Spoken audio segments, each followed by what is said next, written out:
afternoon and welcome to Watkins Glen, where we have an exciting race lineup for you. A 10-hour endurance race hosted by Racers Without Borders. This exciting and fast track with 13 corners at ridiculous speeds with a margin for error that is minuscule. A tiny error and you will find yourself pinball back across the track into oncoming traffic. The gains, as many NASCAR drivers can tell you, are about how much you can get away with going off the track and as close as you can bear to the walls. 23 teams here will be looking to gain it all. Will driving big risks and hard battles dictate who wins, or will cooler heads and more intelligent minds find it all in the strategy? There's only one true way to find out, and it is right here on stream and on track. I am Red Sky, and joining me here today is Rob, who is indeed a human. We have had some worried viewers who were scared we were abusing a robot that was loaded up with all the historical race knowledge known to man, but no, I can confirm he's made out of flesh and blood as far as I can tell. Yes, good afternoon, Red Sky. I can indeed confirm that I am made out of flesh and blood and all that, given just how late I decided to cut it, as we see a bit of a collision there in the warm-up session. It's like the age-old saying goes, yeah, nothing good ever really happens in warm-up, and sometimes it can end quite badly, and unfortunately it's going to be a bit of a race against time. Yeah, the Lexus there, I think that's Nathaniel Shirley, just lost it coming out the final corner there and ended up clattering into the Porsche that he was almost alongside with, so... Hey, yeah. As long as it happens in practice. I mean, it's sim racing after all. That would have been a race ender if that would have been real life. Yeah, if that had been the morning of race day, that would have been definite game over for the whole team, because that probably would have done the chassis in. So yeah, it's a good job that this is on the sim. And if we actually keep on the helicam, we can see Shirley going up through the S's right now, past a little bit of tarmac that used to be part of the circuit back in the mid-1970s, as the chicane slowed the drivers through the S's and then down the back straight here. Probably the fastest part of the track, and then it's hard on the brakes for the inner loop, which was actually quite a slow-ish chicane back in the day. Now it's just down to third gear and then change up to fourth midway through in a GT3 car, coming around the long sweeping outer loop now. And it's down on the brakes to go through the chute, and another medium-ish straight here as he heads in towards the toe of the boots. It's quite a tight corner, very, very uphill.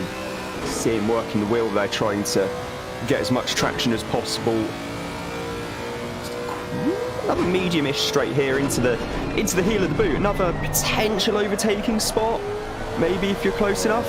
And now we come up to and brave enough. And now we're coming up to the part of the track where we don't actually have any corner names. So through the third to last corner, see Shirley really working the wheel there into the second to last corner, aka track limits heaven for professional racing drivers, especially in NASCAR, where they don't actually use the loop through the boots. They actually use the short version of the circuit, and yeah, that's quite a common place to see track limits, as is here, turn one.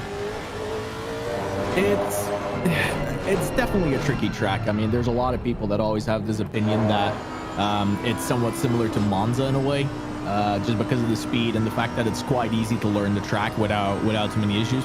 But it's just such a lethal place to be. Like just last week in the construction championship, we saw what happens when somebody loses it on the straight up to the bus stop chicane alone. There was a massive mayhem there where basically the entire pack got caught up in it. I mean, they didn't even make the back straight. I think they were about halfway through the S's. Yeah, just the S's. At the exit of the S's, that's exactly where that happened. Yeah. It's a brutal track because, okay, like Monza has like, you know, T1 and then Thierry, you know, T4 technically, T3. That is really, really risky. But the problem that you have with this track, and that can cost you so much in an endurance race as well, the walls are so close. It's not quite as close as Bathurst, but there's just no margin for error here, really. If you go a little bit too far, you're just going to get, I mean, I said it at the intro as well, you're going to get pinball straight across the track again. And then there goes your race essentially at that point. There's not much you can do, especially if you're still in traffic. So just the opening laps alone is going to be really interesting to see who is going to play it safe, because that's what I would bet my money on. Just play it safe, calm. Don't go too far, because there's no room here. Yeah, but then again, they're all racing drivers, and we all know what racing drivers are like. Well, yeah, sure, but it makes the difference between finishing and not finishing, especially here. Like any other track, you go like, that looks like it's a problem. There's an error. I'll just go off track a bit and avoid it. But here you're like, oh, I'll just go off track. Oh shit, that's a wall. You know? Yeah. It's turn 1's got a good bit of runoff area. Sure, although, but granted, you don't want to hit that at speed, because otherwise you are going to be in lower orbit heading for the barriers. So let's just take a decent look at it, because you also got to keep in mind this is a game. You got the bus stop chicane here, which, by the way, those orange barriers are as hard as a wall, right? That is game over if you hit those. Those do not move. Then the runoff that you have here, if you understeer, you're going to find a wall and you're going to be basically banked back on track. Same here on the outside. There really isn't all that much space to play with. There's not a lot of runoff to slow you down either. Neither is there here. And on the left, for the same matter as well, by the way, there's not a lot of runoff at any given point. Like here you have a little bit more, but then again, it closes down again. By the time that you slow down anywhere near close enough, it's too late. So it's going to be really interesting, especially because you have the second to last corner as well, where you got the curb and you can really tell that the cars bottom out over it. Mm-hmm. And it's just so easy to snap back towards the inside of the track, where there is also, guess what, a wall. Yes, it's... Oh! You get it right, though. Sorry, I just have to say, I'm forgetting one. The final corner. That's literally what I was talking about. So easy to snap towards the inside. And the final corner, the amount of aero damage the drivers are going to catch after being exhausted from their stint and just sliding a bit too far, looking for those few extra tenths, going to that left wall. It is going to be insane. I'm willing to bet we're going to see more than 20 bounces today, at least. Ooh. Yeah, it's definitely going to be a very interesting race, and one which is on... As you said, it is a fast circuit as well. In fact, it's one of the fastest road courses in the whole of America. I think only, in terms of the IMSA WeatherTech Sports Car Championship, only CTMP, or Motorsport as it used to be called back in the day, is actually quicker in a prototype in terms of your average lap speed. That's the same. I was actually looking at the pole time for the last IndyCar race to be held here back in 2017 during the height of the Aero Kit era, and the average speed was absolutely nothing short of ridiculous. It was about 150 odd, I think, average speed in an IndyCar. Miles per hour or kmph? Miles per hour. That's nuts. Yeah. And that was low fuel, sticker tires, send it and hope for the best kind of lap. And just the amount of aero they had back in those days, though, was actually ridiculous. So it was a good era, to say the least, in IndyCar. It's just such an interesting track as well, because of the way that it's laid out, the long corners, a lot of overtaking opportunity and everything else. And I feel like it's too easy around here for some drivers to think that the overtake is on. And that's something they're going to have to keep in the back of their mind. They're going to have to be aware that it's very easy to think you have an overtake coming up, but there really isn't one. I mean, we saw this in the CC as well. There were some battles that were prolonged for like, what, 5-6 laps, just simply because they kept thinking they could get along. But it doesn't really happen, because every corner is essentially set up with the exact opposite corner straight after again, which basically means whatever advantage you gain from having the inside line gets neutralized almost immediately from you being on the outside line, and the ability that, well, the track is so wide, you can just stay next to each other. So it doesn't really matter. You have to think about the corner ahead rather than the corner you're in, which, I mean, it's unique. I mean, there's not really any other track on the calendar that I can think of that has the same type of profile for that. Yeah, it is just going to add to the challenge for the drivers who are all taking part in this. And there have been a couple of last-minute driver withdrawals. I know Max Haynes was supposed to be racing a Ferrari but can't because of a hand injury sustained during an actual real-life racing championship drive. Yes, in Caterhams, I believe, here in the UK. So he's unfortunately not able to take part. He's sharing the 75 Ferrari this weekend. Well, was supposed to be sharing that car with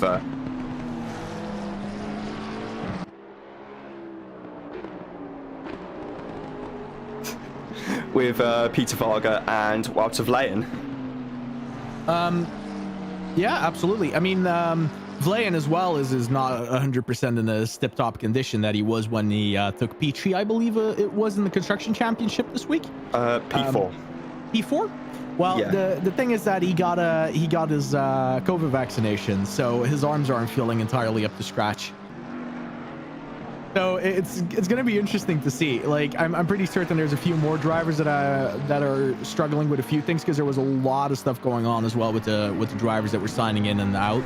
So we'll see what comes out of it. It's going to be interesting. I don't think everybody's going to be in top form, and somehow, I mean, the sadist that I always am, I enjoy that. Yeah, there was. I did notice that as well. There were quite a lot of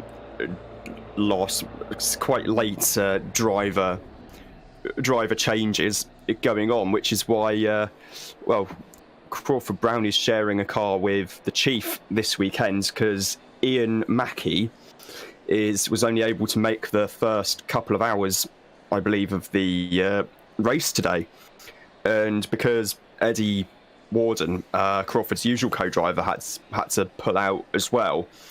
Crawford basically found himself without a drive, found out what was happening, and asked the Chief if he fancied having him in the car, and currently P1 in practice at the moment. So yeah, and it's also good because it means that it's basically saves the Chief from having to do an 8-hour stint. Yep. Which for context is actually longer than the IMSA round here by about 2 hours. So the IMSA round, of course, being the famous Salens 6 hours of the Glen, and yeah, they're definitely going to be an entry to keep an eye on, I think. There's a lot of very quick drivers in this field as well, so... Absolutely. It's also interesting to see Brown now in the McLaren, of course, because he was racing around here in the Ferrari last construction champion, well, literally this week, which he was very competitive with. But it's funny to me because he was chasing a McLaren and a Ferrari, and now he's driving the McLaren himself. I'm wondering which car he prefers around here. Oh, as that Honda literally goes straight into the wall. Yeah, that was the car. The livery of that car is quite interesting because Racer designed it, and it's inspired by the Idemitsu LCR Honda MotoGP team and their livery. And apparently, it was an absolute pain to get that livery translated from the bike onto the big GT3 car. You know, I actually saw a version of it where there was no white and it was black, and I honestly preferred it. It looked so good. Ooh. It was beautiful. It was lucky. Absolutely beautiful. Yeah, but they disagreed with me. But, you know, I might be a little biased because when they put it all in black and then yellow, essentially, it turned into the Belgian flag. It looked like it was just a massive version of the Belgian flag. So, slight bias, maybe. Yep, I've just worked out the... what I think the pole average was based on the circuit being 3.45 miles in length. So the pole speed for Alex Rossi, I believe it was. Or was it someone else? I can't remember now. I think it was Rossi. I know Rossi won the race that weekend. Was a 122.4. And that equates to an average of 150.61 miles per hour. Wow.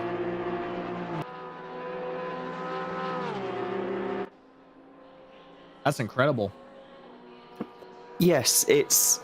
I mean, they were planning... Apparently, some of the teams, I think, I read somewhere, were planning for changeable conditions. In fact, it was Rossi on pole as well. They were planning for kind of changeable conditions, maybe rain on race day, that never actually materialised. So they put even more wing on the cars than normal. So going through the bus stop, the inner loop rather, was absolutely... It almost doesn't bear thinking about. It was just a lift through there. Ah. Oh. Just a lift. So, shall we crack on and do the grid then? Absolutely. Okay, on pole position, it's the Porsche team's Shumi Skins red entry car number 911 being driven by Niall Turin. Then it's Dennis Scherps alongside in the 416 Honda NSX GT3. Third on the grid is Joao Castanera in the Audi, and then Mark Elgard in the Aston Martin. Fifth on the grid is Olivier Kearton in the 76 Porsche, and alongside him is Marco Badowski in the Honda NSX GT3. Alongside Marco, it's Peter Varga in the 75 Ferrari, which we were discussing earlier, and then alongside them, it's the number 93 McLaren of Josh Evans. Rounding out the top 10, it's Jamie McKee in the 52 BMW M4 GT3, and alongside him is Niall Dodds in the 66 Audi. In 11th on the grid, it's Patrick Nemcovski in the 193 McLaren, alongside George Crockett in the BMW M4 GT3. That's car number 99. 13th on the grid is Nate Newcomer in the number 17 BMW, and alongside him is RWB Tyrion in the Honda NSX GT3, car number 50. In 15th on the grid, it's a Porsche. That car being driven by SB22. And alongside him is Will Day in a Mercedes AMG GT3. In 17th on the grid, it's Walkington in the Aston Martin alongside Nathaniel Shirley in a Lexus. In 19th place, it's Eickhoff in the McLaren alongside Damien Lowe, rounding out the top 20 there in the Lamborghini. Evans is in 21st place in the number 92 McLaren, and then alongside him it's Capelli in the number 500 Aston Martin, and unfortunately I can't quite see whose car that is at the back of the field, but there is a 23rd car, I believe. I just can't quite see who that is, unfortunately. I think it's a McLaren. Unless that's the McLaren we already mentioned, then in which case... It might be. It might okay, be. No, there is actually a Ferrari just behind. That Ferrari being driven by... I'm not 100% sure. Unfortunately, I'll quickly actually get the qualifying results up to find out who that was. You see Nigel leading the field around. Coming down the pitch straight now, waiting for the lights to go green for 10 hours of racing here at Watkins Glen, and they're underway. Good, clean start from everyone involved so far. Coming hard on the brakes now into turn one. Oh, the Castanera, I think, taking quite a lot of curb on the inside there of the Porsche. Might make him a little bit vulnerable there to Mark Elgard in the Aston Martin there. Almost free wide through the S's, and thankfully no repeats of the shenanigans in the Constructors' Championship from the other day. And indeed, Elgard has slipstreamed his way past Castanera after that after Castanera took slightly too much curve there on the inside at turn one, through the inner loop now and towards the outer loop. Some very long, fast right-handed. Looking at McKee in the BMW now, coming under attack from Nemcovski in the McLaren. Nemcovski trying to find a way past. Coming in towards the toe of the boots now, and interestingly enough, Dodds is almost right on the gearbox of the, McKee rather, excuse me, is almost on the gearbox of the Audi in front, the car driven by Dodds for 9th place. As the field comes screaming past as we head towards the heel of the boot for the first time here at Watkins Glen. Still riding with Jamie McKee in the 52 BMW M4 GT3, now with Mark Elgard in the Aston Martin. Coming down towards the penultimate corner now. Very quick corner there in real life, and heading into the final turn. There's George Crockett in the BMW with another BMW, this one just behind him actually being driven by Nate Newcomer. As they all head cleanly down the pitch straight. So we have survived the opening lap of the race, at least. Brilliant racing so far. Absolutely clean, respectful towards one another. They're definitely going to settle into a little bit of a pace now and just got to keep their head down. They got 10 hours, every stint being 55 minutes, which means it's going to give nearly an extra drive at the end in stints compared to normally being 10 stints. It'll be 11. This is going to be interesting, especially because you can tell that they're all being very respectful of one another, because you said it earlier as well, they are racing drivers, they want those positions, but the question now is going to be, are they going to really go for it, or are they going to be like this, you know, respectful, just stick the line and try not to make any mistakes, because there's a lot of time to be gained there. Yeah, it's an interesting conundrum for sure, and I think I can see the likes of some of the teams slightly lower down the field potentially thinking, you know what, we haven't got much to lose. Let's really have a go and see how far up the field we can get in the first couple of stints and really push then. So I think, well, Shirley's made up a few places in the Lexus already so far. He's up into P19 now, so I mean, to be fair, if we go down and then look at the grid, right, the most amount of overtakes currently is 7, and that is Crawford Brown in the 84 McLaren. So that is quite a bit of driving already in a very short margin of time.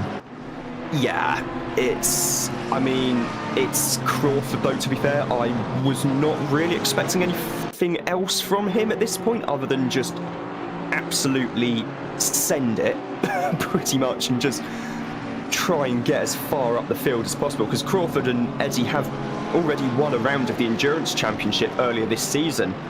I think it was Catalunya or Spa. It was one of the first couple of rounds, and so he knows how to win these big endurance races. And yeah, obviously with the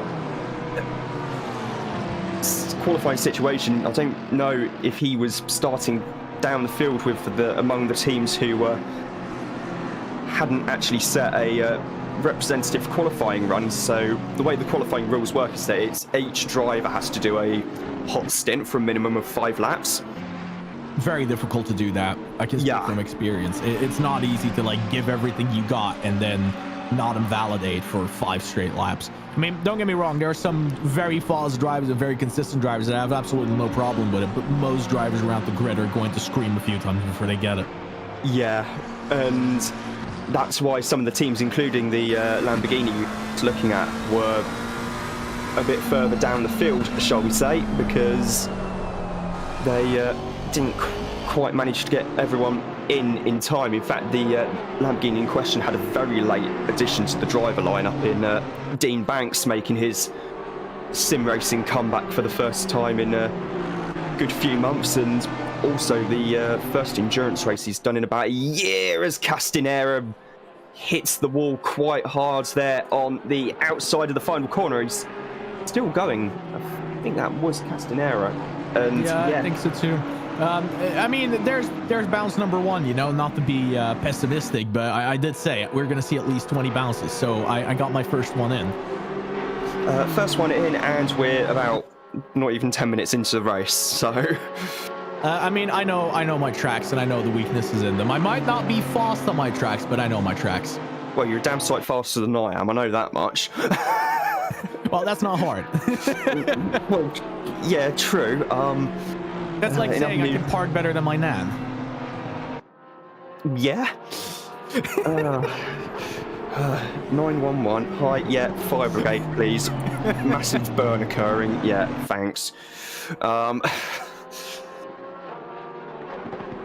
Yeah. It's really interesting to see though, because I've been looking at the grip for a little bit. There really aren't that many Astons on, and the Aston currently with the current balance of power is just that much stronger than most cars around here. Because for those that are not aware, it actually got a significant power buff. So that means on a fast track like this, it should really perform out of extraordinary levels. But I've actually been listening a little bit to the setup process and then the way that Honda number 5, Carl Badowski and Jack Mason have been preparing for it. And the Honda is really a rocket ship around there. So it's a very interesting conundrum. Because Elgard, we all know this McLeod racing team. They have some of the best drivers that are in the community when it comes to these endurance races.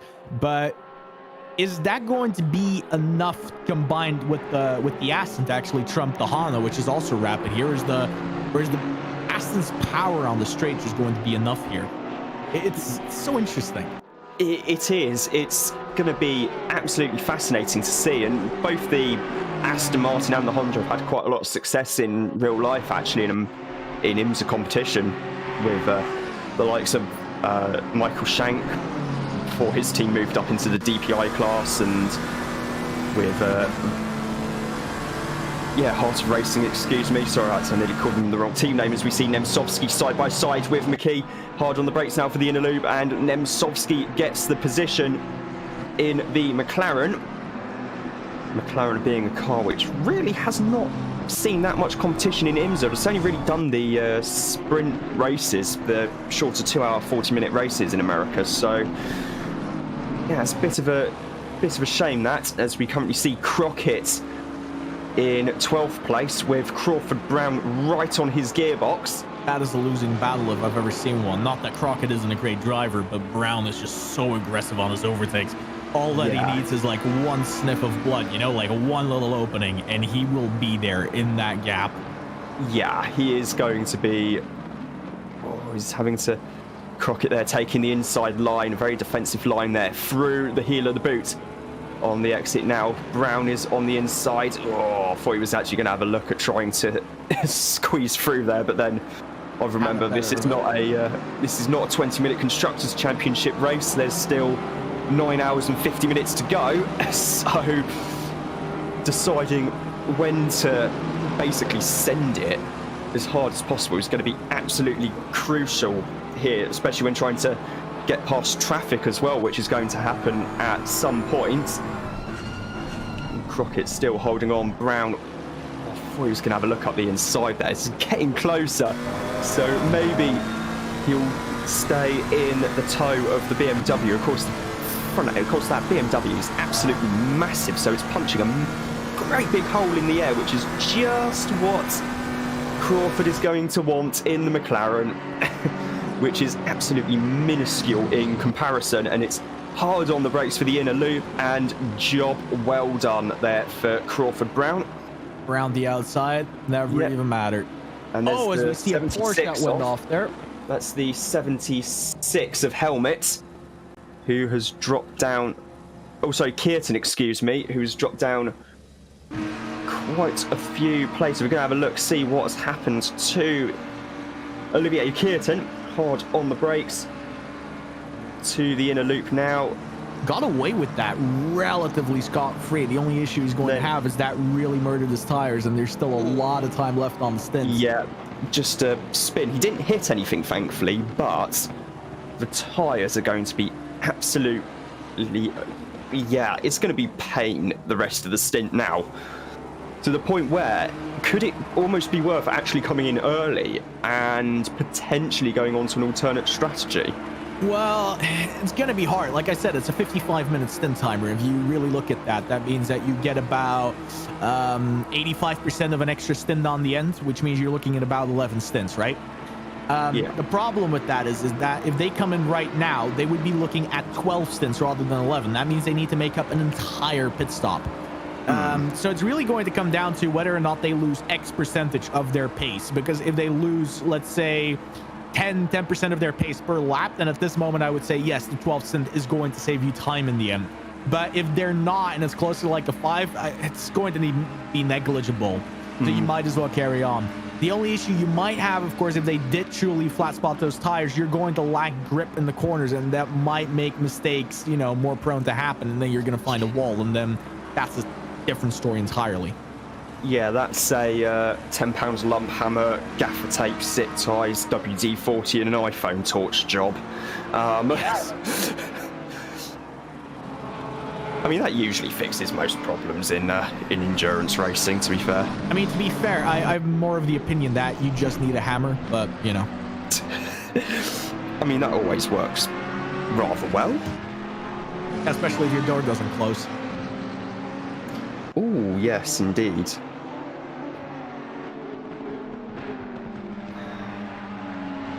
Now, I'm just going to swap phones quickly so I can get the YouTube up. It is interesting to me just overall that the weather is as clear as it is, but I mean, just looking a little bit, 28 degrees, 37 degrees, the tires are not going to like this anyway. So it's going to be a bit of a race of attrition. There's no double stinted tires necessary this time about, so the drivers can just give everything they have. But yeah, it'll be interesting because I'm just looking over on my screen here, and there's a roughly predict that's 340.7 laps. That's a lot of laps. Especially around the track like this where it's high speed. So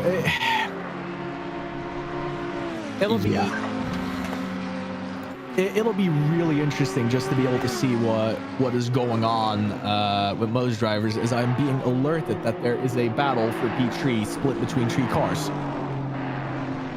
Yes, so we've got Mark Helgaard currently in 3rd place in the 117 Aston Martin, and then about second behind him is Joao Castanera in the 417 Audi. And then about 1.7 seconds behind him is one Mr. Badowski in the 45 Honda. They all head towards the toe of the boot, excuse me. Let's have a quick look at Dennis Schutz there in the 2nd placed Honda. Now back with Mark Elgard in the Aston Martin.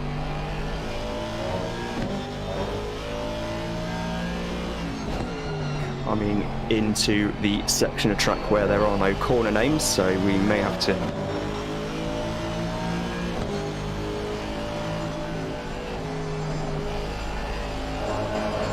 yep. Yeah, sure. Yeah, so oh. Did I see another bounce there, by the way, from Castanera? Well, according to Racer, we're on 2 so far, so if that was a bounce, then that means we're on 3. And yes, I am reading the YouTube chat while commentating, because multitasking. Yes, ladies and gentlemen, I will confirm again, he is not a robot, okay? It's fine. It's fine. He's not a robot. Yes, robots don't need caffeine. University students do need caffeine, of which I am probably for the next week or so officially. So you bet I'm making the most of that. As newcomer currently trying to find a look-see around the outside, gets really close to the Porsche's rear. Really trying to find the opening on the Porsche number 34, which I'm going to butcher the name of. Los Bichler, I'm going to say that his name is, or Manuel. You know what? I'll go with Manuel. That's much better. Manuel really trying to hold on to everything that he has here, and just Nate really pushing and squeezing the last bit of performance out of that BMW. But here's the thing. I've raced that BMW quite a lot before the BOP changes recently happened. It is a very good car, but it loses out in the corners on a car like the Porsche. You just can't keep up with it. I don't know if they have the right car to make this overtake easy, as long as they don't make a mistake here. Oh, as Nate makes a mistake and finds himself under attack by Tyrion now. Yeah, RWB Tyrion right on in this mix as well. They head up towards the penultimate corner, and yeah, it's interesting you say that about the BMW, because I thought they had some relatively twisty circuits in Germany, and it was the M4 that won the DTM this year with Sheldon van der Linde driving. So, oh, I'm not saying you can't do it. I'm never going to claim that, you know, it's the best in the corners. The Porsche is together with like the Honda NSX, for example. The as Nate has Nate runs wide. He runs a bit wide there at turn 1, has to back out of it so as not to gain an advantage, and that's all that Tyrion Dave needed. RWB Tyrion needed to squeeze through in the NSX and go up into 15th place. As Mark Elgard appears to have dropped way down the field to 22nd. Oh, wow. Yeah, you are correct. He's currently in the pits. Went in lap 10. That is big. That is unusual, especially. I mean, let's take a quick look at whether or not he has any damage, because that might change the entire game up a bit. That look like he has any... No. What's going on here? I honestly don't know, to be honest. I just saw everyone move up a place, and I say everyone move up a place, apart from Tyrion and Scherps, obviously, who are still first and second, but everyone else moves up a place, and then the Aston Martin dropping down the hill. I just got a bit of insider information provided by car number 45. Elgart went off hard in the bus stop and had to return to the pits with menu. So that is going to be a massive recovery race they're going to need to do, because I believe that gives you 1 minute and 30 in the pits. Yes. Although, given the damage involved, I mean, it's possible to rack up almost 2 minutes of damage in an instant here, as we saw in the CC race. So, yeah, it's going to be thankfully, it's better that it's happened now in a way than in about 3 or 4 hours' time, because there's still over 9.5 hours to go in the race, and you can make up that time. I mean, a lot. They're very strong drivers at McLeod Racing Team. I mean, I said this before as well, but they're currently over a lap down, so they're going to have to race a lot. This is going to be a very difficult drive for them. I'm getting more information here. Bounced off to the Amco into the plastic bollards, which are pretty much concrete. Yeah, as I said earlier, and this is what it comes down to. I was saying this literally earlier. There is such a fine margin for error. Like, it's really deceptive. It looks like it's a white track, but you make a singular mistake and you are guaranteed to find a concrete wall, essentially. There is no opening there. In essence, this is just a wider version of a thirst. You don't have room to play with here. You don't have room for error. You think you might do because the track is wide, but you really don't. The barrier is always there. It is always there. Yeah, and that's what makes it such regarded as one of the finest driver circuits in North America, and indeed pretty much the world. It's just that is part of the challenge of it. The fact it's also ridiculously fast. Add that into the mix, and yeah, you really do have one hell of a ride around here. Yeah, that is very, very unfortunate what happened to the 117 Aston Martin.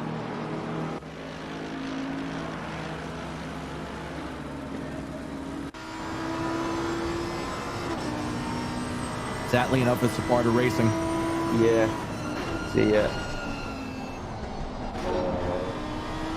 I'm currently still awaiting the moment that they come out of the pits. Currently 2 laps down, nothing they can't recover necessarily. I mean, they are fast enough to definitely fight themselves way back up into the top 10, but... Yeah, it's going to be just a case now of, well, near enough qualifying type laps almost. As Damien Lowe goes up into 19th place in the Lamborghini. The Solus Racing with HSP Motorsport entry car number 515. and doing a good job so far. Just got past Walkington in the Bentley. Is the Bentley not really suited to a 55-minute stint, given that that thing could probably go for another quarter of an hour, because the fuel tank is that big. At least, yeah. At least, yeah, so... might not be the quickest car, but it does have the biggest fuel tank, which makes sense given that it is also the biggest car in the field. So... yeah. Currently with Badowski in the Honda. Now with Crockett, who's got Olivier Kearton right behind him in the Porsche. As Kearton tries to find a way back past, and apparently the 52's had a big off at the bus stop as well. The 52 there of Jamie McKee, currently down in 19th place at the moment, and... absolutely tragic, this. yeah. According to Phil Varley in the YouTube chat, he's... oh, I got some information here for you. Yeah. Elgart currently came out, and compared to the main pack, he's 3 laps down.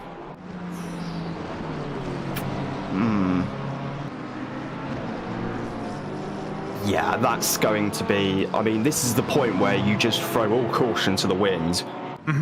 And just send it, basically. Just take as many risks as possible and... yeah, send it, pretty much, and see what happens, see how it goes. I mean, let's look at their average lap time, you know, from Elgard. Yeah. Over the last 5 laps, his lap time was 1:45.465, right? Yeah. Which makes him quicker than everyone up until, I want to say, P7. So that, in theory, means that if they have cracking laps and they can push down their thing still, that they should at least be able to get a P10 position out of this. You got to keep in mind, if you are truly playing for the championship here, because while most people don't know this, there is actually an endurance racing championship about this. There is actually the points being gathered from everything. If you were to really want to compete very well in that, that is something you're going to hunt for. Yeah. There is everything yet to still play for. Absolutely, as we just saw Kearton going past Crockett there on the way into turn 1. Which puts Kearton in the Porsche back up into the top 10. Yeah, Porsche proving to be a very strong package indeed here. Although Kearton makes a mistake at the inner loop, and that's going to give Crockett the chance to get back past Kearton. Really had to back out though as he flew over the curbs.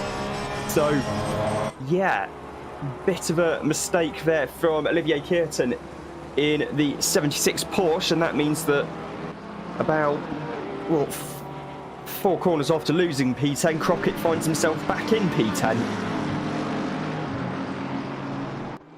This is about the best position it could be in for Elgard, at least. Currently sticking on the bumper of Brown, just being able to suck the air a little bit. If he can stay here, he can gain a lot of time back. Yeah, so the best lap in the session so far is a 1:44.6. I don't suppose you know who set that. Terran did. Okay, so, right. Number 1 Porsche currently, the 911. 911 Porsche, of course, being a car that we all know and love from the Spa Big Grid Endurance Race, where they did something ludicrous like 56 overtakes in the course of 12 hours, I think it was. Yes, I think that was actually, you're right, that was a 12-hour race, I think. Yes, because it was us two and racer Peter Varga on commentary Well, for the entirety of it. They did show that it was possible, because the reality of the matter was they got all the way towards the back of the grid. They started very low because they didn't qualify, but they ended up being all the way towards the back of the grid to begin with, because they got caught up in the lap 1 incident on radio. So, yeah. So it's not that it's impossible. Elgard and this team have a very big challenge, but it isn't impossible, and it has been proven before by, well, you know, currently the top runner of the grid. Yeah. So there is a chance it can be done, and Elgard is right on the bumper of Crawford Brown's McLaren, so definitely pushing on still is Mark. And this should be quite the drive to come back through the field, hopefully. So, yeah, now it's correctly showing out of lane in the Ferrari. The car which was having some setup issues, I seem to recall, in the build-up to the race. Car very much being developed around Wouter's driving style and not Peter's. So, I mean, to be fair, now you're just criticizing my work. Oh, I'm sorry. No, the car definitely needed a little bit of work. I can give a little bit of insight into this. The setup they started originally with, they found online, had a lot of drag on it, gave it a lot of stability, but it also took away the biggest strengths of the Ferrari, which is it's rapid in a straight line. Yeah. But you have to keep in mind is that Wouter Vliegen and Racer, for example, have two very different driving styles. Wouter is a guy that basically drives as careful with the car as possible. Like, he will treat it like it is made out of porcelain, essentially. Which means the guy never really experiences any form of oversteer. So he prefers a car that's a little bit more understeery, that he can truly make work throughout the corner, because he will just get it to turn no matter what. There's this famous quote from him where he once drove with 60% brake bias, and they then put it down to 50, and he didn't even notice a difference. That's how gentle he treats the car. Racer, on the other hand, he has a habit of chucking the wheel into a corner, which basically means if the car understeers too much, he won't make the corner. So he wants it to be very, very oversteering. So it's a balance between finding where those two drivers essentially like the car. And it's not that easy to find. They're very different profiles. So you can't just tune it for either one. It's a difficult balance. Oh yeah, it is. It's all part of the game in sim racing. I remember there's a famous quote from Ronnie Peterson, legendary Swedish driver from the 1970s, where he said, "I don't really care too much about the setup of the car for an endurance race. Just set it up around my co-driver and I'll drive around it." And to be fair, Peterson, his raw talent was such that he could actually do that. And yeah, absolutely phenomenal driver. And yeah, it's somewhat similar. Yeah, in a degree, but different still, regardless. My eye just got caught on the fact that Elgard passed two cars. He went past Brown and Dodds. Yes, the comeback begins. I think if the team managers are doing their job, they are probably letting the drivers who are in the car right now. So we've got Josh Evans in the 93 McLaren, we've got Wouter Vliegen in the 75 Ferrari, for example. But yes, you've got Elgard in the Aston Martin behind you. This is not for position. He is quite a few laps down. I mean, to be fair, the fresh rubber might be doing something for them right now, because you gotta, like, I'm looking here, right? Brown is doing 147.2s. Elgard is putting in 146.0s. Yeah, I think it is going to help just a little bit that the tyres are about 25 minutes fresher. I'd say dead, just because of the fact that there's so much temperature. I mean, 29 degrees Celsius and not a single cloud. Yeah, it's going to cool down a bit later on though, so that should be good for the teams. And yeah, it's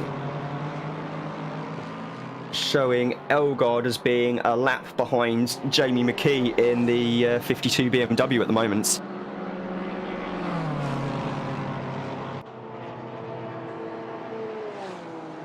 Wait, so newcomer being down the lap? No? No, he's not down a lap. It's McKee in the other BMW. Oh yeah. Oh, because wow. McKee had that off at the bus stop, and he's the next car ahead of Elgard for position. Oh yes, absolutely. Okay, yeah, no, never mind. I'm with you now. I had a little bit of a brain fart there. The brain shut off. Had a few questions about what the hell you were saying. I mean, yeah, that's just whenever I talk, pretty much, to be fair. As Elgard has already cleared Evans and is now on the back of Vlayen. Presumably, Racer is going to be on the phone telling him, yeah, the guy behind you is a couple of laps down, so... Well, I can tell you one thing right here, right now. Porsche 911 with Taron behind the wheel is probably currently cheering this on because it looks like there's a battle for P2 on, which basically means they're going to let him run away. Scot-free, no problem. Yes, there is indeed, as Scherps and Castanera are right with each other. So we're currently looking at Dennis Scherps' car right now, the 416. Castanera not quite close enough, heading into the bus stop chicane. Heading around, well, I say bus stop chicane, the inner loop. Excuse me, now the outer loop. And the thing is, these two cars are very similar as well. So, yeah, this could prove to be quite interesting, to say the least. I mean, just analyzing a little bit how Castanera is like positioning himself compared towards the rear of this Honda here, you can really tell that he's squeezing every little bit of performance out of that car, and I'm wondering if he wants this a little bit too much. You can tell he touches the grass a little bit. You can tell that he dives and takes shallower lines to try and maximize the speed a bit. This might not be the greatest opportunity for him, and I'm wondering if he's going to like realize that. Like I said earlier, are cooler minds going to prevail, or are hot-headed drivers that really want that next position going to prevail? And sure, they're racing drivers, but there's other ways to get past your rival in an endurance race than basically giving it your all. You can really tell just how much he is pushing. Yeah, I mean, the gap has stayed fairly similar. It's still 0.3 of a second between Scherps and Castanera. Currently looking from the back from Castanera's car, now on board with Castanera in the Audi. Coming up through the S's now. I don't think he's going to be close enough to be able to send it. Not at all. Into the bus stop. In fact, he's nowhere near close enough. And as the pressure gets. Oh, yeah. Scherps has had a big old whack there, I think. Or has he held on to it? I don't know. I think he's actually held on to it, but has lost the position not only to Castanera, but I think, to Badowski as well. Badowski's managed to get past as well when Castanera was trying to... Castanera definitely had too big of a shunt. No, sorry, Schucks, excuse me. Schucks too big of a shunt here. As I'm trying to regain control of the cameras, as you guys did not see the replay, shots hit the wall straight on. Yeah, that's going to... the next car had an effect. And well, the next car behind Schucks on track is Mark Elgard in the Aston Martin,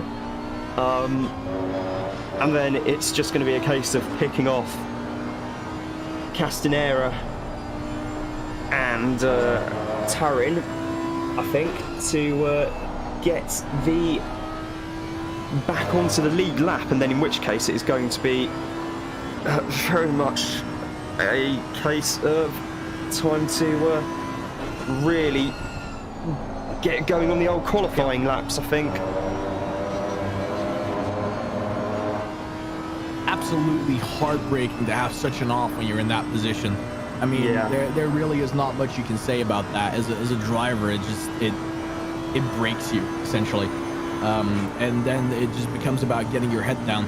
If they have the possibility, if they manage to drive back towards the pits, I would strongly advise this team to just switch drivers already and give somebody a rest. Because the reality of the matter is you're not going to be in the right mindset to keep driving at that point, because you feel really guilty towards your teammates. Lager might have got past as well now. The timing screen on the left-hand side, I don't think is updating. It's still showing Castanera as being in P3. So we'll have a little look into that quickly.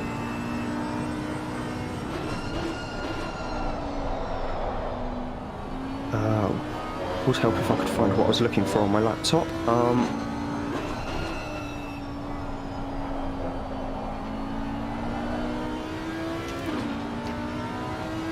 Oh, never mind. I'll find that later. Yeah, still on board with Castanera, heading into the final corner now. See what his lap time is going to be this time around. A 1:46.425. As we're getting a really intelligent joke here from Val, let's stop like a race stop. I quite like that one. It's ending races quite literally. Yeah, it's. And this is all with the same class of car as well. Just imagine what it's like in an IMSA race where you've got the big prototypes in the field as well. Absolute madness. Oh, absolutely. It's what I do love it. What's going on, Red? No longer able to connect to the broadcasting tool. Okay, so you'll probably have to leave the server and then just come back into it. You shouldn't have to exit the game. Just disconnect everything that is trying to connect right now. All right. And in other news, I have received the 75 has been involved in an incident with Racer pointing out in the YouTube chat that there had been a collision with the between the 75 and the 93, which would have been the battle for P4 or 5, I believe. So yeah, no doubt that one will probably be getting looked at.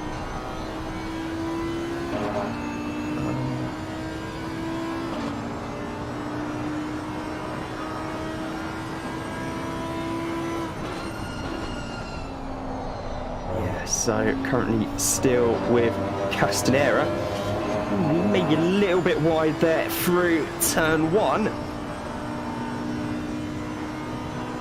Although then again, Joao is doing the sort of lap times I could only dream of doing. So far from me to be able to speak about driving. You'll have to exit the race in the current session right now in ACC. Okay. And that's on monitor 2. And then just rejoin it. Password and everything should still be there. And then if the race laps doesn't reconnect, just hit the insert key when you get back into the game. And apologies for the slight inconveniences that we are experiencing. Yep. See the. I just realized you're doing this while driving, aren't you, Nate? Well, I'm not fixing anything. I'm just telling you what to do. I know, but you're still doing it while driving, aren't you? Yeah. Absolutely mental. And you'll have to hit the F2 then to get to the broadcast screen. I guess just make sure you can connect first.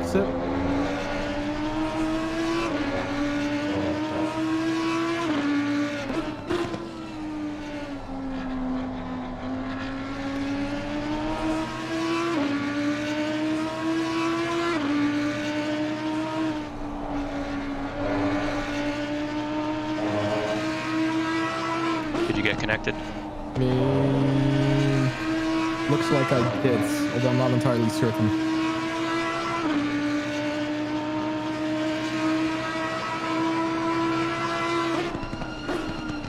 Currently on board with Niall Dodds at the moment in the 66 Audi. Just have a little look to see where everyone is. The race leader's just coming up towards the chutes now. The Porsche with Nigel Turin behind the wheel.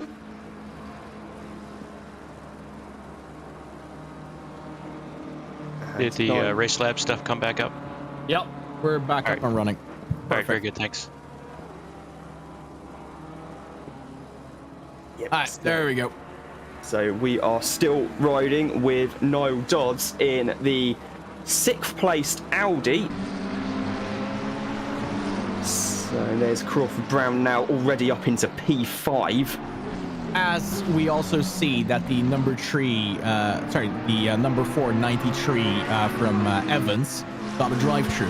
Now we're not entirely certain what exactly happened, but apparently I think I know what might have happened. It might have been for the incident with the 75 Ferrari. Could you guys drag me out of here? Varga, okay, yeah, I'll drag you back out now. One sec.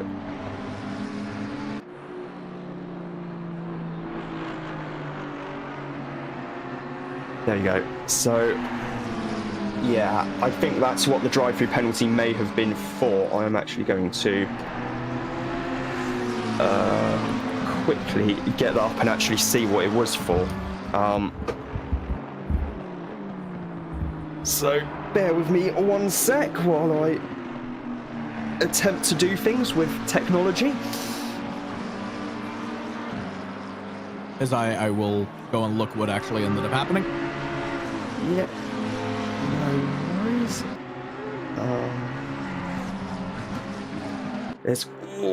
There's the Audi there.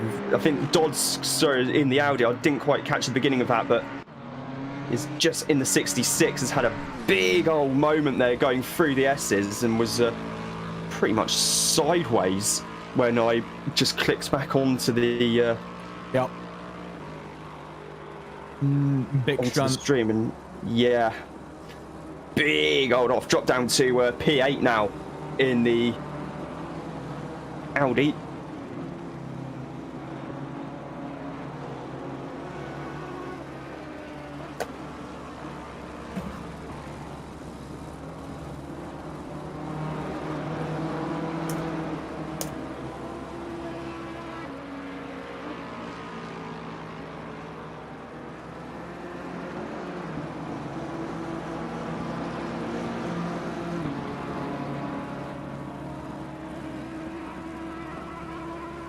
Yes, so it was so the drive-through penalty for the 92 was for causing a collision, and it was for a dive bomb. So that is why that particular car has been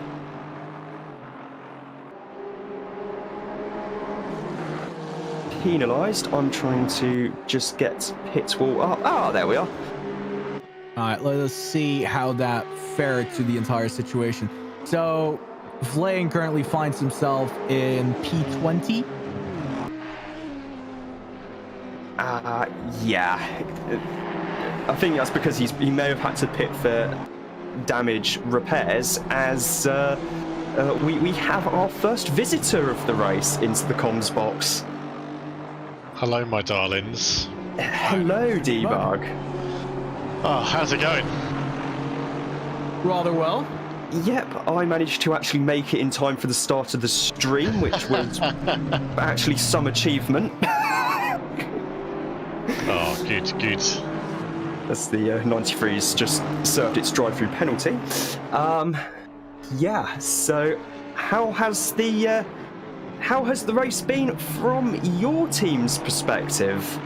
It was going fine 25 minutes in until we had a bit of a coming together with another car on the bus stop, and took us down into last place, or 22nd. So You know, one of those things. But we're now 17th. We're trying to clear Tyrion, which is a second slower than us, and newcomer in front of him. But yeah, it's definitely been. The beauty of it is it's a 9 hour 13 minutes to go, so anything can happen. Oh, absolutely. It's what we were saying earlier when about the car that's actually right behind Badowski, the 117 of Mark Elgard, which I think is still currently down in 23rd place, I think.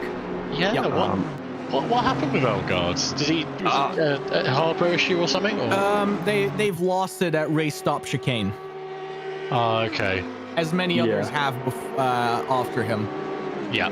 And the risk is, we were talking about this earlier for those that weren't there.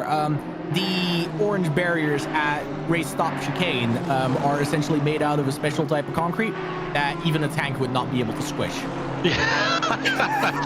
Yeah. Terminal damage then. Yeah. Just like the old the Panzerplatte stage in Rally Deutschland, where they have the Hinkelsteins at the side, which were built to stop tanks. So you can probably imagine what it would do to, say, 2003 Subaru Impreza, driven by Peter Solberg. I just got to give a shout out to Mr. Tyrion. Thank you for letting us past. That's always nice to hear, a bit of sportsmanship. Yeah, no, absolutely. It's we've all raced together for ages, so yeah, that's nice of him to move aside and let us past. Yeah, it's definitely been one of those days so far. It happens, you know. There's not much you can do about it when it happens, and you learn to live with it. Yeah, it's been an interesting first hour of the race actually as well. Yeah, so we noticed that drivers were coming into pit a lot earlier than I thought they would. So I don't know whether there's issues with tyres or maybe a bit of damage, but a good bunch of guys started coming in 20-15 minutes before they had to, which was interesting. A lot of damage. Yeah. Yeah. Probably from crashing into some concrete, but yeah. Concrete induced pit stop, yeah. Might well be the issue. I have actually got pit wall up on my desktop, and it is showing that Elgard is currently 3 laps and 17 seconds behind Will Day in 22nd. I mean, that's insane. That's brilliant. Yeah, the 76 Porsche has now moved up to 20th place, and Vlain is currently in 19th in the Ferrari that got involved in that incident earlier on, where they were basically just hit. And the 75, which had served a drive-through penalty, is currently so the 75 is in P19, that's the Ferrari, excuse me, and the other car in question, it's the 92, that's what I was looking for. 92, which I can't really see on the thing, so unless they're running a different number, but I know for a fact it was an Audi. So yeah, that's what's happened there.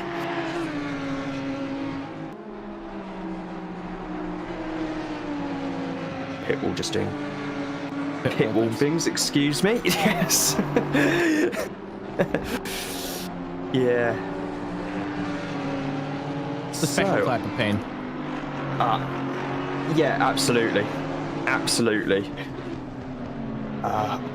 Probably slightly different to next week to oh no, is it going to be more so than having to do stock take at work on the night of the Burnham-on-Sea Carnival. I'll have to get back to you on that one in a few weeks' time when we've actually done it. But yeah, doing a night shift but only working 4 p.m. till midnight. Yeah, that's going to be fun.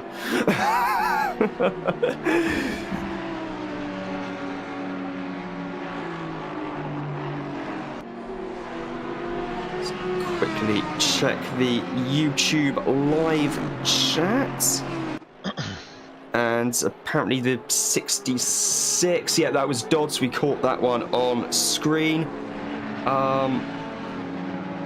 And yes, we are still working on trying to sort out the timing at the moment, because it's still showing that Castanera's in P3 when he is very much in P2 and chasing down the 20th placed Ferrari of 67, I believe. Sorry if I mispronounced your name there. Not for position. The blue flag's being waved because Castanera's in P2 and is about to put a lap on the Ferrari sometime round about now, going through the outer loop. And I have to turn that off. I'm using a layout. So I don't know where Red Sky has disappeared to. I think he's discussing stream options with Nate Newcomer while Nate Newcomer is on track racing. Yes, Which is incredible. Yes, I know. It is absolutely insane. Like, I could not do that. I mean, I have enough job doing the commentary, let alone doing what they used to do at Bathurst, where they'd have the drivers, they just go with, say, all right, yep, fancy doing it in, yep, it's search up in the commentary box. I'm guessing this is going to explain why all of a sudden we've gone from 1.5 seconds behind Nate Newcomer to now 0.6 seconds, and we're looking at trying to unlap ourselves from him. Yes, and we as long as we don't make contact, because I mean that could be an interesting steward report. Oh, there we go. He's just let us go. Yeah. Almost like he was listening, you know. Yes. As Castanera's come into the pits, and so has quite a lot of people, knowing that it's a 55-minute stint timer. So everyone's coming in now. As I am going to interrupt for just a hot minute, seeing as our stream PC is being very annoying, and decided to kick us out of it and back onto it and kick us out of it, and timing screens that are just absolutely disappearing. The decision has been made that we will be restarting the stream PC real quick. So we will be right back in a minute. Yeah, I'm going to go back. Have fun, guys. See you later. All right. Catch you later, Debug, and best of luck, mate.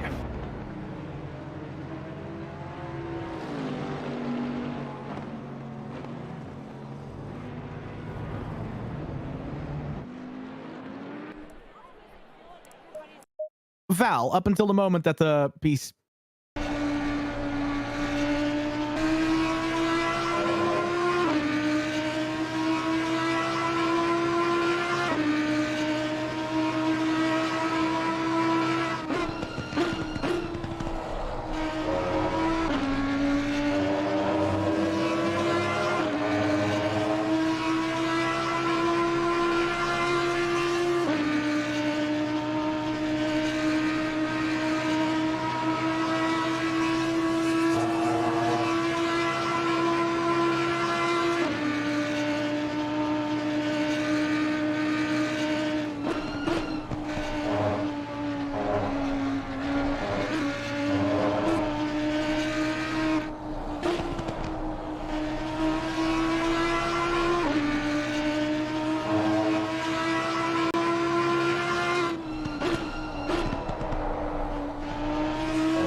apologies for that. I am now back in the commentary box. Just had to nip downstairs quick to get a drink. Currently, quick rundown of the leaderboard for you. It is Casson Gaynor, who has now taken over the 911 Porsche and is leading the race ahead of T-Lander in the 417 Audi. Jack Mason is up into third after Marco Badowski's opening stint in the 45 Honda, and then it's Ian Mackey in fourth place in the 84 McLaren.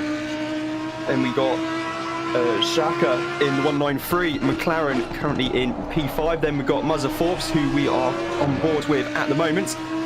Then it's George McDonald in the 25 Lexus. And then we've got MacDonald in the BMW in 8th place. Evans in 9th in the 93 McLaren. And RC Brookie rounding up the top 10 in the number 50 Honda. Then it's Alexi Gerlander in the 415 Lamborghini, and then it's Jamie McKee in the 52 BMW. Christian Grota is in 13th place in the 416 Honda, and then we've got Ed B22 doing a double stint in the Porsche.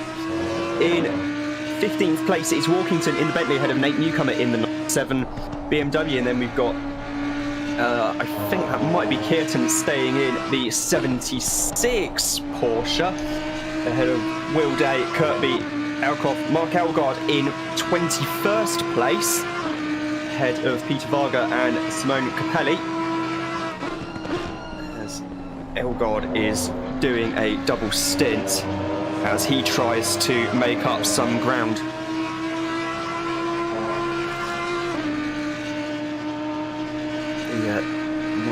The 99, I believe, has had an issue somewhere, according to Phil Varley.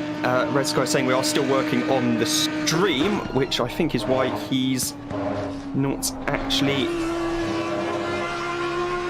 in the voice chat. No, he's in a separate one at the moment, so you're with me for a bit. Come through the well, I suppose this means I can do a bit of a history lesson then, doesn't it? It's about half the YouTube chat probably starts thinking, oh no, history lesson from Rob, here we go again. Yeah, so the bit we're on now is actually relatively new-ish. It's from the 1970s, as Lexus is getting, I think that was getting quite close there, to the Audi. Before that, it was actually really to extend the circuit, because the lap times, I think, were starting to get a bit too short for the F1 cars of the era, and they added this new section. Is drivers were happy with it and they liked it, but before that, it wasn't between the penultimate corner and the outer loop. It wasn't actually a straight as such. It was more of a curved run into a slightly slower section of track. And actually, the pitch straight used to be that tiny little straight between turn 1 and the start of the S's. Used to be the pitch straight back in the 60s. Although for 1 year while they were building the new toe and heel of the boot section, they had to run the 6 hours of the Glen on the short circuit. And of course, this was before they had the inner loop as well.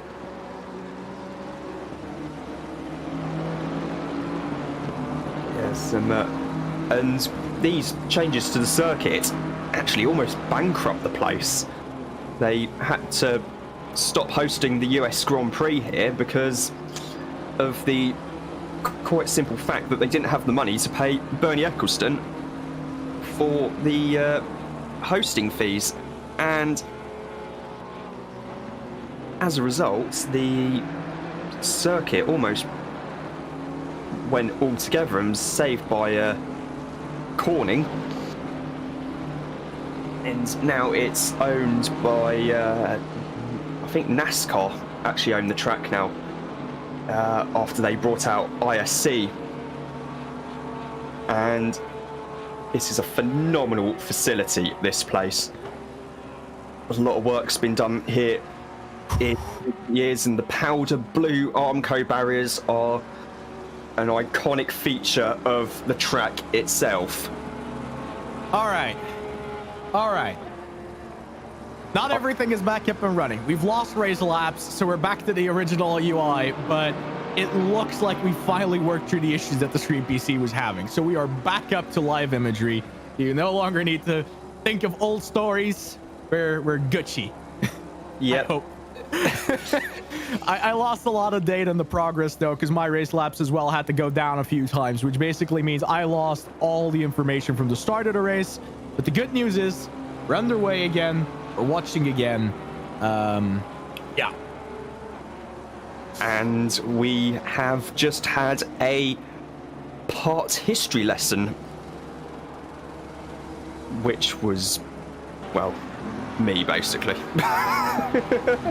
As usual. Yes.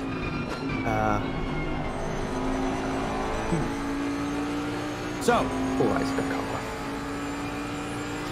Just looking a little bit across the field, a lot has changed in the time that I've basically went away. Yes, we've had the first pit stop cycle and first round of pit stops. A lot of teams have elected to do driver changes. The 117 Aston Martin, though, still has Mark Elgard behind the wheel. I think Kearton is still behind the wheel at the 76. Porsche down in 17th place now. But I think nearly every other entry has had a driver change. Completely understandable. So far as Capelli comes into the pits now, I think Capelli must have had an issue somewhere. Also, Pinners has just pointed out to me that I was looking for car number 92 earlier, wondering why I couldn't see 92 with an Audi badge next to it. No, the car I was thinking of was actually a McLaren, so yeah, apologies for that. Cheers, Pinners.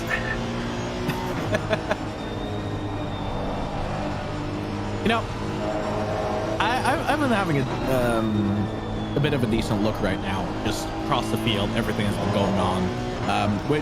By the way, huge shout out to Nate, because he's basically been driving laps while he was talking to me because we were trying to figure out what was going wrong.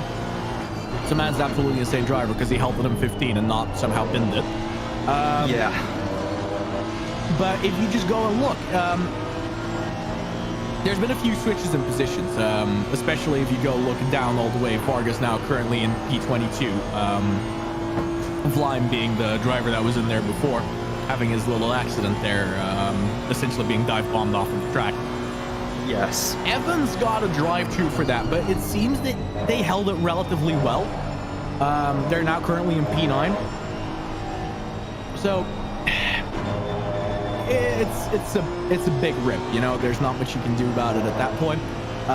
Some other battles that, you know, we kind of missed that went off the track is Mason is currently finding himself in P3, but that's a car Badowski. That's an interesting position overall as well. Because I believe they were in P4 originally. I think so, yes.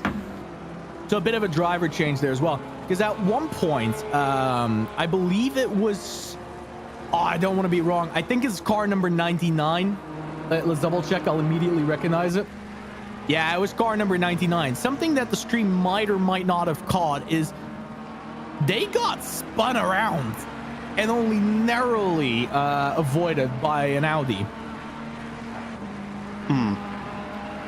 I think I saw an Audi going sideways through the S's. But yeah, I don't know if it's the same Audi though. I do have some news to break, unfortunately. Oh?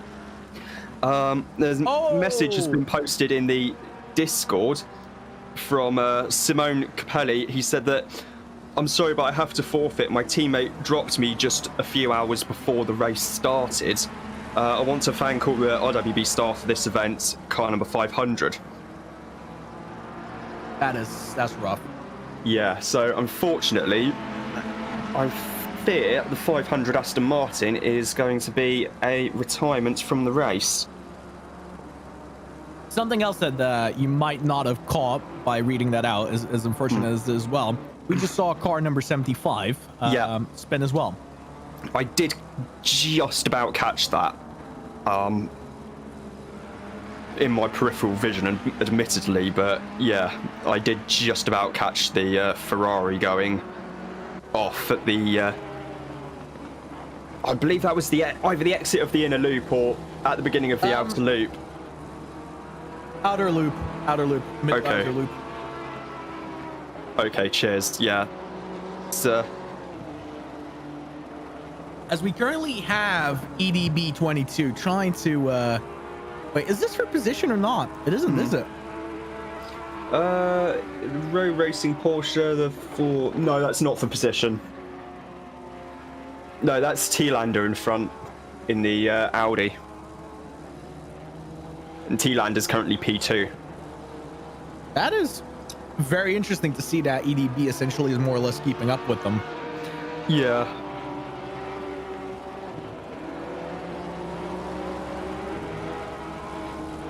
We've definitely settled into the part essentially of the race right now where battling has become a little bit less and it's now all about who can hold the most consistency. Elgard slowly working his way through the field again is definitely an interesting prospect, because if we go and look right now, they're only a lap down anymore. Yeah. Might have something to do with the offset stint timer as well, though. Let's not forget that. Yes, true. They did basically, by coming into the pits when they did, effectively reset their stint timer. So, yeah, their pit stop should be due fairly soon, I think. Because they pitted about 20 minutes in. No, well, they've got a little bit more time to go before They got a lot more pit. time to go in. Oh yeah, oh yeah. And yeah, Scrimpy on another server I'm on has said that thanks to the dive bomb and a game crash, they're 4 laps down at the moment in the 75. That is rough. Yeah. So that's just a quick update there. And back to you in the commentary box.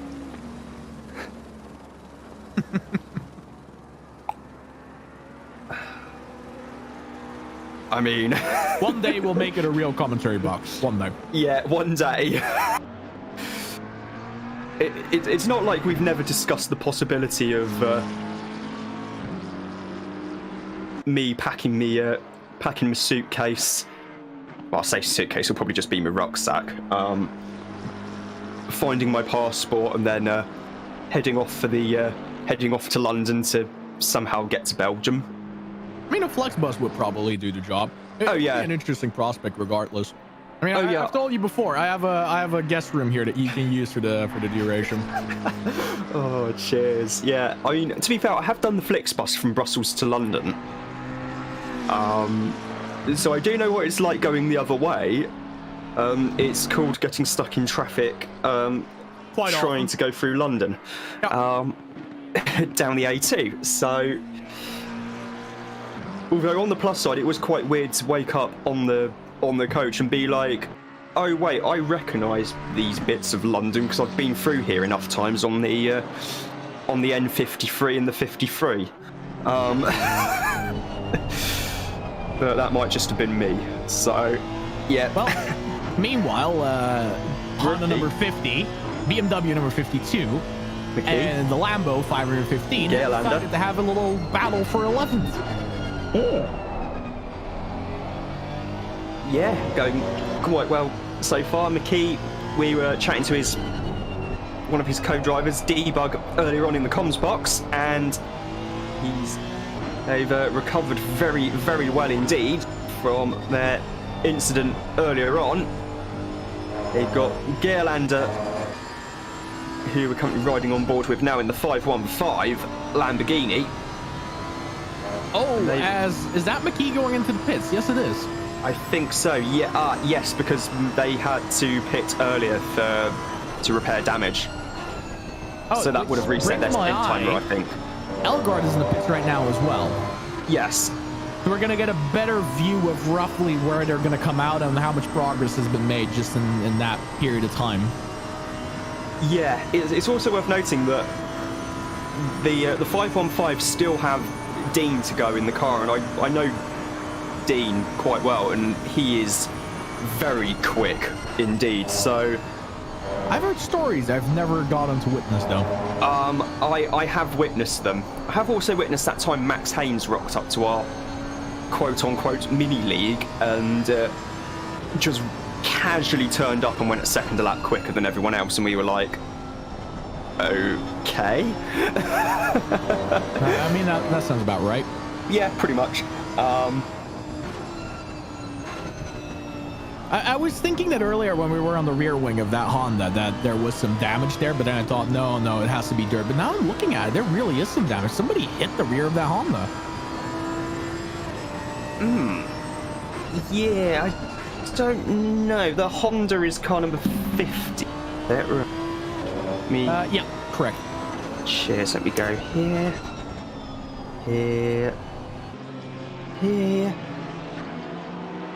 As Gerlander currently is trying to find an opening.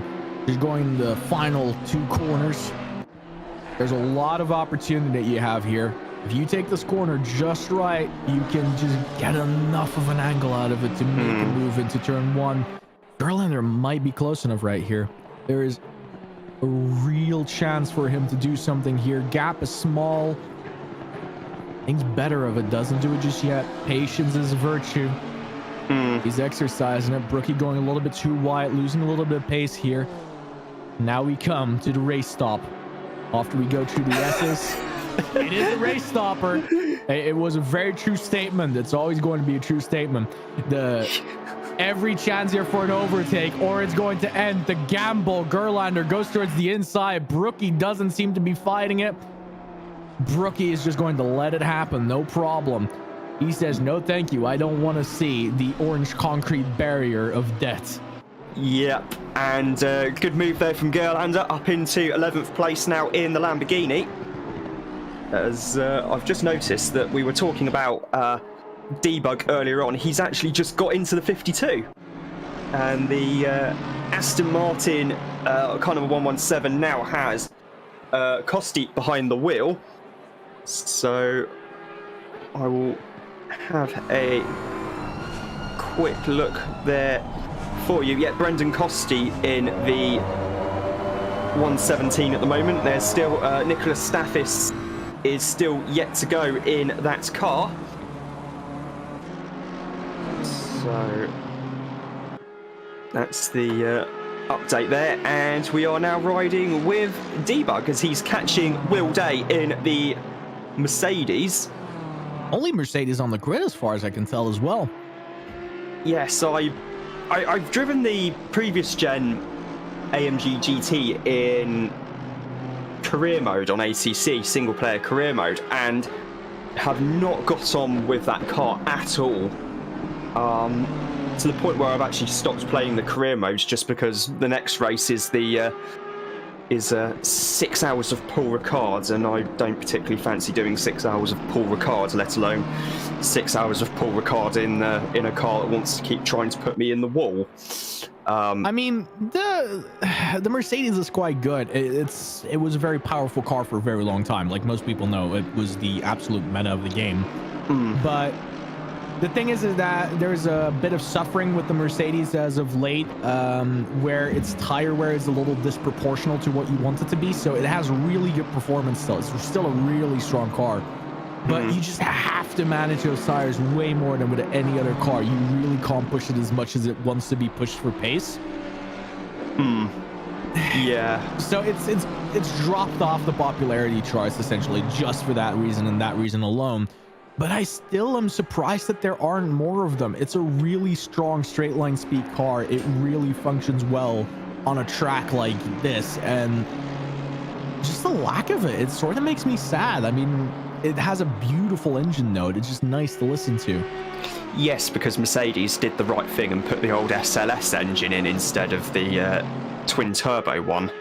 Yes. Because they were just like, yeah, we could put the twin turbo one in, but noise. noisy Yep. car better. It is so beautiful when it downshifts as well. I was going to say, why have I just opened Google Maps? I did not want to open Google Maps. Trying to open YouTube to get the Google Maps. Force of habit, right there. So, I mean, most people know this. I mean, Debug isn't a stranger in the community, but he is truly fast if he puts some practice in. And I know he's been driving a little less than he, usually does. But I don't think Will is going to be able to prevent the overtake here.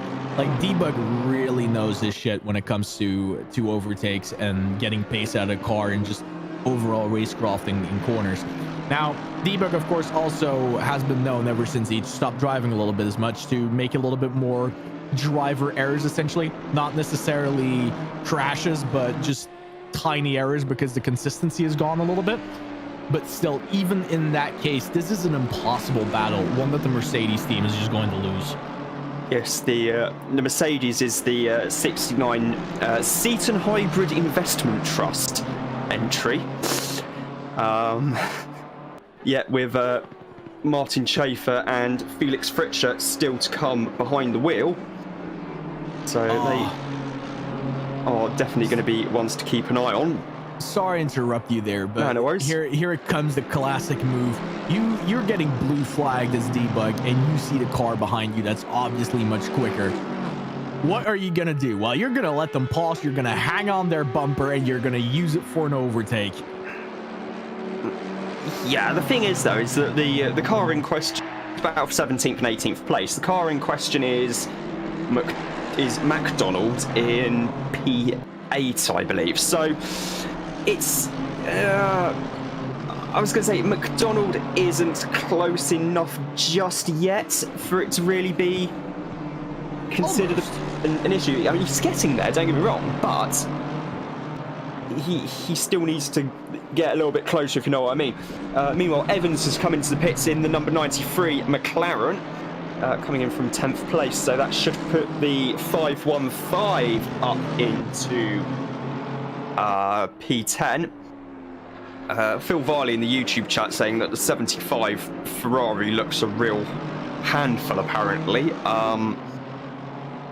Yeah, they have had a pretty torrid afternoon so far, but there's still plenty of opportunity to move up through the field for them. As yeah, Evans has gone down to P15 via the pit stops. Coming out of the final corner is this battle here. Day moves to the inside to try and take a more defensive line. Debug is going to have to go the long way around if he's going to get the position. Day moves back across in front. Take the racing line. No need to worry about any potential issues there. There's the McLaren coming out of the pits. So the McLaren is now in 18th place, and Debug makes the most of the confusion and goes past the pair of them. So in the space of all that, Will Day's just lost 2 positions there, both to Debug and to Evans in the 93 McLaren. Evans is going to come back down the straight past, have a little look at trying to get past Debug, which he does before the inner loop. So Debug manages to, out of all that, stay in 17th place, pretty much. So yeah, cracking bit of racing from the 3 of them. There's McDonald there trying to get past and put a lap on Day in the Mercedes, which he has done. So I think trying to get past these two might be a little bit harder, as Jack Mason has just come into the pits in the 45 Honda. Don't quite know why, to be honest. Readjust the statement that I made earlier, because Evans, that's the McLaren that essentially went for the dive bomb on you know, the 75. Yeah, on the 75. And I was saying that they did quite well regardless of the drive-through. But what I hadn't factored in is that when you drive through the pit lane, no matter what, it resets your stints. Yes.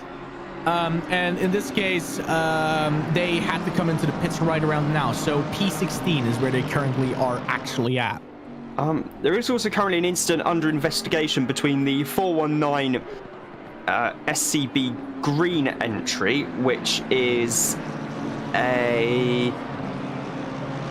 it's just going to be quicker. The Bentley of Campbell, Walkington, Spooner and Graves. And the other 2 cars involved in it are both Porsches. The one of which is the Shumi Skins car, and the other one is the 76 of Madsley, Kearton and Matt Higham, RWB helmet. So that's one which I may need to keep an eye. Oh no, now it's the 911 has been absolved of all blame, so it's just between the 419 and the 76 now. Interesting scenario. So we'll keep an eye on that as and when things do change. The 75 Ferrari is back in the pits.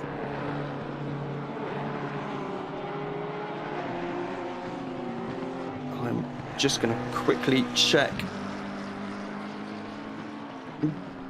Discord. There's not been any updates on Discord yet. Does not surprise me. We're still pretty early on in the race. There's still a lot to go for. I would be surprised if we have a lot of things going on right now. Meanwhile, Ian Mackey, currently P3 in the McLaren. For it's going to be Josh Barton and Crawford Brown taking it to the end. Crawford, a very, very late addition to the team for this round, and which was good news for Barton actually, because it means that he was at the time facing the prospect of having to do an 8-hour, more than an octuple stint, definitely, to go to the end, which would have been absolutely brutal, physically and mentally as well. So, yeah, it's going to be interesting. Well, a bit of a slide there coming out the third to last turn from Mackey, lighting the rears up as he gets on the throttle in the 84 McLaren. No.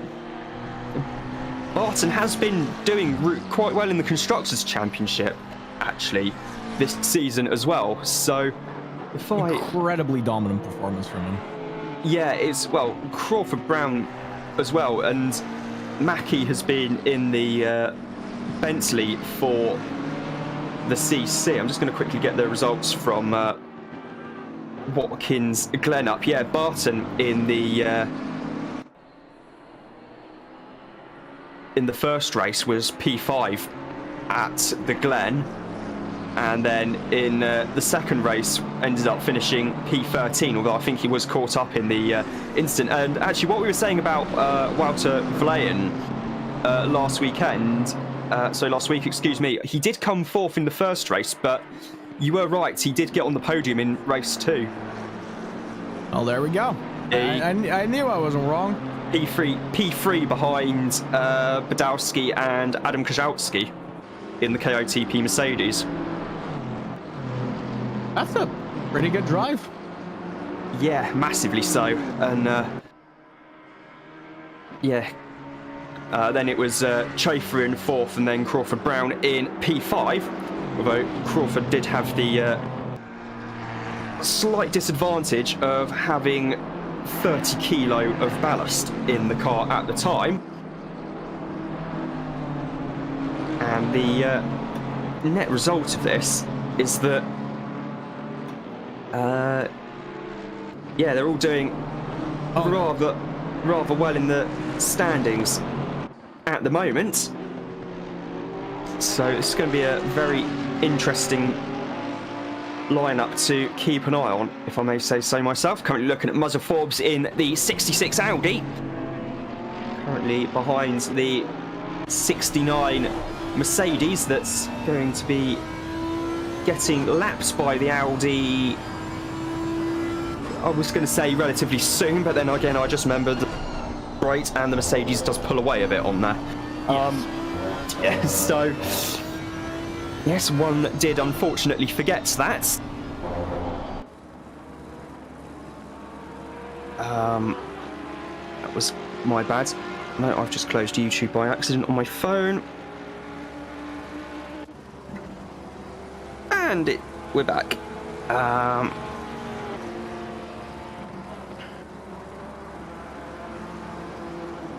Still about 300. We're 51 laps into a 338 lap race. There's still quite a lot to go, and yeah, there's a bit of wind currently coming in, and clouds are starting to gather, and one starts to dream. I dreamed a dream, time's gone by. Oh well, that's us. We got copyright strike right there.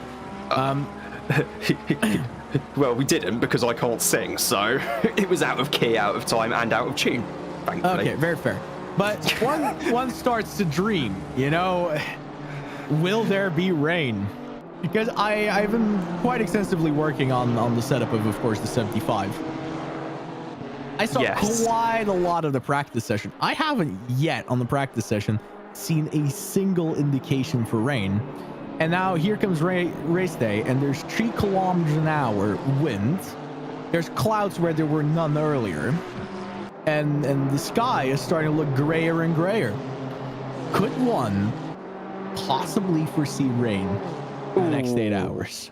I was going to say, if it does rain, then I don't think anyone has got I think everyone will struggle if it does, because I think they've all banked on it being a dry race and have set their cars up accordingly. So if it does start raining, then we could be in for a fairly whoever's in the car at the time is going to be in for a very, very bad nervy stint, to say the least. Especially because there's so much camber and elevation and like angle to this racetrack.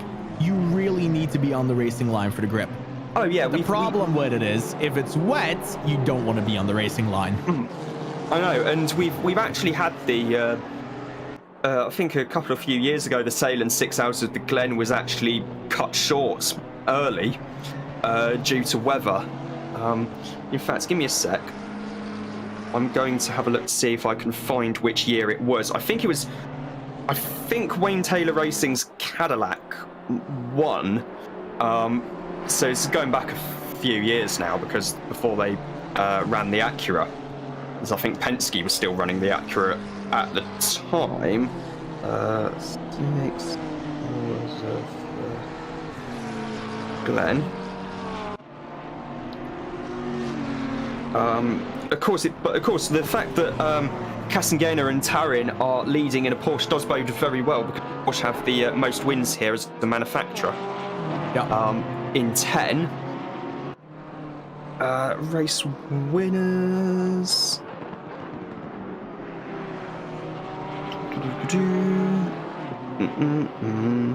Trying to find it now. Skip past the Grand Am era.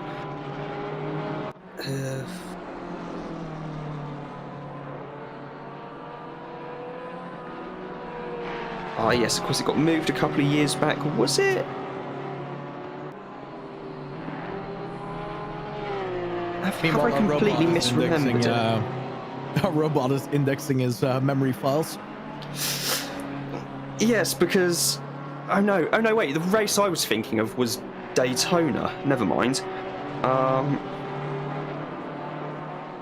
was thinking of the Rolex 24 that Wayne Taylor Racing won.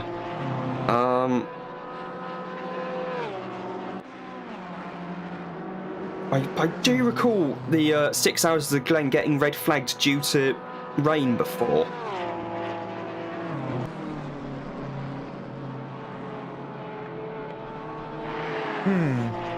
So I am having a look into it. Oh my god, you know, now the 84 apparently died.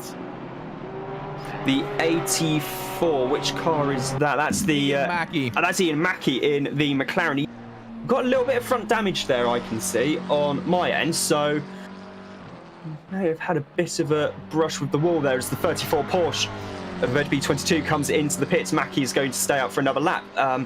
Got to love the fact that the pit lane wall attenuator is basically some trash cans that have been painted yellow.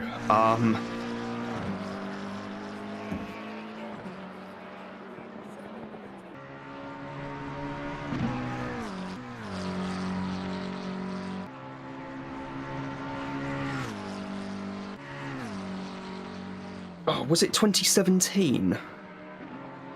That sounds about right. Does it? I would not know. I can't remember, which is the problem. Regardless of whether or not you're a fan of them, yes or no, I'm literally the Crofty to your Brundle, so I would have no idea. Yes, but the thing is that Mr. Brundle is still to this day very handy behind the wheel of a motor car. Absolutely phenomenal sports car racer in his own right, actually. And Absolutely. I read his book, Working the Wheel, and some of the stories he told about the Jag Group C car, which Ross Brawn designed for the 1991 FIA World Sports Car Championship, are absolutely incredible. It's like the downforce that thing produced. They were racing in the wet at Monza on slicks and still had grip. That's ridiculous. There was also, I think that was also the race. I think there was one race. I can't remember if it was Monza or if it was another one where he started the race in one of the cars, got out, done the driver change, as we see in Mackie coming into the pits in the McLaren, did the driver change, had about a couple of laps to neck some isotonic drink, wait for the sister car to come in, did the driver change, got into that, and finished the race in that car. And so he ended up finishing first and second in the same race. There was Silverstone, where he lost 10 minutes in a few laps in the pits due to a broken throttle cable, and did the throttle cable issue, I think, and did the entire 400+ kilometer race solo, and managed to take 2 laps out of the entire field. And this was in a race that had Michael Schumacher driving one of the works Mercedeses. Because a lot of people forget that before his F1 career, Schumacher was a works sports car driver for Mercedes. And he and Brundle took 2 laps out of him, only for the pair of them to be teammates in F1 the following year at Benetton. And just reading some of the stories like that are absolutely both bonkers and brilliant in equal measure at exactly the same time. And I'm incredibly hopeful with the upcoming we new just got a cars. message from Elgard himself. Everyone dying. Girlfriend saying we will get Ford at the end. Who knows? You know, Elgard, I mean, you died at race stop chicane. I think you're gonna see that a lot more people die at race stop chicane. It's looking like it's just ever more likely increasing that at least everyone in this grid will at one point or another have an encounter with race stop chicane. Yes. It's a part of it. It's part of life. Part of Watkins Glen. But I will say this, and I am very serious when I say this. I don't know why they coded them to be hard. I really don't. There are many different ways they could have approached this to do it, but that chicane right there is existing in the way that it is so that you can use it as an escape road. That's literally what it needs to be. Yet what they've done is they've turned it into a hard wall, which means that you're gonna approach it with one of the fastest speeds the game sees, and you're going to find yourself going straight at it if you make a mistake. You know what I'm really afraid of? Imagine if it does indeed rain, because it's looking semi-likely, right? Ooh. And they're on slicks and they go straight.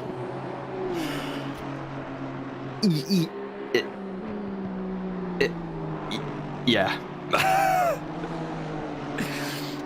Mark has added a quick bit of advice for everyone. Don't turn in before the wall ends on the inside. Yeah, sounds about right. Yeah. And well, we saw in the CC race earlier this week that there was an incident involving Johnny Lenz.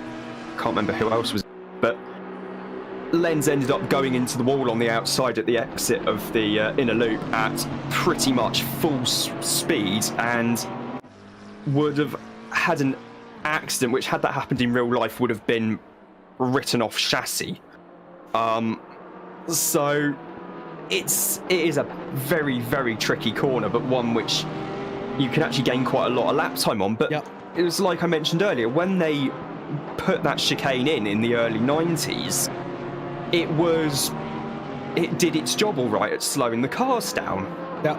However, things have changed since then, and it's now a genuinely quick bit of track. It's just one where you're having to try and thread the needle at very, very high speed.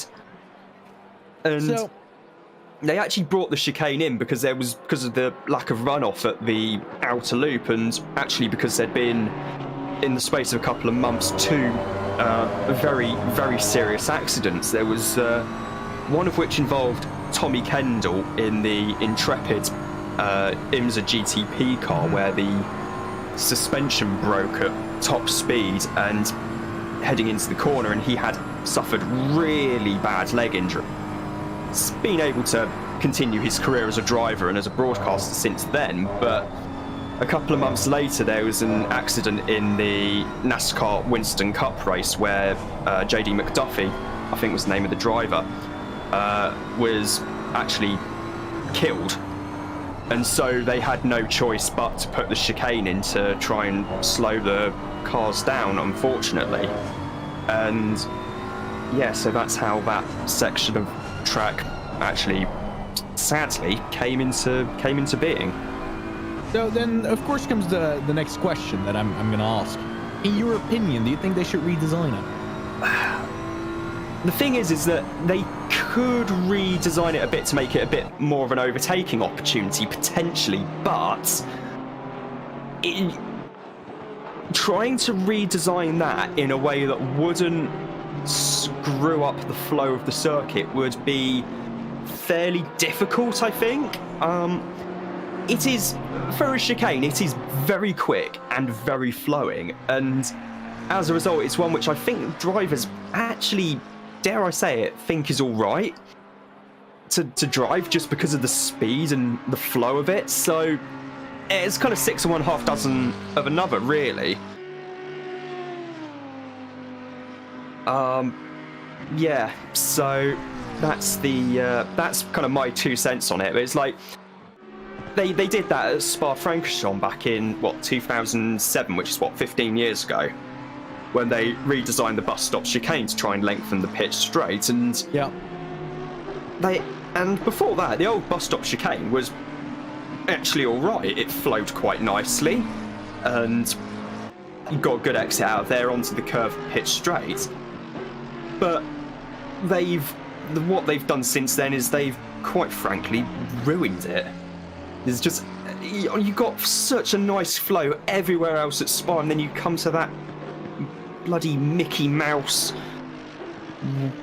whatever that is, at the end of the lap, and it just ruins it completely. Yeah, then you look at the redesign of, for example, Rouge and Radion, and then there isn't really that change that much. Because I don't know if you're actually aware that they changed the Rouge quite significantly.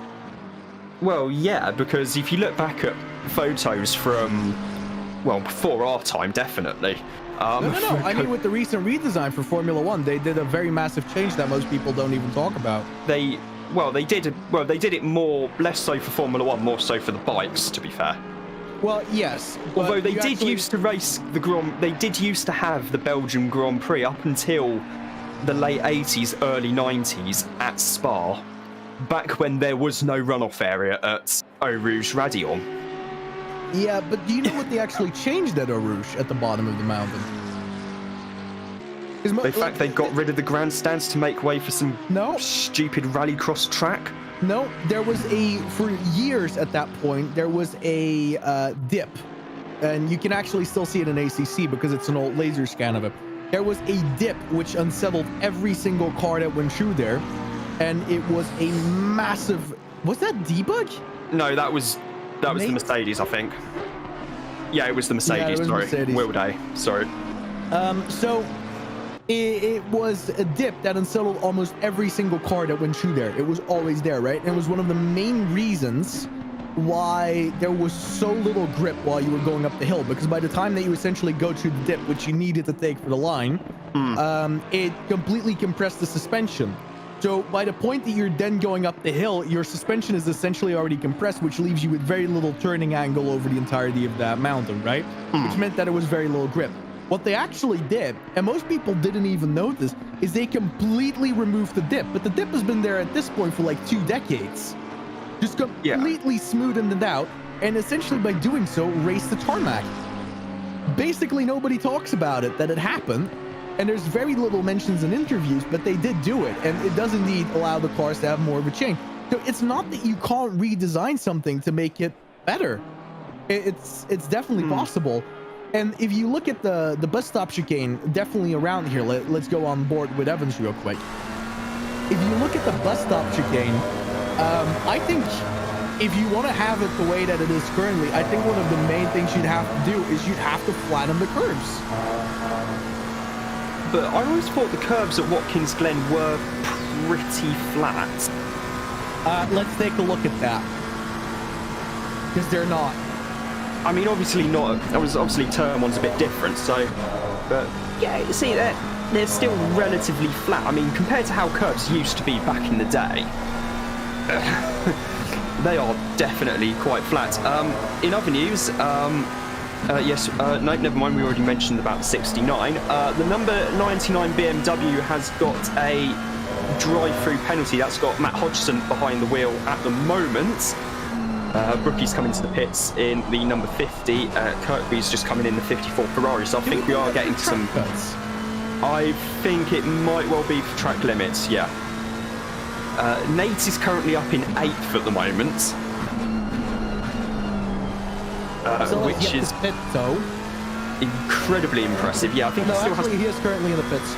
Oh, okay. Oh, no, yeah, he has. You're right, sorry, he has just come into the pits. Also, hi to Tom Denman, posting the YouTube chat. I'm a driver from car 93. I messed up the order in which you have to join the server.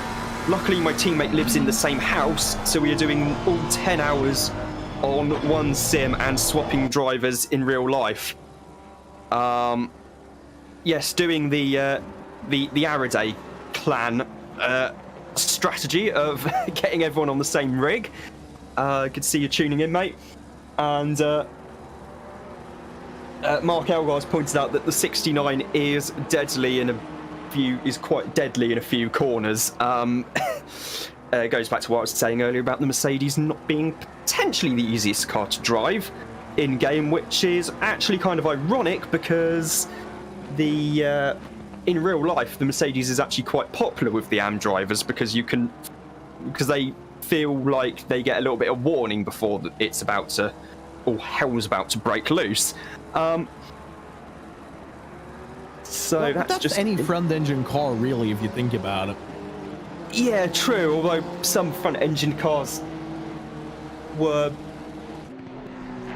more popular than others. The Mercedes, although I know the BMW Z4 back in the day was, and it was funny, we were talking about Eau Rouge Radio. I still remember watching Alex Sims, absolutely smashing bloke. I've interviewed him a couple of times actually for the Formula E website, right, for lovely bloke, it's the kind of person you could chill out down the pub and have a couple of pints with. And he said that, and he actually, there is a video on YouTube somewhere of him going flat through Eau Rouge Radion in the Z4 GT3. It wasn't even a works car, it was a Pro-Am entry, I think. Wow. It was the Black Bull Whiskey sponsored car that raced in with some success in British GT back in the day. Simsy, still with ties to BMWs, won the final round of British GT this year. And I was speaking to him about racing in IMSA out in the States for BMW, and I said to him that, I mean, you've got lot of experience of racing in America on tracks which are quite fast, quite sketchy, a couple of street circuits thrown in for good measure, and on tracks which mostly have absolutely no margin for error.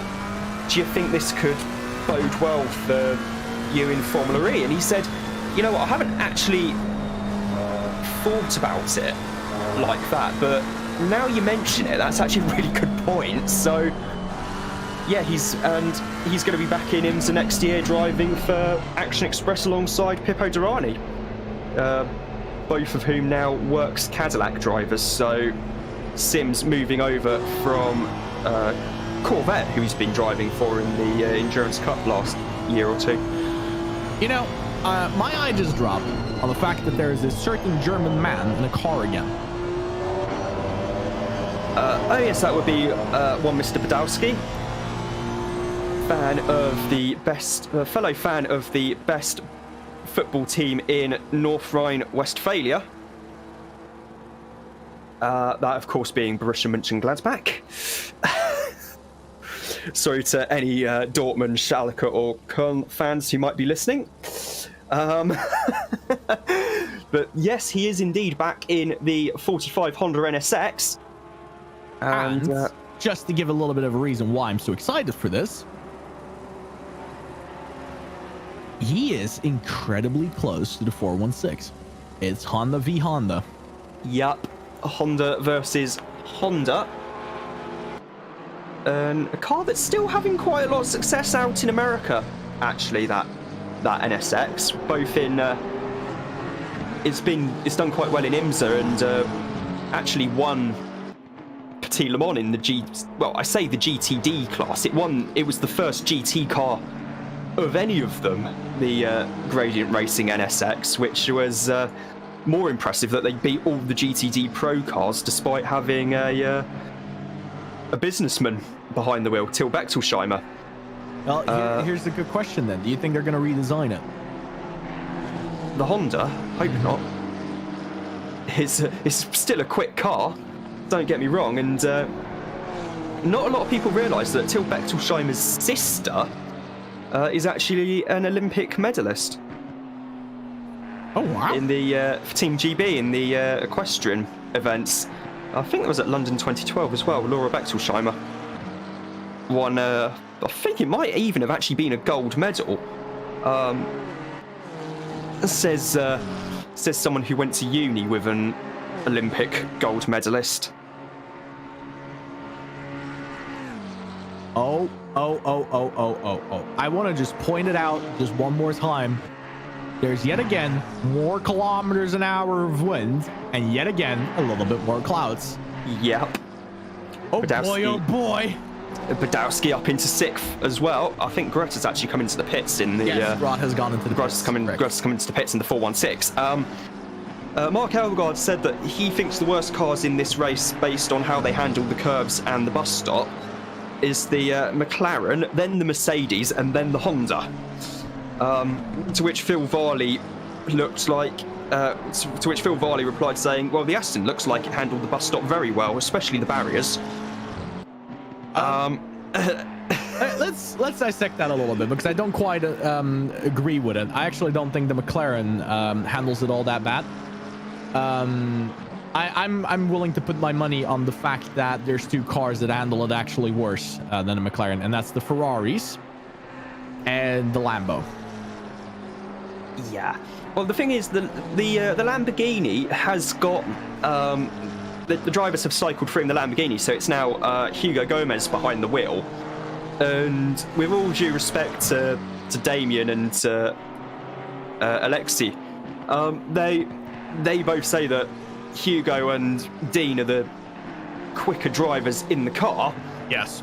And Dean's still yet to get in that thing. And so this is going to be an interesting couple of stints, because Damien and Alexi have done an absolutely phenomenal job getting that car up into the top 10 from a fairly low grid position, actually. I don't think they were able to get everyone through qualifying, so...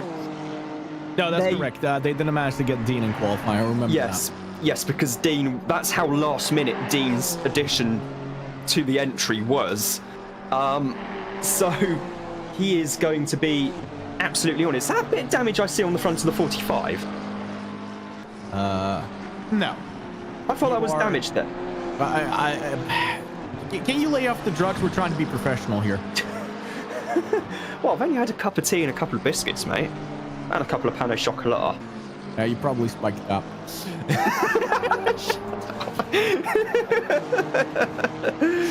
Oh, apparently the 419 has had a bit of an issue. That's the Bentley that's got Graves behind the wheel at the moment. So, like, realistically, like, talking about where that Lambo can end up, I still stand with my point, though, that it is probably the worst car on this field right now to go over the bus stop chicane. And specifically for the fact that the car in real life is even a little bit famous for being allergic to curbs.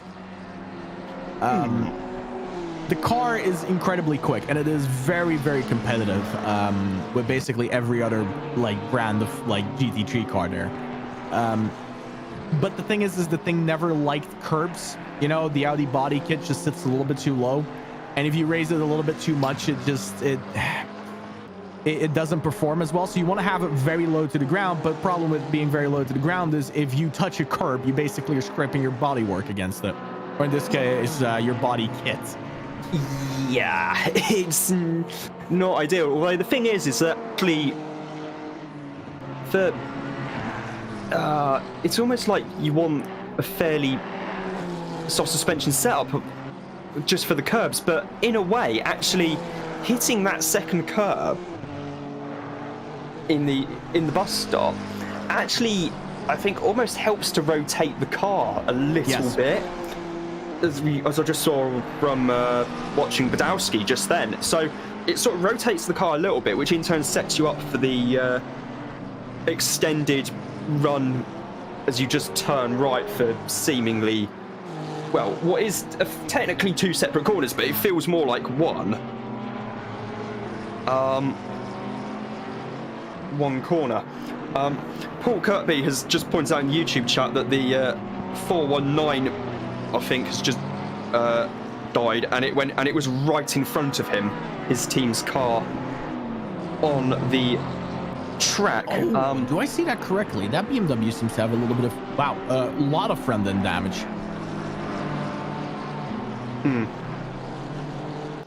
Why did that happen? I don't know. Either way, no further action has been taken on the incident between the 419 and the 76. Stuart's observation from Maddow is that car 419 is... I need to re-click on that. Car 419 is heading into the pits and fails to follow instruction regarding making your intentions clear and keep within pit entry lines. 76 gets caught unaware and rear ends car 419. No further action. Yeah. That sounds reasonable, at least to me. Yeah, Kirkby is in the 54 Ferrari, and the 419, if I type that in, is the Bentley of Campbell, Walkington, Spooner, and Graves. I've just realised we're 2 hours into the race, so 2/10 of the way. Yeah, we're 20% of the way through the race, and it is probably about time we gave you a rundown through the field. So it is Nigel Turin still leading the way, as he has done for pretty much the entire race so far in the number 911 Porsche. Just behind him is Joao Castanera in the 417 Audi. In third place, it's Patrick Nemcovski in the 193 McLaren, and then it's George McDonald in the 25 Lexus. In fifth place, it's Ian Mackey in the 84 McLaren, ahead of Marco Badowski in the 45 Honda. Joseph Parker is currently in seventh place in the 66 Audi, and right behind him is Matt Hodgson in the number 99 BMW. Rounding out the top 10, it's Debug in the 52 BMW, and Hugo Gomez in the 515 Lamborghini. In 11th place, it's Dennis Sherps in the Honda NSX GT3, and then just behind him, it's Justin Madsley in the number 76 Porsche, and Max Reichel in the 34. Scott Free is in P14 in the 97 BMW, just ahead of Josh Evans in the 93 McLaren. Then it's RC Brookie in 16th place in the number 50 Honda, and then it's Will Day in the 69 Mercedes. Apex Vest is currently in 18th place in the 48 McLaren, ahead of Brendan Costy in the recovering 117 Aston Martin, which is up into P19 now. 20th place, it's Walt Graves in the 419 BMW, ahead of Hossein 67 in the 21st place car. Then it's Peter Varga in the Ferrari, currently in 22nd, and our only retirement from the race so far, unfortunately, Simone Capelli in the Aston Martin, after his teammate let him down just before the start of the race. Hossein is in the Ferrari, excuse me. So I was looking through the field real quick while you were going down your ramble of where everyone is. There is something really interesting shaping up. There is a 4-way fight, maybe even a 5-way, depending on the pace of number 12, setting up currently. And essentially, McDonald is incapable right now of staying ahead of Debug, Gerlander, Gomez. Yeah, I don't know why it still says Gerlander here on my screen. So incapable of truly staying ahead of Gomez, and then Shups and Madley. Yeah. Because the reality of the matter is all the names that I just named are much faster. And I just realized that there's another problem with my timing sheet. It's not McDonald, it's Hutchinson. So yes, Hodgson is currently in 8th in the LFS Motorsports BMW. It's not that he's driving bad lap times, don't get me wrong, that's not what I'm saying here. But his lap times compared to the drivers behind him are lacking, essentially. Not by much, but by enough for those cars to slowly start bunching up. It's truly turning into a train. There's about 6 seconds between them, with the first tree behind them just within 2 seconds of each other. So there's we got a yellow flag here. Do we see a car off? That is the Mercedes of Day. Will Day. Yeah, Will Day. Still in that car as well. Yeah, still in there, and serious damage by the looks of it. I think he just went into the... No? Yeah, I think he's going into the pits right now. I think he's... Well, I mean, thankfully he's close enough to the pits that he can just put the hazards on and almost crawl in. he was that close, thankfully, but it's not ideal either way. And yeah, he is in the pits now. He's just lost position to Costy in the 117 Aston Martin.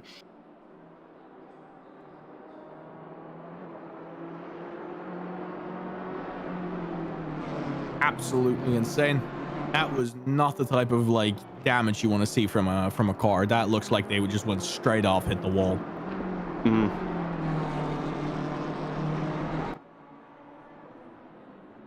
Felix has said that if you can get Sheetal Sanctuary to play during the rundowns, we have the full Radio Le Mans experience.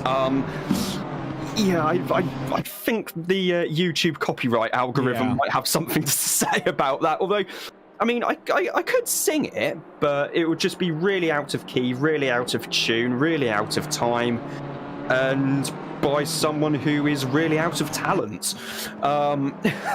So we should be fine in that regard, but I don't think anybody would want to hear that, because then we'd end up with no one watching the live stream, as everyone's just running out away from their computers screaming. Yeah, it's... You can do it if you want. I'm not going to do it. I will spare everyone from having to hear me singing. So probably for the best in that regard. I mean, you nearly sing whenever you run down the grid, so I mean, it's close enough. You know, every time we do the rundown, I actually have that in my head. Really? Yeah, She Sells Sanctuary. So, yeah. It's, yeah, which is maybe a good thing, maybe a bad thing. I don't know yet. And yeah, it's absolutely crazy. But No, that's more just kind of force of habit than more than anything else from work. But I'm cool with it. So yeah, it's been a interesting race so far. Not sure what's happened here. Either way, I shall do this the old-fashioned way, as you can indeed. As we have actually done this before at Radio Le Mans. This is a long time ago. There was a FI Sports Car Championship race at Estoril in Portugal, and we didn't have any. There were no pictures available. Hold on 2 seconds. Nate, did you just... No, never mind. Streamed it, not that. You restarted it, didn't you? Yeah, I did that. Okay. And we all John Hindhoff, and I can't remember who was co-commentating with him. That at the time, this is going back about 20 years or so ago, and they did the whole commentary for the race using just a timing screen and a microphone stuck out the commentary box window for the sound effects to make it sound live. And the father of one of the drivers taking part in the race, Tommy Erdos, came up to John afterwards and asked him, "Oh wow, it was a really good broadcast. How did you do that with the? Did you have any TV pictures for it?" No. So yeah, it is definitely an Sorry art to form. interrupt, as Shops currently is right on the tail of Gomez. I'm going to take a gander here and say that Gomez just did an overtake on Shops, who Shops is hanging on for dear life on the rear of that Lambo, trying everything in his power not to give away for that. But here is the thing. What is quicker, a Honda or a Lambo? I don't know. And the thing is that we mentioned earlier that the Soulless Racing with HSP Motorsport team did start with their bronze graded drivers first, and we got Gomez in the car now. We got Dean still to go in the car, and Dean, I know for a fact, is a very quick driver. So yeah, this is going to it's going to bode well for them. It's going to depend, I think, on whether Gomez is going to be able to hold on to the position. He's just about able to there as they come into the final corner now. Sherp's not quite close enough, although he might be able to have a run down the pit straight. It's side by side coming down the pit straight now, heading up towards the timing line. The gap is going to be not a lot, 28 thousandths of a second, and Sherps gets past just before the braking zone for turn one and manages to get the move done on the brakes. So Dennis Sherps has moved back into P9. However, that line that Gomez just took sets him up for a lot more pace down the back straight here. As you can see, the gap closing down within seconds. There is a real opportunity here for Gomez to take a dive down towards the inside into the chicane. Thinks better of it, just like everybody else has, because that chicane is a real death sentence. Gomez having to let it go now. There isn't really a lot of opportunity for him. If he can hang on, which is really difficult to do, he could launch another few attempts through the next section of corners, but he's a bit far away in my opinion, just a tad. Yeah, he is just he's not going to be close enough. I think the best thing Gomez can do now is hope that this battle has actually done some stuff to the tyre wear on the 416 Honda of Dennis Sherps. Take a couple of laps just to let the tyres cool off a little bit, and then have another crack at it. Although the pair of them are closing up on Hodgson in the 99 BMW. Yep. So this could get quite interesting. So we could be looking here at a three-way battle for 8th place quite soon. Susie has posted in the YouTube chat, I can confirm that Ian Mackey's crash was significant, as I could hear the sim wheel spinning Shops all the way diving. from the lounge. I just sighed, then laughed. And that was a few extra quid in the swear jar. The car obviously getting the blame for the incident, as I've just noticed a debug has come into the pits as well in the BMW, although I think they are off strategy somewhat after what happened earlier. Yes. So Shops currently tried a little bit of a move. Is going to try again right here into the ender, but he thinks better of it. That's the second time, by the way, he thinks better of it, because into turn 1 he also was alongside Hudson and then basically backed out of it.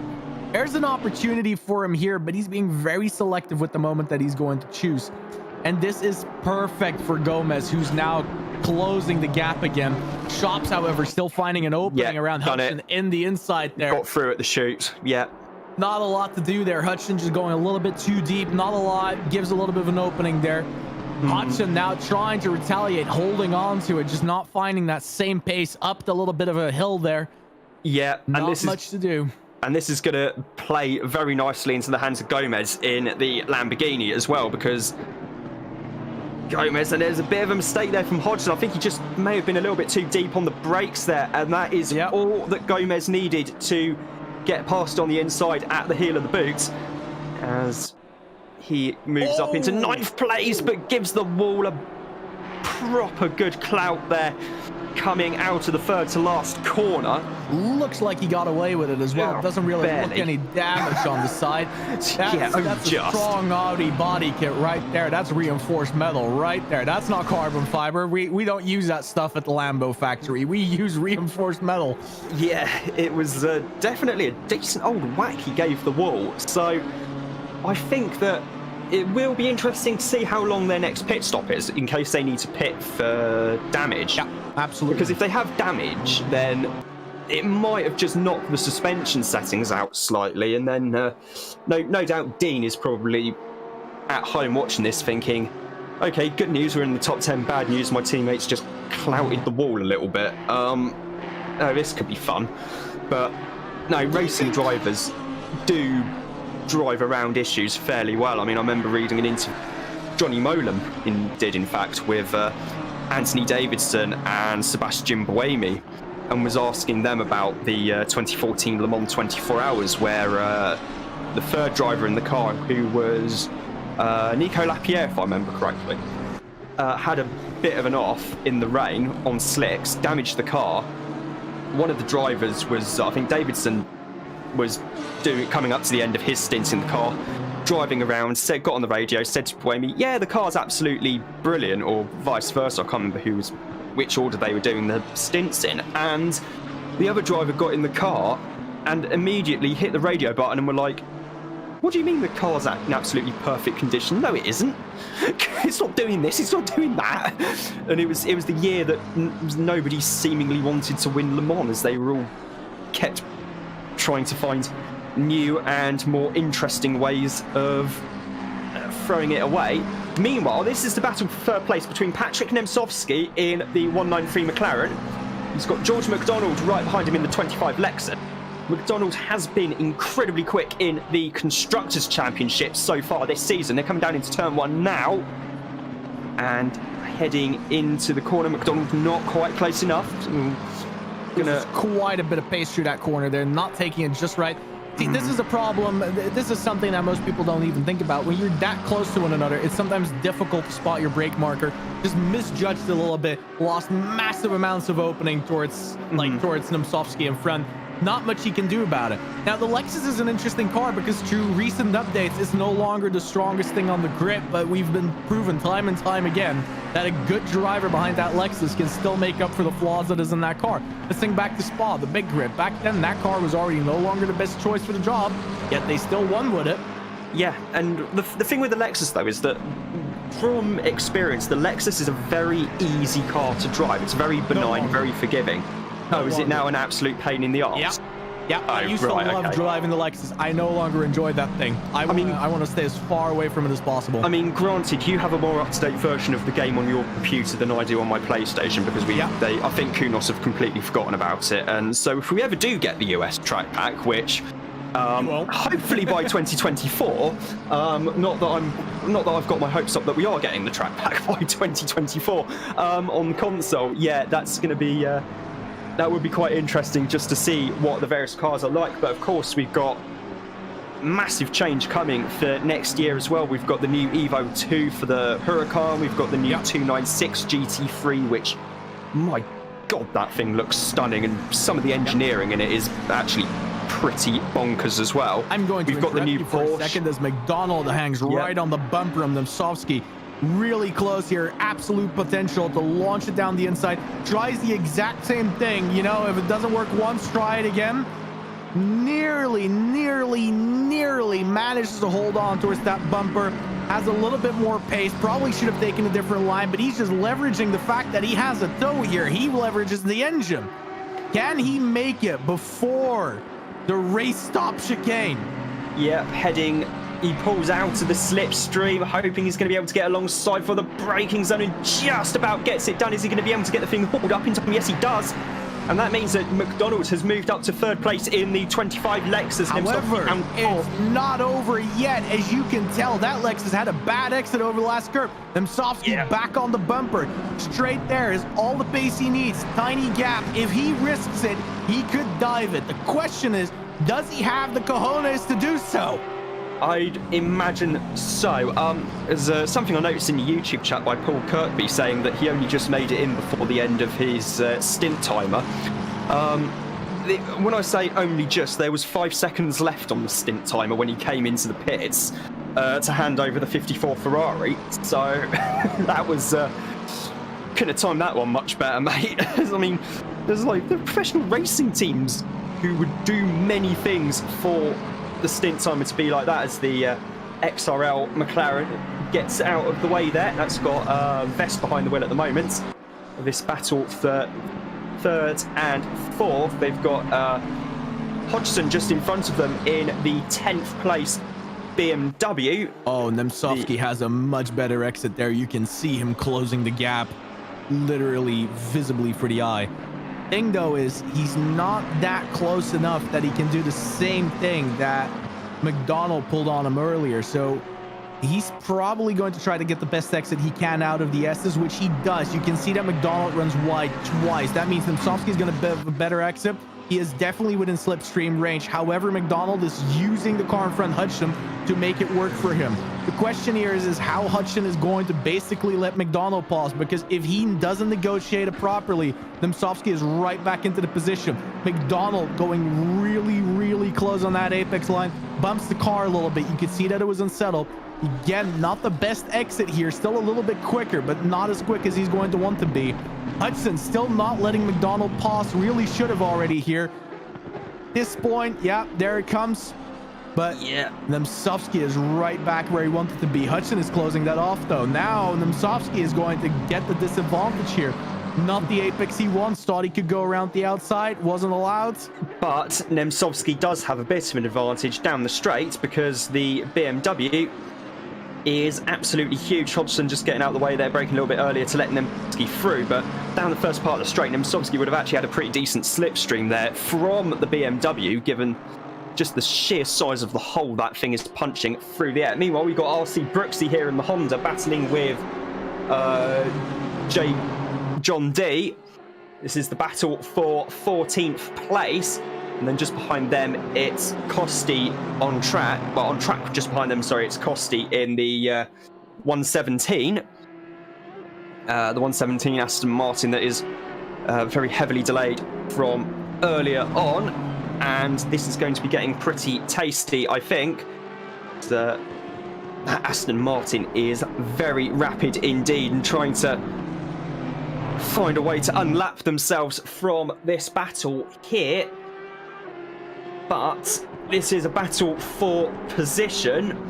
Gap's gone up to about half a second now. Varga comes into the pits in the 75 Ferrari. Madley's in the pits in the 76 Porsche. Badowski's in the 45 Honda as well. You can see John D not quite close enough to be able to make a move on Brooksy there.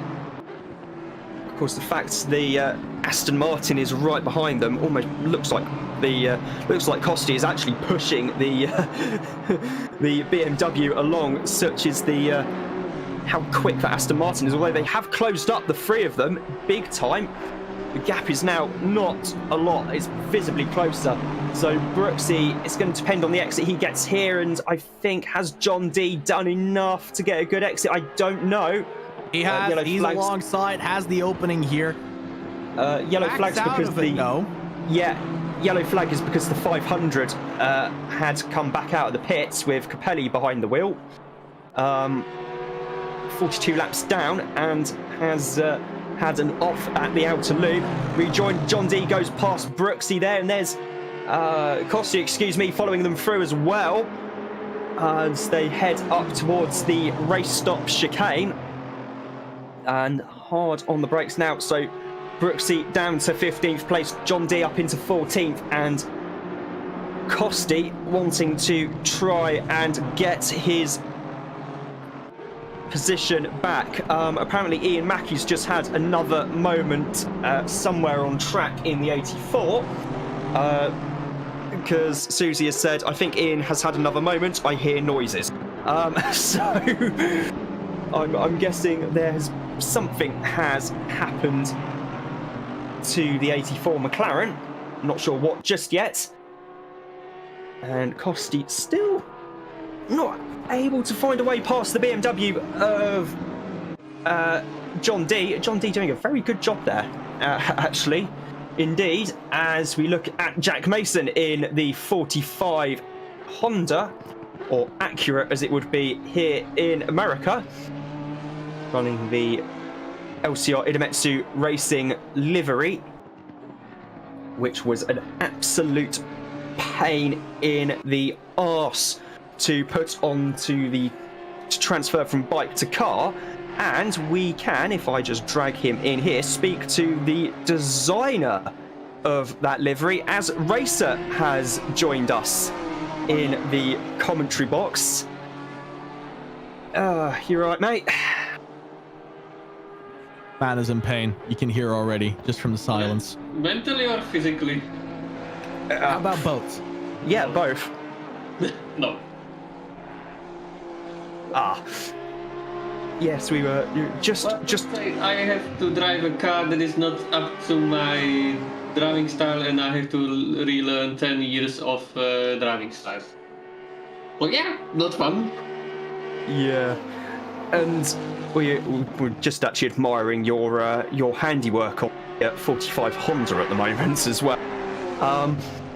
Well, at least I can do something properly. You're a bloody good driver, mate.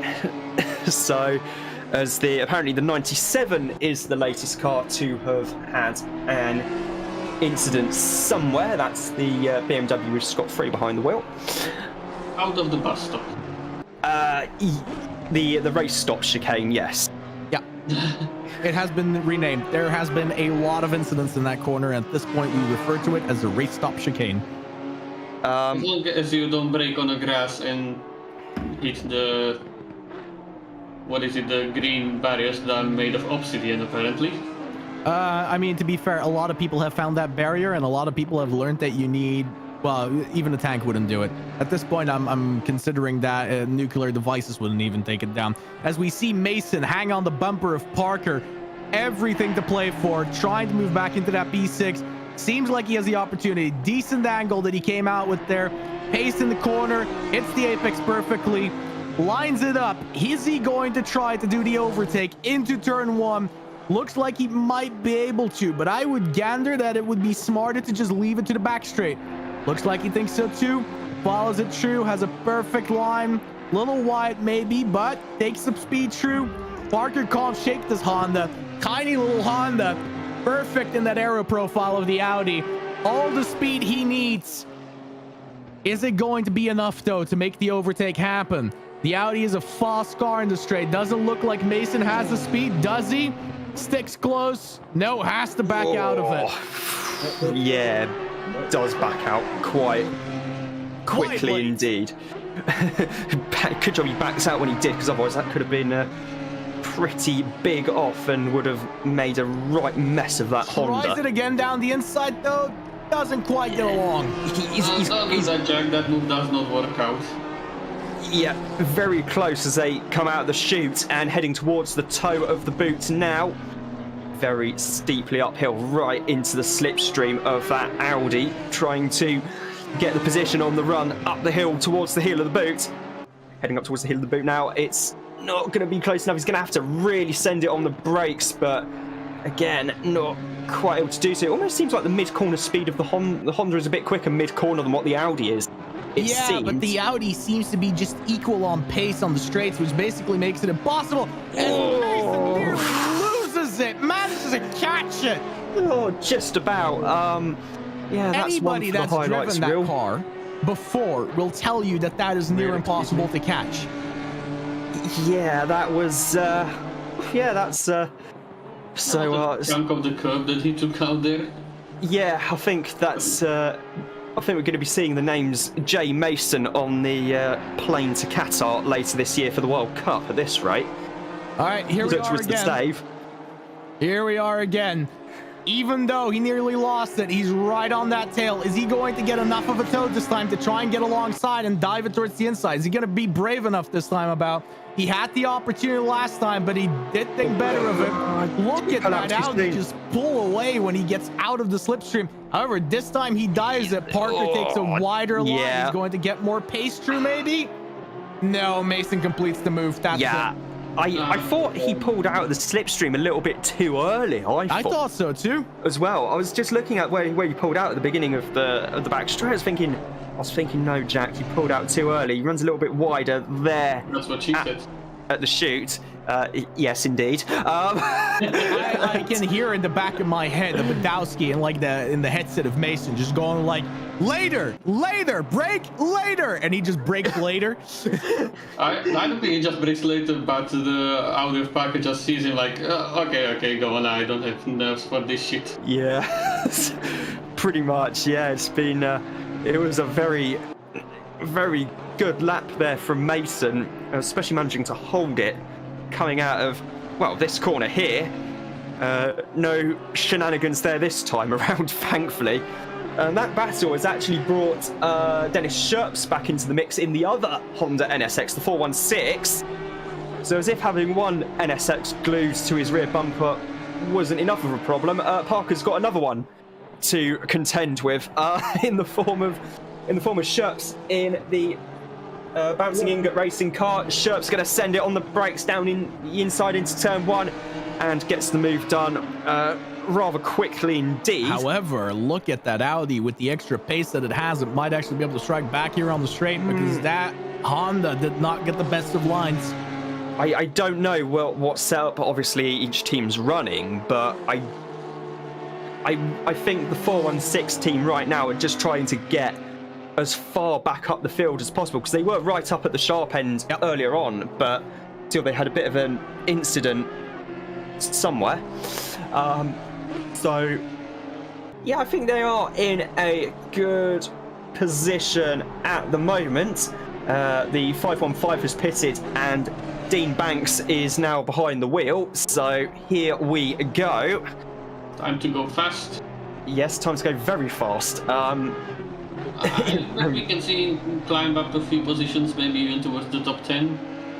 Well, with Potato and with Gomez, and Gerlander and Lowe, they have to get that car into the top 10. So I think it's going to depend on where everyone pits, but should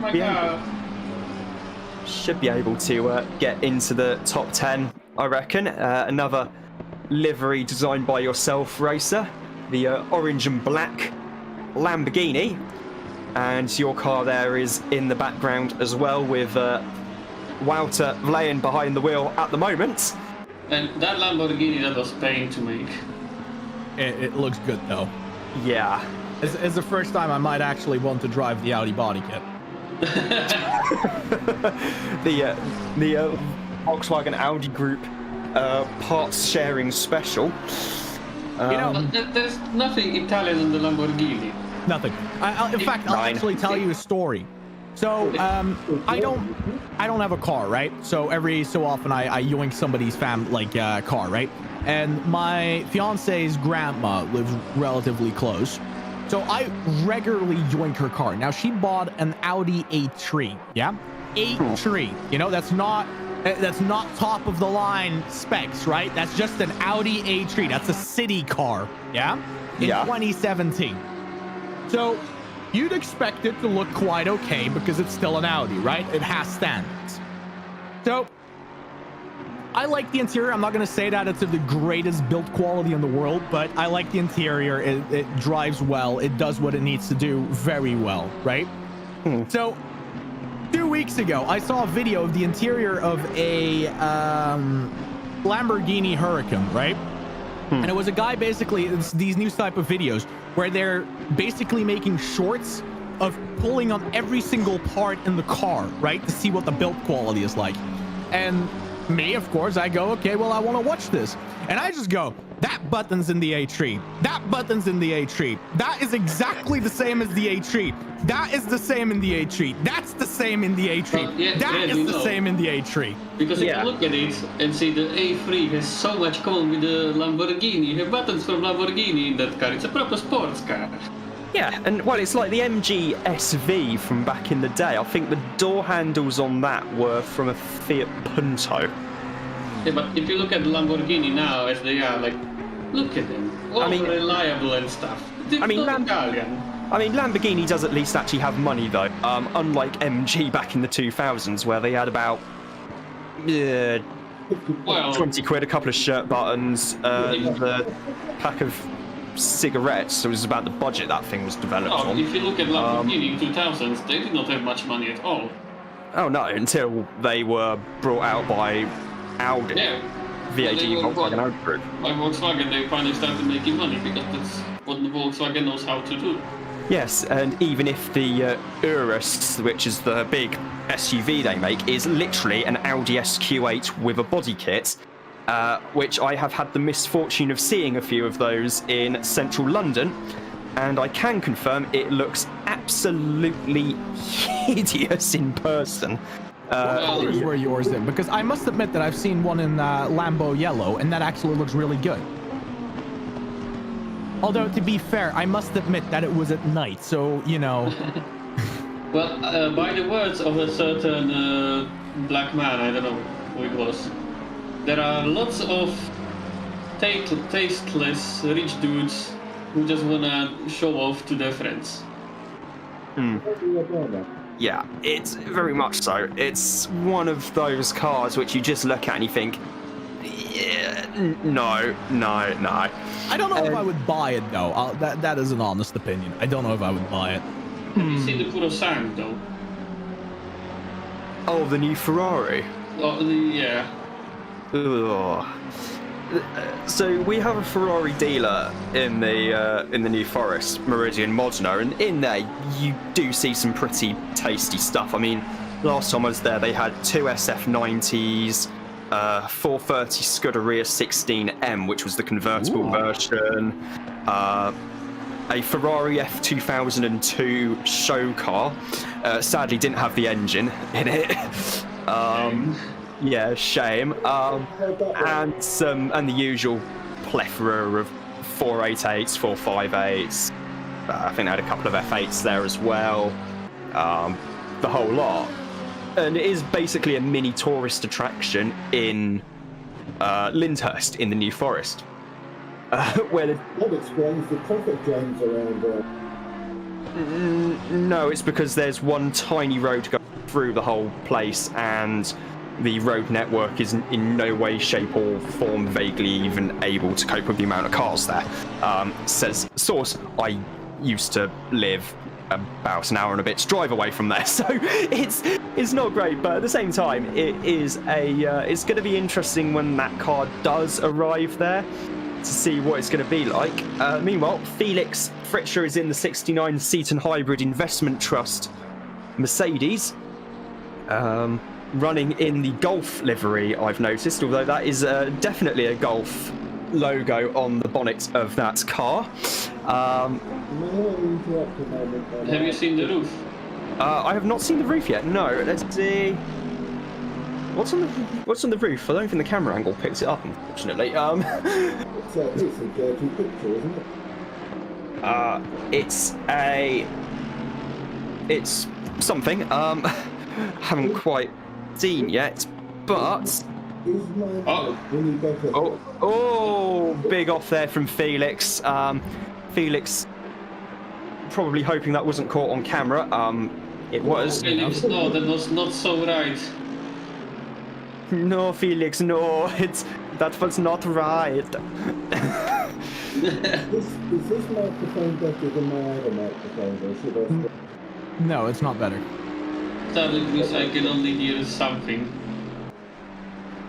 And Felix still cracking on at a reasonable pace in the 69 Mercedes, the only Merc in the field. Look at the Bentley in front. Does it yes, remind you of Bentley- the Speed? The Bentley in front, this is actually 4 position. There is only one Bentley in the field. That's got Campbell behind the wheel at the moment. Felix is closing the gap to him as the up front it's still Tureen, Castanera, McDonald, Nemtsovsky, Barton. That's your top 3. Meanwhile, I shall be back in a sec because I need to go and get a drink. Is it a beer? No, it's a cup of tea. Shame. It's a cup of tea. I'm saving the beer for afterwards because I have professional standards to uphold. Oh, you poor Do you thing. though? Yes, I do. Yes, I know it's going to come as a shock, but there we are. Anyway, I shall be back in a sec. Rob, you don't get paid. How can you have professional standards? Because I do work in the broadcast industry. Oh, well, outside of this mayhem. Fair enough. Well, as we now take a gander on the leading car, the can't read that shit. Porsche Team Shumi skins. It's been quite easy for them, what looks like for now. Well, it looks like Tyrrell has got no chance of losing this so far. Well, there's still 7 hours and 20 to go. Well, yeah. Mechanical gremlins can still play a part in this. Yeah. Yes. As we had a Your small- wheel can blow up. yeah, as we had a small electronical issue. I didn't know that the game simulated Italian electronics so well, but Oh, I guess there it you does. go. There you go. I managed to crash my teammate's computer as he was driving in the car, so wasn't the prettiest sight. No. I can imagine not. Yeah, but we're still going for a while and see if we can survive for a bit longer. Meanwhile, Fritz is still pretty close to Campbell at the back there. 2021, still having a battle.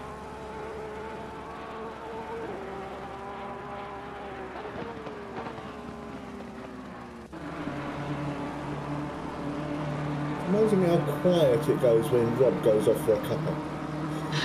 Well, I'm currently trying to work on the stream a little bit because it's acting up again. That's the only reason it's got quiet, because otherwise I would be yelling about here, but I'm currently not even looking at the cars driving.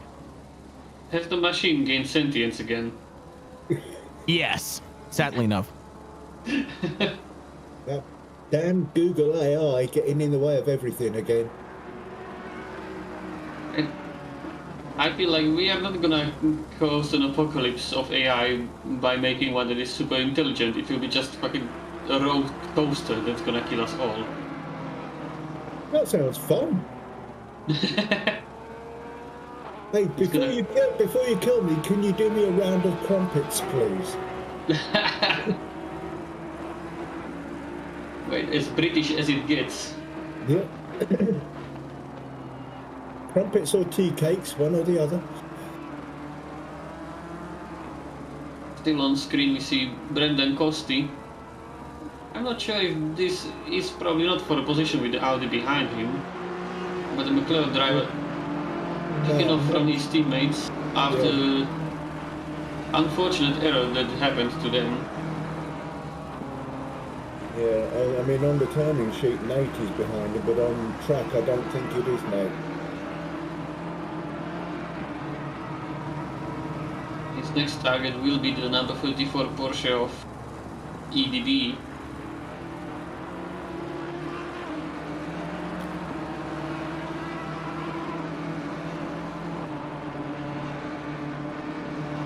One has to admit, though, that Rob is an amazing commentator. His knowledge of prior races is astounding. Well, he's a walking encyclopedia of, well, my teammate has spun it. Nice 360, and off we go again. Yeah. I guess I should go back to him and call him a little bit. That might be a good idea. Go and GM up. Say, come on, get on with it. Stop spinning round. Drive. Like, mate, I'm not hired to do this shit. This is what I'm for. I'll see you guys a little bit later. Alright. Okay, take care, Ace.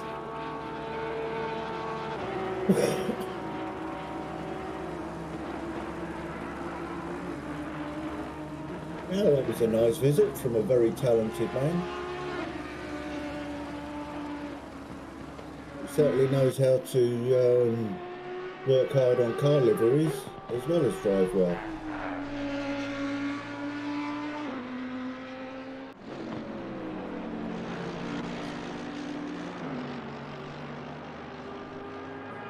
In the meantime, we're watching the dogs in the 66 Audi.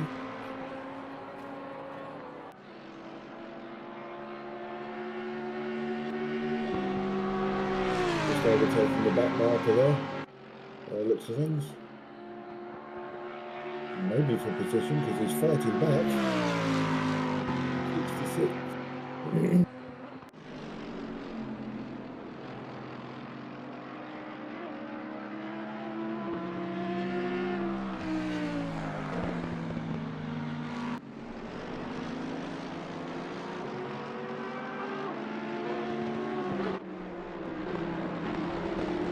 Here's he's passed him already. Oh, Mason's got a 15-second penalty.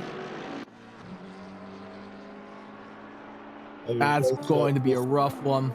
Yeah, over a race like this though, time-wise, I don't think it's going to be too much of an issue. Oh, it's gone. The penalty's gone. Might have just cleared it in the pits. Looks like he did.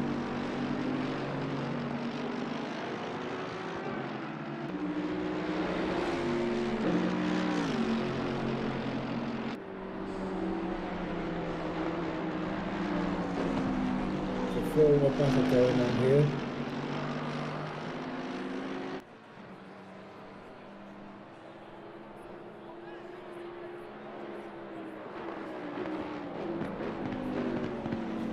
Which in the pale blue metallic Mercedes there. Chased down, it looks like, Nicky Campbell. The Bentley. Or am I wrong? Is that not the Bentley? No, that is most definitely the Bentley. Yeah, Fritsch currently trying to find every single second on track that he can to like recover what he's just done. And I mean, it's a very real possibility for him to take Campbell. I don't really know if the Bentley was a right choice for this type of track. Very much no, it's very much a big boat, and it would have worked well if the Stintheimer was, you know, longer than 55 minutes, but that it isn't. So any advantage the Bentley really has is sort of lost on it. Yeah, I think it's basically not as good on the hairpins going round the boot there than the other cars. It's just too heavy. They have to brake harder to stop it pulling out of the track. I don't think it's necessarily the nimbleness of the car going through the corners. It's probably more to do with the fact that its acceleration is way lower because of the weights. I agree. And also, we have another guest in the commentary box. We do, Yes, we have Ian Mackey from the 84 McLaren team has joined us. And hi, mate. How's the race been? I think we didn't actually put a quali time in last week, so we started at the back, and Crawford just played everyone else's mistakes in the first stint pretty well. So went from the back to, I think we must have got up to P3 or P4 or something like that. And then I got in the car, and 2/3 of the way through I dropped it at T1 The McLaren, the setup we have for McLaren in this race is pretty wild, and I just dropped on the throttle and put it into the wall. But yeah, we're P5 at the moment, and Josh is in, so we're doing all right. Yeah, so it's been an interesting build up to the race, and obviously with Crawford getting drafted in at very short notice as well. Yep. Obviously, that's my fault. I have to go away, sadly. But that's what I'm trying to get my stints in now, so that the guys aren't, having to do 4 hours each. So it's a bit more fair on them. Yeah. Oh, as the Ferraris crash into each other there. So currently looking at Vlayan coming out of the toe of the boot, heading down the straight. Hard on the brakes, couldn't quite catch. He was in the Ferrari ahead. Hard on the brakes, the Ferrari in front. Not taking quite as much curb there. Heading into the third to last corner. And just loses it on his own, right in front of think Vlayan could really do to actually get the car pulled up any quicker. And that's a very unfortunate incident. That was Paul Kirkby in the 54 Ferrari, I believe. Yeah. Do you think that might be a quick trip to the pits? Or is there not enough damage? I mean, it depends. There's instances where you can really hit another car hard and not even feel it. It's front aero. It's gonna depend. It's either gonna be you're gonna have a lot of damage and not feel it, or you're gonna have like no damage at all and feel it. Or it could be like. Oh, sorry. Yeah. I was gonna say it could be like the CC race on Tuesday, the second one. Yes. Where I think some drivers had like 1 minute 50 plus. Yes, I was one of those poor drivers who was murdered. Yeah. Yeah, the Bentleys didn't do so well on that one. We might be big, but yeah, we took about 1 minute and 50 damage. I think Eddie got away with 1 minute and 20 somehow, but yeah, it was nasty. Normally, I would say normally on the damage front, if you tap someone in the rear and your bonnet goes, normally that's a sign that you're gonna lose all your top end anyway. So you might as well pit regardless, even if it was like for us. At the end of my stint, it was 10 seconds of damage. It was a good 8-9 Ks at the end of each straight, and also a little bit of front end on the steer. So. All those tenths add up. It sometimes is way better to get into the pits and get fixed up. Other times, if you're near to the end of the race, it may be better to just keep losing those tenths because you're still going to maintain your position.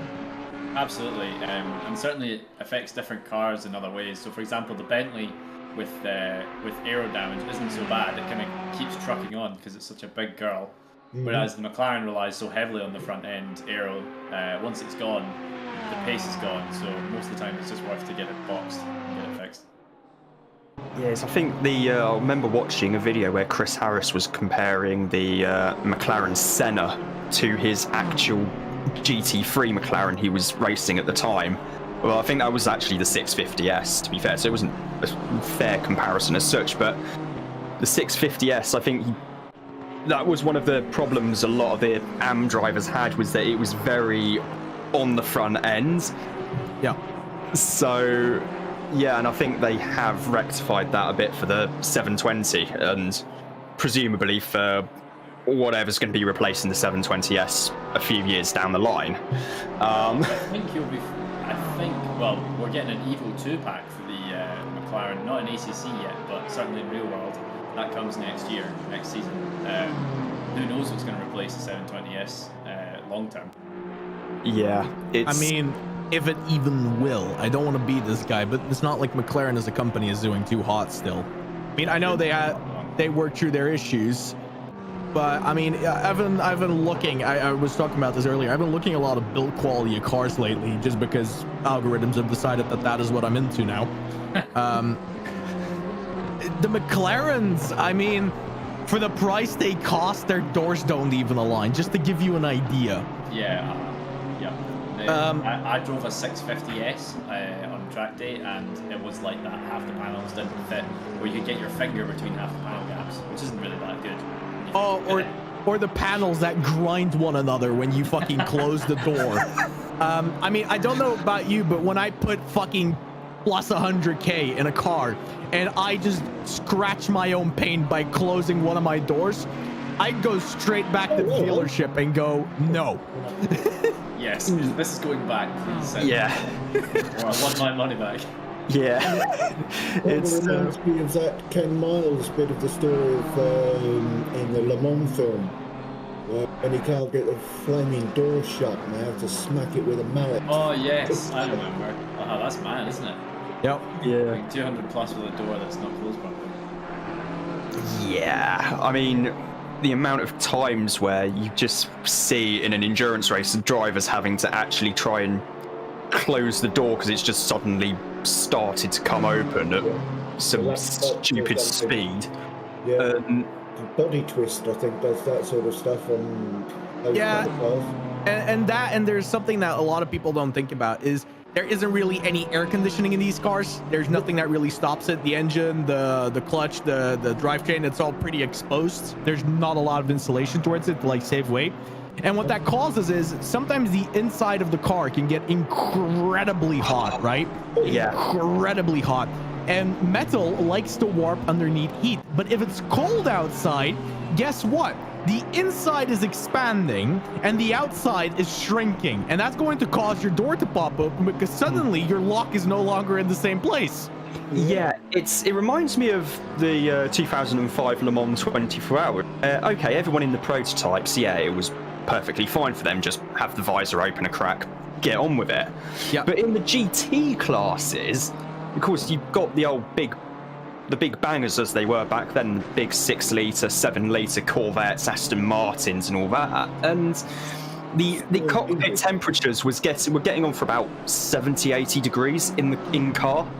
Yeah. And the drivers, we're talking top professional GT drivers, were barely able to do more than a stint at a time. Double stint was a no-go for health and safety reasons, and in the end they actually ended up having to change the technical regs so that any car that had a roof on it had a higher weight limit by a minimum weight by about 10 kilo, just because they needed to actually put an air conditioning system of sorts in the car. But professional racing drivers going to be professional racing drivers, they're turning that off because they want more power from the engine. So it's what happened in Japan, I think last year or earlier this year in Super GT. It was a really hot, humid round, and of course everyone decided air conditioning, no, don't need that, more power from the engine. And then half the drivers were ill after the race. I think a couple of drivers actually ended up in the medical centre because of dehydration. So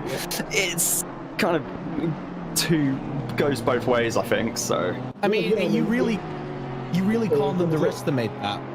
You really can't. No, I mean, even F1 drivers with a fully open or any open top open wheel car, they still overheat like hell. No, they've got all the air in the world flying past them. No. That is very misconstrued. No. That is not how that goes at all. No. They don't have any air in the world at all. That is an absolute and insane myth. Most people don't even realize they are literally sitting on top of the engine for most of the part. You are literally having the world's giant heater behind your back. There's nothing you can do about it. And if that wasn't enough, the exhaust pipes... I do remember Coulthard getting a burn on his ass because the heat was coming through his seat. Yeah. And I'll give you one even worse. The exhaust pipes of the F1 cars in front are at the exact same height as most drivers sit.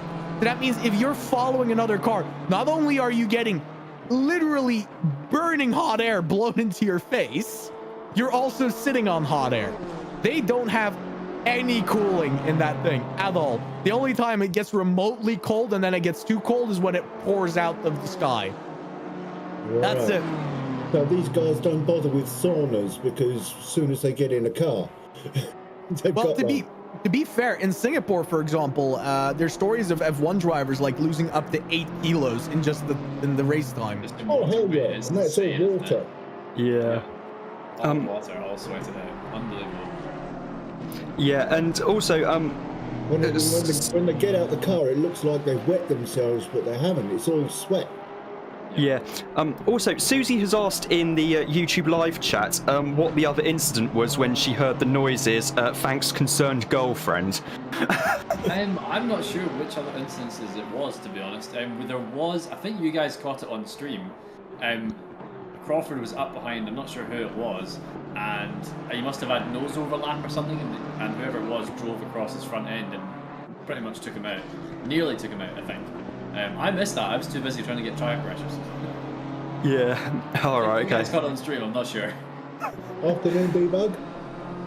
Isn't that a beautiful car you guys are looking at, eh? You know, I feel like You were it's a gonna little say banged that. up. I think the guy named Debug scratched it a bit. Hold on, look. Yeah. He definitely did. I saw that. He did. It was a bit risky when one car was coming out of the pits and another car was to the left, and I was in.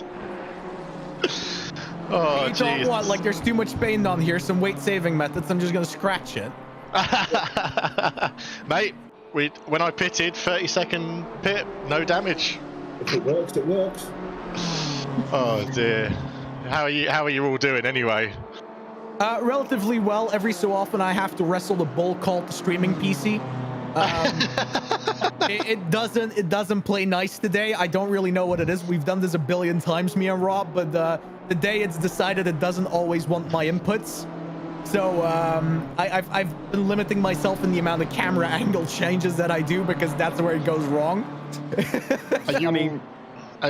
Are you all keeping a relatively healthy diet? Yes. Yeah, I hope so. Yeah. I'm on my second cup of tea. I've already had about 4 biscuits. Oh god, no! I'm on my second energy drink. Well, I'm on a beer, to be fair, and I got a double stint soon. So. No, I'm joking, for God's sake. I was about to say to the stewards with E.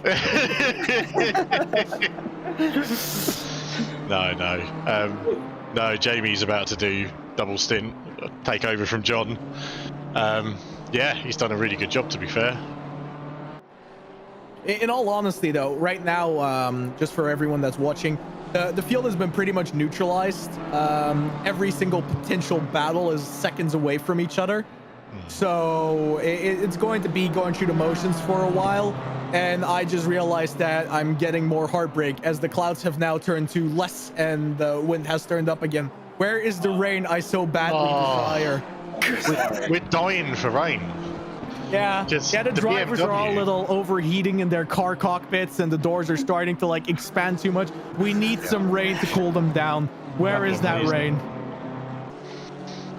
Be well up for I that. wouldn't complain. I'd be quite happy with the rain. It'd be good fun. Yeah. Changed up the race again. Oh, bugger that. I Do have to it admit, I will say one thing: the chicane in the rain must be horrific. Oh, Yeah. Go for full interest. Turn on snow. No, thank you. I don't think we will. Go on. No, to be fair though, there is something that, like, you're talking about the bus stop being like, well, the race stop. Sorry, we've renamed that in this case. Yeah. In a loop. Stop, Jesus. Yeah, you know, Debug, I mean, we've had 6 cars go off there that had terminal damage and completely reshuffled towards the back of the grid. It's the race stop chicane at this point. Yeah. But yeah, I was talking about this earlier to Rob, is what would happen if, you know, it becomes wet and there's drivers still on dry tires and they're going towards the race stop and they just go straight on into the orange barriers, which are apparently unmovable objects. We'd be very happy, to be fair. What if it was you? Well, I mean, we've practiced in the wet so long now, us three. So, we, like Ian, we're dying for rain to come. We're like, bring it on. You mistake me, Debug. I am dying for rain for a change. I have done no practice in Watkins Glen in the rain at all. Really? 0. I'm in the Constructors' Championship. I've been driving the Bentley the whole season, so I'm not really dialed into the car, and I'm certainly not dialed into if it was to rain. To be fair, I mean, you're forgiven for not practicing in the rain, because I believe I looked up the chances of it. Rain for the Watkins Glen 10 hours was below 5% chance. So, It is incredibly low. The only reason why I, little hype monster that I am, is basically building it up is because whenever there's a lot of wind changes, it always predicts rain in the endurance races. It sometimes takes a while, but the thing is that the way that the engine essentially works and calculates things is that it's blowing clouds from left to right, to center to top, and the more wind there is, the higher the chance it's gonna bring you a rain cloud.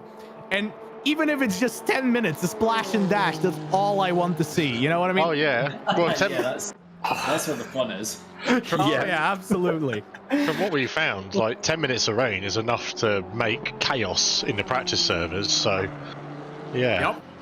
I mean, so long as to be fair, as long as it's not Paul Ricard's levels of rain. We need to have that storm again. That was fantastic. mention it. I wasn't even racing. I just watched the race. It was madness. No. I was waiting for the oars to come out the side of the car.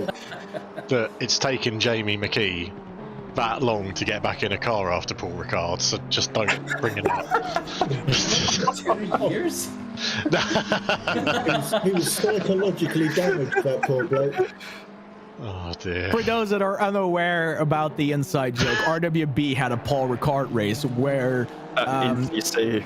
yeah, it basically they didn't turn on any limit for the weather, and what ended up happening is a thunderstorm decided to come across the track at the end of the race, and they had to essentially black flag the entire thing. There was nothing they could do, just simply because not a single driver managed to put a clean lap out. There was so much spray, so much standing water, that the wet tires no longer managed to move the water away. And basically it was like driving on slicks in just heavy rain conditions, even with And the it was wets. in the night as well, and it was in the dark. Oh. You couldn't see a thing.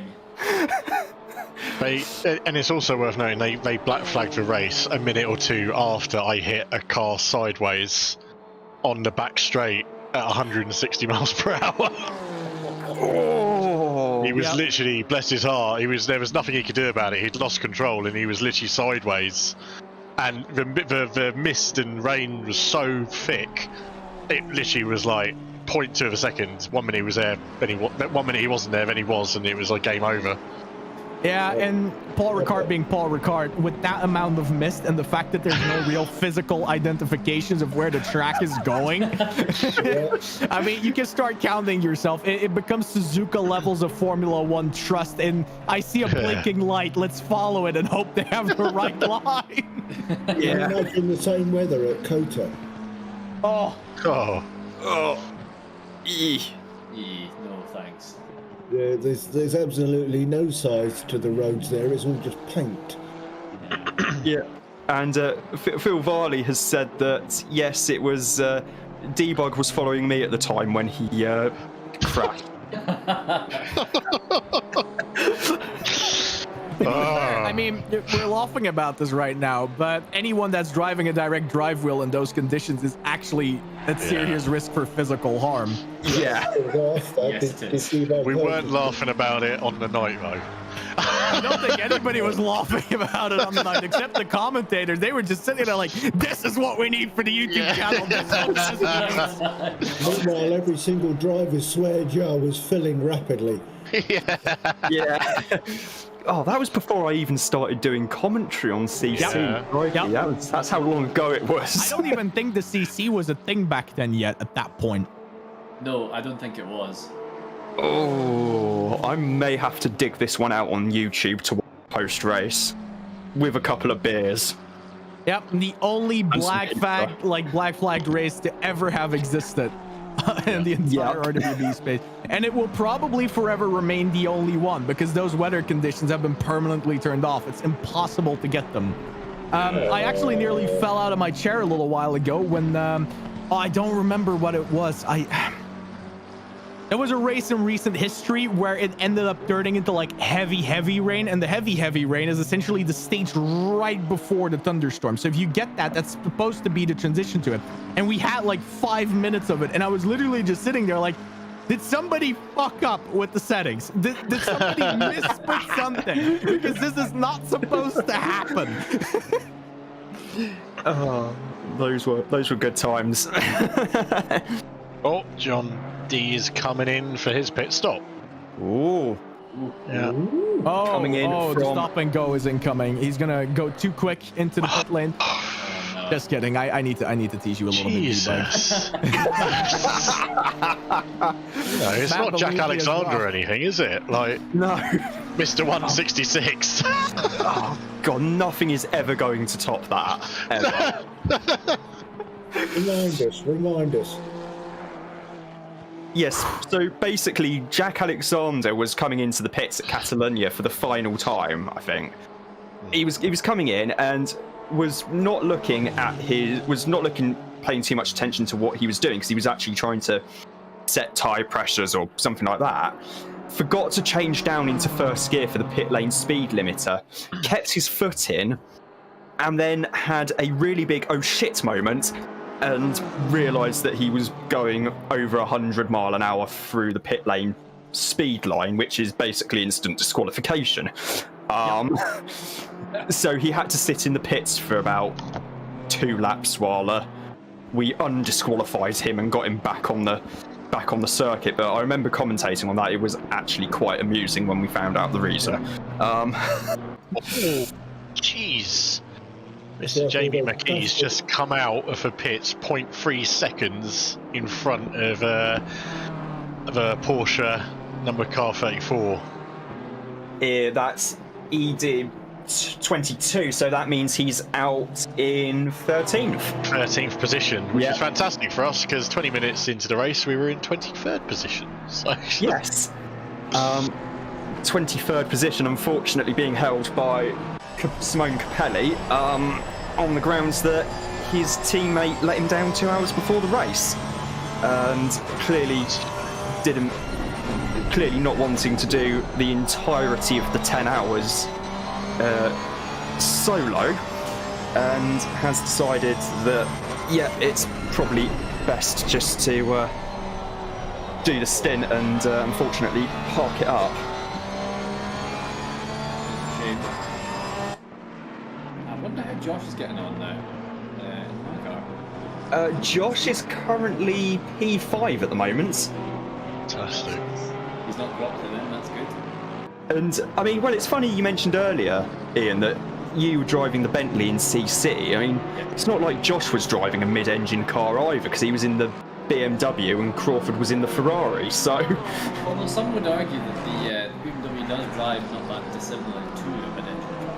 Oh, I disagree with that entirely. I think It feels quite similar for me personally. No, what the BMW definitely has that I will give to you is that it's a very neutral car. Like, you can set it up to behave like anything that it is. Yeah. But the thing is that why I say that they're not all that similar is because the thing is that a front engine car, it really doesn't care if you lift mid corner. It can really deal with that quite well.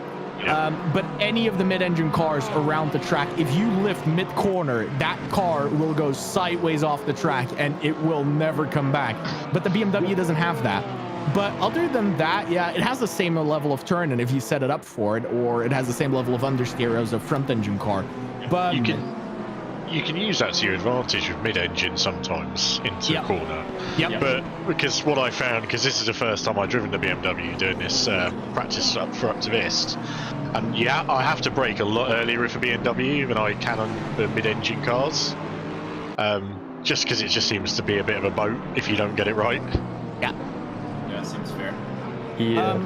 I mean, doesn't the mid-engine bit help with actually accelerating around the corner rather than no. lifting off and leaving the corner? No. No. What it does do, Or though, is... maintaining acceleration rather No, not at all either, actually. What it actually does is because you can move your brake by so much more closer towards the center, it basically doesn't lock one set of tires before the other. And what then happens is that you can carry a lot of speed through the corner. However, the car itself, weirdly enough, becomes very unstable when you lift, right? But you need a bit of lifting to make the car turn. And because of the fact that that happens, you can let it lift a bit just to get a little bit more rotation out of the car, which makes it quicker through the corners. But that's not because you can hold the throttle longer.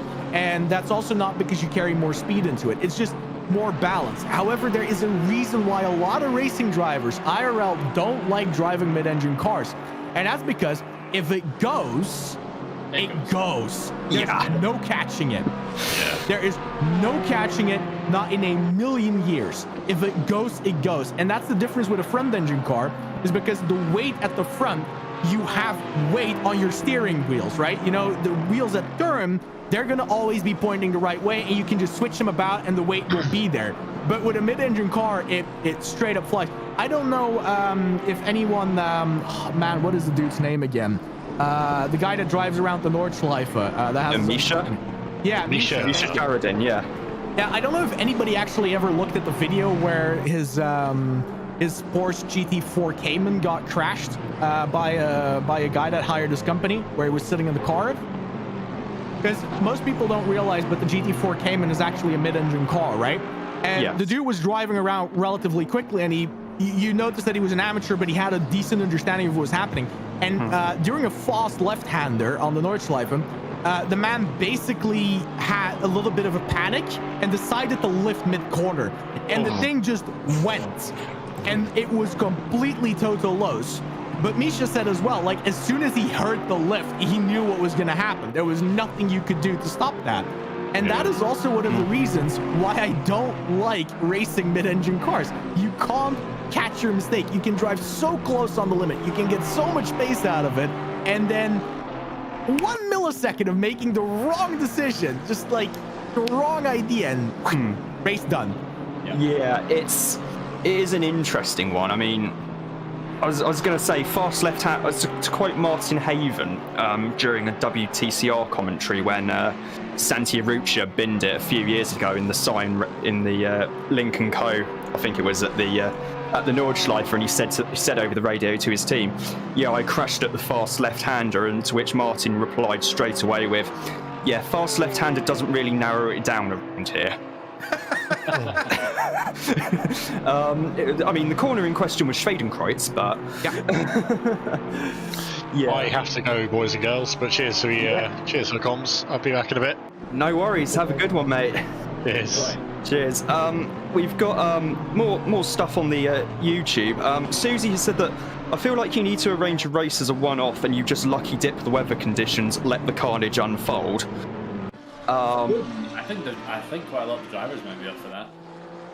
I'd be up for commentating on it. I'd be up for commentating on it as well.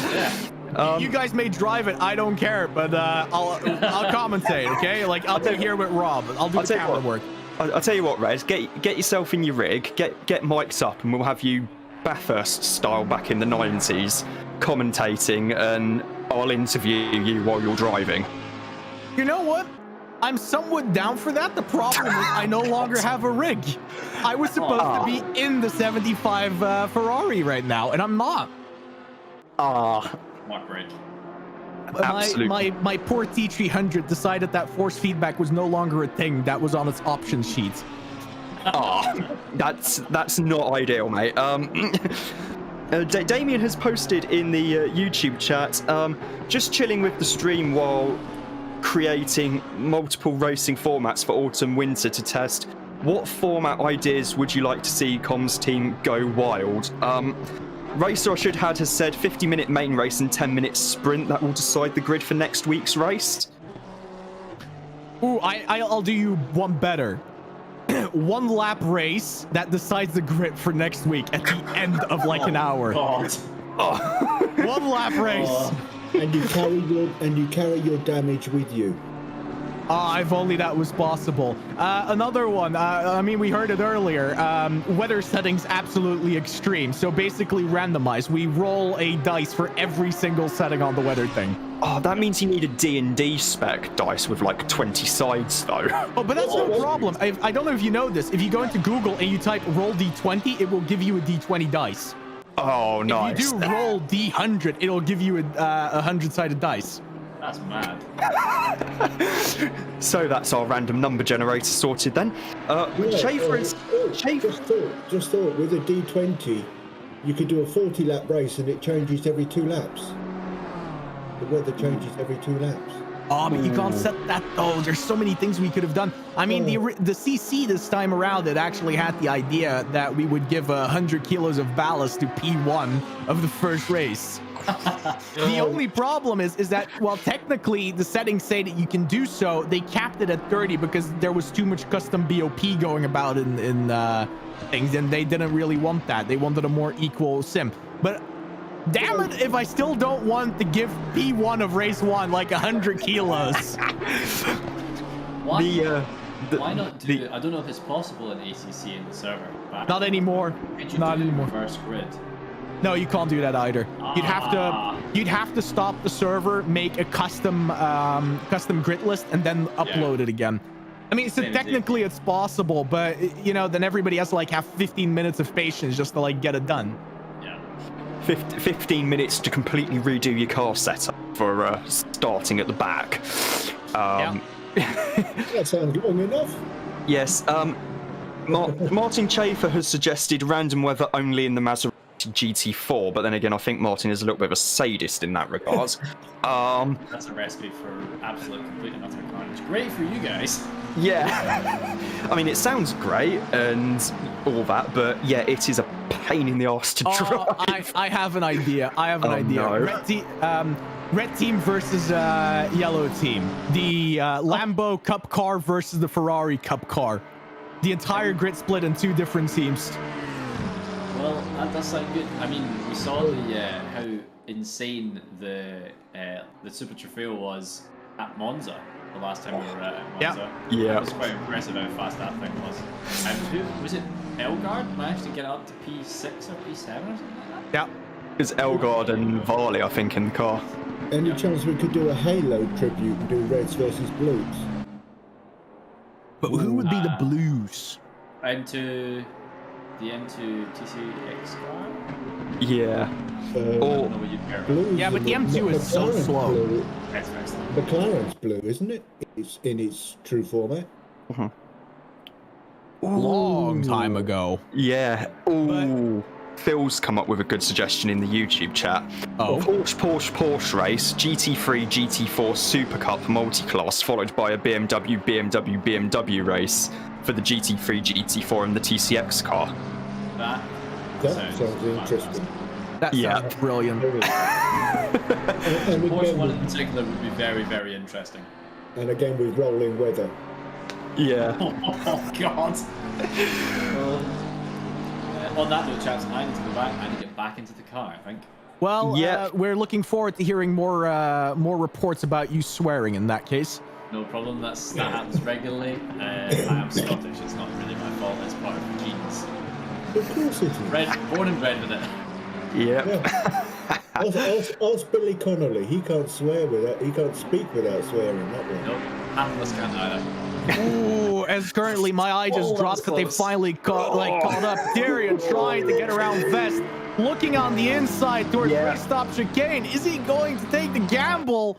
Are they both going to die here? Just has a look, he nearly collides. Ow. I think little Tyrion backed off a bit there. Yeah. You know, I just realized if Tyrion would have tapped the rear there of Vest, he would have flown into the orange barrier. Nothing he could have done to stop that. Nope. Yep. I think that's why he slowed down. I don't think he slowed down necessarily. I think that was just a side effect of the line that he chose, and it was just close. And another good suggestion we've had. Bentleys in 100% rain conditions, call it the RWB Boatley race. Yeah. Yes. Yes, the RW Boatley. Don't need to be. Ooh, I don't know. But yeah, they all sound like fantastic ideas.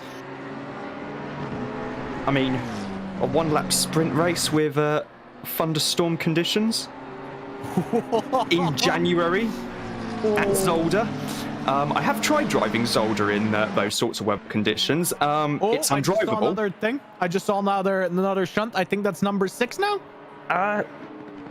Yes, so they're not. I don't think they're going to hit 20. I think so. I mean, we're only like what? We're not even 3 hours into the race. No, we are 3 hours into the race. We're not 4 hours into the race. No, this is gonna work. I'll get mine. Also, no, never mind. I was gonna say the place where Vest is damaged. That tells me that he did it as well, but no, it's on the wrong side. Oh, Tyrion now having a look though around the outside this time. No, it not has to close back enough. out of it. Oh, I think he took a bit too much curb there in the first left-hander as well. Lost a bit of ground and is going to have to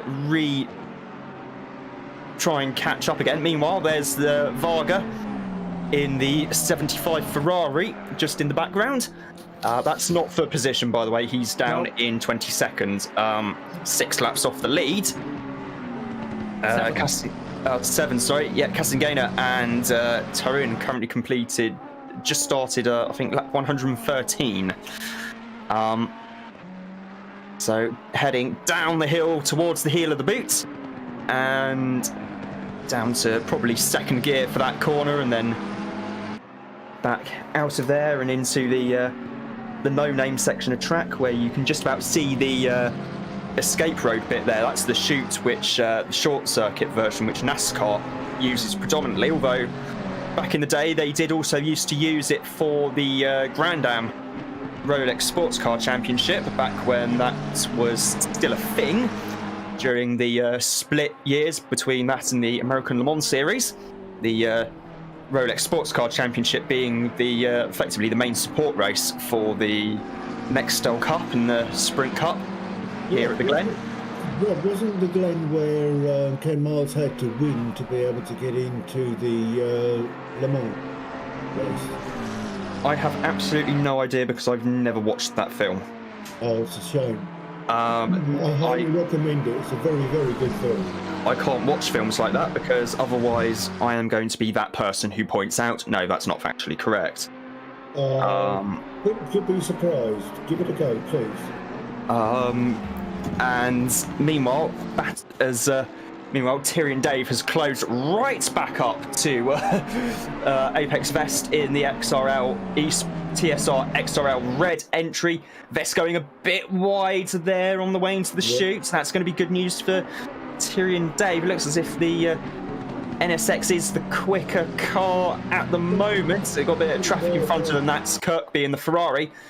Kirkby pulls over to let these two through, and that bit of indecision was all Tyrion Dave needed. He's on the inside, they're side by side, still side by side, little bit of rubbing, paint being rubbed there, but either way Tyrion Dave has got the position. They were side by side entering the braking zone, so yeah, that was the position change for P15 with Tyrion Dave getting past Apex Vest. Damien Lowe is back in the 515 Lamborghini. We've also got Nate Newcomer in the pits in the 97 BMW, down in 17th place at the moment. Mark Elgard has worked his way up to P20 and is hoping to close up to Felix Fritscher in the 69 Mercedes. There's about 25 seconds between them, although Elgard is currently about 1.7 seconds. I may make that a lap faster, so he should hopefully be able to close that gap fairly quickly. The 45 has been given a 15-second penalty. That was almost an hour ago, though. Yeah. After an incident with the kind of a 15-second penalty for causing a collision and not returning the place. Meanwhile, there's a report just been filed between the 416 and the 117 with Elgard now showing as being in P20 according to Pitwall, and indeed he is showing as being in P20 according to the timing chart. Yeah, the thing has just gone through the timing thing, so it's now an extra lap. Yes, Castangena and Turin in the Porsche. We joked after the Spa big grid race where they didn't qualify, started from the back and ended up getting a podium, if I remember correctly. I'm going to actually quickly double check that, but they did a phenomenal job. I'm going to quickly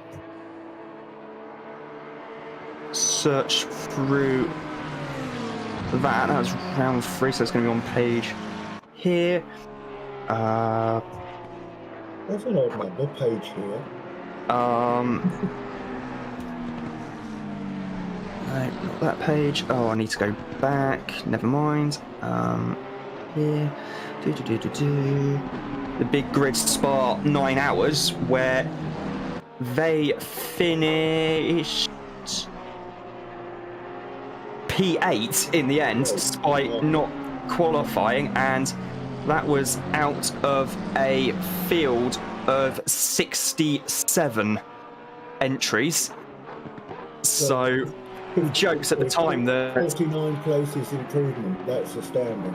Yes, and we joked a little bit at the time that, well, if you qualify, I mean, what could possibly happen? Like, how far in front could you have finished? And we are getting a very, very live demonstration of that right now, as they are aiming, I think, for a Grand Chelem to win the race from pole with the fastest lap, and at this rate lead every lap as well, for I don't seem to recall anyone being ahead of them at any point during the race. No, I mean, they've got Castanheira a lap behind them, so if they need an extra pit stop, they have to stop them. They can come and take that extra pit stop, drive away and still be in front. I mean, the gap between them is, I mean, they've got almost 69 seconds in hand on the second place Audi, which currently has, if I click on the right thing, Castanheira behind the wheel. So they have the time to basically make an extra pit stop and see how that plays out. But it's going to be, not that they need to, but either way, it has been an utterly dominant performance from the pair of them so far, coming up to 3.5 hours into the race. Still 6.5 hours to go. Are number 76 and 34 driving the same type of Porsche as Castanheira? Yes, they are. There is only one type Porsche, as the 117 of Mark Elgaard has been given a 5-second penalty. I'm going to have a look into why that is. Probably only track limits, don't you think? No, there was an incident report filed. Flashing. He should keep his raincoat buttoned up. No, it was the to quote the steward's observation. Stewards can understand the quote "oh fuck" moment. However, we do not see it being warrant a flashing, and we are quite strict on this. So that is the steward's rationale behind that. As someone who's spent a bit of time in the steward's room myself lately, I know how this all works, and I'm very fortunate. I don't even have flashing set to a button, so I can never have that problem. Well, to be fair, I mean, I've said it recently, because at this point there's well, to be fair, not that I can race right now, but I did set it recently. Just because there's so many people around the track that I know, that I give them a friendly flash every so often when I find them around track. Just letting them know that I'm there, in their mirror, on their bumper, ready to punt them when they make a mistake. Damien has actually come up with the idea of qualifying 15 minutes, raced 50 minutes, 2 pit stops, no pit window, 1 driver change, maximum stint 30 minutes. Phil Varley has come up with the idea of 100% rain conditions, teams of 2 cars. I call it Noah's Ark. Yes, so this could be interesting to say the least, as Varga just gets past the McLaren of Apex Fest. Not for position, Varga's trying to unlap himself. Sorry, I guess we could make a list of these suggestions and put them on a poll on the ACC page, see what happens. I don't know. Chaos would happen. Chaos. Yes. But the drivers would be able to choose overall their next race. So, and the conditions for it. I don't know if Damien is still listening to this, but how about a season where we change to something completely different for every race of the season? But we've done that already. Oh, have we? Yep. Ah. You mean as in car and track combo, right? No, as in race format. So how long qualifying is, how long the race is, various other rules. I mean, that's possible. I mean, there's nothing that really stops that. How about an extending race series where each separate race gets 10 laps longer than the previous race? But then you come into time constraints again, especially because this is most likely being looked at for the Tuesday, and there isn't all that much room for most people on a Tuesday. Yeah. It could be a bit of an issue. Marvin Shake has a little bit of a moment there in the McLaren. The car which has just gone past him is Badowski in the 45, currently down in 12th place at the moment. No doubt looking to try and make his way up through the field further. Well, that's the purpose of racing, isn't it? You know what would be really funny? What? If we had the qualifying server up, right, before the race actually happened, and the slowest driver starts first. And do the reverse order that way. Yeah, but we don't tell anyone first, though. No, we would tell them, so it becomes a race to do it the slowest. I'll tell you what, I'd fancy my chances at that trying to run ACC on my laptop. I mean, it won't go well, and it'll be the end of my laptop, but still. But given it's only got a little AMD A10 7th generation APU, I really don't fancy its chances, even on the lowest graphics settings. Or a race that has to be driven entirely backwards. Oh, in reverse. Yeah. Driving in reverse. Well, is that possible? Because wouldn't you get warnings up saying you're going the wrong way, even if you're going the right way? Simply no, I think you wouldn't. Except for maybe when you do your little turn, but I wonder if you get turned round in your pit stop. Oh yeah, that might be a problem. Oh, as I currently spy a three-way battle for 7th. Yes, it's between Duckworth, Forbes, and Helmet or Kearton. I'm not 100% sure who's in the car. Looks like Helmet on my Helmet screen. Ah, fair enough. Cheers, Helmet. It was showing Helmet earlier when Kearton was in the car. That's why I was asking.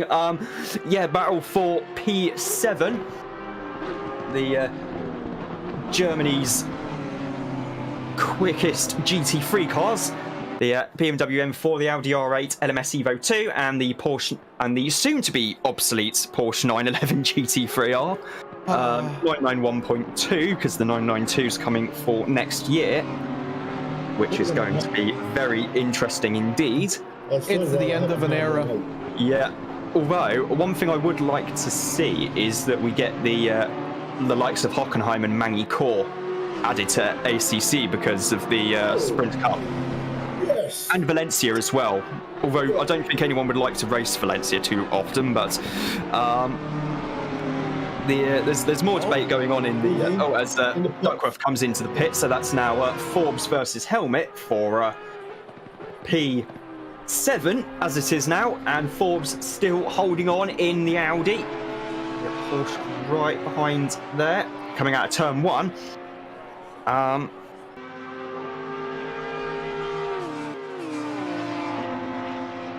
Just amazing that, as we were saying earlier with that 911 car, is that nothing is anywhere within range of getting close to it. think we're getting up to the latest round of pit stops because McDonald's come in the 25 Lexus. So I think we have that coming up. Hopefully not last. H&L Motorsport. Hopefully not last. It literally says it on the door. I've only now realized that. Well, they're definitely not last. They're doing... I mean, for them to come last, they'd have to... the whole drive lineup would have to go to the... would have to call it quits and go to the pub now. By the way, Rob, confirm yes? something for me that I've read, because we were talking, like you were saying, in 912 it is, right? Yeah. The Porsche new one? Is, 992, yeah. Yeah, so... I was reading a little bit ago that it's essentially no longer a real rear-engine car for the GT3 version. I don't know. I do know it has been testing actually already in the Nürburgring series, although because it's not homologated as yet, they've had to run it as a SPX class, the special class, effectively. So they ran it with, it was just Manthey running it at the previous round. It got on the podium. And this weekend, I think the Falcon Tyres team have also been running the car as well. I saw them with on social media with the car in the light blue and green camo on it. Manthey going for their Grello camo. I'm just having a quick look actually to see Nürburgring Langstrecken series, because there was a race today in the NLS. It was a so I think the race has just finished some time ago, so I'm going to quickly check to see how the new Porsche did. Excuse me, James, I'm popping to make a coffee. No worries. Yes, it was just the 102 cars in the field for NLS 8 today. Jesus. Yeah. The DMV Münsterland Pokal, which was supposed to be the final round of the season, but of course it's not the final round of the season because the second round was postponed due to snow. Yes, snow being the reason why. And someone who's raced with us a few times at RWB International, Oscar Sandberg, was racing today in the Adrenaline Motorsports BMW 330.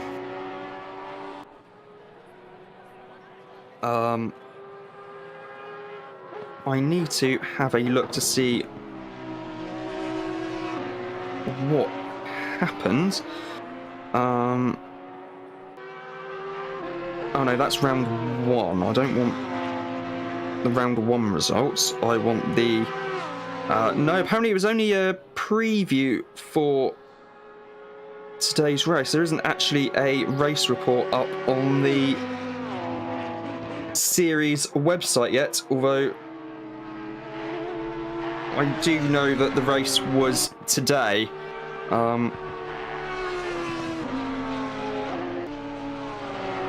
The Vierstunden, which should have finished. I'm just looking quickly at the website. Zeitplan, Zwolle Rennen. So race should be finished.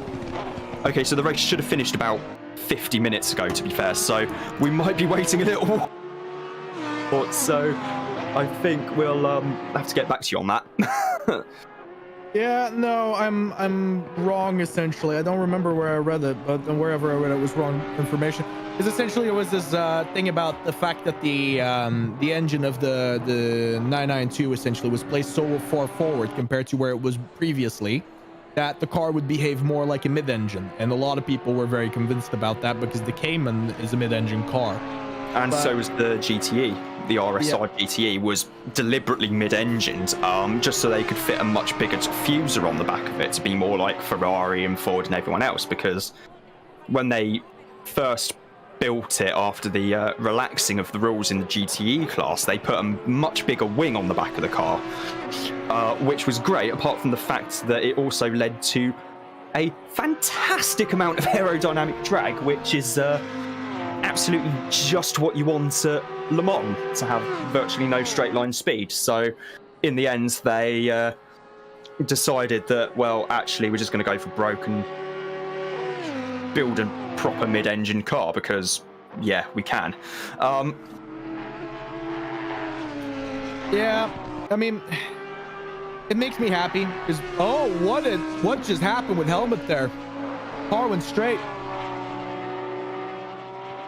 I don't know. I did know that there was a yellow flag somewhere around the final corner. I didn't quite catch who that was, unfortunately.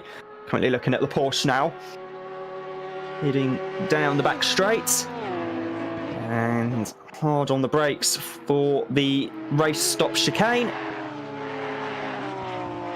Fine through there. Oh, runs wide. Gets onto the marbles. Yeah, just a little bit well, wide. Honestly.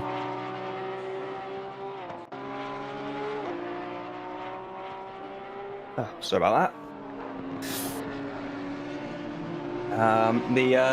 Phil Varley saying, cheers Phil, it was the 193 that died this time. It was the Nemtsovsky car. Nemtsovsky's dropped down a couple of positions down to 6th place, I believe, but is still going. Currently quarter of an hour or so away from doing our next bi-hourly updates. So if anyone listening along at home wants to find a copy of She Sells Sanctuary, yeah, nice amount of damage on the front and the rear. That does not look good.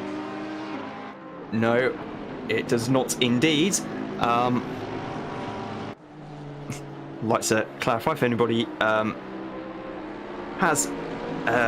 would like to find a copy of She Sells Sanctuary on any well-known popular music streaming platform, that was a little too close for comfort in my opinion. That was the Porsche. Yep. That was the road Porsche. I think that's Los Bichler. It's the 34 car. Yeah, that is Los Bichler, and there's the McLaren going past as well. Large risk for not very much gain there. I mean, just give it a bit more time, you know. That could have been race ending for the both of them, especially with that many cars so close to them. Yeah, pretty much. And yeah, if it helps improve the experience of the listening Le Mans style to an hourly update, then by all means feel free to play that. Yeah, nice one, Rob, you idiot. She Sells Sanctuary, that's the one. I'll get there eventually, it's fine. Spike the coffee a bit more. Yeah, might have to. George McDonald has actually just joined the YouTube chat and said teammate had tech issues, so just had to do a surprise triple stint. Oh boy. Yeah, that is some going, mate. Get a bit of rest after that one. You know, did I ever tell you about what happened with me and Badowski at Nürburgring? Like, it's just a funny story. I don't think so, no. So, at the endurance race at the Nürburgring, which I was really looking forward to, I had Badowski with me in the BMW, right? Now, There's two things that you have to keep in mind. Is we had a bit of an issue finding a setup that was common between us, right? We ended up finding one. However, there was a little bit of information that was left out to me. And this is part one of essentially a ridiculous story. The fact that he was driving with an incredibly high steering ratio, which was, I think, 11? Which means you turn your steering wheel like less than a centimeter and you will basically turn the car around, right? And he did this because he was having problems with his wrist, but he never told this to me. Well, you have to keep in mind, I'm a driver that likes it around 15, which means I have to fucking yoink my steering wheel like completely upside down to get a corner. Yes. However, here comes even funnier, is Badowski went out drinking So he came in, I think, half an hour before the server opened up, and I thought I was gonna have to just go complete insane stint time. Yeah. But it's only when he was there that I realized, and he realized, that I didn't drive with the same steering angle. So I decided, hold up a second, hold up, dear rain gods, thank you, amen. Amen. Oh, here we go. It's happening. It's happening. Oh, this is. Our prayers have been answered. We did it. We did a rain dance. It exists. We did it. Yeah. Okay. Okay. Before we dive into that. Yes. Before we dive into that, so essentially, I basically realized, okay, he has pain in his wrists, right? So I need to like conform myself, but I had zero practice with this, and I'm the type of driver, I drove the BMW with 15-16 steering angle basically religiously. I had the RST done with Schaefer, which that was the steering angle. I knew that car inside and out, and I honestly had quite a bit of pace in it at that moment, but I just turned it into 11. But the thing is Schaefer's driving style, who's currently also driving, he's not currently in the car, but he's a part of the Mercedes team in the 69. Anybody that knows Schaefer knows that he likes the car loose on the rear. And by driving the RST with him, and because he was the faster driver out of the two of us, I basically needed to learn how to drive with his type of driving style, with his setup, right? And the car was just really loose on the rear. So the car that I was used to was the BMW also being loose. So that's what me and Badowski settled on, right? Stiff, but loose at the rear. But I was just very used to catching it in the moment, right? But the thing is, if you turn a millimeter of your steering wheel, it's essentially out of position. So Badowski starts in the car, gets away good. I think he puts it in P2, and I get in the car, and I'm legitimately 12 to 13 seconds slower than I used to be, because I just had no trust in the car. Because whenever I turned the steering wheel, the car just went more than I expected it to. And I was just like, if this slides, I'm dead. If this slides, I'm dead. And I just keep getting paused by like the entire top 20 of the field in like one stint just because I couldn't hold on to the car. Yeah. It's stuff like that in sim racing that I honestly live for. Just the ridiculous things, just because of a little bit of miscommunication. I got used to it in the end. I got back up to pace, but it took me like 3 stints before it clicked in my head how to do it. Yeah, we've all been there as Nemsovsky runs wide, and we saw, it was funny you mentioned Felix earlier, we saw him going a bit wide at the bus stop as well. Yeah, so the rain is coming in the next half an hour or so, which is excellent news for us in the commentary box, because we're nice and dry and we're not actually having to drive the cars on track. So I'll take that. I see poor old Helgard's got another 5 seconds. No, that's still the same 5-second penalty. Oh, right. Get in and serve it, boy. Get in and serve it. No, he's on a completely different strategy to everyone else. Because of the issues at the start of the race. When I say issues at the start of the race, it was issues of the crashing variety at the race stop chicane. Basically, I had to rebuild the car. Oh no, it's the rain in the next heavy. half an hour has got heavier, according to the forecast. So remember what I said at the start of this: high wind changes are basically a prelude to rain. Look at how high the wind speed is right now. Oh, it's only 8 kilometers an hour. It's not that windy. It started with 1. We started at 1 kilometer an hour, then we went to 4 kilometers an hour, then 6, and now 8. And you know what is even greater? It's in half an hour. That's 6:30, right? Are you noticing the sun is already starting to go down? You love to see it. You love to see it. You love to know it. It's certainly dark here in England, isn't it? It's getting dark.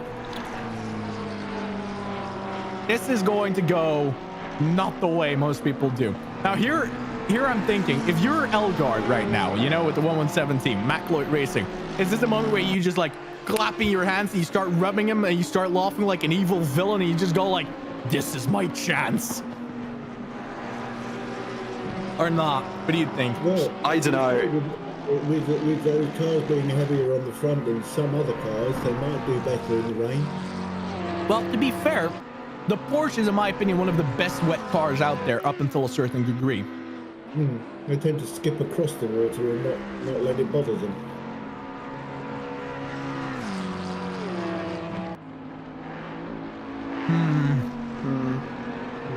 This is going to change the race so dramatically. This is not even funny. This is going to change it so dramatically. Everything you've been learning, like seeing up until now, forget about it. It's no longer going to be the same. Yeah, it's going to be a bit interesting. When that track turns into wet glass, we're going to have some fun. It's going to be interesting as well, because it depends when the rain hits and whereabouts everyone is on tracks. If you're coming up, if it suddenly starts and you're at the race stop chicane, you are going to be having a fairly suboptimal time, I think it's fair to say.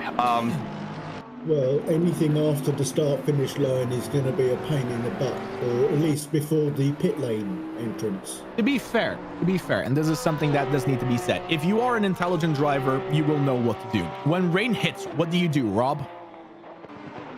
You're asking the one person who's not an intelligent driver? Okay. If the rain hits, you drive offline and you drive over the marbles. Yeah, the game simulates sticking it to it, and you will get a little bit of a groove. It will be enough for one lap to get back to the pits. Ah, fair enough. Yeah, I mean, what I'd do is probably, well, knowing me, I'd probably end up throwing the car into the barriers on the fastest part of the track by forgetting the grip level. But that's a me problem. Let's face it. Listen, Rob. We need people like you to make the commentating entertaining. It's okay. It's okay. Knowing people like that. Thanks, mate. Thank you for your sacrifice. I'm killing myself. Yes, it is. That's how I roll. I will be Watching right. the double helmet going around now in 76 Porsche. Yeah, helmet currently in P8, 2 laps off the race lead, as Tarin is now back behind the wheel of the 911 Porsche. T-Land is now in the 417 Audi. Nathaniel Shirley's currently P3 in the 25 Lexus. Why am I doing this now? We'll do a full rundown actually in about 6 minutes or so time. I'll do a full rundown after the rain starts. No. And Phil Varley saying that that we're making a very bold assumption that racing drivers are intelligent. It's basically a case of right pedal go, left pedal stop. Yes, I know. We are making some very bold assumptions. I've watched. I have proof. Left pedal change gear.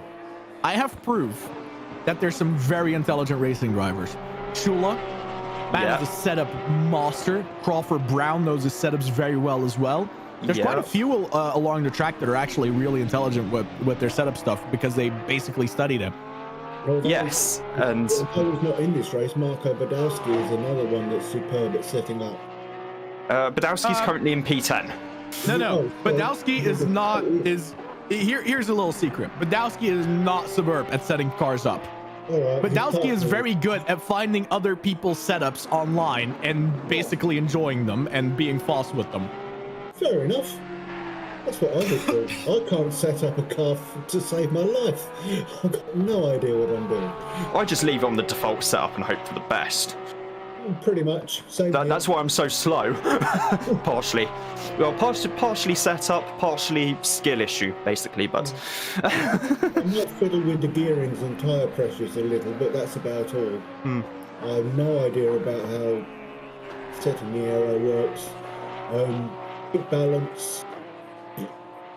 Oh, so I'm the only one in this voice chat that actually knows. Well, I know how to set about the aero. You basically car to be as stable a platform as possible. So when you're looking at your aero difference, what I try and do is keep it as minimal, as close to like 0% as possible. What? No. Oh, you're not supposed to do that? No. Oh. Shit, this is news to me. Percentage, like if it goes into the minus, you have drag. If you go into the positive, you have quite a lot of aero. If you have 0, you're basically level and there's not really any form of aero. Don't get me wrong, it can be like more stable to drive without the aero, right? It's not because it's drag that it can't help. But for example, I'll give you a good example. We're looking at it right now. The Porsche requires drag on the rear wing to be stable, not aero. Yeah. So it depends, but don't take that as a rule of thumb, because as a rule of thumb, it's always going to be wrong. Yes. Right. Yeah. No, you know, Rob. No, you know. Yes, now I know. Whether I can remember this for the next time I actually boot up ACC, remains to be seen, but who knows how that's going to go. What I don't understand is how that rain is still 30 minutes away. Because it just stays there. We haven't passed the 10-minute mark yet. Yeah. Always an excuse with you. I know this game too well. Yes. I'm actually properly... This is an honest confession. I'm obsessed with this game. I'm more obsessed with AC, but that's only because it's got Nordschleifer in it. If ACC had Nordschleifer, I'd drive this. I mean, I think I remember reading one of the people behind ACC saying as a joke once, the amount of times we've been asked for the Nordschleifer. If we had a shot for every time someone asked us for the Nordschleifer on this game, we'd be very drunk. You'd have died of alcoholic poisoning, come on. Probably, yeah, but, you know. The problem with it is that there's no real SRO race around the Nordschleife. Correct. Also, ACC can't get the license for Nordschleifer, even though AC could. That's not the problem, though. The problem is that SRO don't run the Nordschleife. Yeah. So the license for ACC is essentially everything that the SRO does. It can go into ACC. So if they, for example, were to run a race around the Nordschleife, they can immediately put it into ACC.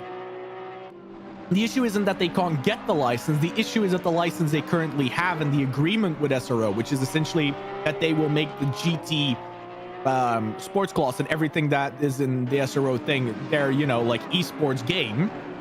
That means that they need to stick to what the SRO does. And the SRO does not do Nordschleife. So therefore, there's no agreement for them or no way for them to currently put it in. I think a little brown envelope full of cash might help. No, because then they're doing contracts, then they're breaking contract.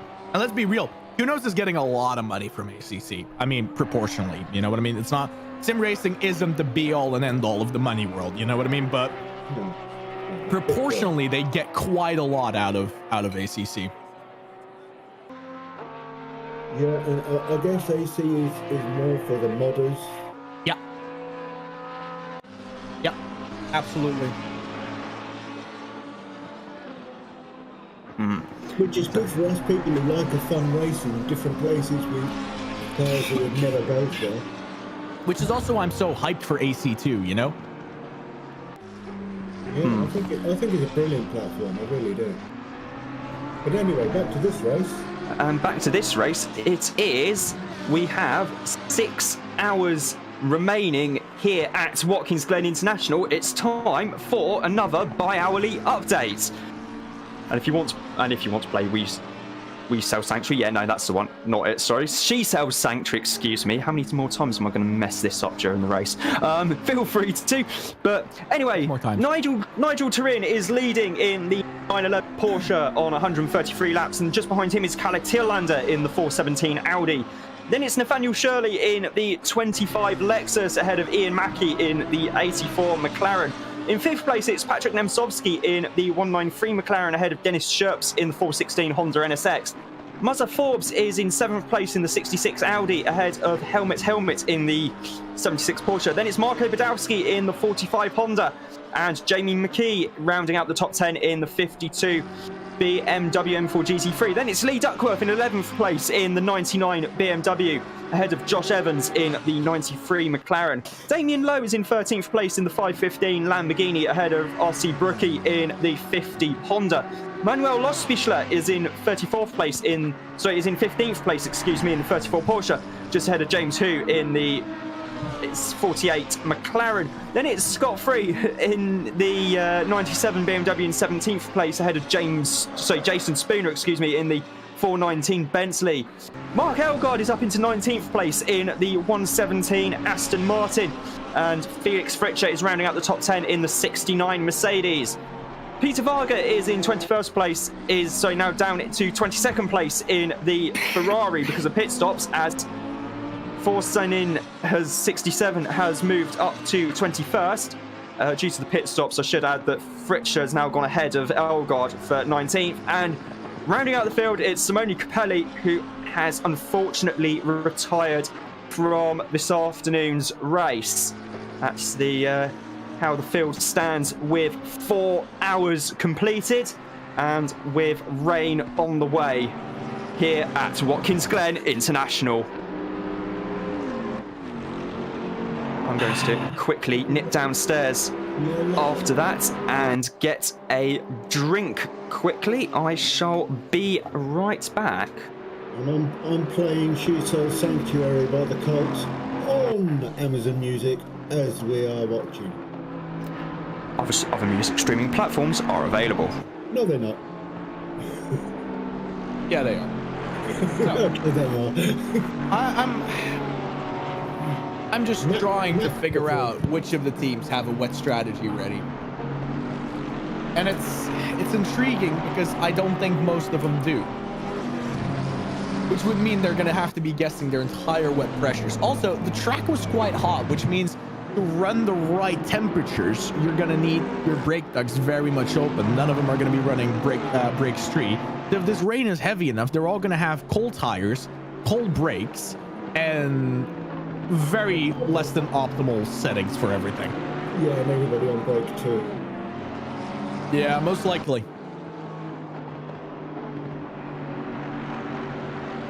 I mean, the race engineer in me says always take brake trees in these types of like races, but yeah. Well, those will last longer, and 2 is much better to work with. Yeah, but if it rains, the brake tree is so good that you will get so much back. And sure, you're gambling that it will rain, but I'll be honest, I've never seen one of these without at least a decent splash of rain. Yeah, not a long race. There shouldn't be long dry endurance races. There should include some rain, just for a bit of sport, if nothing else. And give us something to report on, other than, oh, Tarring's in the lead. Oh, Tarring's in the lead. Oh, he's in the lead? Oh, Tarring. Well, yeah, you also got to keep in mind that the weather settings in ACC are very randomized. You don't really have a lot of control over it. There's base settings you can set, and then depending on that, you end up with certain weather conditions, but it still remains to be like largely a randomized thing. And that's nice because it simulates it. Yeah, like yeah. I was saying this earlier, there was a 5% chance of rain for this race. Here it is. And here it is. Oh yeah. Oh yeah, the clouds are coming in. Here we go. You can see the shadows are gone. Car shadows are definitely disappearing. You can see the lights on the track now. It definitely shows it's getting darker. Yeah, oh, light rain in 10 minutes, harsher rain in 30. It is gonna happen.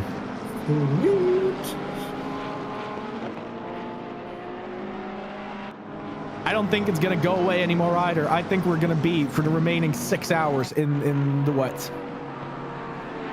Ooh. You really think so? I really think so.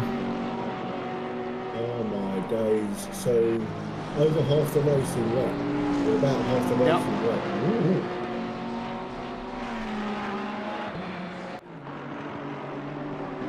The back marker pulling over nicely there for the and here it goes. No, just moving past Spooner. Lapping in what, to the fourth top? Yeah, something like that. Very possible. I wonder how many of the drivers are currently mentally preparing for the challenge they're about to face. I think all of them.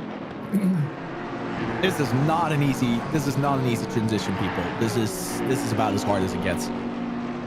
You're got so used to running your stints on a dry track. You're so used to your breakpoint. You're in the flow, and it's about to be completely disrupted. And Watkins Glen in the wet is an entirely different beast than in the dry. It certainly is. And I've driven Watkins Glen against AI, of course, because I'm not good enough to go race against real people. In both wet and dry, and yeah, I spent more time off than on the track in wet.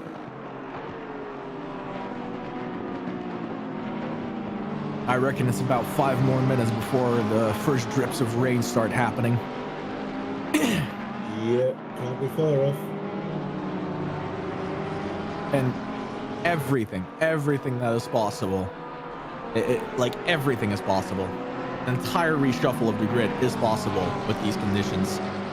Yeah, with carrying in amongst the back markers at the moment, that could cause some issues if there's rain that catches those back markers out.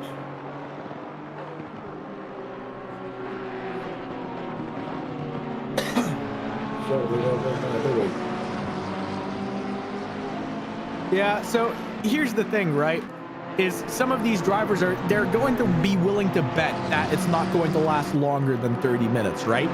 And if that's the case, then you're going to want to stay out on dries because that will still be the faster strategy. However, if they're wrong... Exactly.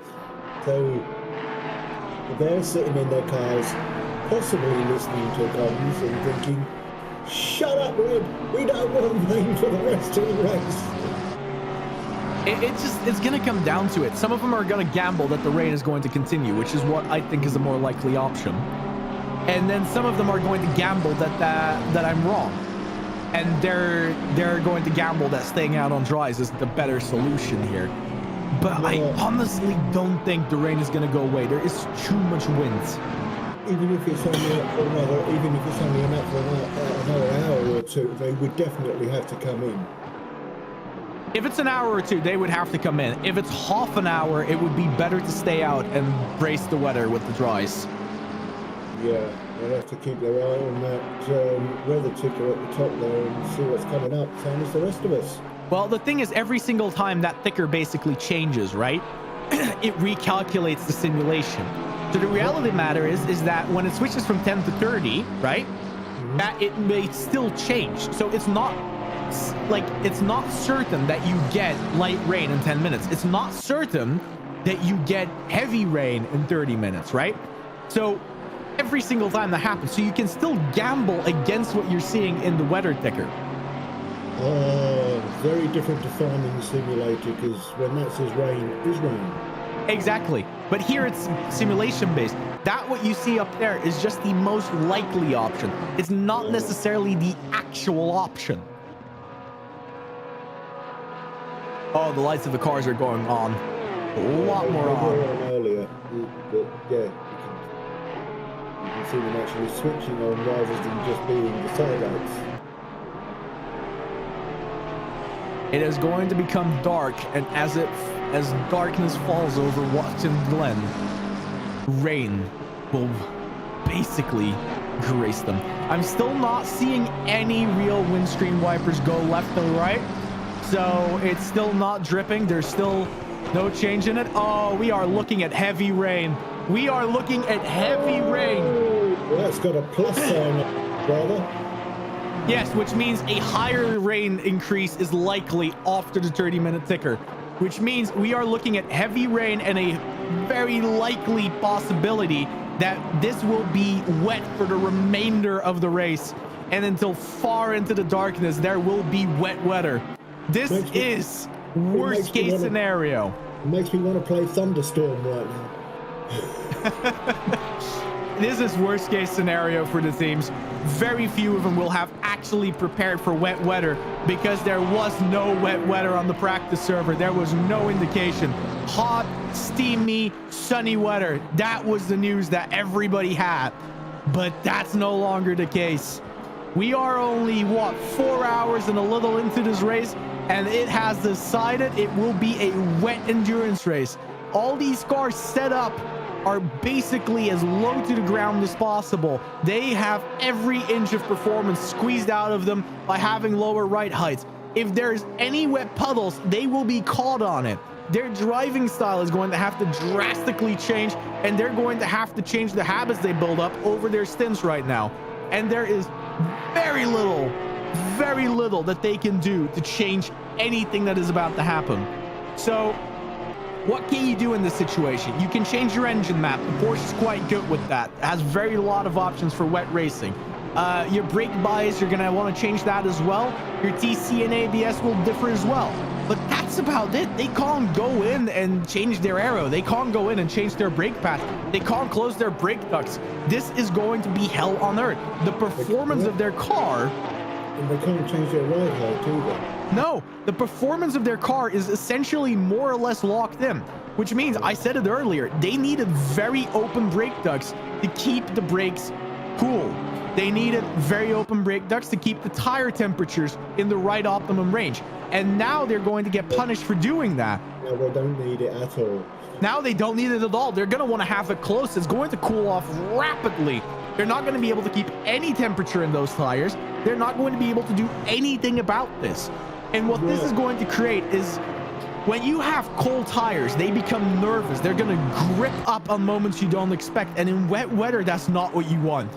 Not at all, because a snap will basically destroy it. Air temperature is already down 2 degrees C, and track's gone down 1 degree C, and we haven't even hit the rain yet. It's just the clouding over that's caused that. I mean, seems like I've come back at the perfect time then, pretty much. I am back from having put the kettle on again. Well, here's the thing, Rob. We have basically established that the chance that it's going to be wet for the remaining 5 hours and 45 minutes is very large. And if my timing is about correct, in 1 minute and 38 seconds, you will see the first raindrops. Raindrops are falling. And yep, that's going to be and that's going to be very interesting indeed. It's going to be I think we could be in for a fairly mad dash for the pits quite soon in that case. Do you think there's going to be some people that are going to gamble it's going to disappear? Yes. There inevitably will be, because motorsport. I reckon there might be people that will gamble for a lap or two and then realise that this is not going away and then come in. No, those are going to stick through it if that's the case. Once the gamble has been decided, you need to stick with it, because otherwise you just lose massive time. And Phil Varley has actually pointed out a very, very good point here. There are not a lot of floodlights. No, I mean, the only bit that's probably likely to be lit up is the pitch straight. It's like Bathurst in a way, going over the top of the mountain at Bathurst. There is nothing but just your headlights to guide you, and it's going to be, I think, fairly similar around here. So it is going to be, just at the risk of repeating myself, but just that you're with the information here, the high temperatures this track had means the brake decks are basically nearly entirely open just to keep the tires in optimum range. Same with the brakes. The thing though is, that's not what you want. Oh, as the rain drops in heavy straight from the get-go. This is going to be, I'll tell you what, Damien Lowe has already come into the pits. Perfect timing. In the 515, he was basically almost at the final corner when it started raining. So he had one corner to go before quickly having to make that split-second call to just dive straight for the pits. Taryn, on the other hand, in the Porsche, the track is showing us green right now. Taryn should be okay to make it back to the pits, because of course, there it is, greasy. We're already in let's not forget, the Porsche is rear-engined. So it's got a couple 100 kilo of engine over the back wheels already to help with traction. Now, this should mean that Taryn should be okay for at least till the end of this lap. Maybe the next lap if he gets lucky. But yeah, this is going to really, really make a bit of a mess of everyone's strategy, because, you know, you might have people who are already coming in endure a pit stop anyway, but I don't think that counts for most of the field. Tarin is staying out in the Porsche. Oh no! Greasy conditions, but he's got the car which is going to have the advantage in these conditions, though. This is the most risky strategy that you could possibly come up with. There's Damien in the Lamborghini. Tarin's already having a bit of a moment there. Damien out of the car. Has backed off. Oh, sorry, Damien is out of the car, is he? Yeah. Oh, okay, fair enough. So that means it's Alexei Gerlander behind the wheel. I do apologise. And Gerlander is going to be in for a just bit to of a while. This a bit. The strategy Tarin is choosing right now is the worst possible strategy he could do. He has 1 minute and 27 over P2, which basically means that's an entire proper pit stop plus some damage. The thing, though, is that the wetness of the track is going to basically increase over the span of one entire lap, which means he's going to be out in proper wet conditions by the end of this lap. He's gambling everything while he has a gap. Duckworth, yeah, sorry, it was funny you mentioned that. It's the pit stops are really starting to come in now. Duckworth's in, McKee's in, Lost Bichler's in, Hughes in, Spooner's in.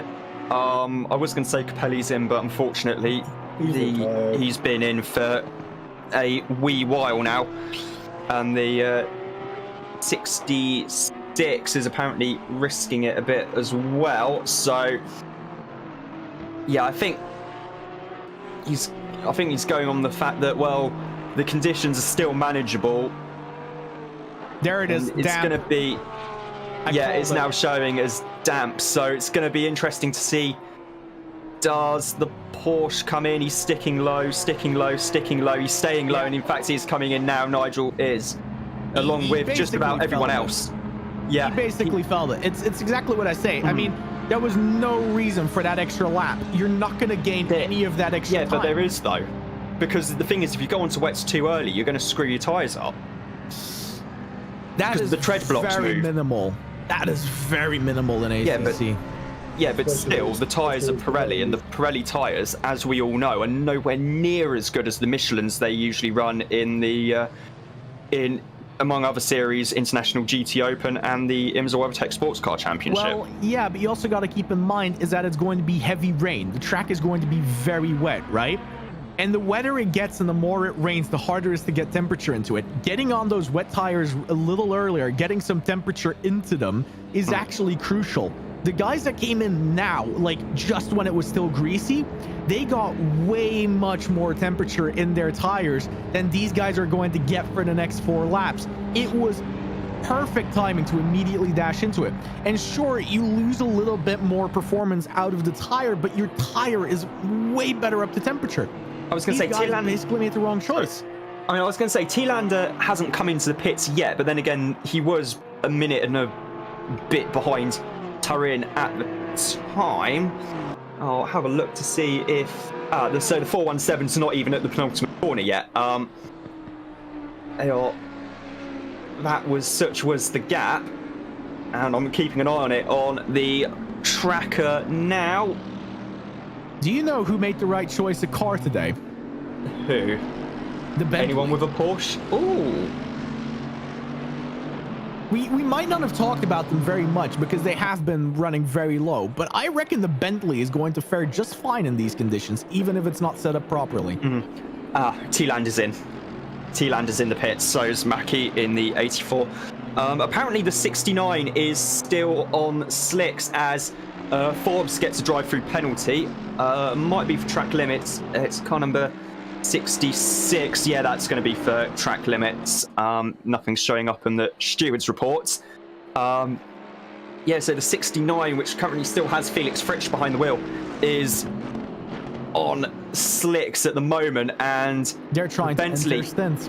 Yeah, the Bentley is on wets, and Fritscher is being caught hand over fist. Phil Varley is saying, can we go on board with the 69, please, for entertainment? As Felix is desperately trying to hold on in these conditions. I mean, he's not putting a lot of steering angle in. He's turning in. He's going very wide, taking Some mistakes that are line there. being made here is he's not collecting enough marbles to even manage this. And those marbles are going to go away. Look at that. I called it. It's going to stay wet for a long while. Yeah, it's going to be... There you go. That's the marbles you need. Yeah, that'll help you. Yeah, that'll help Felix. I mean, you might have to drive off the track a bit and risk getting a drive-through, but... Come on, some mate. more. As long as they're there, you want them. Wider, wide. Well, we can't really go too wide there because you've got grass, and we all know what wet grass is like at slowing cars down. I mean, you might as well just cut the brake lines at that point. It's also murder trying to smoke. As there goes the S4R BMW. That's the McKee. Touch the curve a little bit. That's going to. And Felix is finally coming into the pits now in the Seaton Hybrid Investment Trust. Mercedes, and I tell you what, he has had a fairly unpleasant in-lap there, I think, Felix. He won't be a happy boy. I mean, look at how much the temperatures of the track are dropping. Yeah. And look at, I said this before, the higher the wind, the higher the chance of rain, right? Look at how much more winds. Yeah, I mean, they're both down 3 degrees each now. The air temperature and the track temperature. I mean, we started with 36 degrees. I mean, these guys have their brake ducts as far open as it can be, and we're going to start looking at temperatures of, I'm going to guess, 12 degrees in a bit. Bring it on. Like, bring it on, as far as I'm concerned. Are going to basically be free. Oh, did you see the Porsche there? That was close. Yeah, I mean, the Porsche's a rear-engine car. Like, it's... So, when you lift with a mid-engine car in the middle of a corner, the car goes and you can't catch it, right? If the rear snaps of a Porsche, it goes. You can't catch it. So, you don't want the wiggle on the Porsche. You don't want it. And I saw a wiggle. And I saw a wiggle very close to the wall. Oh, that's running far on the wet line, not the dry line. Well, he's got back tyres on there now, hasn't he? He does, but that's still risky. You don't want to run on the wet line. You want to follow that dry line as much as you can. He took that on the inside, and that's a bit more wet. That's a bit more on the wet line, but yeah, he was... Oh, Felix has a drive-through.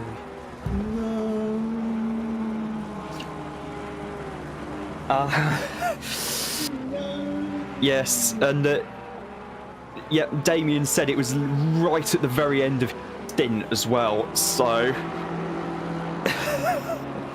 which is some timing. He's just texting me at the moment, actually, so I'm just keeping an eye on this a little bit on my phone. Rain came in just as he was doing his pit entry, like... Perfect. The 4-1... Oh, I just saw the 18 stopped on the track. I saw a car stopped on the track at the beginning of the S's, which is never a good sign. Parker's come into the pits to serve his drive-through penalty. Which has been cleared.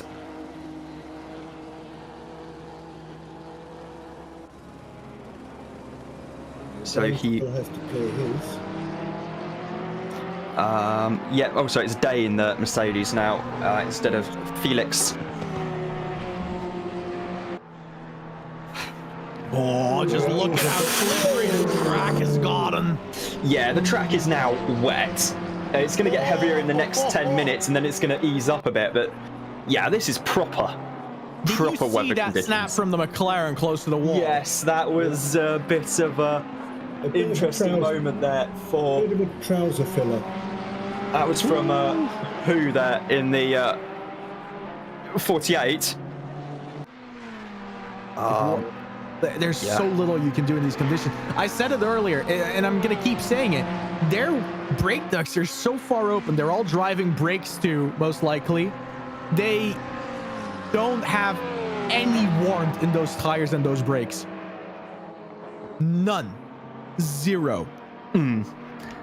Yeah, it's going to be, I think, fairly interesting for the drivers these next few laps, is partially because they're all still trying to actually work out what temperatures. grip, Yeah. well, what grip, or rather, well, probably lack of, to be honest, is there, and it's going to be a bit interesting. And it turns out that the drive-through for Felix was after his slick running heroics was, of course, for speeding in the pit lane. Of course, it might have been Will speeding in the pit lane, hitting the button a little bit too early on the exit, but it might also have been Felix not being able to physically get the damn thing stopped in time on the way in. So Ian's just pointed out in the YouTube chat, we wanted it, we got it, past the pit lane entry just as it went to wet optimums, enjoyed the slipping and sliding. We will, mate. We will enjoy it. I feel like he needs to come back in a while. Let's talk about this in a minute. Yeah. Yeah, but in the meantime, we're like cats with bowls of cream. We're lapping them. Oh, I can't believe people are still touching those curbs in these conditions. I just see them do it every single time, and I'm just sitting there like, are you having a death wish? Do you want the race, like, end your race? Especially to, like, on this part of the track, like, where this is brutal. We all know sometimes taking a chance works. Hey, I just realized the thing. That's for position. That's for position. The 75 with the 54. That's for position. Vlayan looking for an opening, trying to make it work. Yeah, Vlayan is flying. He wants it. He is quick driver. Of course, he's the first. Oh, the McLarens. I know McLaren build a car for that extreme racing series, if you can call it that. But I didn't realise they built an off-road version of the GT3 car as well. Vlayan coming to have a look up the side into the toe of the boot and comfortably gets the position there.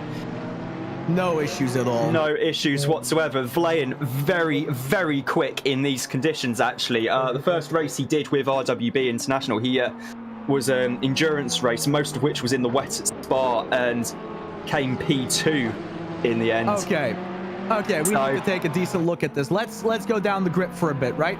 Vlayan currently, seeing as he had a really bad shunt, then a disconnect and everything else, is currently putting in 158.9s, yeah? Yes. Car in front of him, Fritsch, is doing sorry, not Fritsch anymore. It's Will Day. Will Day. Will Day is doing, what was it? 214s. Yeah. Car in front of that, 157s. But that makes sense because that's Costy. That's the Aston that's trying to get back up the grip. Staffis is now in that car. The 117. Well, that's fair. Still, we know that's from a very fast team. Then you have Campbell, 206s, 159s, 158.9s, 202s, 2s. Like, there is a real opportunity for them to now crawl back a few positions just because of the wetness. Is the what time's Vlayan doing compared to the top 3 or top 5 or something? Just out of interest. He's pretty much on pace. Not like Terran. Terran is still doing 156.7s, which is mental. But for the rest, he's pretty much on pace with the top 10. Okay, so yeah, it's. I know Welch is quick in these conditions. Yep. So yeah, he's gonna be. He should double stint a few. Yeah, I think he should be having a bit of fun here. I don't know if Racer is actually listening in at all. Probably is. Given that on Discord, Patrick's asked who did the rain dance. I just want to talk, and Racer has said for him to send his complaints in your direction, Red. So I'm sorry to hear that. You might have a busy. Your DMs might be getting a bit full, mate. Oh, Will Day stopped on track. Yeah, at the exit of the S's, which is not ideal. Let's see, coming through turn 1 now in the big Mercedes. This is what I said about the Mercedes. It is a piece of junk on this game to drive. Although the Evo version is admittedly better. Day just loses it. Front end first into the barriers. Yep, that's. And then the rear end as well. And then the rear end as well. Yep.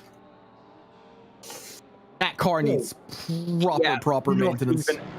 I think even, well, Chafer is pretty quick in these conditions, given that he's also driven the Maserati G4 in these sorts of conditions. Because it's Chafer. I'm guessing is the only reason why. But yeah, I think that Mercedes is a bit of a handful, to put it very, very mildly indeed. We've got a bit of stuff from Racer as well, that his the end of his stint was about 5 minutes short of when the rain started. Oof. So yeah, not ideal, if I may say so myself. Well, we can't say it for you.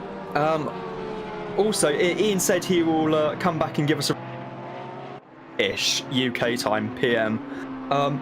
Mark Elgard has said that his team have had a minor disconnect and lost another 1.5 laps. We aren't giving up, but damn. And Phil pointing out the 69 having its fairly major off in the going up through the S's. This is incredible. Mm-hmm. This is the type of stuff we live for, isn't it, gentlemen? Oh yeah, definitely. It is challenging weather conditions, challenging racing circuit, and some cars which are a bit more challenging to drive than others in the dry, let alone in these weather conditions. Yeah, bring it on. Well, it gives us something to talk about, other than, nobody's overtaking because it's dry. To be fair, the grid is very much bunching up, and there is something really crucial happening. Terran is about to take over Castanera for the first time. About to lap him. First time about. I think T-Land is in the second place car at the moment. What the hell is going on with my timing sheet? It always has it wrong. Yes, you're correct. Terran is about to lap T-Lander. T-Lander, yeah. T-Lander in the 417 Audi and in 911 Porsche. So yeah, that's going to be quite useful for that team as a bit of a safety margin. I remember commentating actually on a 24-hour enduro at Silverstone on ACC, and one of the teams disconnected, and they were the fastest team by an absolute mile in the field, and I think by the end of the race they'd made up multiple laps through the night. So I went to bed, they were right down the field, woke up, and I was just like, how on earth did they get back up there overnight? But it turns out they were practically doing almost qualifying laps all night and all through the rest of the race just to try and actually get back up through the field, and they did a damn good job indeed, actually. So yes, that was quite an interesting stint. But actually, going back to what we were saying earlier about experimenting with race formats, you might know better than I do, Red, if this is going to be possible or not. Distance based, so it's a fixed race distance, so say 1,000 kilometers. Nope. Oh, can't you just set it for a number of laps? Nope. Even Always for time. an endurance race? Yep, always time. Sorry. Right, buddy. okay. That's SRO does not like that format. Yes, which is kind of ironic given the old, I think the BPR GT Championship I think did run to time, to be fair. I'm trying to remember stuff that happened before I was even born. This is always going to end well, isn't it? Yeah, BPR was to time. I think the FIA GT Championship as well, when SRO ran that for the FIA, was to time. So yeah. I just keep. That's annoying. At the Yeah. the rain's going to ease off. 6:39 p.m. and I'm thinking, darkness and wet. But the rain is due to ease off in about half an hour's time. It's going to get stronger and heavier in the next 10 minutes, obviously, but then it will probably be back to this level. Yeah, exactly. It just comes back to this level, and this level is already more than enough. You can tell. Meanwhile, there's a very close battle between Crockett and Evans at the moment for P10. There's just a couple of attempts between them, according to the timing screen. Accident involving 93, which is a bit further down the field. There's the battle there. So there's Crockett, and I think Evans has just got past him in the McLaren. As those Evans and Crockett may have had a little bit of contacts between them on the in the build-up to that incident and the overtakes, so that may end up getting looked at. Meanwhile, there's another McLaren behind. That's the car which has got Shaker in it at the moment, car number 193.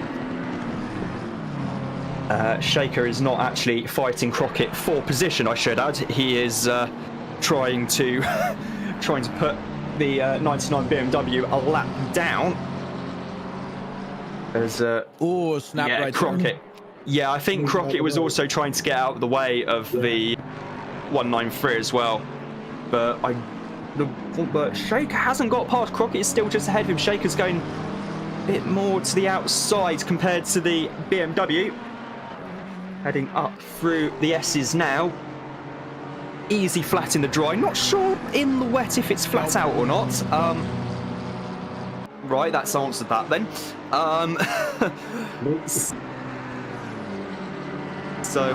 Yeah. Trying again. Have well and truly onto that, and Shaker gets past run into in a loop. The race stop chicane. There's RWB Tyrion in the number 50 Honda. Currently in 16th place at the moment. Heading, and there's the 14 off, I think. Yellow flag. Yeah. Yeah, there's so not the 14, that's the 54. Cheers, that's the Number Paul 20 Kirkby. going slow as well in turn 5. Seems like something happened there as well through the yep. Yeah, that was Kirkby in the 54 who had been involved in a something or other there. He was showing us stopped on at the outer loop. Yeah, just past the race stop chicane. And such a punishing circuit, this. It is. That's what I love about it. You make it's not like these modern circuits with 5 billion acres of tarmac runoff area. I mean, at least Mangy Core, the runoff area there was gravel, so if you went off, you were basically stuck in the beach. But to be honest, I'm more afraid of this track than I am of Mount Panorama. That's what I like about it, is that it's a fast track, and if you make a mistake, you are punished for it. It's not like a modern track where you can just basically run a bit wide. Oh no, I've made a bit mistake, I've run a bit wide, oh dear. Oh, I'm just gonna have to keep my foot in and go flat out on some tarmac. Here, you make a mistake, you're immediately thinking, oh, no, oh, wall, yeah, right, never mind. You don't even get time to think that, because if you're just starting to come down off the mountain, those chicanes coming off that mountain are murder if you don't get them right. Oh, it's not like the top of the mountain though. At least you're going slowly. At least you're going fairly slowly, and not The thing is, 200 kilometers an hour. like, don't get me wrong, everyone has a shunt at Mountain Panorama when you race there at one point or another, right? Oh yeah. But there's such a good rhythm to the way that you do it that if you just get comfortable with it, like it always takes me like 2 hours to warm up for it, right? But there's a rhythm to it, and once you get into that rhythm, it's so difficult to mess it up.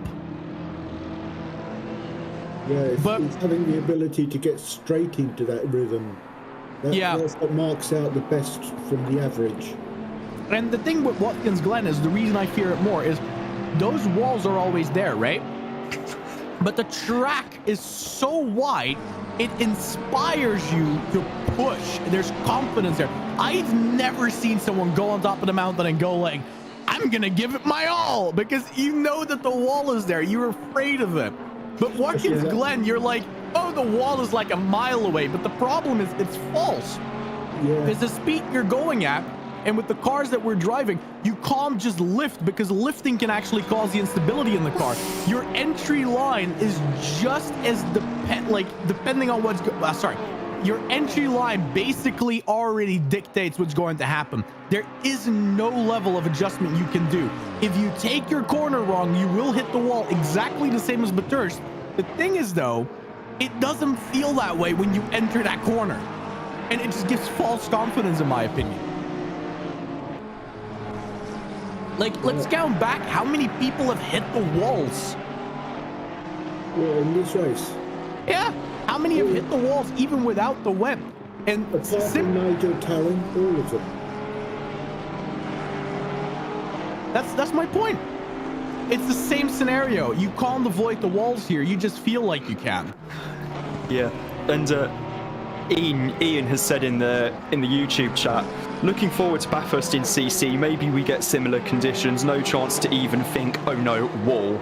And I mean, after the last CC race we had at Bathurst, where most of the field didn't even make turn 2, what could possibly go wrong?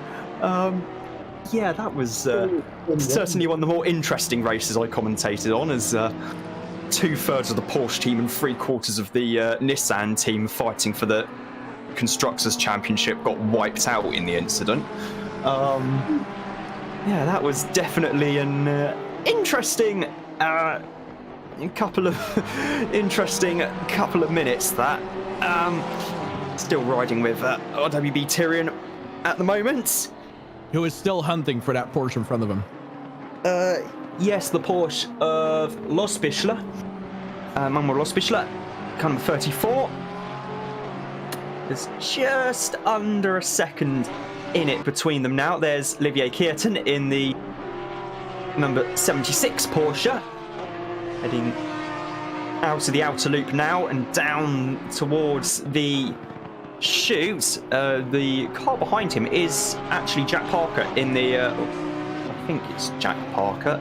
Either way, it's the 66 Audi, and that is for position. Yeah, I am just having a quick side. Oh, so it's Joseph Parker, excuse me. I do apologise for that. It's either way, it is for position. So another penalty incident being looked at.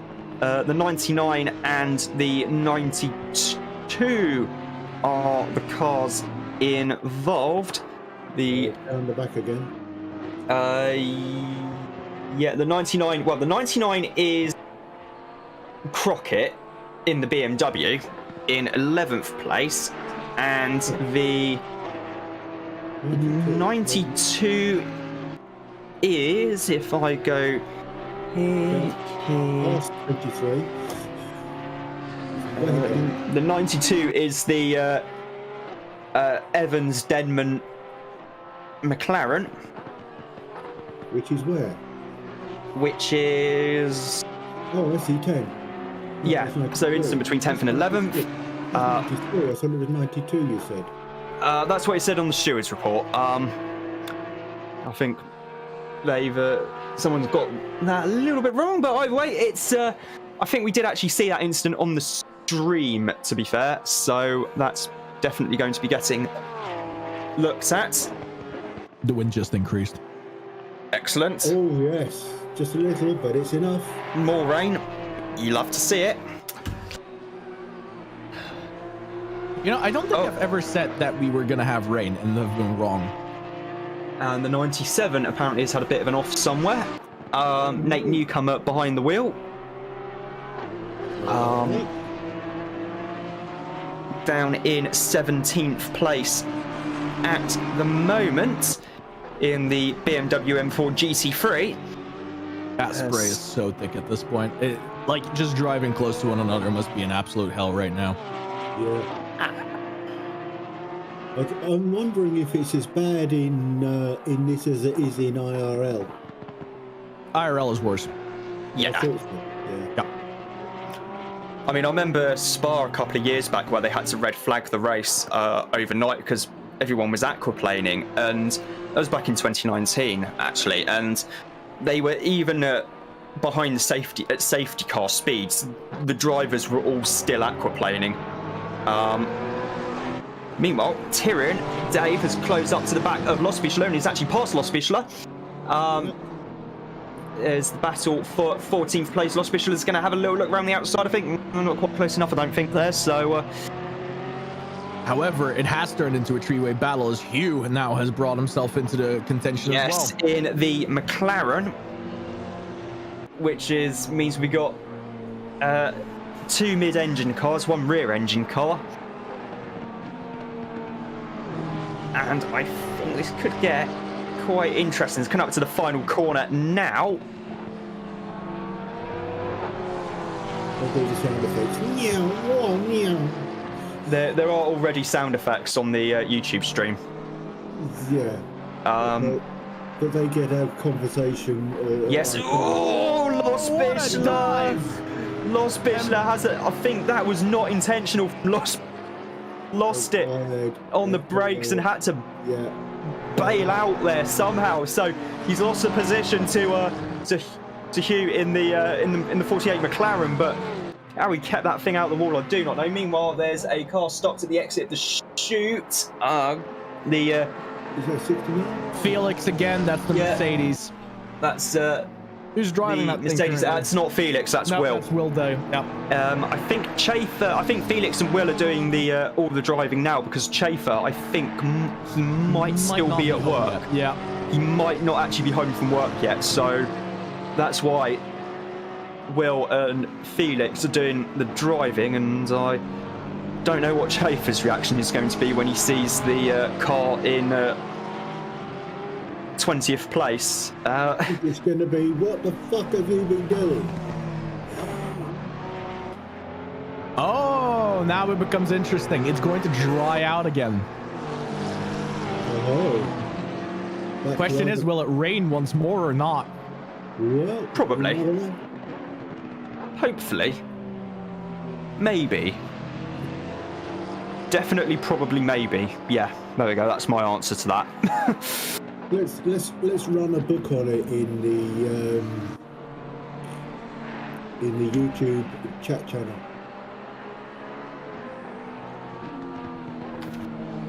No? Obviously.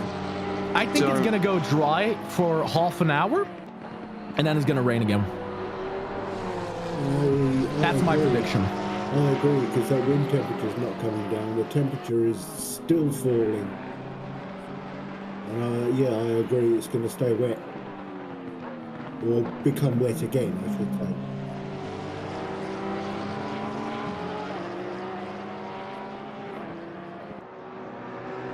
Someone very carefully taking the inside line there to let the faster cars pass. Oh! Anybody have any idea what car that was? It was the one showing up as yellow on the screen. I don't know. Unfortunately, I don't think any of us saw 84. that.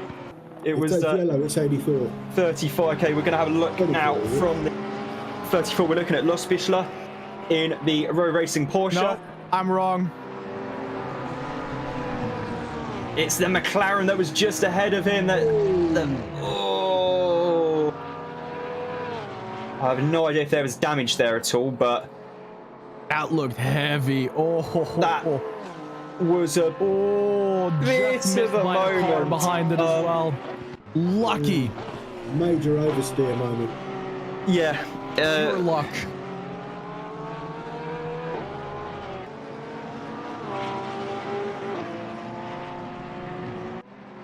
Yeah. Pulled out the 360 and kept going. Well done. Pure luck that. Pure luck that nothing bad happened there. Yeah. And he had about I think there were another 2 cars real close to him that could have taken him further off the track than that.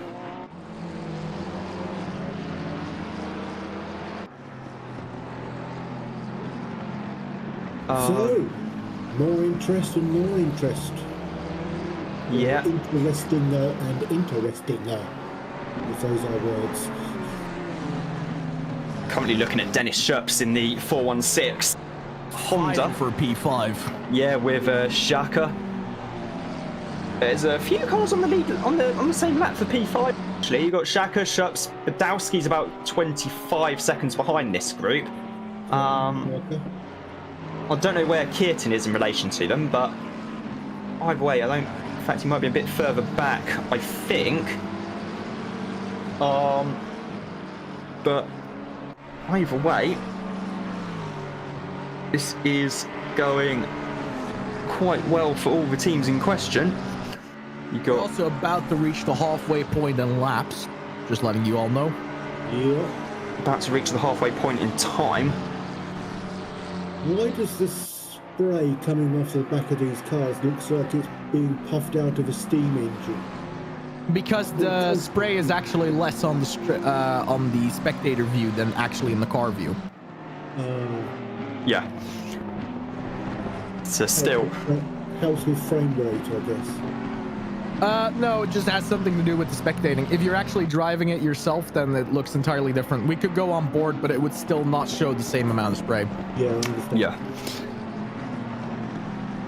I can guarantee you that in these conditions, it'll be difficult to see much more than the lights of the car in front. Going back to something that was being said earlier, I think it's a really good idea to bring drivers into comms while they're actually driving to get their idea of, or their take on their part of the race.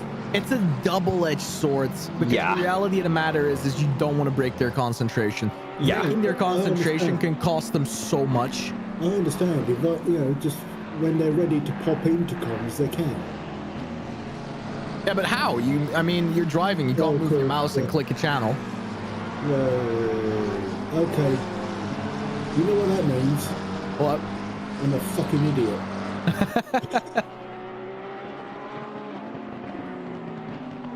And I mean, laps of, just take the Porsche for example, Lost Bichler for example. I mean, the man had a McLaren go in front of him while it seemingly was a very stable situation. Like, you can't take a driver out of their focus zone because it can go wrong so quickly. And the blink of an eye, you can lose everything you've been driving for 5 hours. Okay.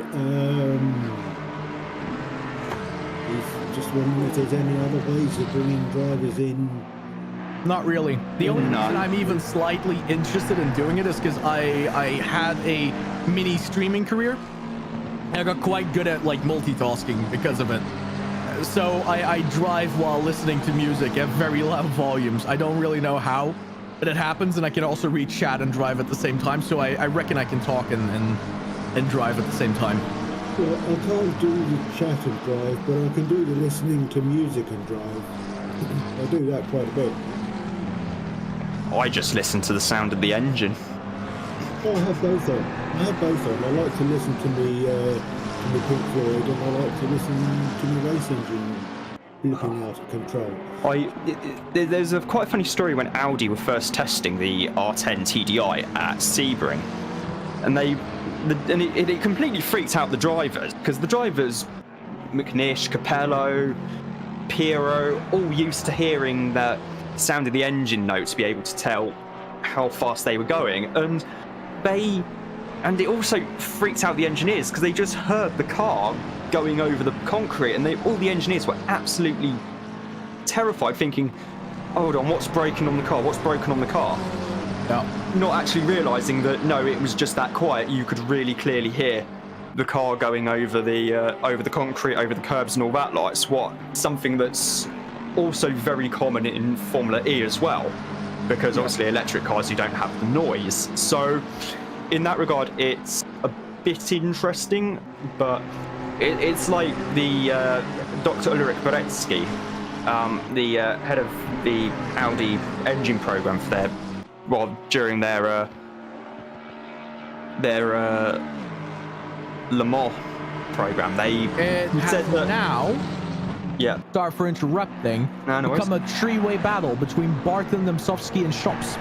Sorry, is that Nemtsovsky still? No, it's Shaker. Sorry, my apologies. Shaker, My timing sheet is just wrong. And Beretsky said that noise is basically a form of wasted energy. So that's why, one of the reasons I think why Audi went to the diesel engine at Le Mans for their Le Mans program from the R10 up to the final iteration of the R18, which was effectively a Formula One car with four-wheel drive and a roof. The amount of time they spend in the Sauber F1 team's wind tunnel, because one of my relatives worked for Sauber at the time back in 2014, and he said that we were at a family barbecue and he let slip to me that, oh yeah, the Audi Le Mans team is spending more time in our wind tunnel than what we are. And it was only when I read about it in race car engineering afterwards that I realised just how much time they were spending in the wind tunnel. It was about 3,000 hours, I think, or something daft like that. And basically, Audi's Le Mans program was funding the Sauber F1 program because Sauber had no money at that point. I mean, Sauber were basically the equivalent of a uni student who'd spent all their student loan during Freshers Week. I'm going to interrupt you for a second. The battle is raging on here. Yes, absolutely. Between Bart and Shaker and Sherps. Sherps has dropped back a tiny bit. It was only a very tiny bit, actually, to be fair. But Shaker is right on the gearbox of Sherps, though the timing totem is saying otherwise on the left-hand side. They're side by side. Shaker is half on the grass. They just about get back on track. There's a little tiny touch there between Barton and Shaker.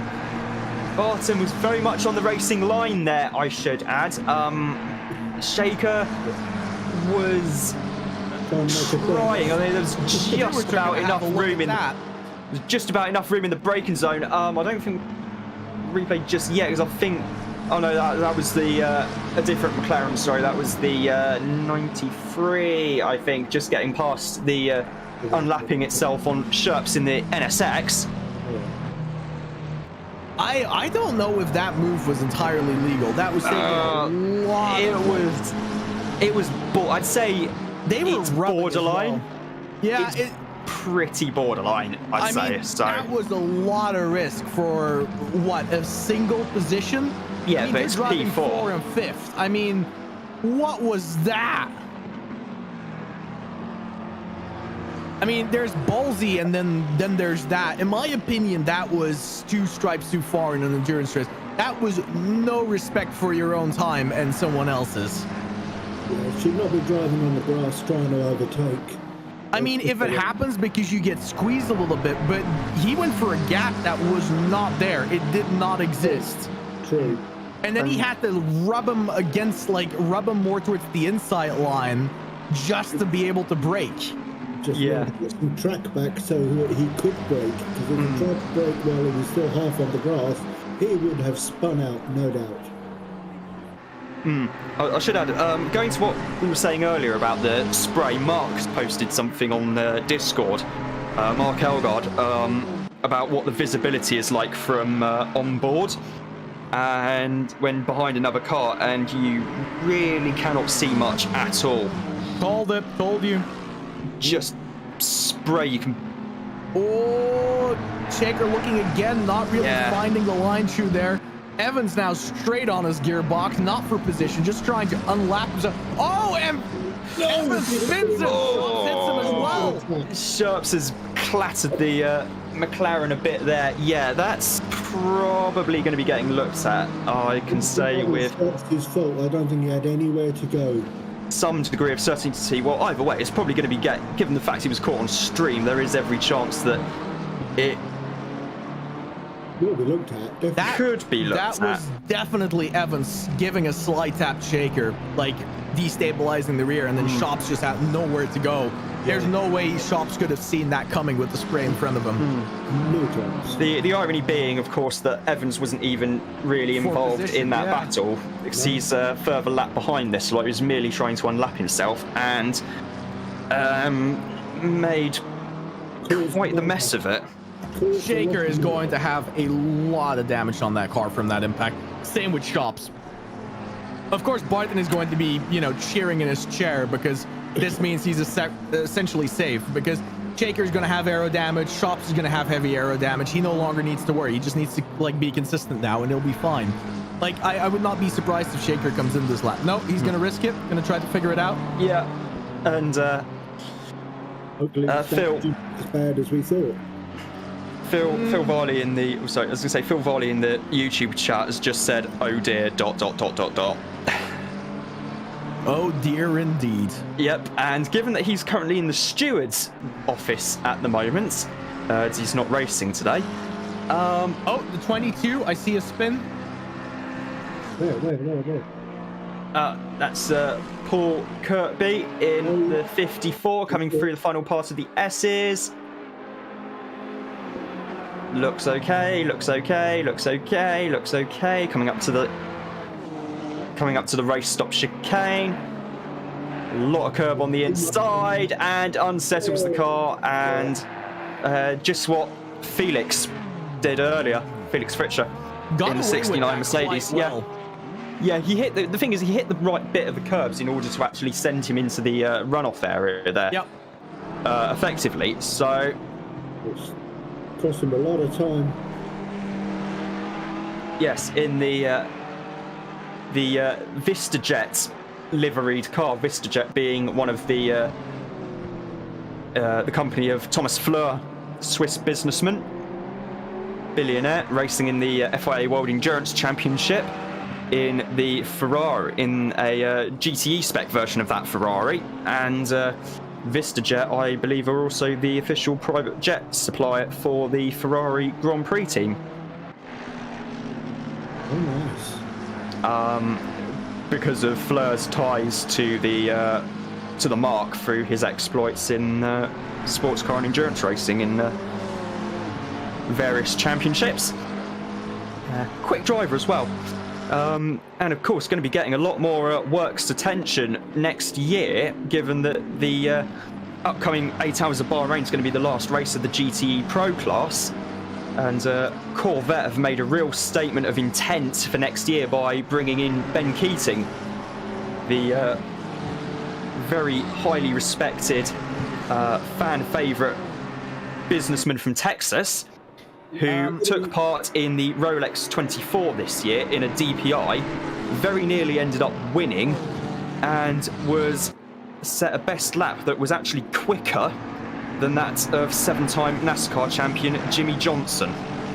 So, just to interrupt, regardless of the fact that I find it a very interesting train of thought, is if my math is correct, in 58 seconds, we're going to find ourselves with yet again another weather update. Gentlemen, yes. What do we think?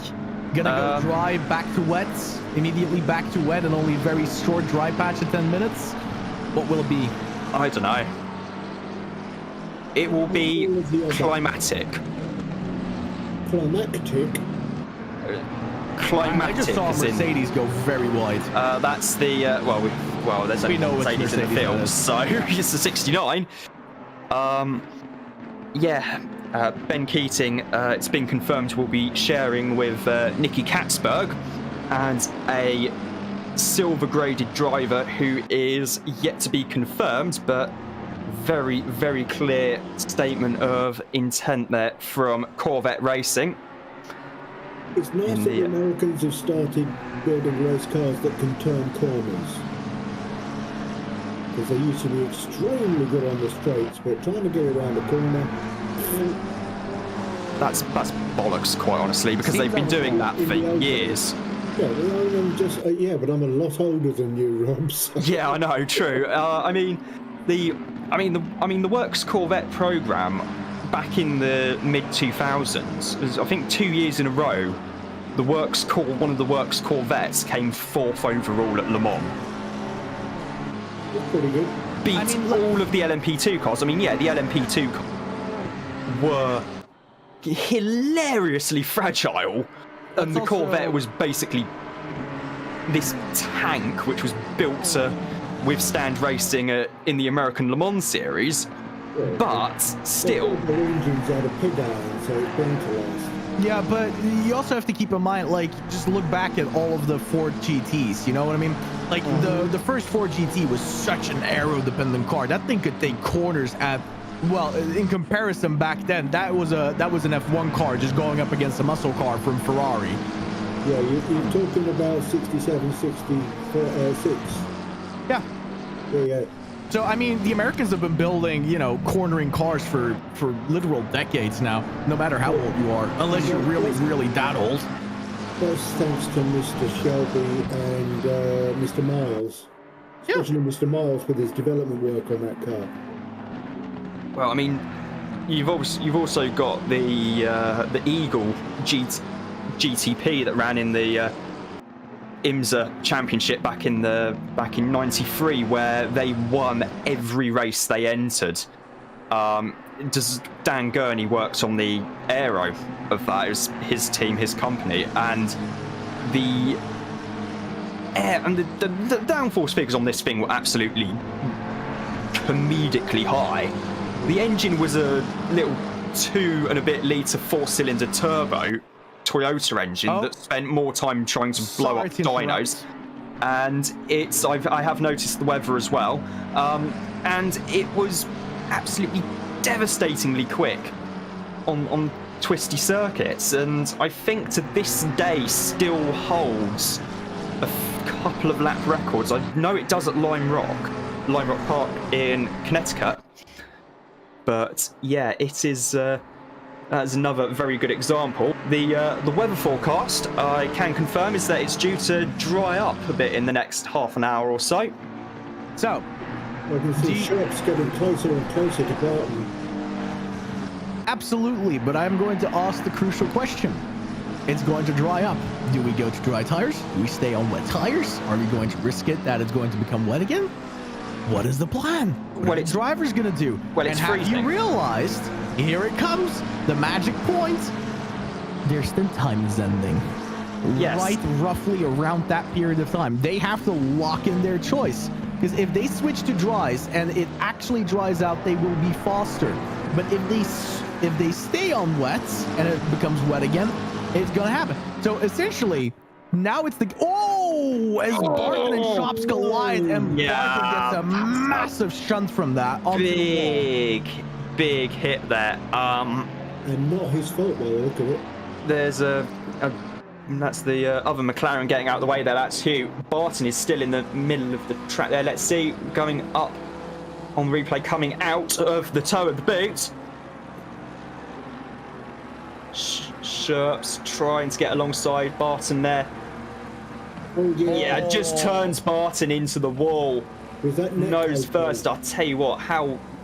Was that netcode? Because they weren't quite close enough. No, that was not netcode at all. No, not at all. No, that was contact. Okay. Barton having to do a 3-point turn there, drops down to P7. Actually, the good news is that he is almost coming up to the end of his stint time. Although he is, I think, pitting for damage to be repaired, and I think maybe for Crawford Brown to get in the car.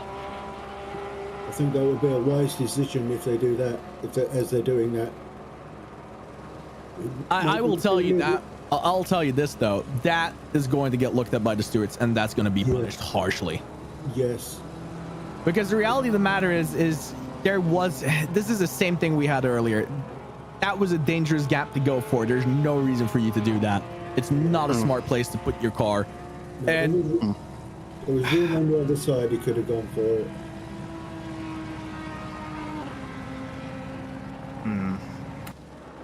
it. It was predictable. As soon as you see where he put the Honda, you kind of knew how it was going to end. There was such a small margin. There was such a small margin towards the white line and the rear of that McLaren. And the McLaren was holding line quite well, but you need to keep in mind the track isn't 100% straight. You know, it's wobbly. It gets a little bit wider, a little bit more shallow. So you really don't want to put yourself in that position where you only have a millimeter to play with. Yeah, the 54 has also gone off again at the chicane.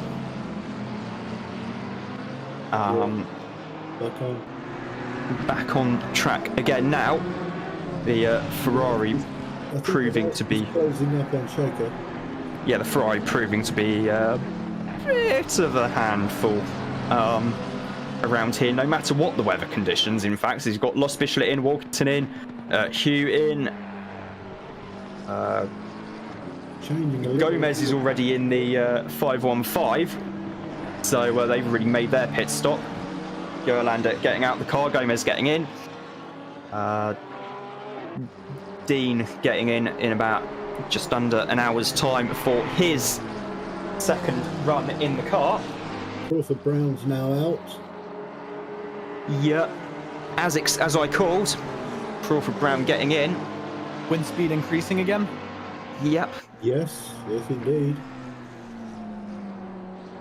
Temperature stabilising at around 22. For now, starting to get darker and darker. Yep. Bring it on. You mean I have to put my night vision glasses on? Most likely.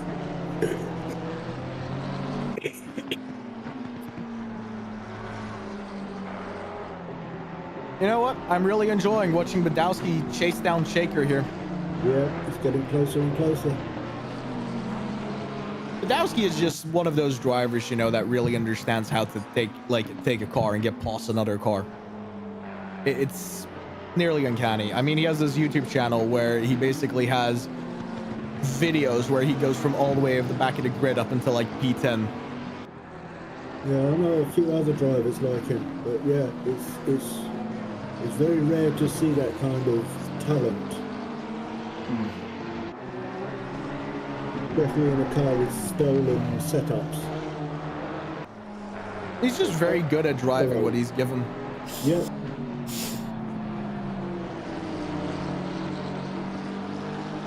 Oh, He's in for a stop. Shop's straight in front of him as well. I'm curious to see who's going to win this battle in the pit lane. Who comes out first, Badowski or Shops? And I have just tried opening a bottle of water, and that's not gone as well as I'd hoped. How did you mess that up? Oh, no, hold on. Oh, there we go. Good, I was thinking... B, stop and go. Oh, no. It never rains, but it pours, I'm afraid, sometimes. Oh my god, I just realized what Badowski did. That was not a pit stop. He went deep. He's going for a double stint on the same set of tires, has a little bit more fuel and wants to see what the weather conditions are going to do. Just prolong the stint timer. Now that is a smart move. Clever boy.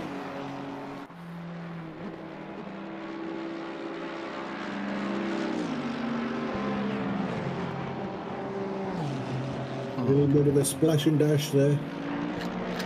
No, not even a splash and dash. Nothing at all. Just straight through. Yeah, I'll tell you what. This water still tastes. So basically, you took a drive through for nothing. No, it resets. No, just to reset the stint timer. Oh right, I see. Okay. Because he needed to come in for a stint. That was definitely certain. But you don't really want to commit to a set of tires when you're not certain it's the right set. And if you have the fuel to basically just go in and then go back out, then that is absolutely the right choice. Absolutely. Yeah, exactly. It's a very, very smart strategy call there from Marco. Yeah, fair play to him. So he's taken the stop go to basically, as you say, just to reset his stint timer. Yeah. Which will allow him more of a strategic view on what the weather will be like. Because in about 2 minutes, 1 minute, something like that, we're going to see another thicker. And if it's half an hour of dry, then we already know that it's going to dry out rather rapidly. And then coming in somewhere half of that and then putting dry tires on might actually be a good call. Now, of course, the opposite can be true as well. It's very... There's a lot of risk when to switch over, especially when conditions are starting to become changeable like they are now. I'm still going to go with my gut feeling. My gut feeling tells me it's going to be wet for the remainder of this thing. Sure, it can be variable. You know, it can go dry out. And, ooh, boy, Badowski flirting with the rear. But yeah, it's P4 now. Yep. Yeah, Shaker's come in. It can be variable. It can go a little bit dry, then wet again. But my feeling is that we're not going to have a fully dry track again.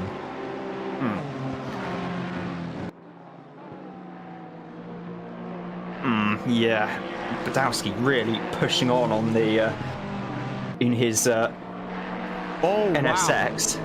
Evans, stop and go 30.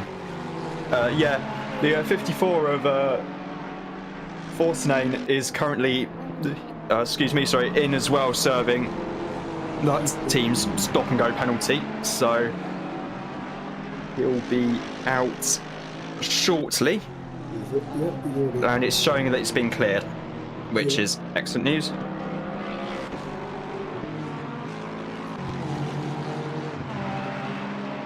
I'll tell you what, though, the Honda clearly proving to be the superior car today. I don't know. I'd still say the Porsches, because it's been absolutely dominant. Well, to be fair, that has more to do with the two drivers in that car than anything else. Obviously you've I'm got just looking at, two like, brand-wise, like, very quick drivers in there. But yeah, I get your point. The Honda had been very quick indeed. Same with the Lexus, though. yeah. Okay, yeah, there's not only that one many Lexus. Yeah. But still, it's currently in third place at the moment. Do you know that the Lexus is actually one of the worst cars right now in the game for wet weather conditions? And do you know... Wait, is that for position already for Badowski? Yeah, there's 2 laps down, surely. No, He's he's gonna lap himself, though. he needs to unlap himself first, I think, before being able to really have a crack at the Lexus in about a few hours time, couple of hours time, maybe, at this rate. Also, if any drivers wanted to pop in and say hi, you're more than welcome to. Oh, weather update. Oh, yeah, dry. Dry. Yeah, it's gonna dry out. And a temperature increase. Yeah. Well, yeah, because there's no cold liquid falling from the sky. So that may have something to do with that. So you sorted out your water bottle then? No. Well, I did sort. Yeah. To get the top off it eventually. Sorry for the cough. It's going very well indeed. My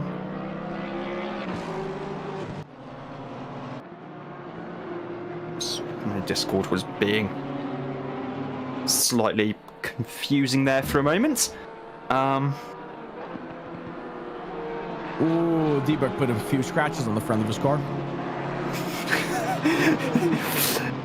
I'm sure he won't. He'll buff out. Yeah, bit of teacup. That'll do it. Do the trick. Oh, apparently the tell you what, though. 87's had a bit of a moment somewhere. The 87 is... There is no 87, I don't think. Oh, big news. Schaefer's in the car now. Let's see what comes out of that. Schaefer is in the Mercedes, yeah. Yeah, Oh my God. Be... Oh, that was a BMW. That was the Nate Newcomer Scott-free car. That was 2 cars. Well, the BMW is the car of Nate Newcomer and Scott-free. There's the 515 just ahead of them. That's the Lamborghini with, I think, Gomez behind the wheel. There's a bit too much curb there from the BMW. Let's have a look in the background. We're with the Lamborghini. Ooh. Yeah, the BMW just lost it. And the Lambo as well, nearly into that inside wall. And the 93 McLaren has been disqualified. Wow. Was that because he didn't do his... I don't know.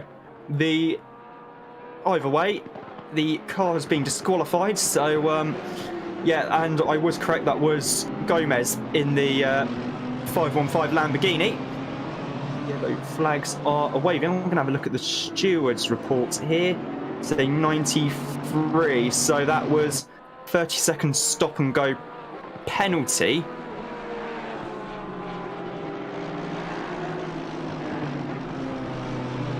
I don't know if that... I don't recall them coming in to take that, so... They did not come in to take that. Okay, so that probably explains explains that then, as to why that car, wide there and losing a bit of time behind Debo. as to why that's happened. So.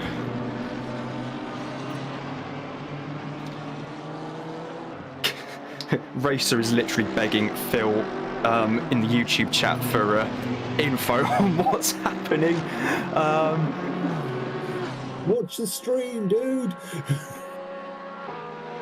No, he said they're reviewing it at the moment. It's because what's happened. Because what's happening is that in the stewards' room, they will watch an incident multiple times over from multiple angles.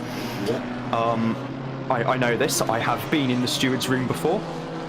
I've seen those observations many times myself. And it's they are looking into it still at the moment. That's what I can say. The 93 is now back on track. Currently, it's just been moved back up to 15th place. Yes, astonishing. Although that car is showing as being stopped in the pits at the moment. I mean, question whether they're going to restart us. So, Phil, cheers, Phil. Car 93 didn't serve their stop and go in 3 laps, so the game disqualified them. But I believe what's happened is that they've been reinstated after having to wait for a lap or 2. So they've lost effectively a couple of laps. So they would have gone down to, I'm trying to work this out, and they have now been undisqualified. So this is what happened with the Jack Alexander incident we mentioned earlier. He got disqualified for speeding in the pit lane, even though it was a genuine, honest cock-up on his part. Newcomer now disqualified as well. Yeah. And something else, the number 93 has basically backed out of the race now, has left. Yeah. So what happened is, as I was saying with the Jack Alexander incident, he got disqualified for speeding massively in the pit lane. But it was a very rare mistake from Jack. He's one of the quickest drivers on the server. So after that, he was basically made to wait in the pits for a couple of laps and then get undisqualified. So yeah, regarding the 97, I'm not 100% sure what's happened there. Well, there's nothing showing, to put it mildly. There's an incident report between the 92 and the 193, well, 93 and 193, I think it was, but either way, that's academic. Unless in Nate's case, it could be stint time, could it? Oh, yeah. Could it be stint time? It could be.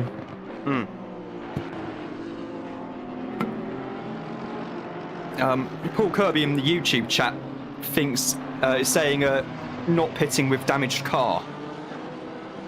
So basically, they got the meatball flag, the black flag with the orange circle in the middle to indicate your car is a bit broken, get in the pits and get it fixed. Yeah, it's usually because it's dangerous to other drivers rather than the driver himself. And not respecting the meatball flag has led to them getting disqualified. Chief is saying in the chat, "Can I get an F?" Good fun that stint though. If you want to come in the comms box, we can always audibly give you an F, mate. Come in here. Come on. we can give you the other Gary bossing Gomez quite nicely. Gomez making a little bit of a mistake, going a bit wide, and Tyrion just, taking that. Yeah. Thank you. And Nate has also been undisqualified, although he is still in the pits at the moment, probably having the car gaffer taped and zip tied back together. And Chief has just pointed out, and also not having headlights on brings out the meatball flag. So if you look at how dark it is trackside, you can see the reflections of the headlights on the surface. So what's happened, I think might have happened, is that Nate was thinking, oh yeah, visibility's perfectly fine, but at the same time, it wasn't, and he should have had the headlights pinged on. So the 97 is now down in 17th place. There's another place gained for the 117 MRT Aston Martin, now up into P16. The bloke who does flats, isn't it? And either way, the comeback drive is on. Still. Tyrion's chasing down D-Bug, getting closer all the time. Yeah, D-Bug in the M4. GT3, and speaking of which, F. Thank you. F, U, C, K. Well, I was saying that, Bruce, but I was just happy with the F. Yeah. It was great fun though. Like I think, yeah, I was leaving half the door, like half a gap open, trying to cover more track, but I think that's just some people see the gap and go for it, as Senna would say, and then it's just unfortunate and it's late race. Same with safe motorway driving. You're leaving a safe gap in between you and the car in front, and there's always a milestone. You'll dive in there and reduce your braking distance again, so you have to slow down. Oh, no, it backs out of it. we thought for a moment Tyrion was going to actually have a bit of a send into the race stop chicane on D-Bug. Decides better of it though, given the fact it's still damp and it's dark and everything else. Oh, Tyrion deciding to cool his tires a little bit, putting him on the grass. Yeah. Well, this isn't iRacing. Yeah. I know that still works here though, right? It does. Yeah. So I mean, it's been an eventful couple of days, I think, for your team though, Chief. Having a last-minute driver edition in a car which none of you had actually raced on Tuesday night in the CC. Yeah, we realised our mistake on Tuesday, funny enough. We're like, oh yeah, doing Watkins on Saturday as well, aren't we? And then we went to look at what vehicle Ian had signed us up in, and then he was like, oh yeah, it's the McLaren. And I was like, oh, smashing, great, well done, Ian. You've really let us down this time. So we're suffering it out, and then Ian decided that he was going to, I think he's going for a date night tonight. That was last minute. So he's off doing that, and then I was like, oh well, let's go and get our controversial Crawford Brown back in. Had to swap him in, and then Ian was like, oh, either way, I'm all good now to do like the first couple stints. I'm like, oh great. I've got Bottleneck Mackie, Crawford, who's caused enough controversy around here, and then myself, who's the slowest out of all of them. Yeah, it's all fun and games, and it was a good laugh. I'm getting a massive report, and Badowski has to pit because he ran out of fuel, and he has decided to go onto the dries. Ooh. Well, I think to be fair, making the right decision. To be fair, I mean, looking at the weather report and how things are changing, it is clearing up, and it is looking like I was wrong, and there will be no more rain, at least in the foreseeable future. So that might be a beautiful call. The sun's coming out at night as well, which is clever. Also, no further action from the stewards on the incident with the Honda. Oh no, it's all based. Oh, sorry. Oh, I just saw that pop up in the incident reports because I need to get some more screens. Yes, you do. Yeah, quite a few more screens so I can get more numbers, more pages, more everything up. Turn it into broadcasts. Sweet. I've got the screens, I just don't have the outputs on my graphic card. HDMI. No, Getting a little closer, having a look. Yeah. D-Bug's line a little bit worse. There's all the opportunity to play for. D-Bug going to defend the inside line. I don't think that's the right choice right here. Manages to cut back in front. Tyrion now still holding on to his rear of that bumper. D-Bug doesn't seem to have the best of exits. He's going to lose a little bit. Doesn't hit the apex. There's an apex there somewhere, but that was not it. Darian has a better line here. More pace now. Debug already trying to hold the inside line towards the race stop chicane. Darian going to try to make it around the outside. Has the pace to do so. Side by side. Debug on the inside. Darian has to back narrowly misses the orange barrier. How Tyrion has missed that, I do not know. I mean, Debug's M4 is probably in a Bad spot. It's in a state where you could probably, well, I think the only way you'd be actually clearing that off the track in real life would be dustpan and brush. You know, I can hear his voice right now. Am I alone? Oh, I can hear it. Yes. I think I can literally hear it through my window. Get about right. Yeah, that sounds about right.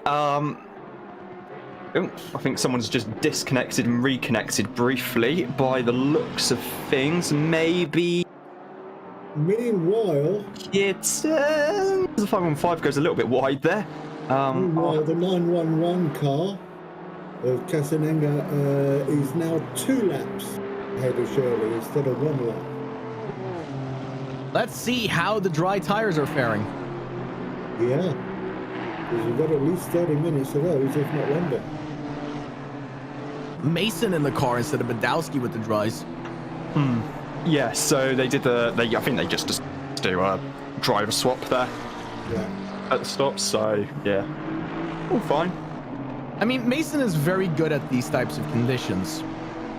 And wait, hold on. I'll put it different. Mason is actually quite a fast driver, right? And I'm not going to say he's the fastest in these conditions with dry tires, but I've done an endurance with him in Suzuka before where these types of conditions came up.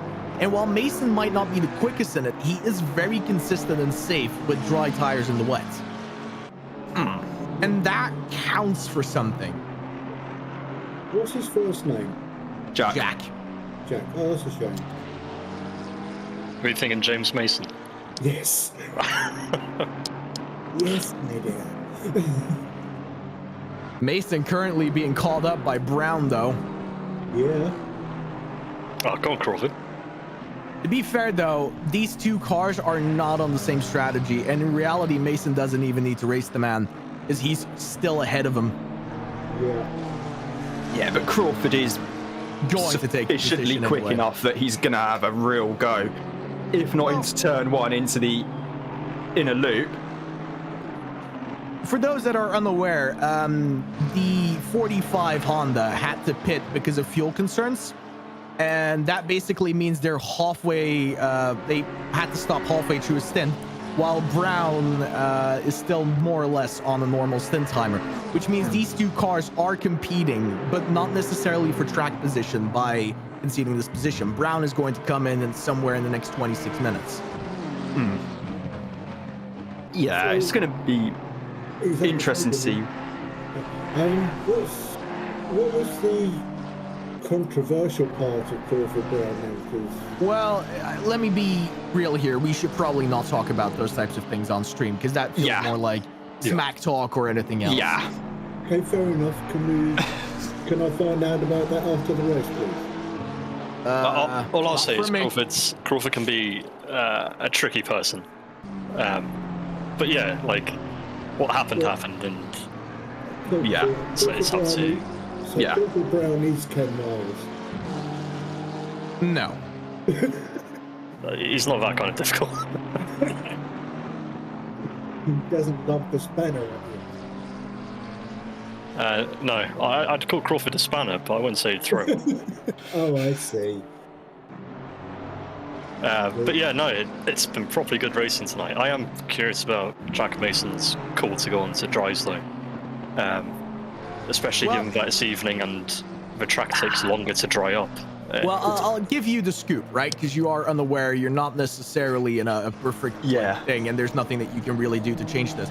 They went for a drive-through instead of an actual pit when their stint timer ended, when the weather was still uncertain. And by doing that, they extended their time to choose what tire would be optimum for them. So they extended essentially nearly double stint. It had Badowski drive a full, well, half, maybe like 70% of his stints, and then came in to switch towards the dries, which turns out is not that bad of a choice in this, because his time, while slower, is gradually improving. Because I'm looking at his graph here, and it's going quicker and quicker and quicker and quicker. So they might have done the right choice here. Because the thing is the drier it's going to get, there's quite a lot of cars still going around the track. The drier it's going to get, the worse those wet tires are going to perform, and the better the dry tires. And because their stint timers now set, they might even get away with a stint less. Yeah, I did say at the time, I think that Mason had made the right move swapping to dries early. But that's too big brain a move for me to understand. Debug has just come into the pits in a slightly battered car. BMW M4. That will not buff out. It was very funny in Dutch, right? We actually have a name for BMWs. All We right. call them bak met wielen, which literally means box with wheels. Oh yes, the American term is, I think, or British term as well, is a shitbox. Yep. That said, though, I actually quite like the BMW. I wouldn't mind being given one. I wouldn't want to have to pay for one. Depends on which one. Well, I could see myself paying for a few. Well, I'm on unemployment benefits, so I can't afford to buy any of them. Nate has actually provided some insight as to why he got disqualified. Oh. So he had the damage, but the start-finish line was before his team's pit box. Oh, no. So, yeah, but it still had one lap showing to come in and fix the damage. But because of where the start-finish line is, yeah, That's rough. yeah, That's rough. yeah, just a bit rough. Just a wee bit. Yeah, that is pretty bad. So that's why the 97 was disqualified and then back on. Newcomer currently standing still. He's not in the car. Never That's mind. Vlayen. Yeah. That was Vlayen I was wrong. in the 75. Oh, and that's massive damage. Take us back, take us back. Coming into the penultimate corner. Loses it. Got some bounce. Oh. Yeah, that bounce took his arrow away and he had no chance. Yeah, the Ferrari absolutely hates the curbs as well. It's He The did Ferrari- do a nice recovery spin, though. We have to give him that. And the Ferrari feels like it's quite an aero-sensitive car, which is going to be quite interesting because from what I've seen in pictures, the new Ferrari for next year, the 296 GT3, has, if anything, even more on it. So that's going to be quite interesting to see how that drives, and how well it can take the curbs, or otherwise, I guess, if that's anything to go by. But Wheels gone wide. it's also another thing with the Ferrari as well is the engine maps are absolutely savage on that car. I mean, even the professional drivers cannot physically use map 1 or map 2 in real life because it's that violent. Scrimpy, he's just letting other cars through because he's being lapped. Yeah, he still went off though. Yeah. So, yeah, it'd be interesting to see what Ferrari have done in that regard, because it's still a very popular car with AM drivers. Another thing I've noticed is that Shirley is ahead of Castanera for second place. Obviously, that's going to be changing quite quickly because, Shirley's in the pits. So I guess you could say surely that's going to change. Surely it will. No. And no. Cheap pun out the way. No. Very cheap pun out of the way. That's below the belt. That's below the belt. And it has changed because the pit stop is occurring, he is now down to P3. Castanera getting just in the back ahead. background flying coming in for repairs, most likely. Yes, repairs, and to get that thing hammered. Speed has increased again, though. Back out. I will be back in a sec. Yeah, I see Mason's losing more and more time against Crawford. I think that's because Crawford's going faster rather than Mason slowing down. Yeah, that's looking to be most likely. However, you got to keep in mind the track is now greasy, which means this is the optimum moment to go onto the wets. The dries. Yeah. Unless you're already on them. You can see that drying line is there as well. You can clearly see it defined now. Absolutely. So Nemtsovsky's catching up to Mason. Yep. Half a second. And here it is. This is what I was talking about earlier. Mason is currently still out. P5, Nemtsovsky and Crawford Brown in the pit. Oh, Nemtsovsky's just come in then, is he? Because he was like half a second behind at the moment, at the time I looked. There you are. Both of them in the pit. Mason's still out. Getting quite a bit of a gap there as well for safety. Yeah, I'm waiting for the timing screens to catch up with what's going on the track. Because we've got Crawford 2.3 behind Nemtsovsky.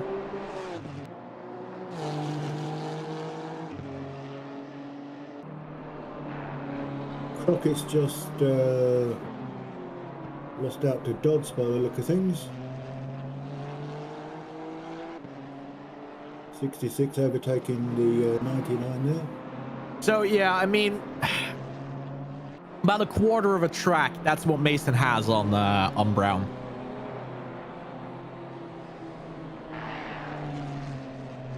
That's not bad. What, 2.5 seconds? No, it's more. It's way more. Yeah, so that's, yeah, I wish the timing screens would keep up with the action. Looks to be to me 47 seconds. Okay. Oh yeah.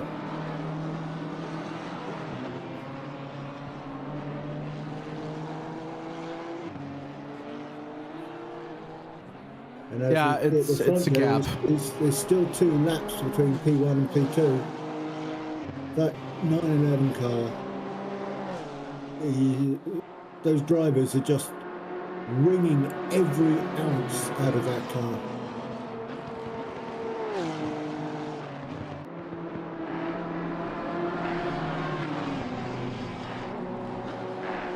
Every single bit of performance that's still in the cars are essentially now being squeezed out. Any opportunity they have. As I just noticed that there is a battle raging on between Brown and Nemtsovsky. Never mind, Brown already made the pass by the time I changed over towards it. Yeah. Okay. I am back. Thanks. Make a nice cup of tea? No, I was not doing that. Oh. Currently looking at Nemtsovsky in the McLaren, who's not too far behind Brown, although Brown appears to have pulled out a bit of a gap actually in the opening sector.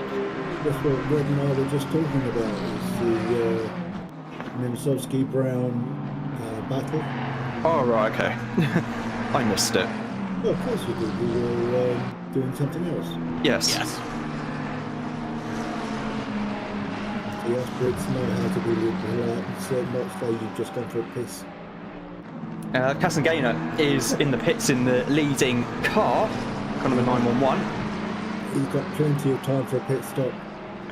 He's got plenty of time to have a cup of tea while he's God, McLaren sparking away there. Not many. Heading through the toe of the boots. Oh, was that a car sideways then as we turned away? Did not spot that. No. Down to the heel of the boot now for the 184th time, I think, for Nemtsovsky and co. Now with RC Brookie, kind of 50 down in 13th place. Excuse me. This isn't a big grid race, is it? and I think Chief has had to dip out to Talk go to his and drivers. talk to his driver. Or get back in the car. Yeah, I think there might be due back in the car quite soon. Track is still greasy as it's very cold here at the Glen 23. Currently, though, this is the optimum moment to like go onto the dries. This is where the dries are just slightly quicker. Am I noticing that that blinker to the right is still on that Honda? That is bothering me. Yes. Yes, the indicator is still on. The let's see, the incident between 193 and 92 caused a 30-second stop and go penalty for the 93 rather. That's the one where the 93 ended up not doing it.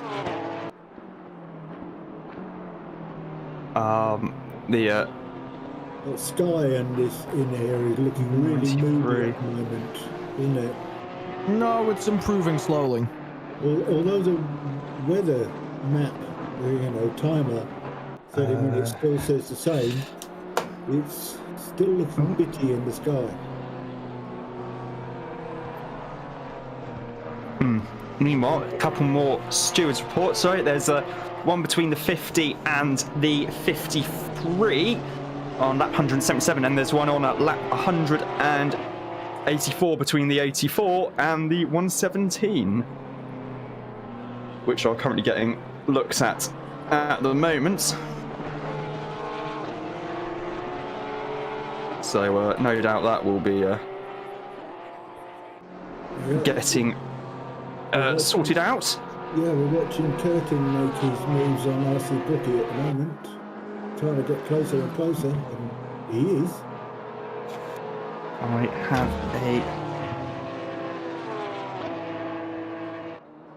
something. Yeah, he's just gained half a second on him. Yeah, currently with Kierton at the moment in the 6th.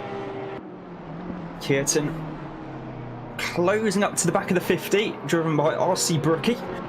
And as Tarin is now back behind the wheel of the 911, she's still in the lead of the race. A very notable dry line on the track now, so any attempt at overtaking is going to be a little bit risky because of the just how slippy it is offline. Capelli's, should note, has been removed by the from the pit lane at the, I think at the request of the number 25 team, as it was making their pit stops rather a bit more challenging because it was obstructing the view of the Lexus team, and just go straight. The Lexus team said that he wasn't to know at all, and there was no need for him to apologise for not knowing that. So yeah, it's a real shame that we only have one of the Aston Martins left in the race, that being the 117, which Mark is now driving at the moment. Mark Elgard currently in 16th place at the moment.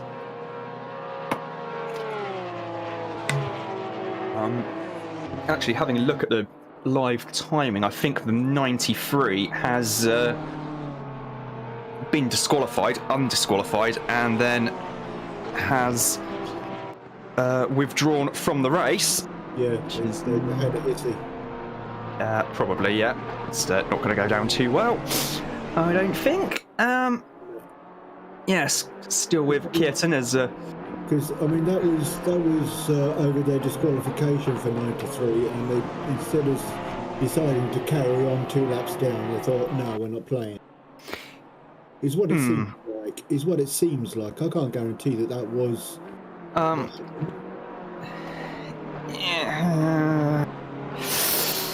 I don't know. I don't really know 100% of the story as to what's happened, but either way, They're not in it now. Oh no, they're absolutely nowhere to be seen on track.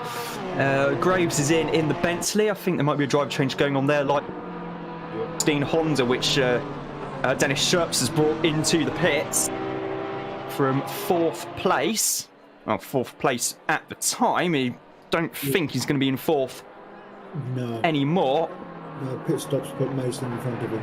Yeah, cheers. And that's Jack Mason there in the 45 Honda. So Honda doing quite well so far.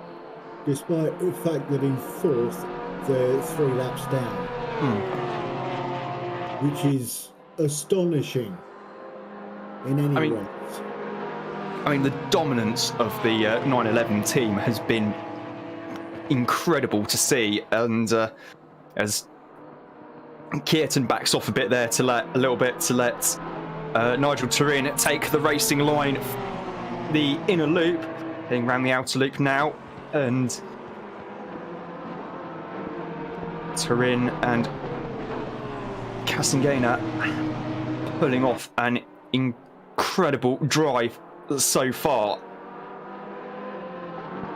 Absolute, utter domination is about the only way one can really describe it.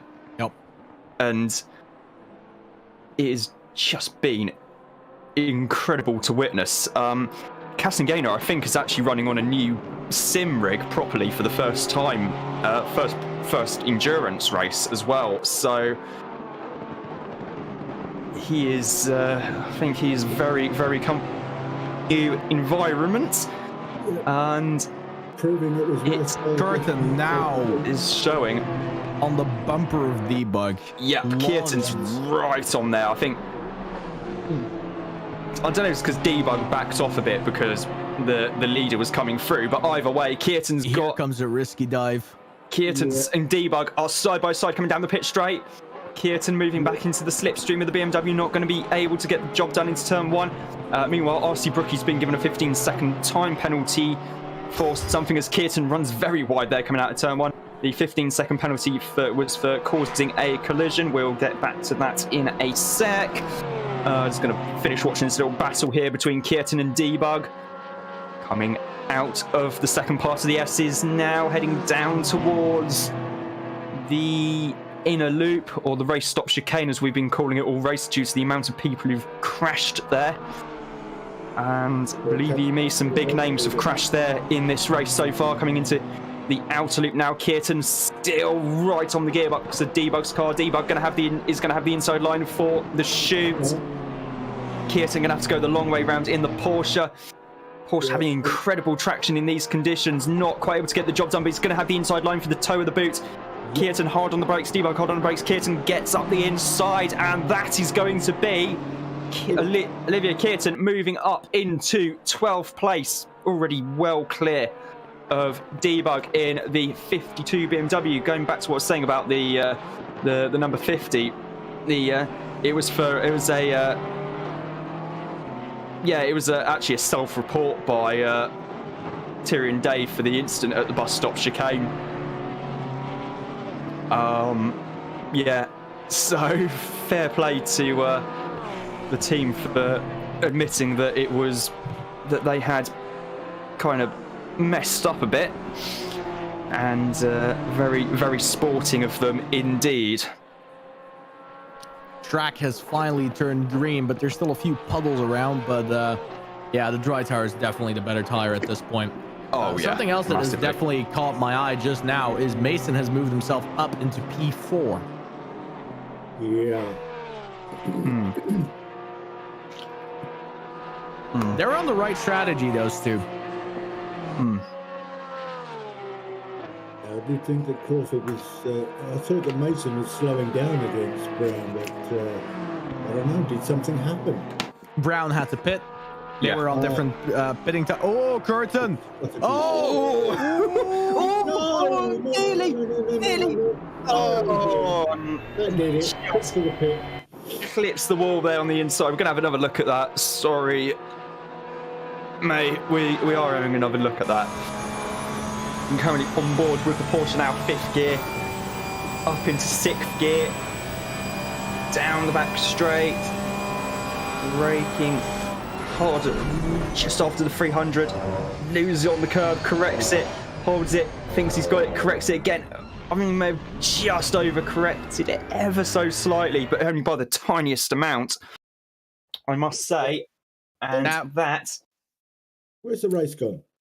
That was a nice save, because that could have ended much worse for him. Oh, yeah, that definitely could have been so much worse for Olivier Kierton in the 76 Porsche. And actually, all things considered, he did a very, very good job there. Yep.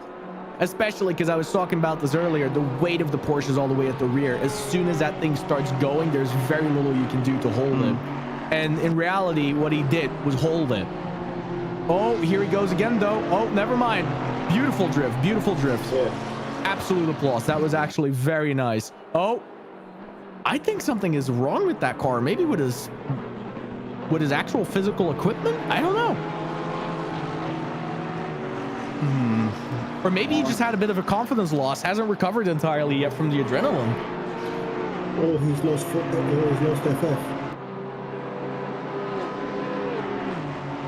I don't know. Doesn't look like he's lost. Because that was 2 slides very rapidly again.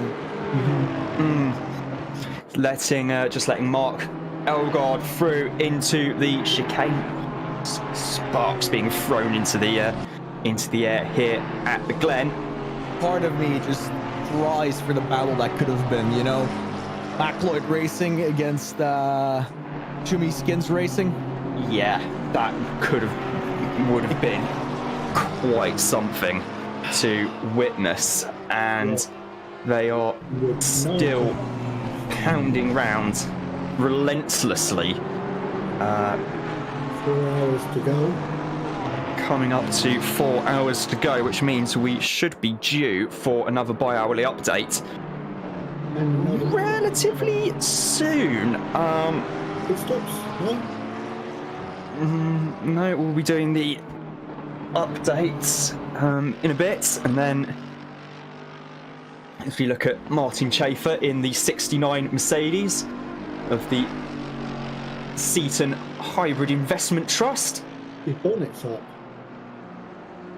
That Yes, might so also the be visual. Sometimes when the cars fix themselves, they don't actually fix the visual damage.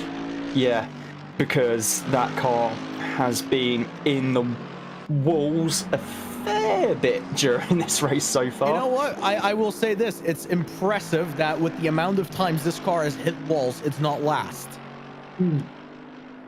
Yes, but then again, that's because there are a couple of other cars that have spent nearly as much time in the walls. Unfortunately. Still, even still. The pits.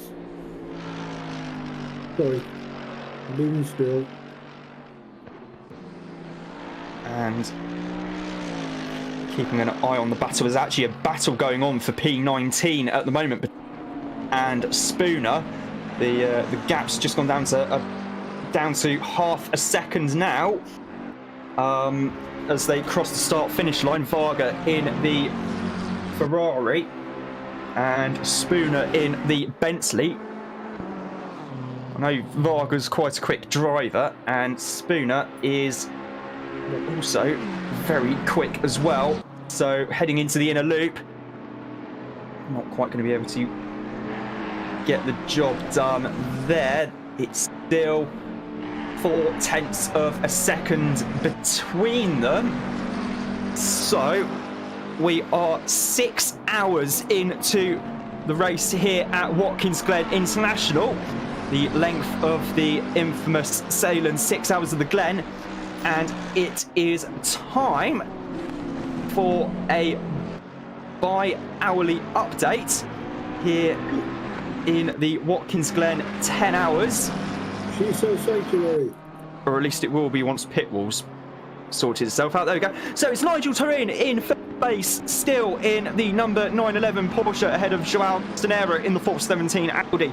Nathaniel Shirley is in third place in the 25 Lexus, ahead of Jack Mason in the slightly off strategy, potentially off strategy rather, Honda in car number 45. Then it's Christian Greta in the 416 Honda just ahead of Crawford Brown in the 84 McLaren.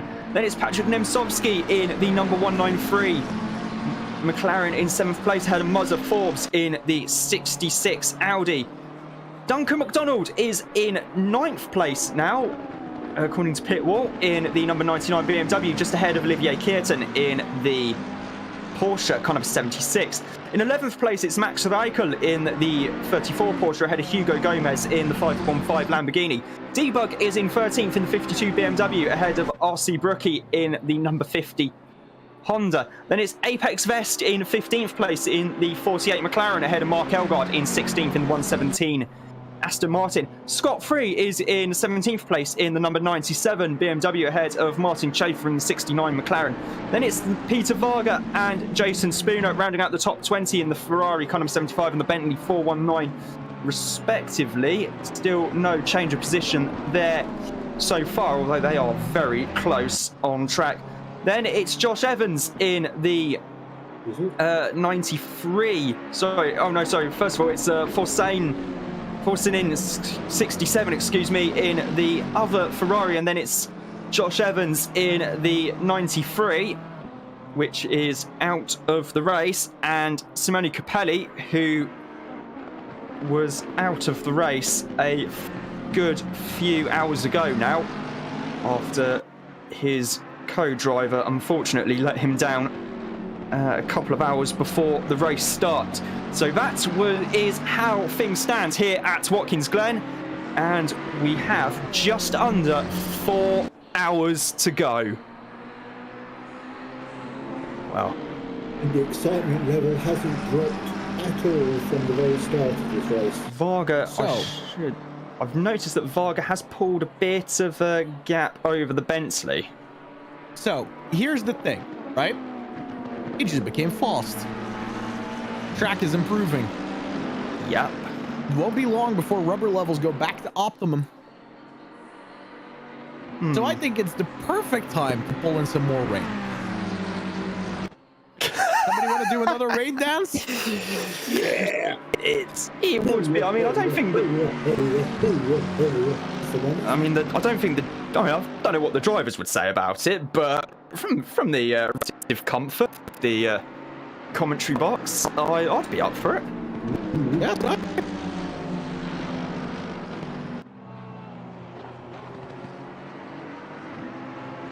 You reckon there's going to be another pit before the end? I think so.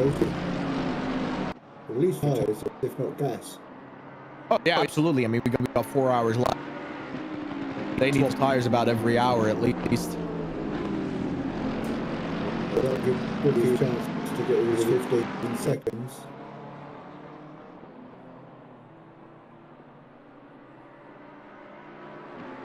In the time, 9:11, 2 laps ahead of each two. Why do you do it? By being quick in practice. Don't Sounds be any obvious. It's literally that simple. Don't be any obvious answers, Red. It's just practicing. A lot of practice.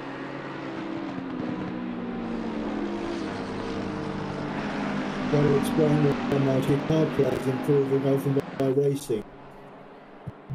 Because I've been doing that a lot. There you go, then you already knew the answer. It's hard work, just practice, and more practice.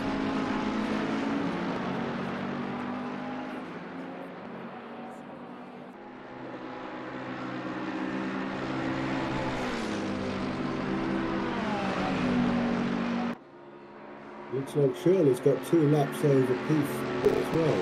So Yep. quite some. Oh, it's 1 lap now. Just waiting a little time for them to cross the start-finish line, I guess. But yeah, it's still fairly close at the front, even though there's a lap or 2 laps different. They haven't changed a great deal over the last 3 hours, 4 hours. No, they really haven't.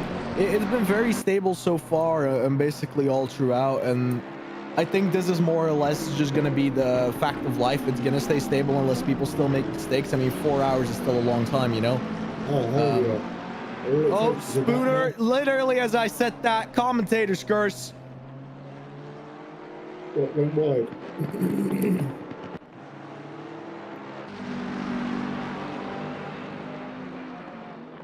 Oh, I've lost the timing details and stuff again. No, this is a replay. We're looking at what went wrong there for him.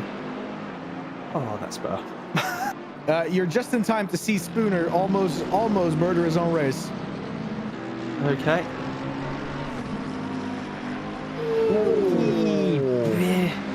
Did move to the inside a bit. I was wondering earlier on a little bit why the gap had gone out, but it's closed right back up.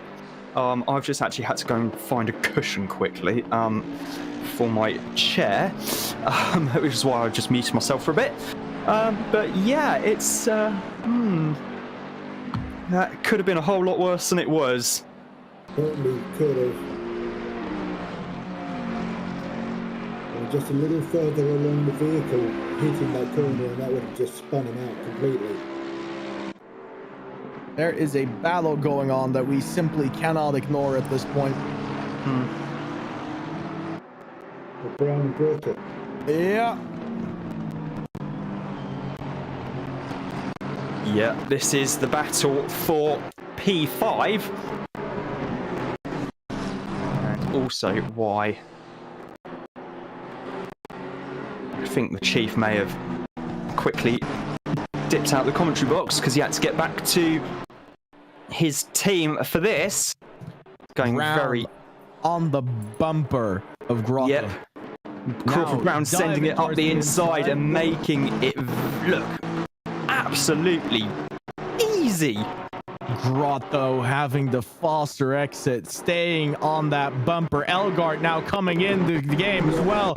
Elgard to find an opening. Oh, with fire there. Elgard out of it just in time. Elgard, I should add, is trying to unlap himself as well at the moment. So, incident with 416 there. That was Greta. So was that? Yes, that's what we've just seen, I think. Is that a moving truck or something? The question. Oh, they come I think this. didn't they? I think I They don't might have know. actually have physical contact. I don't know if. I also Look think at this, Greta. We've given the position back. That's not giving the position back. No, that's Elgard in the 117 down in 16th. Oh. Elgard here, like, look at this. He has pace to spare to take these two giants down. This is insane.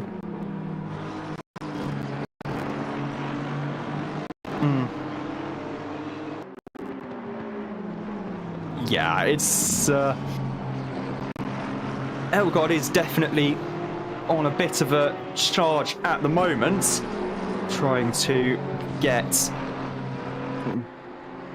as many laps back as possible.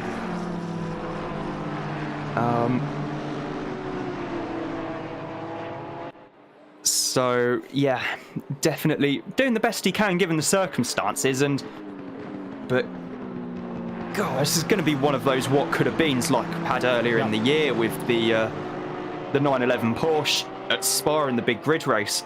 It's just going to be one of those where we think, oh, what could have been had this not happened or had that not happened, or so on and so forth. And they are doing phenomenally well at the moment. The team in the 416, there's Peter Varga currently battling with Jason Spooner. Still, the gap now down to just a couple of tenths of a second as they come through the penultimate corner. I'd also like to point out that I don't know how bright this is showing up on the YouTube stream, but the conditions on spectator mode look a damn sight lighter than they probably are. Drivers. The drivers absolutely can hardly see a thing in these conditions, in these cars. So they are doing their absolute best at the moment. We're 200 laps in already by the leaders. So yeah, this is going to be quite an interesting battle. The Ferrari appears to be pulling away a bit on the straights. it's just, and I think Varga said himself that in the first sector, the Ferrari is an absolute rocket ship. It's just the other two sectors where the Bentley is really able to close up that gap as Varga tries to manhandle the Ferrari around. Of course, his driving style is totally different to that of Scrimpy, and you can see already the gap visibly halved. Yeah, exactly. In fact, more than halved by Spooner in the space of, what, 3 corners, effectively? Yep.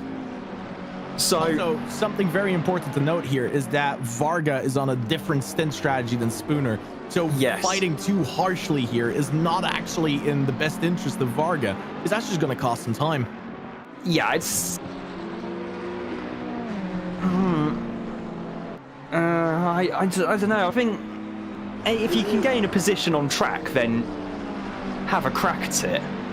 I mean, neither of them are planning on pulling into the pits anytime soon for about 9 more laps for the Ferrari and 14 to 15 laps for the Bentley. Okay, so the Bentley has plenty of time to potentially get a bit of an undercut here. Yes, however, I'd say that in this case, both of them battling, it's not only costing their tires a lot of grip, it's just costing them time overall. Like, if I were Varga in this case, as weird as it may sound, you're going to gain more by letting that Bentley go and just driving behind it than having this. Because the reality of the matter is that we've seen Spooner, like, really push himself. Like, Spooner really wants that position, you know? They've been in the same position. They've been driving by themselves, and now they smell an overtaking opportunity, you know? They smell the ability to grab a position. They've been waiting for this. So look at the way that Spooner is driving. You'll notice that he's braking late, that he's having to tap the brakes very often in the middle of the corner. He's giving it everything he has. And you know what that means? We're 5 seconds away from an accident. See? Again, right there. 5? Only 5? Oh, there we go again. Yep, and Racer is probably one of the more aggressive drivers I know of in the field.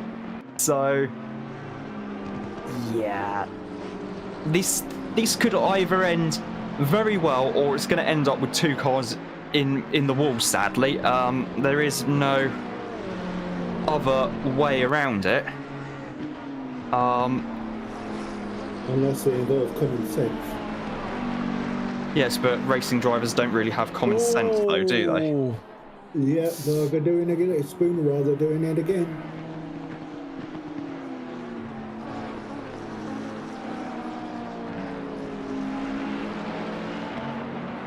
He's certainly not giving up his charge to overtake, is it? Nope. Good push. It's just too easy to stick on that bumper. Oh, here comes the overtaking opportunity. Yeah, the Bentley well and truly in the draft of the Ferrari being an absolute rocket ship here in the first sector at Watkins Glen, coming down towards the inner loop now, not quite close enough, but then again, Spooner's a lot closer than he was on the last couple of laps through that opening sector, so... Something that really came home to me right there was Spooner on the entry to the race stop chicane. Basically, I don't know if you noticed, the rear snapped out of position under braking. Yeah. That car is locking up its front tires immensely under those braking zones, which means he is over braking by quite a bit. There's going to be a moment where he's no longer going to be able to brake, and it's just going to end up being a punt. There's too much pressure here for both of them. This is not a good racing scenario. This is where you back out, let them go. I'm serious here. This is where you let them go, because this is not going to end well for either of them. And that would just be heartbreak, seeing as both of them been trying to claw themselves out of the hole they find themselves in. Yeah, very much so. I still think that either way, it's going to be a pretty tight battle up until the inevitable pit stops, but at the same time, yeah, it's... They've got to be coming soon, surely. Yeah, well, Varga's going to be pitting first because he's on a slightly different strategy to Spooner. So Varga will probably be pitting about 5, 6, 7 laps beforehand. Yeah, we're looking at about 5 laps, if my estimation is correct. 5 laps before they're going to come into the pits. So keep an eye on Taryn on his 209th lap. Yeah, it's gonna be quite interesting. Wobblies, they're both doing the wibbly wobblies there. Yeah, that Ferrari not really like at all. Not the right way into that corner.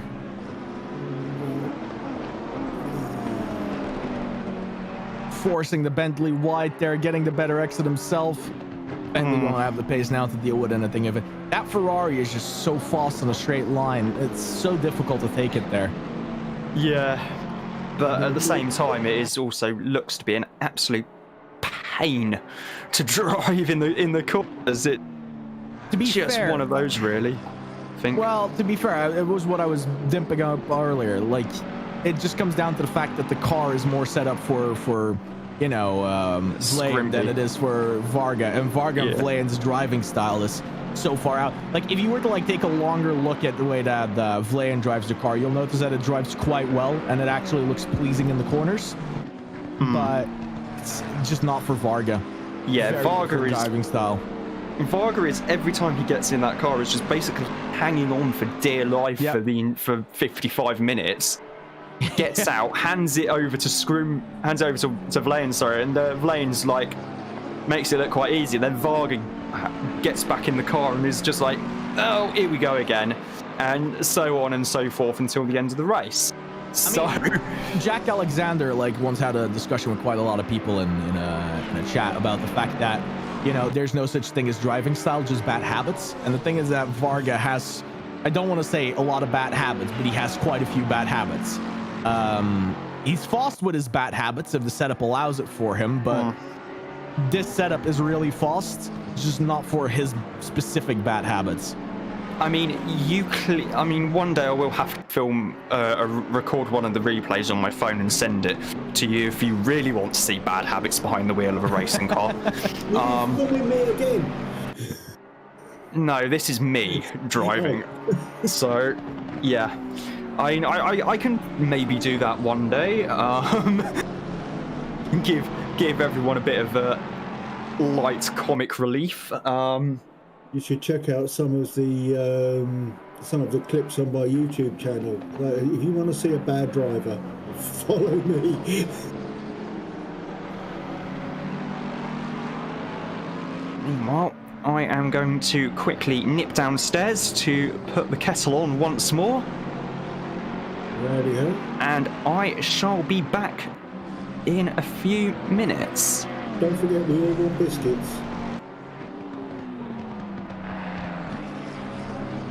He's done. Yeah, absolutely. So, in the meantime, we have Apex Vest in the pits. And Spooner losing time against Varga. Well, to be fair, Spooner had to let Shirley pass. Shirley is, of course, just going past some back markers in this case. Yeah, here's the thing, though. If Spooners does this correctly, he might actually be able to do an overtake here on Varga, because Varga is going to have to compromise his own line. Well, yeah. Because we've also got a battle in front of them for 17-18 with Schaefer and Scott-Free. Very well negotiated, this bit here.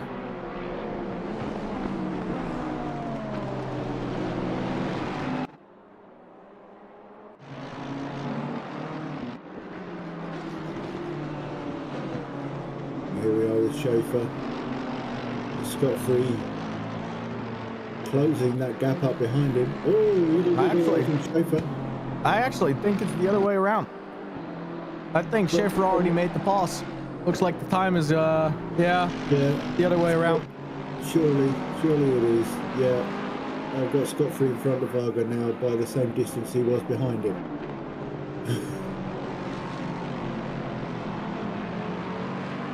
Yeah, it's a shame the timing screens are not updated as regularly as us commentators would like. Oh, another wiggle there. Spooner is pushing very, very hard here, just trying to get everything out of that car. Spooner is closer to an overtake than he's ever been before, though. Yeah, he's really unnerving Varga. Oh, that is playing with fire right there. You're never going to make it on the outside on that right-hander there.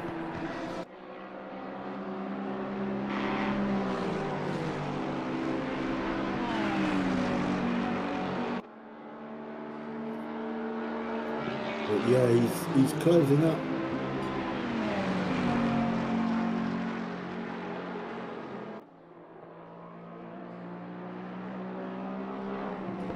Here we go around the race stop. Chicane. Spooner has a better exit.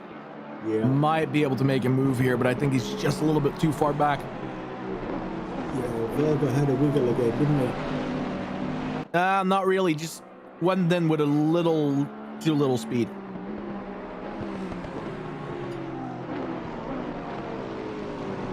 With Spooner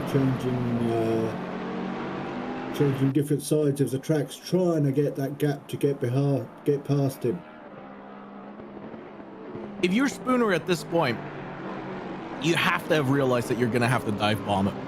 There's quite a few gaps that I see Varga leave the door open on. There are a lot of possibilities here. You just have to be very brave and accept the fact that there's a high likelihood something is going to go wrong. Yeah, and a little closer than he is. Just a little. Not a tenth. I think he's actually within range to do it. Just has to really have the balls for it. Yeah. With Varga going that wide, I thought Varga was going to touch that wall there for a moment.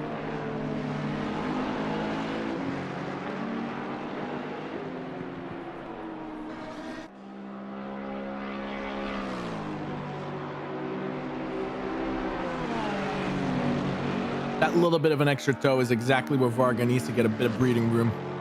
Yeah.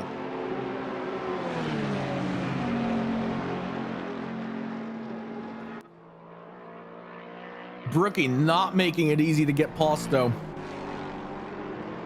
No. Not for position, but you know, it's damn right to not have to give that position away. No. It took me a long time to understand is that blue flags don't mean get out of the way. They just mean there's a faster car behind you. Deal with it as you will. Well, to be fair, in this case, it's actually Varga that has a blue flag car towards Brookie. He's down a lap or two on Brookie himself. Oh, I see. So Brookie has his right to basically not have to let them by. You know, he doesn't have to allow them to unlap themselves. That's very true.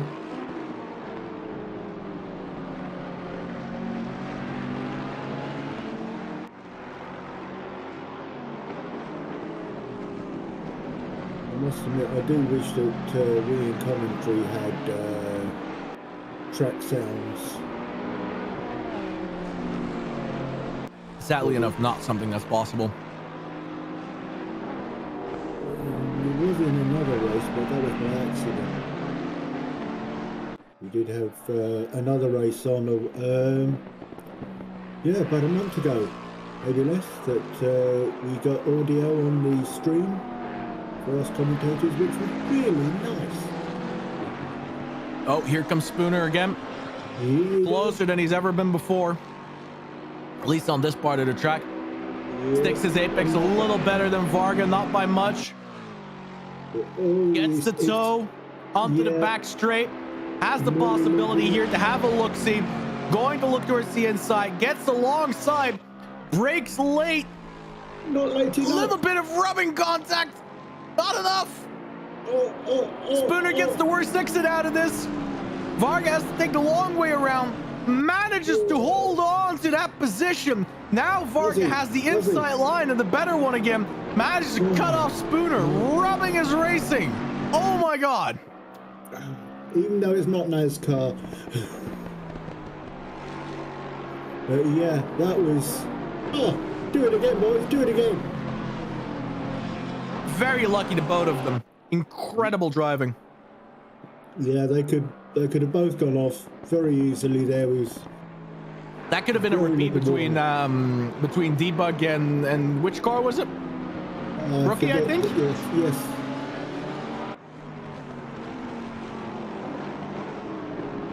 Yeah, that could have been a straight up repeat. I basically have flashbacks already.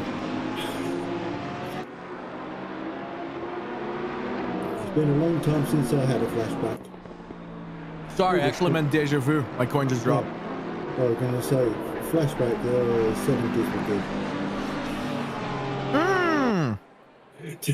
good. Spooner, what are you doing, my man? Going wide. And looks like he's losing to a lapped car. No, not a lapped car. No. He's having to let them go because he's the lapped car.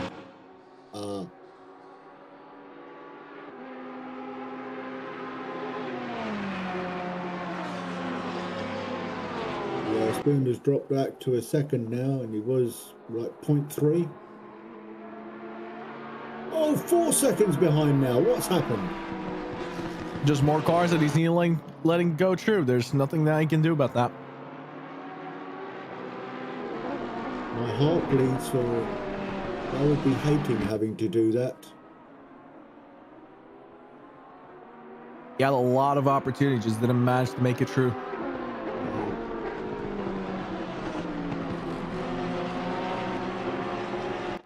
Yeah, I think that's him. I think his only chance now would be an undercut.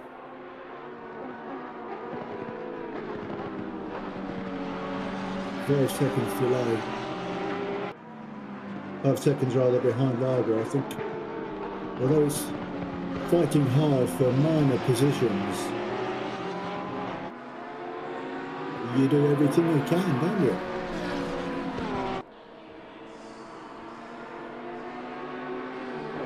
He said, talking to himself.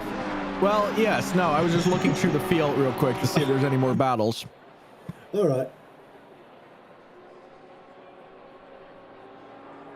Yeah, so do you reckon that Spoon is going to have to do an undercut? I mean, Spoon can't do an undercut. He's on a very different strategy than that car is.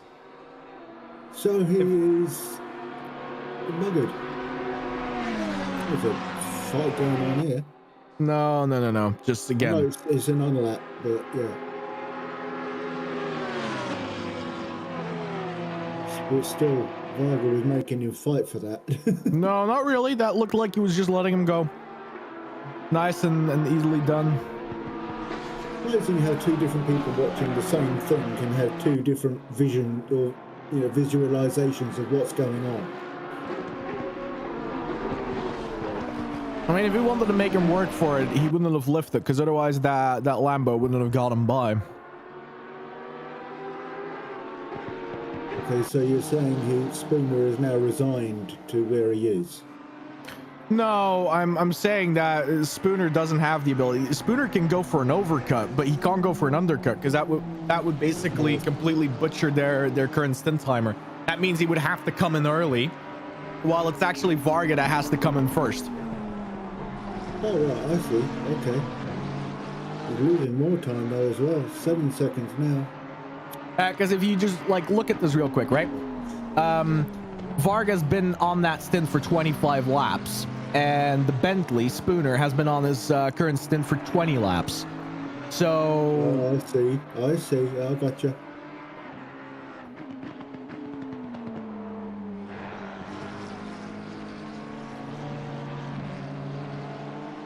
So you're saying Spooner will just keep going longer for another 5 laps and hope that gets him past Varga permanently? Well, it probably won't be permanently. They're just on different strategies, and we'll have to see who in the end gets the better out of it. Oh, EDB's got 15 seconds.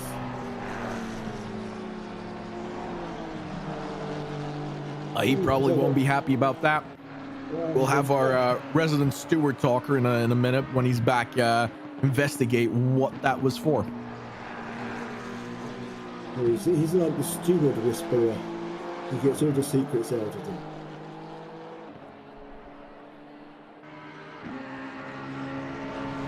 Not like a horse whisperer. Who talks like this because he's got a horse voice? Sorry. Trot slowly trying to close the gap to Brown. Yep. 2.6. Not an easy task hunting Brown down. No, he's got a few laps to work there, and if that gap starts to extend, I don't think it's going to happen. It's been less than 3.5 hours left into the race, left of the race rather.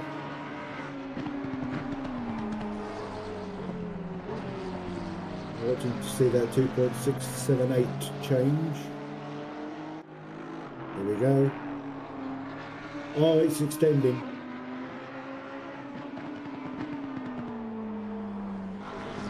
We've lost 3.5 seconds there. Sorry, 0.35.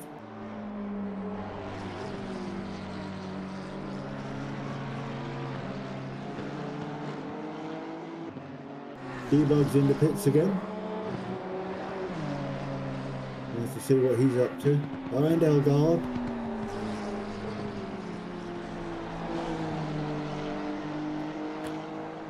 A lot of people are going to start coming into the pits now as we are roughly around that point where it needs to happen. Yeah. Greta's gained a tiny bit.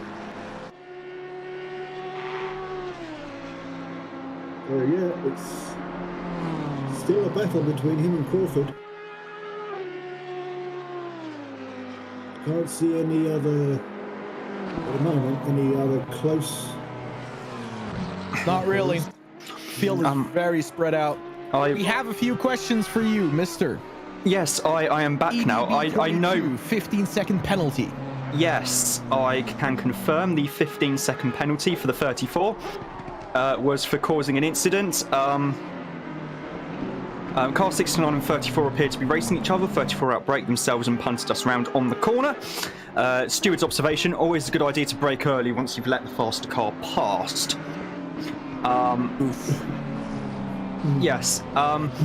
There's common sense, which you said drivers don't. Also, the BMW which Nate and Scott Free were driving is unfortunately a retirement, I think, as there's as the timing chart now only shows 20 cars and not 23.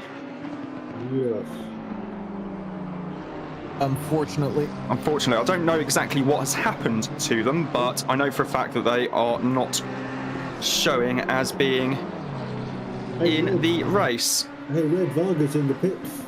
Well, yeah, this is about roughly the time. Yeah, look at that. He had a 27 lap stint. Yep. Absolutely the moment to come in at this point.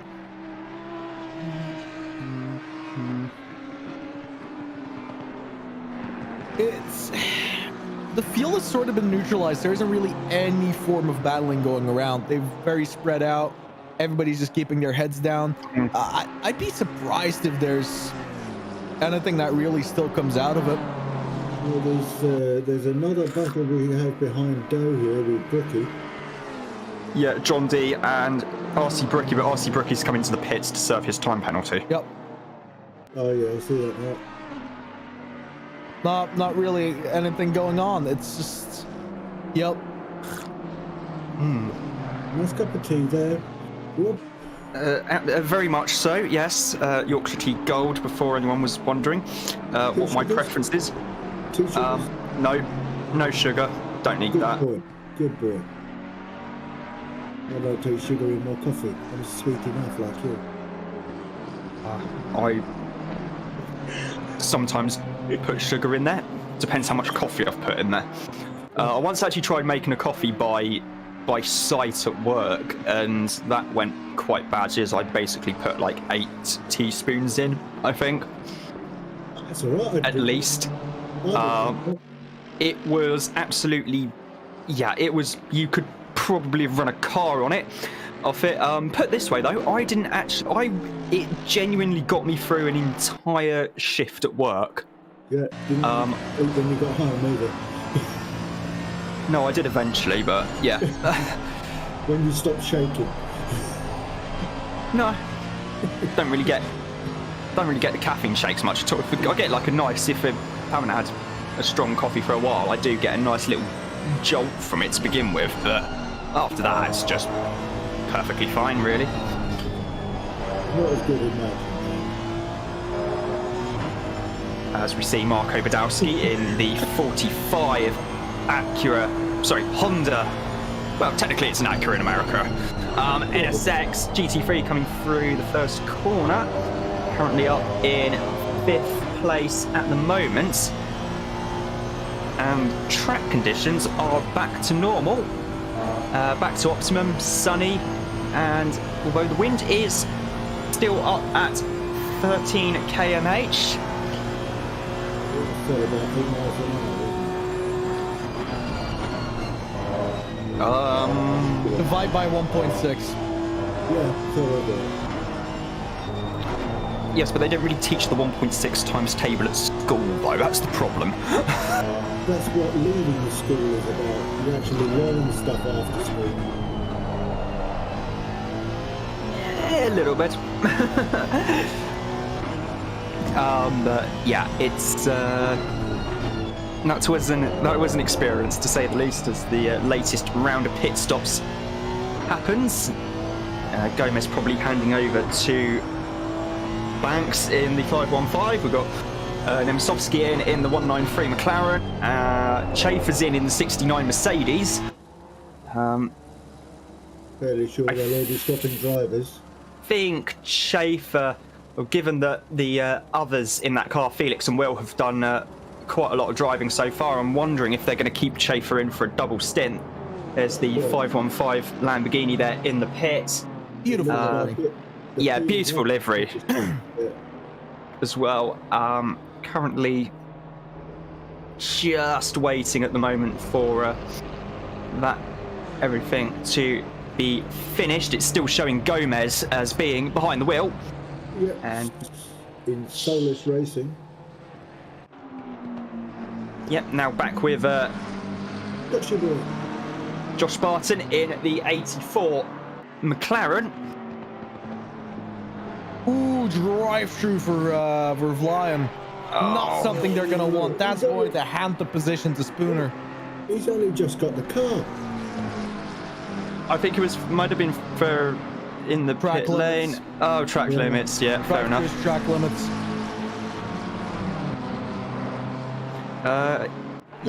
Yes, indeed, it is track limits. It's not like him at all, is it? Well, to be fair, if you see how hard Varga was battling, and probably something to do with that. Yeah. Absolutely. That's clear. Yep. Get that out of the way quickly. But that definitely gave them the disadvantage in that battle. Yeah. So Taron's in the pits. Along with Kirkby. Kirkby's back out. Taron's still in there. It's a long old stop. Oh, I see Kirkby stopped as well now. Yes. He was just passing him in the pits. Fritchie's in there as well. Fritsche, ja. Ja, Fritsche ist in die 69. Session 90. 9 and... No, that's 96.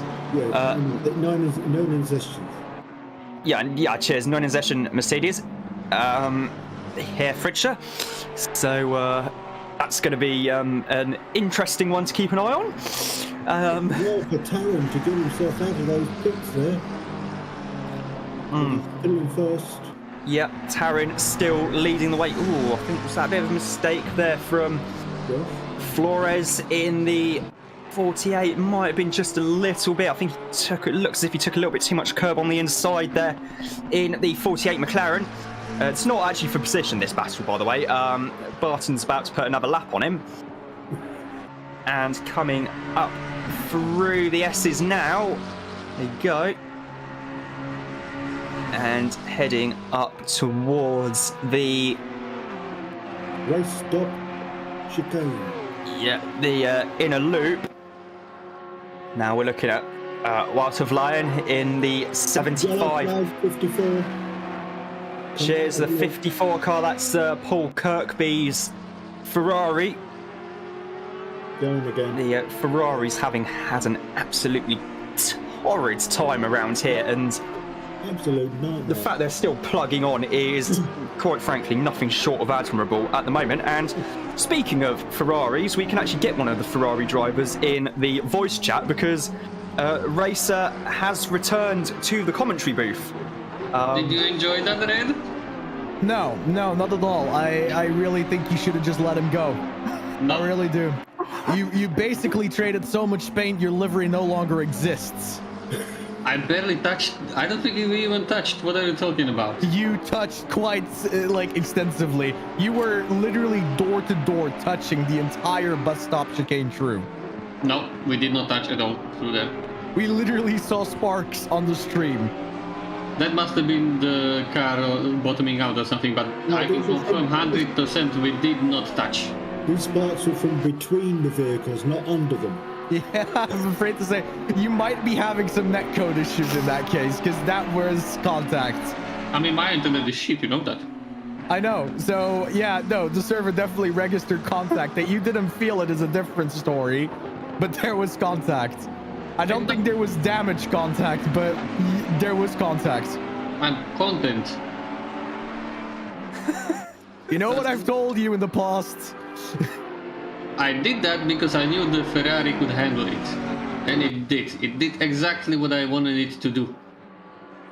Which right now, hold up, are you guys a lap ahead of the Bentley currently? Well, no, because Creepy got a drive-through. Yeah, because the timing sheet is still showing you're in front of him. Even when you were behind him earlier, you were still in front of him. Wait, let me look at the time then. Is it just me, or is something wrong with the timing sheet? I feel like it's been off the entire time. I think they had some issues of their own. We've got Lion ahead of Graves. Well, it's showing, well, my timing is showing Vlian as being 9 laps, 20.7 seconds behind the race leading Porsche. Yeah, you're And currently an entire lap ahead of the Spooner Bentley. being 10 laps and, 11 laps now and 60 seconds behind. Yeah, I have no idea how that happened. Neither do I. I think Creepy's game crashed. Yeah, rest in peace. Well, at least we can... At least we can go and watch the F1 quali. I have an update. I have an update from the SCB sim racing community. Spooner had had an accident, crashed. Yep. So cheers for the update, guys. Much appreciated. Not that it matters much, seeing as Vline now had another game crash, suffering the same old issue I used to have in the past: fatal errors. Well, And I'm gonna stay here with you guys then. I mean, the worst part about the fatal errors is that there's a lot of things that can cause them. It's Creepy. Did we touch with the Bentley? What? Did we touch with the Bentley? From what I saw, no. During the bus stop chicane, the moment you went side by side through it, you both basically rubbed the entire way through. Sparks and everything from between the cars. Huh. I didn't see any sparks on my end. Feel but free that to might go have been back me. through the stream and just see. The Bentley as well basically just went sideways at points whenever you touched. Definitely I see. contact. Man, but it was glorious fight. Man, I was about to go and catch Felix, but You know what you need to do? I've told you this before, Mr. Shrimpy. Oh yeah. I don't want to reset the computer. Yeah, that's the only thing that did it for me. It's the only way I managed to fix it.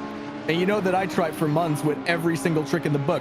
So for anybody watching the stream right now, if you suffer fatal errors in ACC, the only real trick there is to actually fixing it is a complete and utter reinstall of your entire operating system and reinstalling every single driver manually.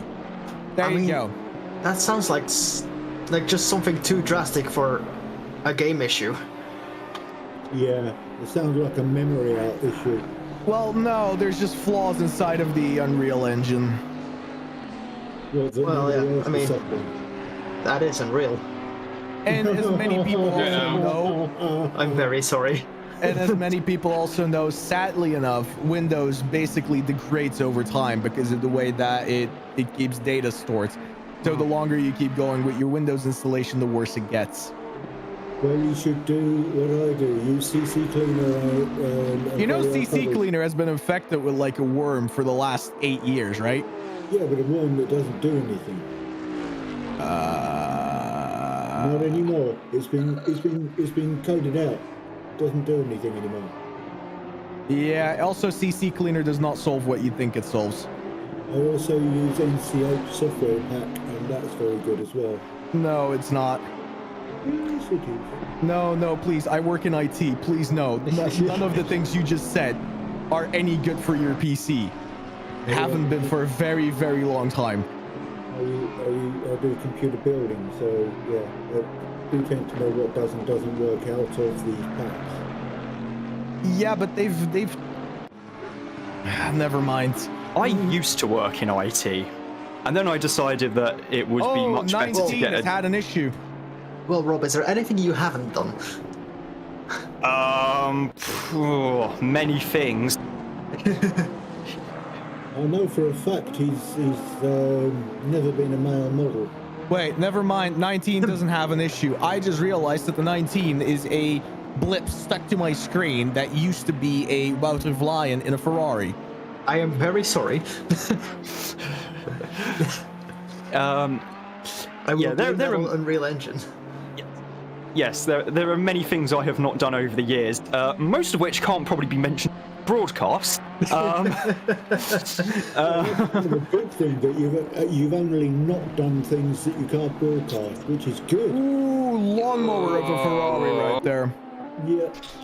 Yep, the Ferrari looking an absolute handful, which unfortunately it has for the entire race. But it's still going, it's still plugging around. I mean, Still lost. Respect to them to just keep going. I mean, I have thought about giving up way earlier in races.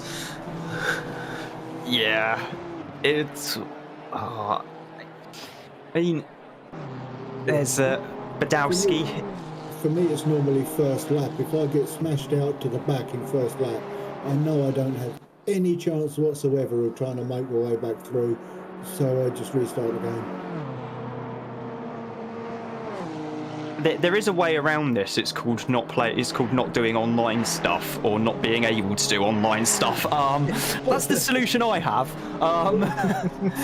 Me too, absolutely. But it still happens with AI. Sometimes, the aggressiveness is set too high, by my mistake, and I just get smashed out in the first corner, and I've got no way of making it back. Because as we all know, AI cars don't suffer the way we do. Well, no, it's because AI cars are stupid. I mean, I've watched enough Robo Race over the years to know that they are in fact very stupid and can't actually get further than about 20 meters, if that, from the start line at Thruxton, without veering sharp right into a concrete wall. I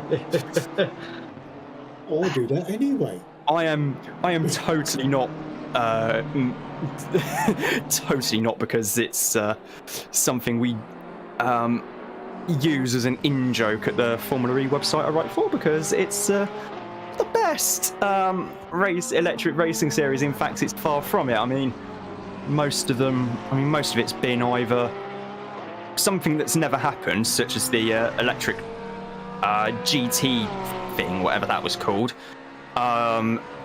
ones that really worked, Formula E and ETCR, although the ERA Championship looks quite promising indeed.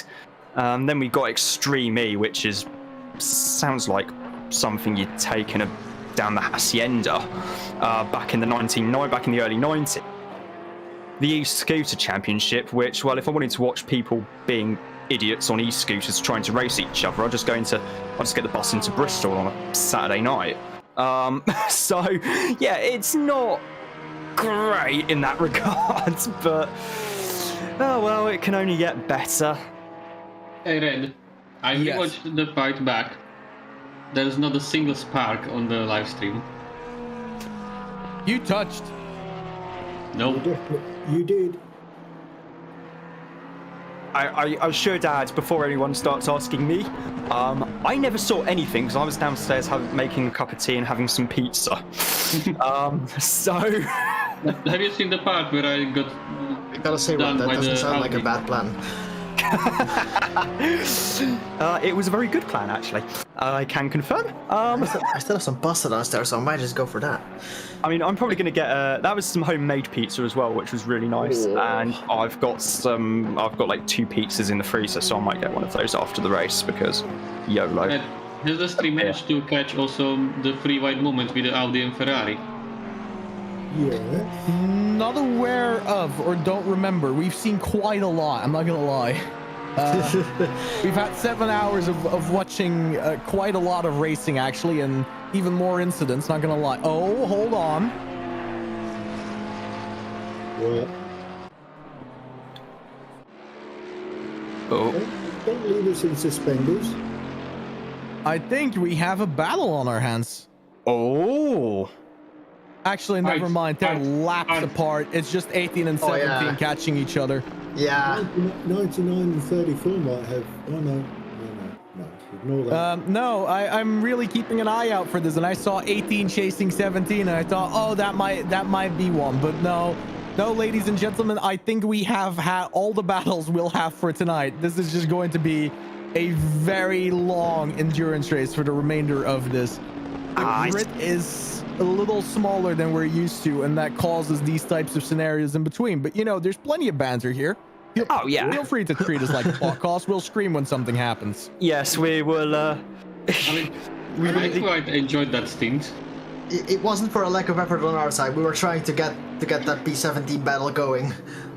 Yeah, I'll tell you what. Is this the debut of the what we joked about after the Bathurst race a couple of years ago now?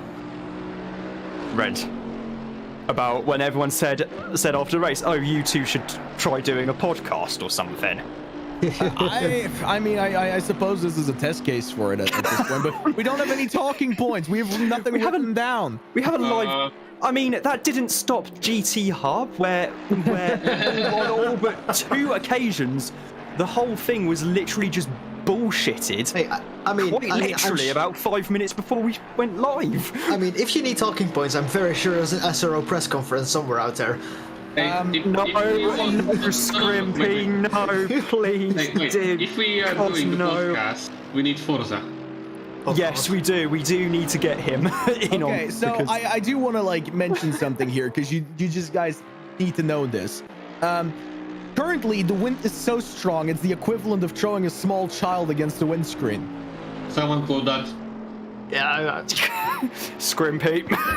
On it. Don't worry, guys. Yes. Who found that out, that a child thrown at a windscreen is exactly the same as 14 kilometers an hour of wind? Who worked that out? I don't know, but here we are. I'm sure they'll be in front of social services for that kind of activity. In any case, the wind is actually quite severe. And you know what's funny about this is we're starting to get into the territory where this is actually affecting the car. I wonder if there's some drivers around the grid that are like, the car is behaving strange. Wonder what that might be for. Oh yes, that might be that lovely little crosswind you're getting when you go through the S's. That might be playing a bit of a part in it. It's changeable too. It's going from northeast to southeast. No, sorry. Oh, a little bit of sparks here. Let's see what happened here with Barton. Oh.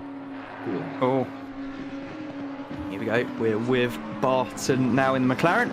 Hits the brakes for turn 1. Round the corner, runs a bit wide. Yeah, not too bad actually. Same with Clearton. Yeah, that's a perfectly valid line there. Yeah. Heading up through the S's now. Absolutely. Oh, yeah. Ooh, yeah, that's a decent knock. Yeah. It's a less than ideal line there. Hey, Yeah, that's one way of putting it.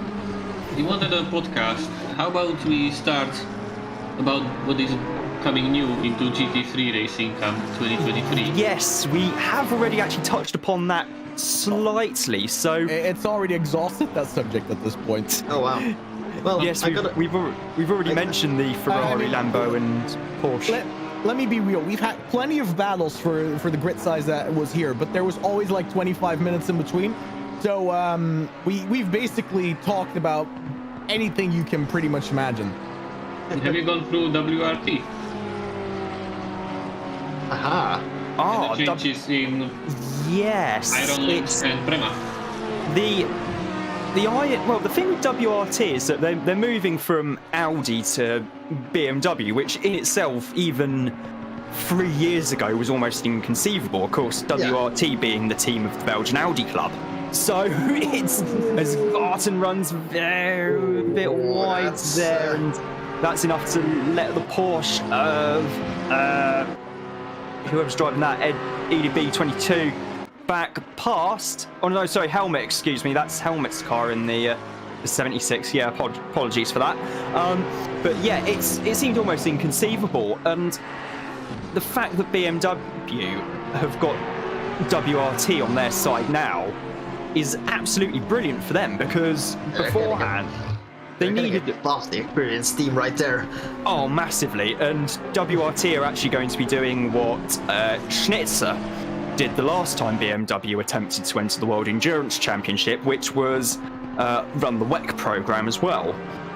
So they got that to cope with. The IMSA lineup's pretty much been finalised, although I've noticed that they're that Sheldon van der Linden, the new DTM champion, and Marco Wittmann are only down for, I think, Daytona so far, maybe some of the other Enduros, which leads me to think that maybe BMW have kept those two out of IMSA deliberately to focus on warming up and getting ready for a full-on campaign in WEC in 24.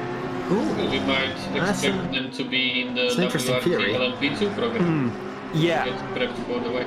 I mean, the thing is, though, is that both of them raced the big Class 1s before GT3 was the class for DTM. So they've already got plenty of experience of driving what were, for all intents and purposes, prototypes. Just prototypes that happen to be front-engined. So they know how to handle downforce cars, the pair of them. So it kind of makes sense, really. I'm not sure how far they go back into DTM. Those drivers, Wittmann, they might actually. Yeah, but Wittmann is quite a while, I think. Yeah, Wittmann's a multiple champion. For all those purposes, they might as well have experience with what is essentially the same base as an engine. Yeah, sort of. Well, it's a slightly upgraded engine now in the LMDH, but yeah, true. It was. I also see them doing a joint program of GT3 with WRT and WEC in LMP2. WRT has been spotted testing BMW GT3 cars, so yeah, they've already got one. Rossi's already tested it as well. They have got two actually, a white one and a black one in testing. They look mint. Yes, they did, because they haven't had a chance to be raced yet. Racing drivers going to be racing drivers. This is probably not going to end returning in one piece. So hopefully they don't get sent to the Macau Grand Prix then, because otherwise they will be coming back either in one piece, minus both wing mirrors, or on the back of a low loader and a couple of cardboard boxes. Close enough. Yeah, Dubai's going to be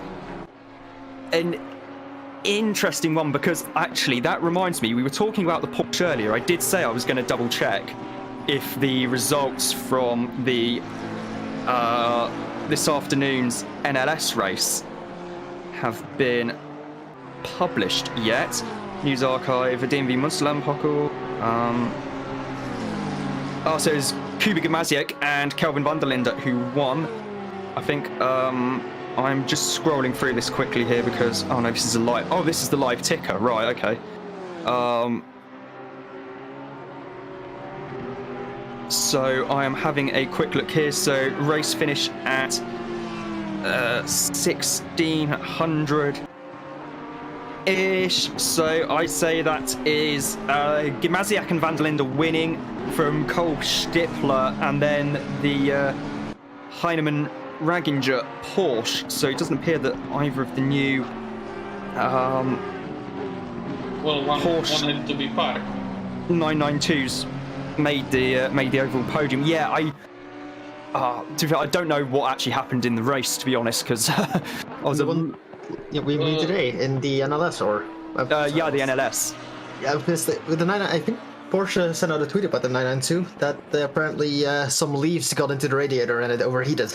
Yeah, that was the Falcon 992.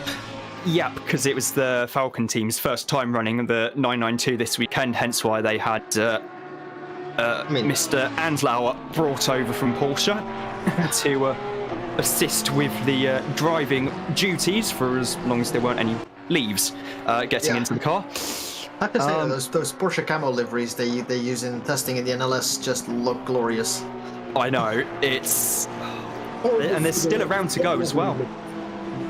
I don't think they're gonna. Sorry. I'm saying horrible cigarettes, but nice livery. Yeah, I think it's going to be interesting to see what Porsche does for the final NLS round, which confusingly is actually NLS 2. They had to move that, didn't they? Yes, they had to move that because it was a bit snowy that day at the It's been a while, so yes, it's been a while, and the powers that be have thought that let's put the final NLS, let's move NLS 2 to the end of the season. Right, when can we do that? Oh, looks like it's going to be November. So for all we know, it might be snowy again. Yes, for all we know. So this is going to be absolutely brilliant, or it's going to be complete and utter carnage. Depends where it's held, of course, because not everywhere is snowy. I mean, England is lots of snowiness for a long time in winter. It's the Nürburgring Langstrecken series, Bruce. It's only held at the Nürburgring. Oh right. Well, in that case, I can expect all four weathers going round in a single lap. Yes. Well, I mean, it's not like you've got ever had any experience of that, Scrimpy, ever, have you? Not that I remember. Spa 6 Hours 2019? Is that a dig? Oh yeah. That wasn't really the 4 seasons. That was more like 2.5. It was basically. It started with snow, then we had some sun, then it started raining, and then it started snowing again. Yes. And basically, by the end of the race, there was enough snow falling that they had to stop the race 10 minutes early. Excellent. Yep. It was also very cold for my hands. Yes, I was going to say, because I've seen your photos from that race. Yes. And in the snow and the rain and the sleet, and part of me was thinking, must have been absolutely bloody freezing. Yes, it was. Yeah, I hate cold weather. With my disabilities, I go out when it's around 0, slightly sub-zero. I physically lock up. I can't walk. All my muscles close up. It's horrible. Yeah. I can imagine. Yeah. We've got.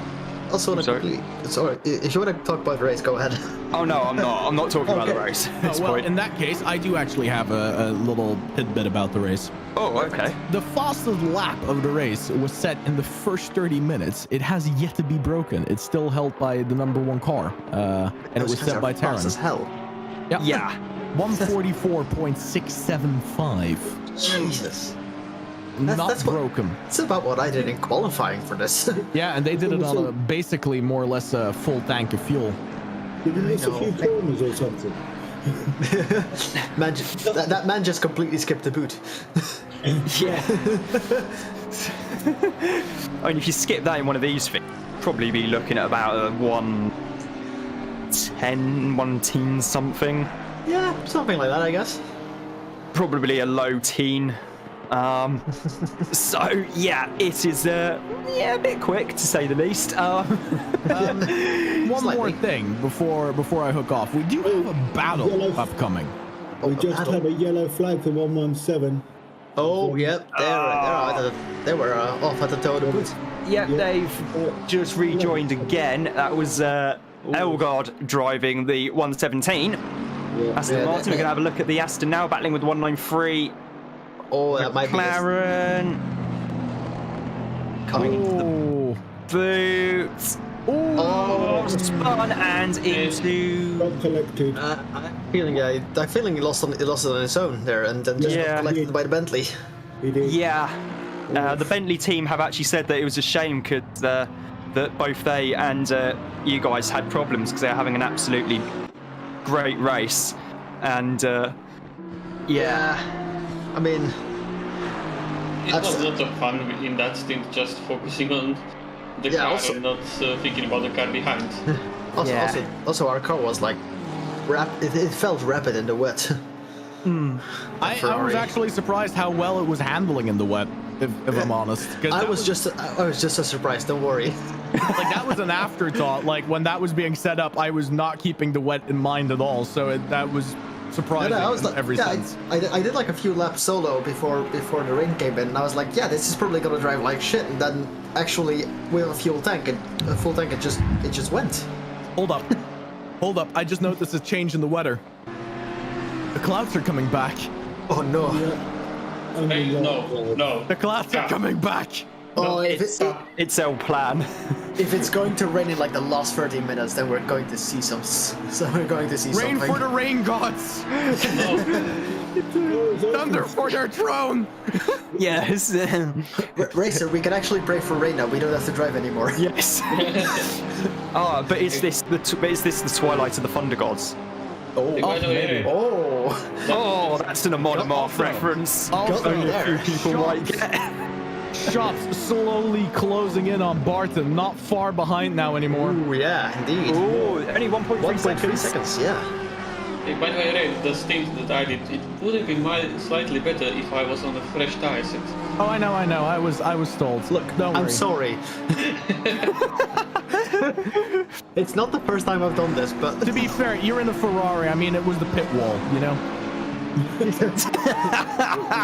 we are looking. We are hitting. Now all I imagine is Varga going, guys, what are these tires? We put you on an old set of tires. It was a mistake. No. What are we gonna do about these tires? We are going to stick on these tires, Varga. Stick on the tires. No. The actual reaction was more likely just me on the pit wall going, "What is a tire?" Question. I was, the funny thing is, I was going to check to see qualifying for the US Grand Prix, but I've just looked on the BBC Sport website, and that's not due to start for another. It's not due to start for another. Yeah, it starts in 40 minutes apparently. In 40 minutes qualifying. Yes. Oh, I don't know However, why. I do want to say this. Once it does start, when it does start, don't spoil anything on the stream because there's going to be people that are going to want to watch it all. Yes, I know. I'm not planning on actually looking at it either. I was just looking at it to see what had happened, only to find that nothing had happened. Yeah, I'm planning on watching it, but I'm just not going to say anything in here, of course. I mean, I might catch the highlights. Yeah. I might catch the highlights later on Channel 4, although given that oh god, that's going to be on at like 1:30, 2 o'clock in the morning. If I haven't just passed out on the sofa downstairs, then I might watch it. Then maybe I give it a miss because it's COTA, and anyone who watched the CC race at COTA will know my thoughts on that utter abomination of a circuit. I mean, I've driven it and I shared that opinion. Excellent. It's nice to know I'm not the only one. Here it is, guys. The battle has started. Oh yeah. Oh, Wow, yeah. yeah. Oh, crikey, yeah. Wow. Don't forget, there's a back marker in between them, which is Well, there were, 48. at that point, there were 2 in between, but now it's just 1 anymore. I mean, Parker has been there. Oh, no, he got past Parker. yeah. Yeah. And now Flores is just the last hurdle to clear. This is a battle that's now is on. You keep in mind, Barton decided to have a bit of a flirt with the wall, so he does have some aero damage. Oh, and arrow damage does hurt on this track. Yeah. It's side arrow damage, though, but I mean, we all saw the replay. The man basically went straight into the wall with the right side. I mean, I know what side arrow does on this track. I've had my first stint. The side damage does not do that much. It's mostly the front. Of course you would say that. You bounced against the wall every single track, like every single stint. Hey, when I bounced off the last wall, usually it was like 2 tenths. Sometimes even 0. By the way, did you get your 20 bounces? Probably, but I stopped counting a while ago. Probably like 10 of them. I think last time we actually gave a damn about counting it, we were on about 6. So Yeah, and that was hours ago at this point. So yeah, so we could be on. I mean, I'm certain that I saw Varga like bounce 2 more times at least. I'm pretty certain I saw Vlian here do it as well. I mean, I saw Barton do it, Shops do it. Oh, hold up. Here it is, though. Shops on the bumper of Barton. Close enough. Not just close enough to make a move just yet, but he is there. He is within striking range. All that it will take is for Barton to make a single mistake now. There's opportunity here. Shops smells it. He wants B5. But the B5 will not come cheap. No, it will be about. Try and defend as hard as he can. It'll be £424 and 67 pence. With That's oddly specific. Yes. Which, yeah, just a little bit. Shops is using the rear just a little bit, sliding those tires. I mean, he's pushing as hard as he can, I bet. The wall, Oh, yeah. keep pushing. We're Shops looking. has a bit of an advantage here. Looking at this, his tires are 5 laps fresher than that of Barton's. That is definitely going to help him in the battle through all of these corners.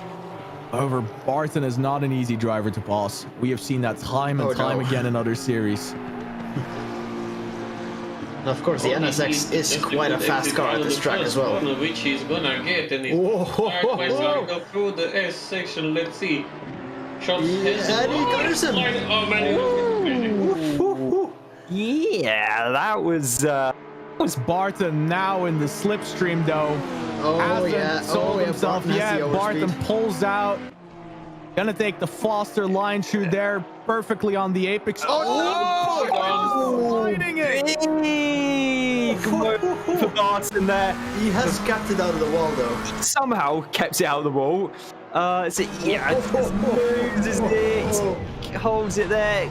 Oh, well held from Josh. That was a good one, mate. That is quite a recovery from that. He just got unlucky with the bounce from the first curb, and they just sent the car. But it is a miracle. The S's because I'm pretty sure I saw something there. No touching. Just a bad bounce, that one. No, I mean through the S's, not to the. Oh, through the S's? No, not at all. Not at all. Close, but not at all. Close, but no cigar. Is that so? Is that a cat? No. But there's another battle brewing here. Helmet trying to get past EDB22. I'm getting tired. I can't even read letters anymore. Oh, we're getting to the fun stage of the endurance race where we're all actually struggling to form coherent sentences. I see. This is more so in the 12-hour races where at the end we're all struggling like crazy, which is all part of the fun. That's why you drink. And nobody know you're tired. You speak nonsense all the time. Well, I talk nonsense all the time anyway. Yeah, that's a fair argument. Oh, but Bastard. I haven't heard a coherent sentence from you in 2 years. Wow. Shots fired.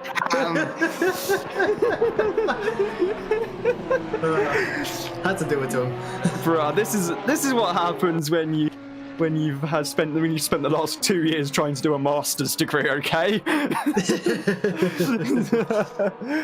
One would think Blame after it a on- master's that you can form a sentence, but I'll look past that. you would think differently if you saw my master's thesis. Fucking 50 pages of absolute nothing. I mean, my master's thesis was about you should 20 see mine. something. It doesn't exist. Mine was about 20 odd pages of stating the bleeding obvious. Yes. Although I had some fun working on it. Someone's pitted. Oh. It's a Ooh, portrait. And he's got Yeah. 15 as well. Yeah, that's That's Wear rip. that off. yeah. All Hamid has to do now is just take a normal pit stop, and he still has a 15-second gap. All right. No, Some commentators, Skurs. Will Fritsch put in a false lap? Nah. He's going to crash. He's going to crash out. He's going to crash out. Watch it. Did you just say fridge and a fast lap in one sentence? Yes. Commentators, Skurs. That's a fine, isn't it, for saying that?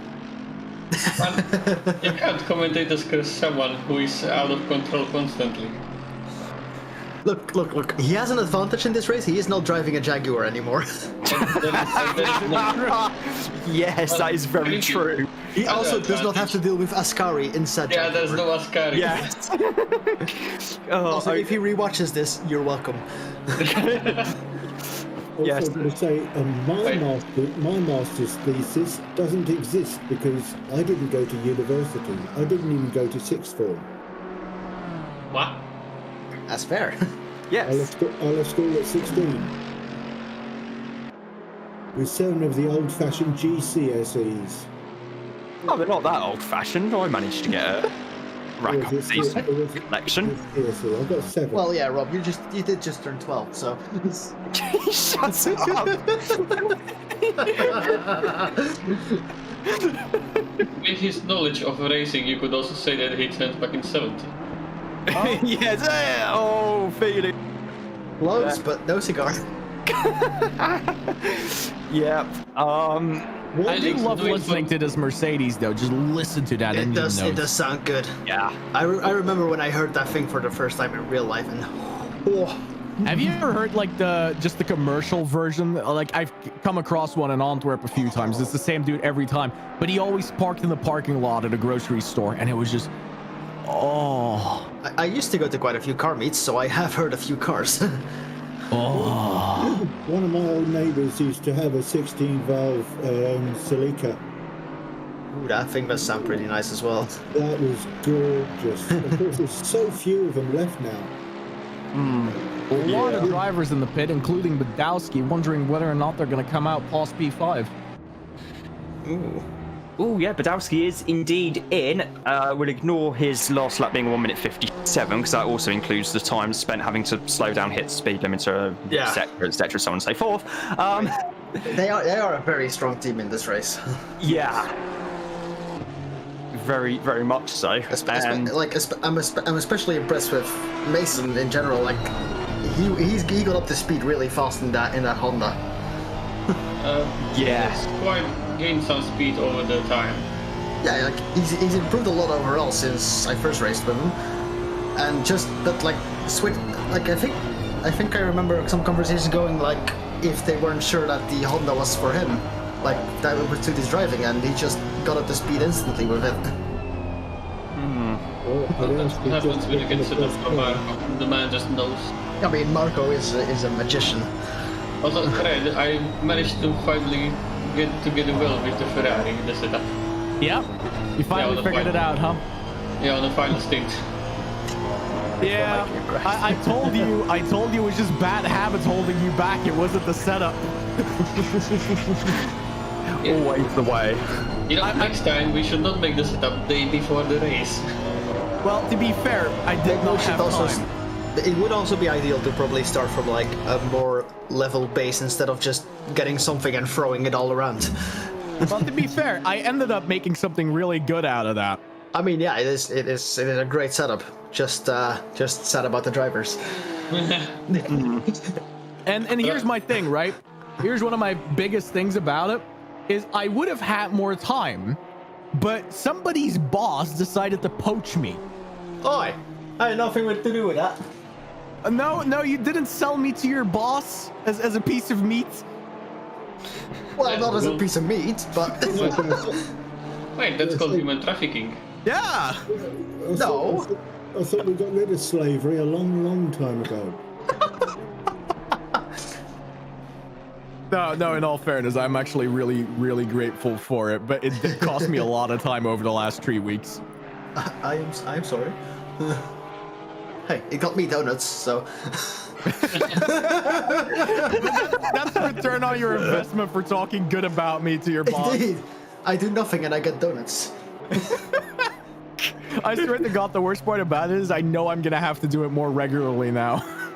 Not really. I don't think you set an expectation, but I mean, I wouldn't mind. I know you weren't there in the part of the meeting, but he said I now set a standard. So. Oh yeah, yeah. For anybody coming to our company and looking for a job, you've set a standard, but. Okay. I will give a little bit of context here. So, Shrimpy's boss invited me essentially to come do a bit of shit talking about a project that went sideways. I might have nearly hired them for it. And I came over sideways then, but yeah, Matt, I came over, basically got asked whether or not I wanted to do a second talk for an interview, second round, right? And me and my girlfriend, we were talking about it, and I was like, how funny would it be, because their office has a really good vibe, how funny would it be if I just arrived with a massive box of donuts for every single employee in the office? And she's like, yeah, you gotta do that. So I went over to Shrimpy and basically asked him, is your office the place where this would be okay? And then he basically just went, my boss missed out on the donuts yesterday from a birthday. And I was like, well, okay, man, now I just gotta do this. So I went over before this thing, and I bought a box of 16 donuts, and I literally just walked in with 2 boxes of donuts, and I said, I brought donuts, and Boda's boss just looked at me quite bewildered that I was just standing there on a job interview.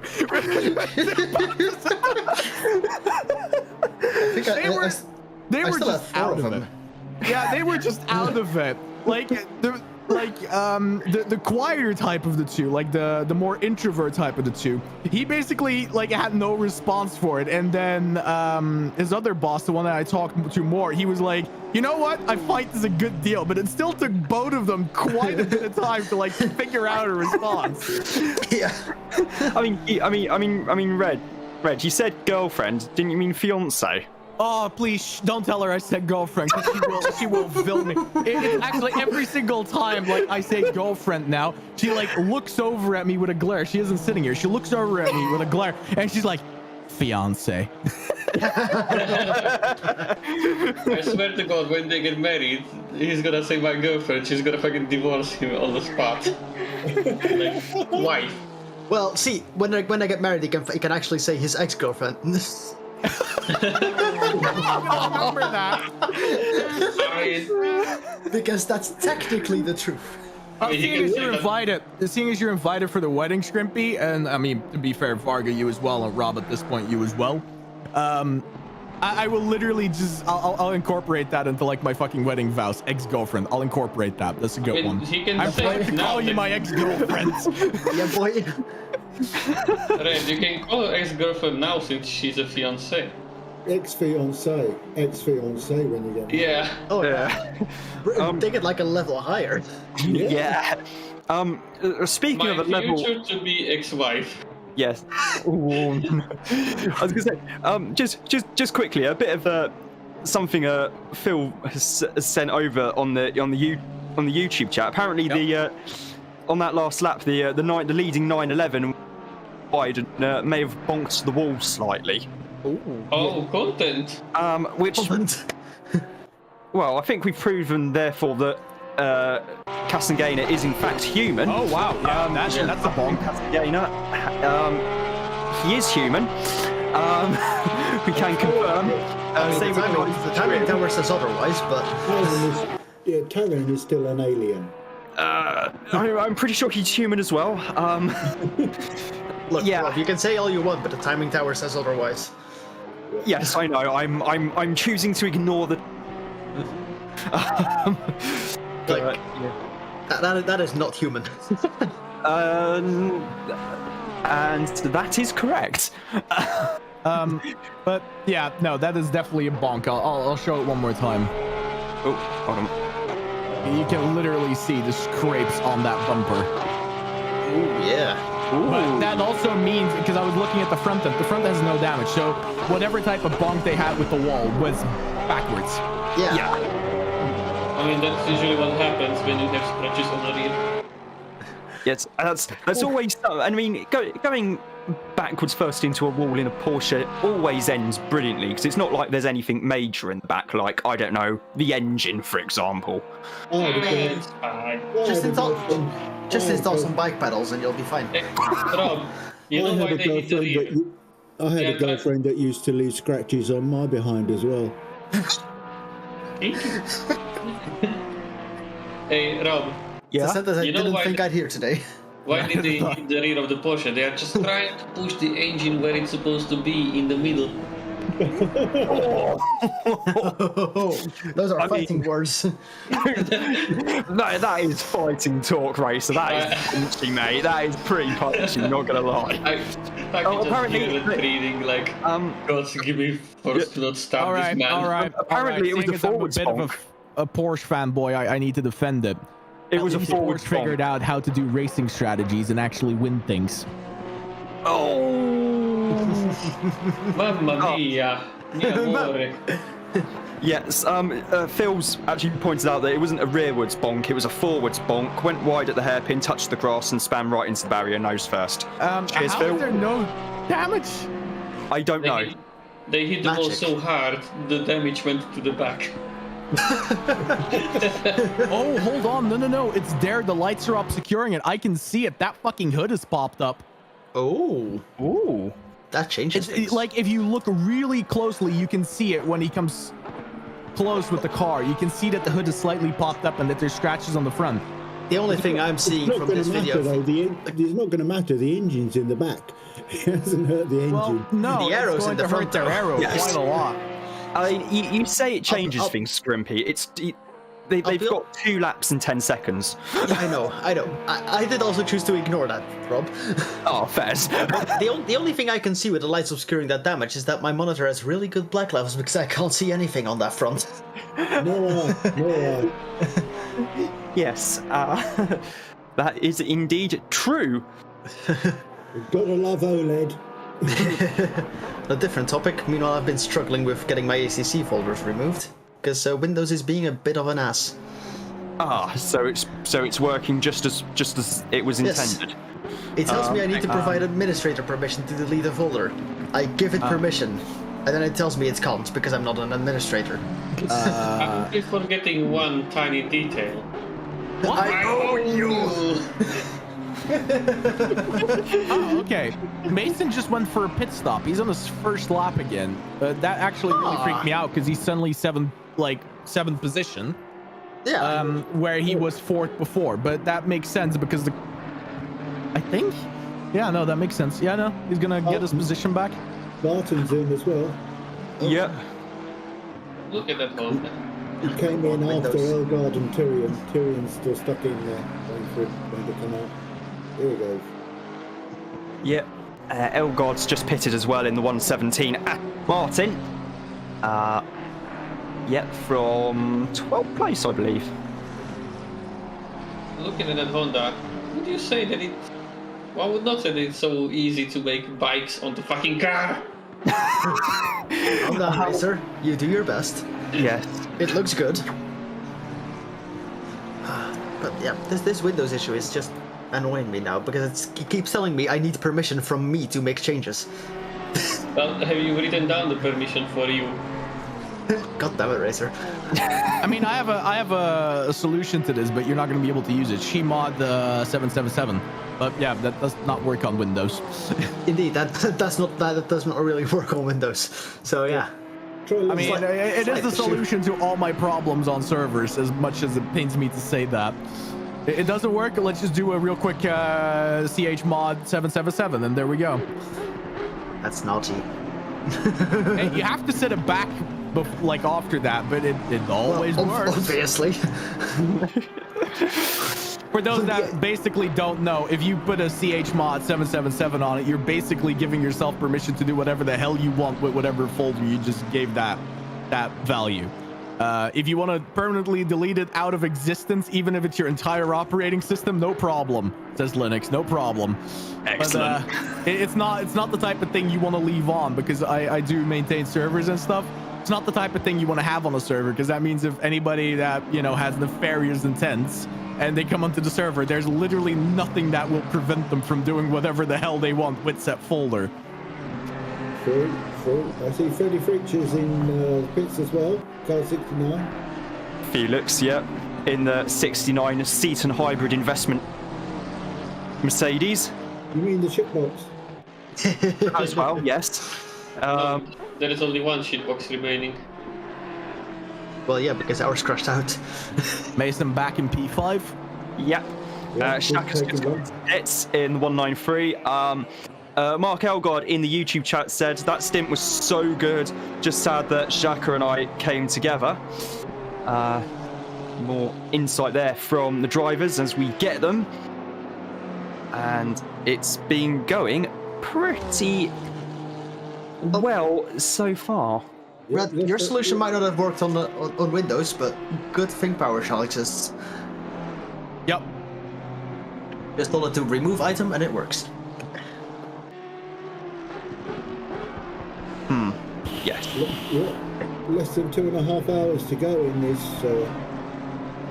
Yes. wonderful, exciting race. I mean, I know we've had a bit of ease time here and there as the cars settle into their places, but that hasn't stopped us having action in between when somebody does get close to somebody else and decides to have a go and fuck it up. It's brilliant.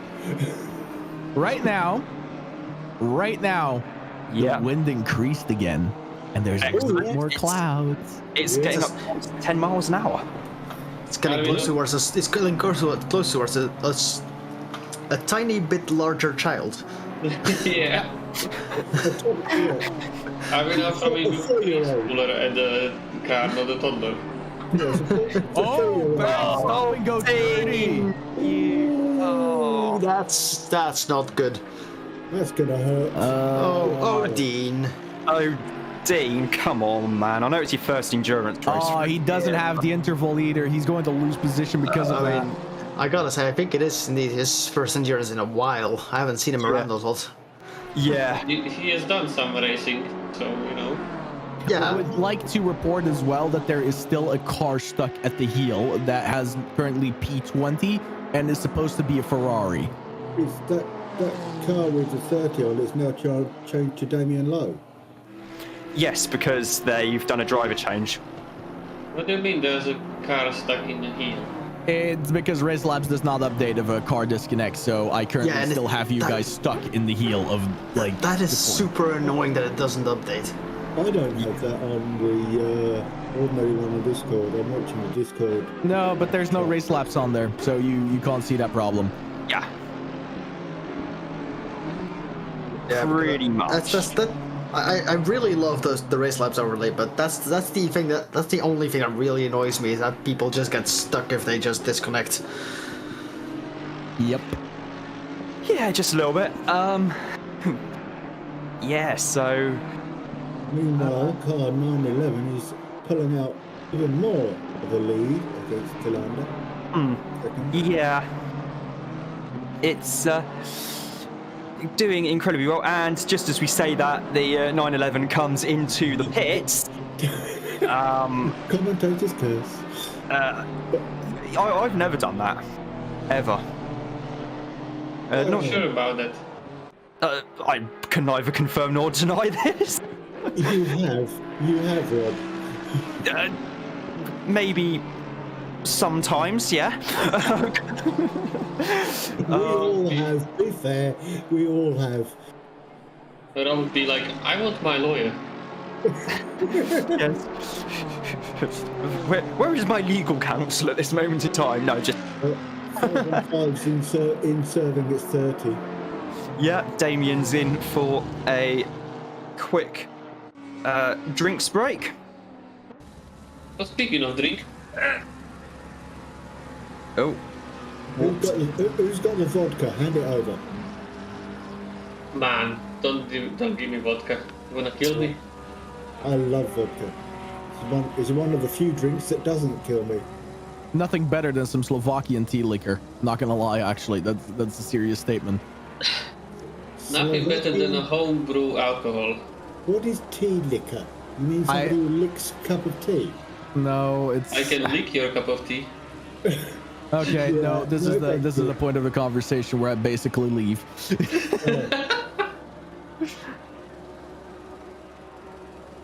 No. But we had a small meeting with the boys at a spa last year for the 24-hour. And I was like, yeah, it's gonna be the boys, let's take the alcohol, we're gonna drink. And nobody drank anything, so I'm like, not gonna bring this back home.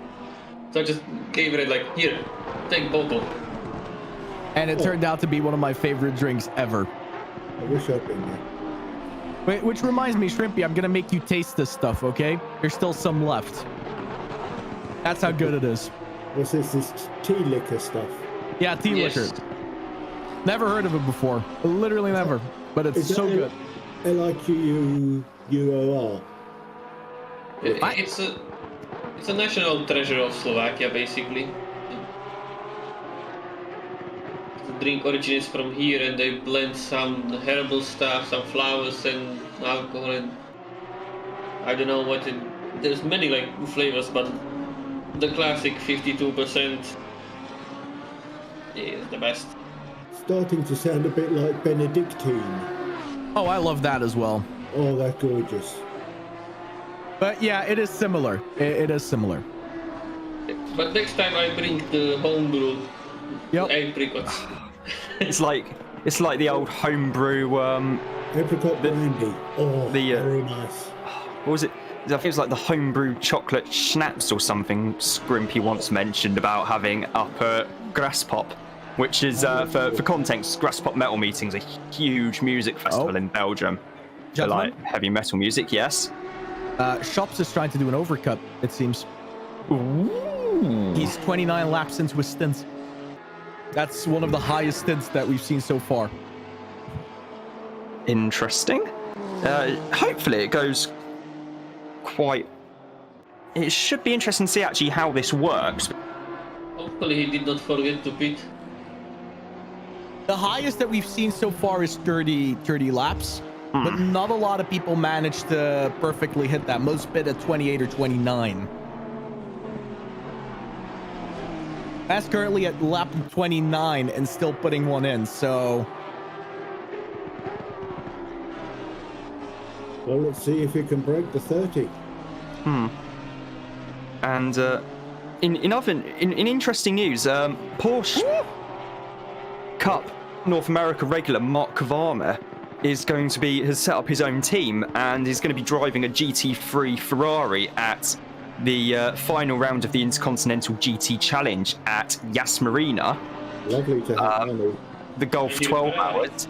And his two co-drivers are a bit interesting, to say the least. It's the Magnussen duo of Kevin and Jan Magnussen. Teaming up to share a car. It's so that means potentially we might be getting Yas Marina, the thankfully slightly improved version, into ACC. Maybe as part of an IGTC upgrade. No, I'm not, but still. Anyway, we're on board with Jack Mason at the moment because Dennis Scherps is in the pits. And Scherps is trying to get the overcut on Mason. So Scherps still in the pits. Mason coming through the penultimate corner now. Good line through there, coming round into the final corner. Scherps is still in the pits. He's not quite moving yet. And Mason is going to get back past. And Scherps is still in the pits, actually. Yeah, Mason did just enough there to be able to get back the position. In fact, he did more than just enough because Scherps is still in the pits. He must be putting new boots on. No, he's moving again now. That was, I think, more than just putting some new tyres on. However, Brown is going to be right back on his heels. And then Shops was getting the key cut out. More than that. Well, Brown is not going to be as close, but he's definitely going to be closer than would be anticipated with the penalty that they had. Yeah. So now it's just a question if Brown can close down the gap. Is that even a question? I wouldn't be so sure. Oh, no, it's not a question. Grot got in the car. Brown is quicker. Yeah. Grotter's in the 416 now, and Crawford is in the McLaren. I nearly said Ferrari out of force of habit there. It's always a good sign. The hours are taking their toll there, buddy. They aren't just yet, says the person who only woke up about 35 minutes before the race was due to start and only just got into the commentary box on time. I was an hour and a half late. So. I mean, I still made it on time, so I'm happy. Hey, I got some good news. There goes the Ferrari. There goes Kirkby, who doesn't hit the barriers somehow.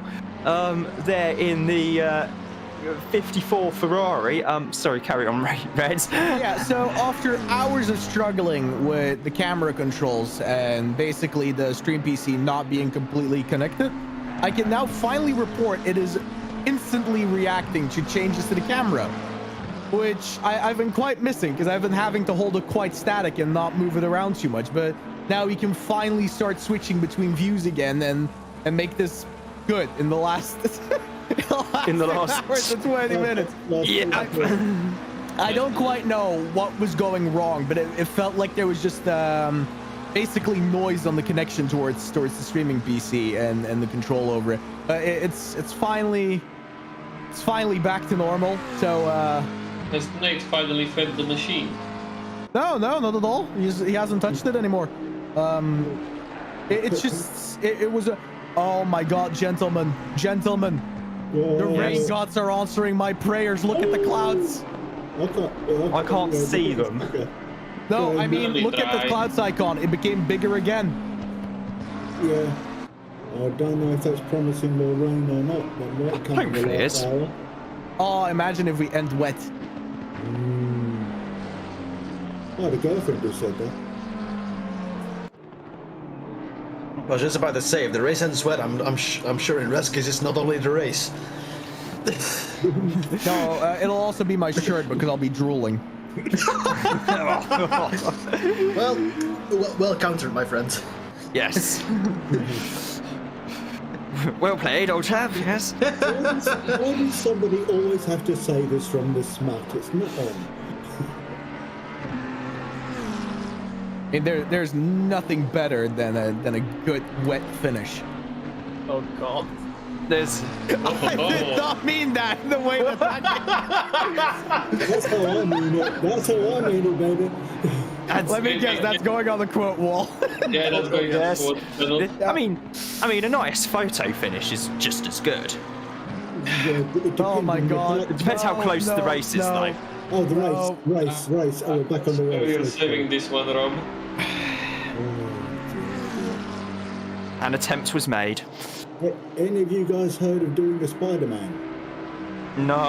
We're going to move away from this topic. I really did not mean for that to come out as dirty as it did. I'll head back to my food for a minute. No worries. I'll explain that after the race then. Maybe. Let's try to keep it somewhat PG. It's beyond 10 o'clock. The kids should be in the bed. Wait, this is PG. Well, it depends on where from the world you are. I mean, I remember very well that we at one point had 3 Bangladesh teams. Well, it's 10 o'clock here, so... It's nearly 10 o'clock here. Oh, wait, it's 11 already here. Yeah, and Bangladesh is like, what, 7 hours, 8 hours ahead? They could be awake. I mean, yeah, but it's past 10. It's past to be fair, time. Speaking of time zones, mad respect for Damien for racing at 4:55 in the morning. Yes. Yeah. In that 5:15 Lambo. There's only 9:55 here. That just doesn't know what is sleep. Well, I've got to admit, lately my sleep patterns have been shot. I've been going to sleep around about 6 a.m. Getting up around 2 to 4 p.m. Terrible. Well. Sounds like a classic uni student night. Yeah. I mean, I was gonna say, I'm sure Rob has experience with that. I could not possibly say about having experience of that, although mine. So, I actually do night shifts at work, so I am totally not used to dinner time being at about 8 o'clock in the morning, breakfast being at about 9 o'clock in the evening, and then lunch being at about 1 in the morning. So, I've been there. I actually like working nights. Or at least I did when I could work. I also like working nights, especially in supermarkets. It means I can just listen to my music when working. I was doing factory work at the time, and the reason I like it is because the traffic flow is so easy going both ways in and out of work. Everybody's going the other way.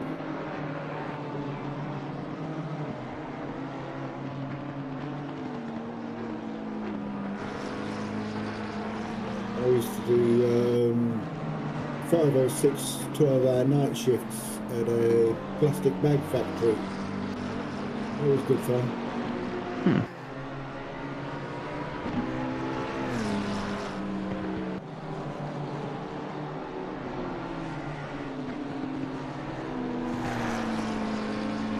I also did similar in a plastic moulding company as well. Making bits for all sorts of things, including JCB diggers. The interior. Oh, as we see, what was that? That was a Honda. Was that Brookie? It was car 50. That was, that would be Brookie, RC Brookie in the Honda, having a bit of a moment, coming down the pit straight. All's fine, it's dry. Then hits the first corner and loses it. And coming into turn 1, hits the curb on the inside and rotates the car and into the wall. That's a bad hit. Yeah, that was a bad one for RC Brookie. Kind of 50.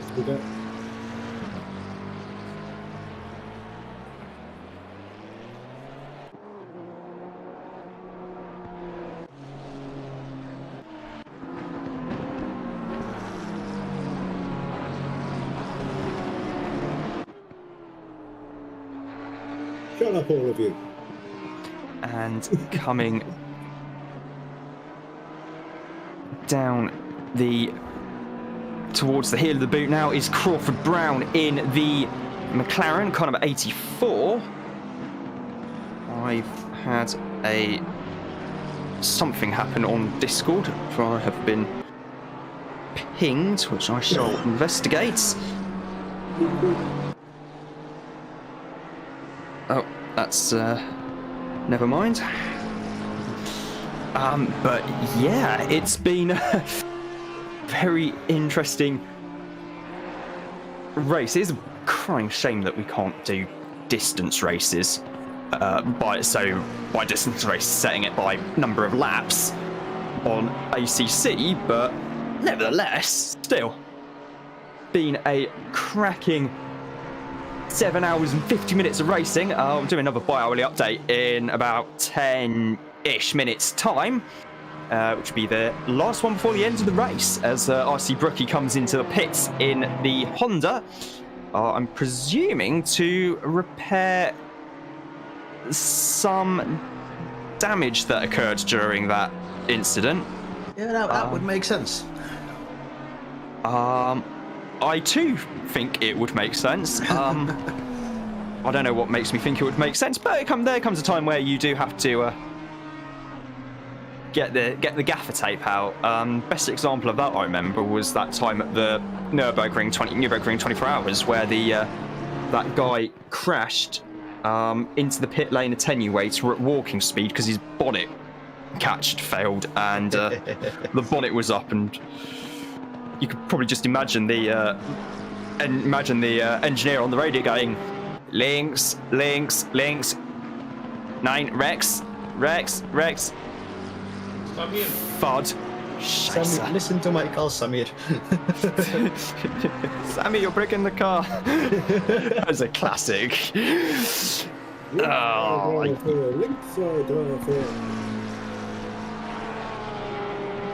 Yep. Driver having Rammstein in his in-car headset. Ja. Sehr gut.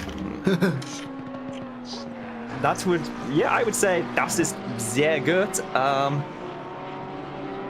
mean, as long as it's only the music and not the entire fireworks. Yeah, true. I mean, you might not be able to. I don't think you'd be able to get much pyrotechnics in a GT3 car. I'm not sure you'd want to. That as well. Allow fuel into the exhaust. That's the way they do it, isn't it? Yes. Rammstein, of course, being known for their very pyrotechnic heavy sets, which is why I think they mostly perform in stadiums. Yeah, big stadiums, because they need all that space for the all the fireworks and that. As the 419, I think, has gone off at the outer loop. But yeah, well, that's why a lot of, in fact, if not all members of Rammstein are actually trained and qualified in pyrotechnics. Phil Varley confirming that it was indeed 9. Cheers, mate. Which is yeah. No. Sorry. You hate me. Well, technically not. Technically, it's you have me / you hate me, because du hast has 2 meanings. It does. In German, because mind blown right here. Yes. In terms of the song, it is hate. Yes. In terms of someone who's actually currently trying to sort of learn German, it does not take much for #mind blown. Really not a lot for that to happen, but yeah. I can get you through some numbers if you want, right? Aber das ist sehr gut. Ja. Ja. Where are you going? Yes. Everywhere and nowhere at the same time. Yeah. Meanwhile, we are coming to that stage of the. Yeah. And we're also coming to the stage of the race where drivers are finishing off their final stints. Matt Hodgson is currently having a very refreshing looking pint of beer at the moment. He's just seen off his final stints, so he'll be enjoying that one, no doubt. That's not a bad idea either. Do you know what Schwarzarbeit means? I do not, but I do. It means it's basically casual labour. No, when you work off the books in Germany. Oh yes. I knew what Arbeit meant. But you know the. Oh, Brown! Crawford, what are you doing? Was almost Code Brown. Yeah, very nearly became Code Brown there. Out the penultimate corner, gets it back onto the track. That did not look as bad from the outside. I bet you were sitting half in your car in this seat. Yeah. I gotta say, it does always look a lot more intense from the onboards than it does from outside the car. Oh, what was that? Who was that? That's a Porsche. That was one of the cars in Porsche. Maybe Kirtan. Let's see. Yep, Kirtan. Ooh. Oh, hello. Big old moment there. Somehow I don't think he actually hit the wall somehow. What is it with these Porsches today and having this insane luck of not hitting things? I know, it's pretty... Yeah, that was a bit eye-opening. If only the Ferrari had that. Yeah. Matt has confirmed that the beer in question is Camden Hell's Lager. I very much approve of this. It is good beer. In fact, he's actually, if I do this, we can drag Matt into the commentary box as well. First and foremost, how's the beer? Oh, the beer's tasty. Oh. Excellent. Yes. See, we get the most important questions in first at this time of the evening. Of course. Oh yeah, priorities. Too right. Yeah. So I was on the car for about 30 seconds before I poured it. yeah, That one? I mean, I would have started pouring it while I was driving up to the pit box, but... Absolutely. That's a man after my own heart. Yeah, it truly is an endurance race when that happens. You keep your fridge next to your rig. That's the way to do it. That sounds like a good way to get, like, massively worse towards the end of the race. No. You're not allowed to break into it until after your final spin. Right. Yeah, otherwise it's... Tire degradation. Yeah, otherwise it's one hell of a way to get penalties. Yes. You've caused to drive a piston track. You've caused a collision. Which one of the two was it? For legal reasons, I should probably clarify that neither of us condone drinking and driving. We think it's a fucking stupid idea, and if you do that, you're a dickhead, basically. I don't condone drinking and driving. Is that driving on the other hand? Is driving different, man? Rob, is that the kind of person that the Dig of the Week award goes to? Then you get sent straight to Gulag. Gulag? Oh, wow. Straight into Siberia, straight into the Gulag. You ain't getting out for 40 years. Yeah, after the guillotine. After the guillotine? Well, they're not going to work hard in the Gulag with no head now. Come on, be serious, Stimpy. Yes, we're going for the drastic strategies right there. Yes. Mark Elgard has posted in the YouTube chat. Rough race so far. We are looking at a 9th, depending on others' luck or lack of. We might get higher. What has been a very good recovery drive given the circumstances. Yeah, I mean they've been absolute legends. Like they've been setting lap after lap, basically. Like just going fast as hell. Not gonna lie, things kind of went to shit after we stopped chopping off fingers. Whoa. I'm gonna need some more context on that. Yeah. Maybe not the right topic for the stream, huh? Pretty much. I feel like I'm the only one that isn't drinking right now, and that might be because I've just drank my 3rd can of the energy drink. To be fair, I did help myself to a drink. Redwood's bouncing off the walls very soon. Did you say your third energy drink? Yeah, my 3rd. You must be rattling. I must admit that I've been awake since 4:30 in the morning. You know like those bunnies from those Duracell commercials. That's red right now. Oh, Yeah. I wish Vibrating. it really no longer has that type of effect on me. I wish. Man is going for the kidney stones speed run. Kidney stones, any percent. Best energy drink I ever had was V. Oh, that stuff is so nice. Isn't it just? And we've stopped selling it at work, and I'm not going to say which work that is. Of course, I should point out all views are solely my own and do not necessarily represent those of RWB International or the or Radio Le Mans or Tesco, but I wish Tesco sold it. You've got quite a list there, Rob. Yes, I know. Rob, can you say that 3 times fast? Gonna have to go to Sainsbury's now, mate. Betrayal. Tesco's the best. Yeah, and I can't. Yeah, but I won't be able to get my discount there with my club card. You can't get V. Ooh, man's got a club card. Yeah, You get discount on alcohol. I get discount on. Discounted alcohol? I get a discount on anything, and then I get another 10% off because staff. Jesus. So, Rob, can you send me some? I don't know. It's just across the channel, so it should be fine. Yes, but that means having to get a bus from London. Rob, Tesco do deliveries. So, Yeah, did they deliver across the channel? I'm going to think bring so, the no. attention back to the race for a second. Oh, Yes, yes. Brown has There's closed a the rip- gap to Grot to 4.3 seconds.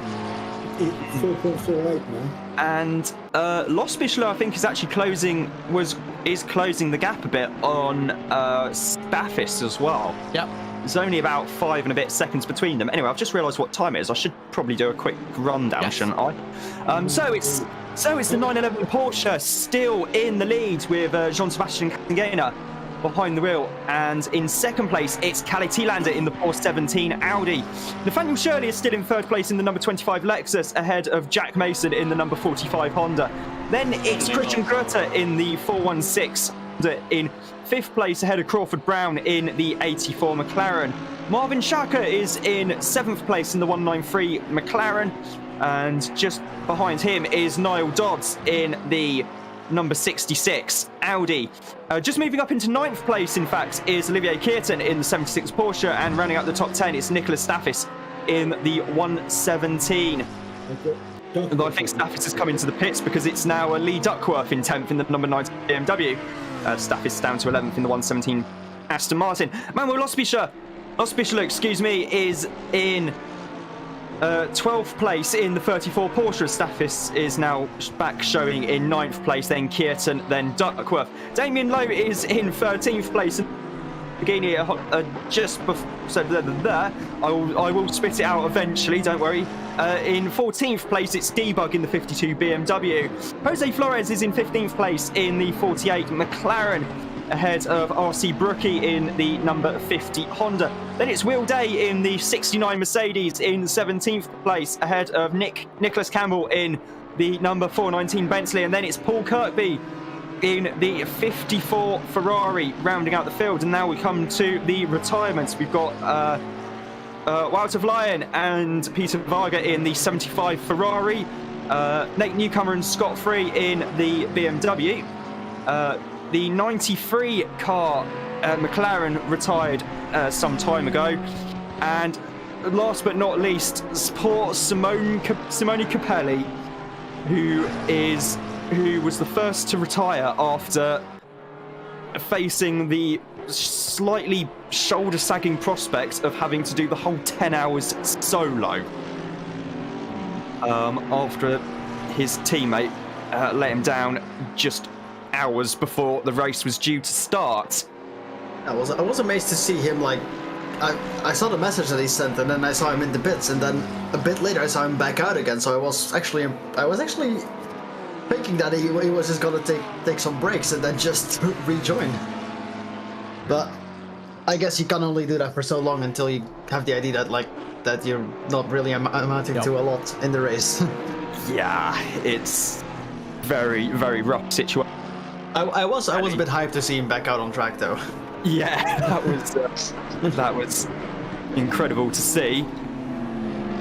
Mark Elgard has just asked us, so we're currently 9th, 10th, and 11th. Well... Yes. Yes. Yes, Pitwall kept updating the timing and scoring while I was attempting to do the rundown, hence why you were in 3 positions at once. And the 417 team doing a cracking job as well in 2nd place in the Audi. And then the Lexus in 3rd place as well as we head into the last couple of hours here at Watkins Glen. Is that the Mercedes going off there a little bit? That might be a little bit. So is it my imagination, or is Cassiana slowing down? I mean, it makes sense. They have like an entire lap and then some on their competitors. Even if... Oh, sorry. Like, even if they wanted to push full on, full out, it's just no longer worth it. You're not going to gain anything, as I basically... the fastest lap record of the race has been broken. There's a new one. Oh, I can't. Well, it hasn't. Darren's... Kassingena set one at 144.402, which basically improves on his original time by 200ths. Yeah. Yeah, what were we saying about the 911 team easing off a little bit? Yeah, no, I think they must have heard that and said that. Yeah. I think Nigel was listening in and told you. Well, I mean, Rob, speaking of ridiculous things, you called him human earlier, so... Yes, true. Yes, I would like to rescind my... So, besides that, Brown has just closed the gap to 2.4 seconds. Yeah, that's despite having just taken a pit stop. Yes. So, I think for the very... first time in a long while at this point, we're gonna see some racing. Yeah, well, proper battling. Racing in my endurance race. Imagine. I mean, I've never seen battles going to the final few laps of an endurance race before. Yeah, that's unheard of. I know. For 2021. Calm down, Alessandro Pierpidi. I need my perfume right now after the Iron Things.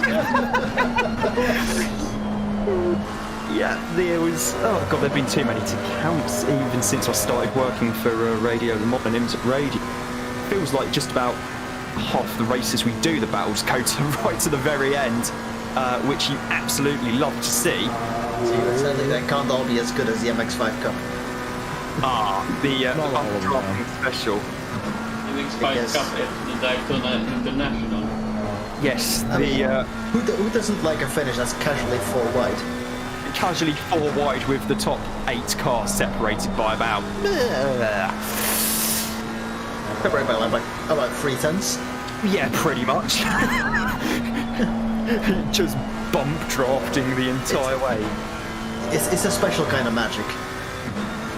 That was still one of the best bits of racing I've seen all year. The MX-5 really at Daytona. I mean, the MX-5 Cup in general. The MX-5 Cup anywhere. Yeah, I mean, the MX-5 Cup just proves that you don't need massively powerful cars to have fun. I mean, it's like, it made me wonder, what would a modern day equivalent to the M1 Pro Car Series be? I'd say get a load of F1 drivers, stick them in some MX-5 Cup cars, tell them to have at it, and... Oh man, I would love to see that. Crack on, lads, and don't worry. Just the best of the best drivers in a bunch of the same cars and just go at it. Gentlemen, that would be epic. Is it happening? 1.6. Oh boy. He became speed, the destroyer of the worlds. Brown has a goal, and it's called P5. I think that was also Crawford's fastest lap, that last lap. No. No? Very close to it. No, not even close. Well, No, more than half a second off. That's close to me. Oh, man, close enough. 1.1. It's happening.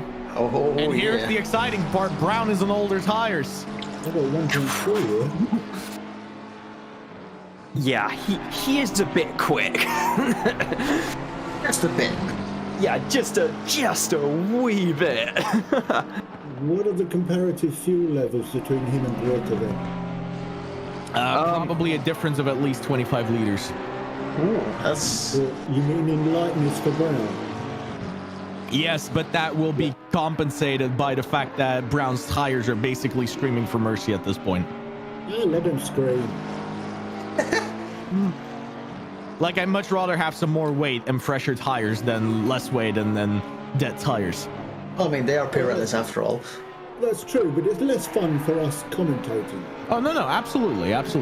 Half a second, he's definitely within tow range. This is battling. Yeah, this is going to be... He has the closing pace, but that's not enough to get him past. Whoa, what did you say? He hurt you. Yeah, I think he did.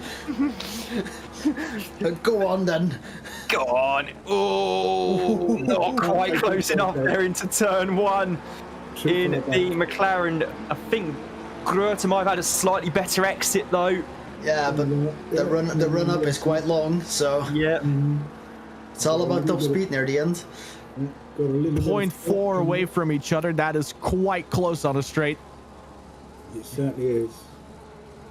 And that can disappear. It doesn't have quite enough speed to get him before the bus stop, but if he has a good exit here, he might just be able to close up. Looks like he takes the apex line quite nicely. Yeah, get a fast run out of here and then... White gap building there. Ever so slight.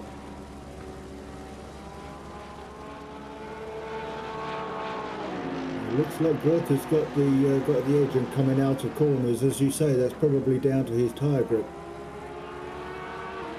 That's most definitely gonna help him a bit on this part of the track. Brown using just a little bit more of the track, making certain he gets every single little piece of space that he's given. And man wants nicely close within the 0.4 second range, currently at 0.2. Man wants every kilometer an hour he can get out of a turn. Like, just look at how much wider Brown's entries are and how much more pace he gets out of that. Yeah. Hey, Scrappy, can you send me some poutine? Here. I don't think so. There's an opportunity here for them. Brown sees the gap close in front of his eyes. If he sticks this distance and then manages to get a good exit out of turn one, he's going to have every opportunity he needs into the race stop chicane. Yeah. Yes. The race stop chicane. Brown having the better exit, just a little bit more speed. You can tell that he's closing up. Not a lot though. He's gonna have to be very brave on the brakes, but he is close. There's definitely opportunity here. Yeah, this chicane is quite sharp on the first two corners of it though, isn't it? It's sharp all around, honestly. Yeah. It's like if you don't get like the perfect line through there, you might as well just have to. You will lose quite some speed, and that's gonna ruin you a bit into that long right-hander. Oh, nightmare! That's me done for then. Wait, where's the apex again? Ooh, what? Brown closes up on that bumper real quick. Came in at massive speed. See, Rob, that's in time. That's the good thing for you, Rob. That chicane has like 4 apexes, so if you miss one, you still have 3 to go. Yes, but knowing me, Scrimpy, I'm going to miss all 4. Oh, well, Rod just slit the car a little bit. Like Brown manages to adjust the void. Brown having a look up the inside. Grot not trusting it to put it on the apex. Brown now has the opportunity to get alongside. Put it there. Yeah. Grot just has a little bit more traction out of the corner though, even though he messed it up just slightly. Brown still sticking towards that bumper, close enough to maybe make him move into turn one. Gets alongside. I think it will be straight. This might be it. Yeah, I think it's going to be Brown turn just one. loses out a little bit. Toe brings him back in. Yeah, the inside doesn't have it. Grot doesn't fall for the fake. Grot's not playing mind games, but Yeah, Brown he's nicely tucked under that rear end. Ooh, a little bit of contact there. I don't think there was any contacts, but I think Brown did have to make a very, very... Looked like the Honda moved like a tiny bit, not a lot. Oh, Brown has all the opportunity he needs now. Dives towards the pull out inside. the slipstream. He's gonna. It's gonna be on the brakes. balls now. Send it. Yep. Sends it. Nothing Grot can do at that point. Sends it hard. Sends it well, and manages to get P5. So the investigation for Grot's also under investigation for causing an incident. 416. I just saw it flash past. There is absolutely nothing in the incident report section. The last I think that might have been the game registering contact. Yes. Yeah, that was contact most definitely. The last incident report filed was well over an hour, about an hour and 5 minutes ago. So I don't think it's going to be that. I just saw something scroll across my screen saying incident involving him. Yeah, I think that's with the game registering some contact between the two of them. Scrapey, where are you from, buddy? Just across the small channel. That's from Belgium. Oh, Belgique. Yes. No, not French. Yes, it's the other Dutch part. Yeah. Belgique. Belgique. Just about. Yes. I was going to say, how's for lift? I hitchhiked Thanks. I've hitchhiked through both of those countries, and it's wonderful, wonderful. It's a nice little place. Not so much the flatness of the country, it's the people. People are just so welcoming. You and I have very different interpretations of our people.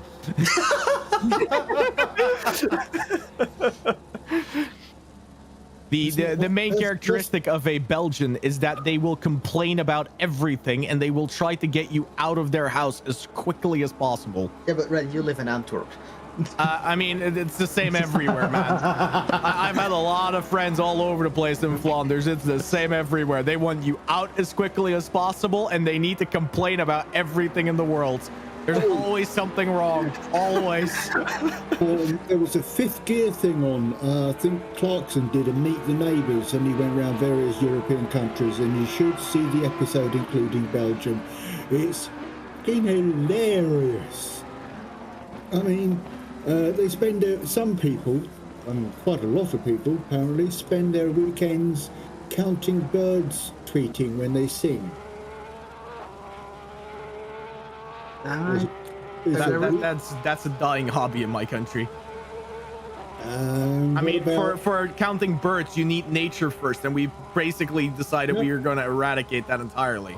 I mean, to be fair, there's an entire weekend every year dedicated to it, so... Yeah, they're in boxes. The birds are in boxes, and they just bring them along in a huge great line, and everybody counts everybody else's bird song. Huh. I think of a different event. I think of a different thing, because they do have like a yearly thing from like one of the nature organizations that you can just do like a whole weekend of counting birds in your yard and stuff, and then they see how many there are. No, these are your own pet birds that you take with you to the competitions. There's also the cow doing a poop in a field. They gamble on which quadrant in a field that the cow does a poop in. I never heard of that one, but you've got to watch the episode. Watch the episode, man. feel like if I watch that, I'm gonna learn a lot about my own country. I mean, you've already taught me well about Belgium, Scrimpy, and I'll say no more than that.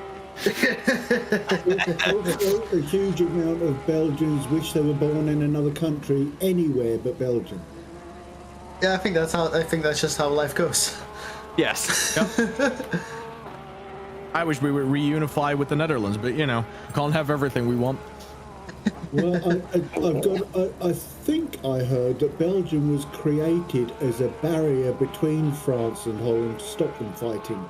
Yes. Well, that might have been the reason that the other nations had in their mind. For us, it was mostly we were done with the duchies and we wanted our independence. The fact that we were granted our independence, that's an entirely different story, because everyone was like, you know what, maybe a buffer state isn't so bad, but we could have just stuck as being a part of the Netherlands and it would still have been a buffer. Yeah, I mean... The thing is, who was the protagonist, the French or the Dutch in that, in those times, or was it 50-50? What do you mean, as in against the Dutch? Yeah. It was basically the Flemish people and the Wallonian people. That boat just had enough. It's the 50-50 split. Wallonia, isn't that part of Transylvania?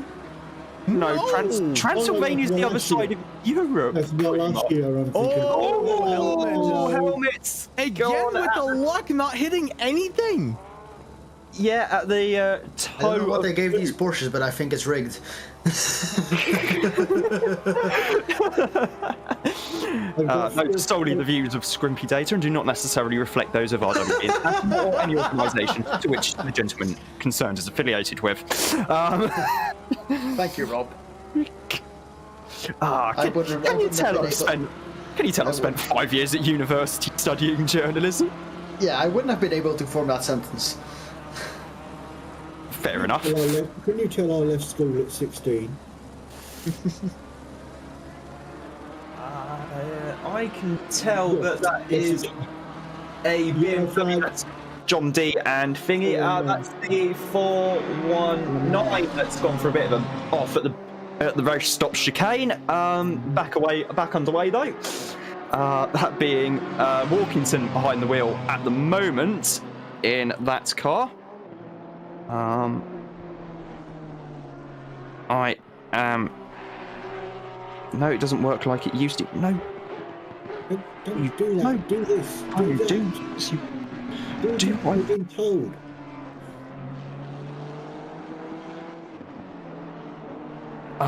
Yeah. What are you trying to do, Rob?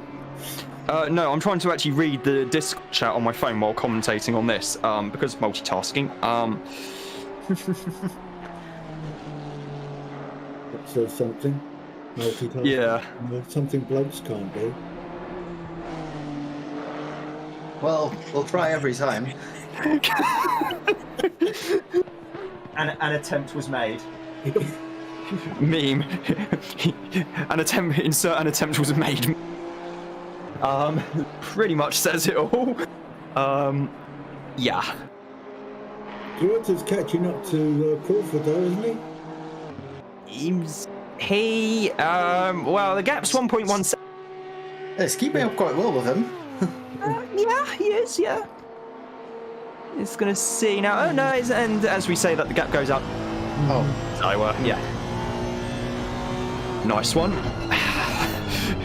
all doing what we do best. Just say one thing's gonna happen and something else happens. Apparently the 911's just had a bit of a moment's bus stop, according to our source in the steward's room, Phil. The 911 had that, and there was the incident for the 419 as well, which we mentioned. Yeah. It's not over. It's not over. It's not over yet, although He's got a bit closer now. The gap is extending to 3 laps now between P1 and P2. Officially, it's 2 laps and 41 seconds. It's just because Tillander still hasn't crossed the latest timing split yet for its register.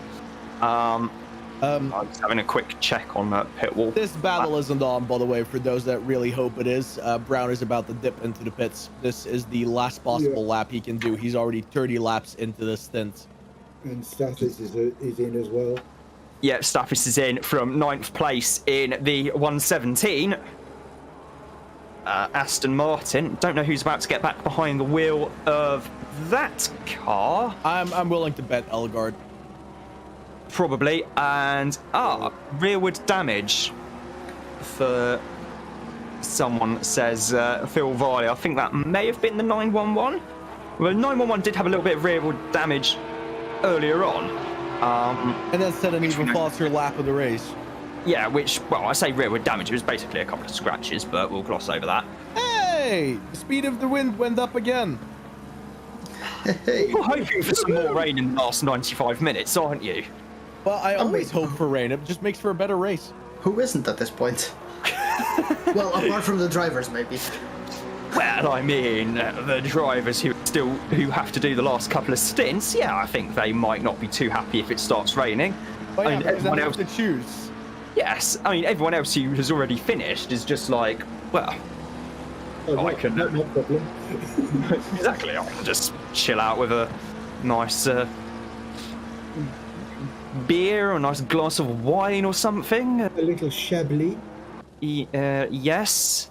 Or a nice glass of whiskey. And cheers to Mark Elgard for the update. Staffis is going the rest of the way if no changes to the weather happens.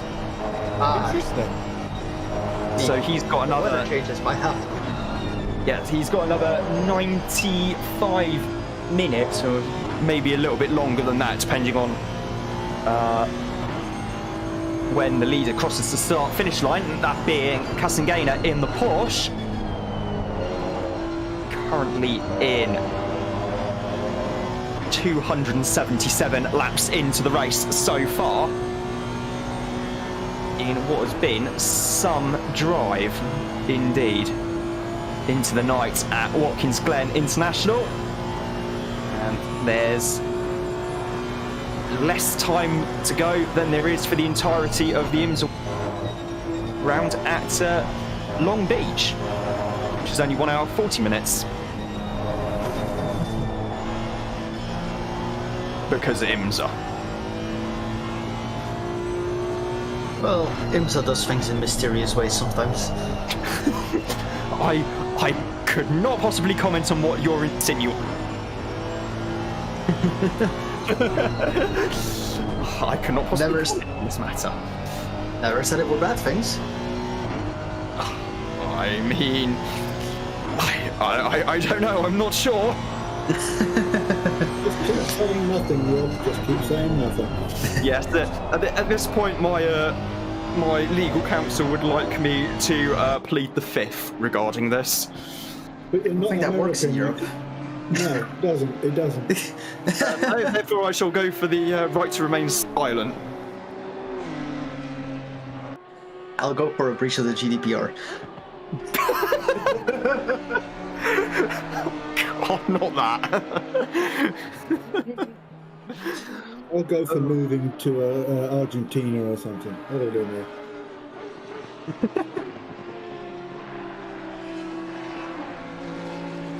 Yeah. Or rather, that should be C. Or not even go to Brazil and visit Gearhead. You're going to Brazil. Oh, God damn it, Racer. That's a song off the latest album by a popular Scottish heavy metal band. Also true. Yes. Well, it's not... A band I think you've seen live at Olympia and I still haven't yet. I've seen them live at least 2 times already, so... Yes. Yes, I need to. The Scottish heavy metal band, is that the Glasgow Steelwelders? No, it is Ailstorm. Oh. So they might be working in the shipyard or something, doing heavy metal. Ailstorm. A band who I really want to see at some stage. I think those guys also managed, at least at a Danish festival, get that weekend's crowd surfer record.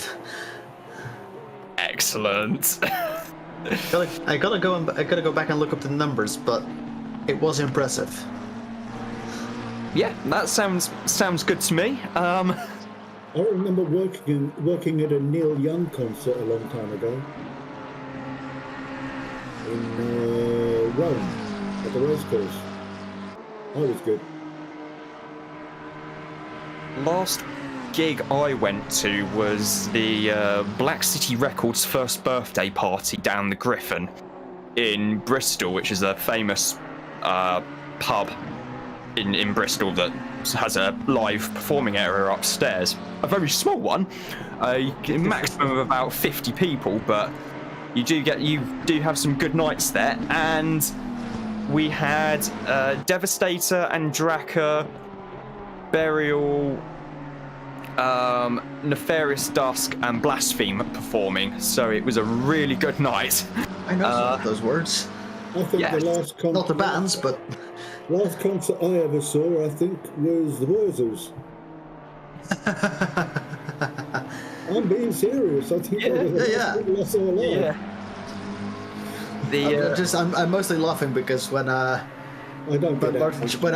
because I think in our team Discord we've played that a few times on the music bot. I am a cider drinker. As somebody who, and I should add, as somebody who's from Set, well, I say from Set, who lives in, I don't quite have the accent, admittedly, I can confirm, yes, that is very true of Sunset. We even have a cider farm in our village, and then there's another nearby village that also has a cider farm. I think there's a village in Somerset that doesn't have a cider farm. It doesn't exist. I'm pretty sure. Also, Rob, going back on those Ailstone numbers, I have found the numbers that they claim they have on their social media. Oh. It was during this year's edition of Copenhagen in Copenhagen. Apparently, they've managed to get 1,755 crowd surfers in 1 hour. Nice. Which is apparently about double of the previous record at that festival. Probably double the amount of people that were at the festival anyway. I think some people had to go twice. As someone who has crowd surfed before, you definitely do go twice. There you go. I think you go more times than twice. Yeah. I've never seen crowd surfing at a Wurzels concert. That would be impressive. Yeah.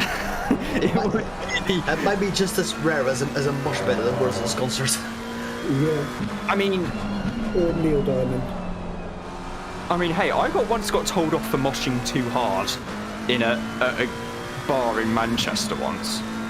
You don't have to physically break the bar. In Manchester?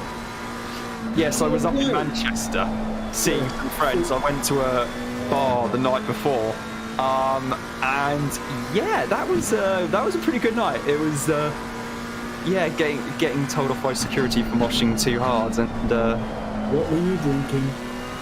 Beer. What wasn't he drinking?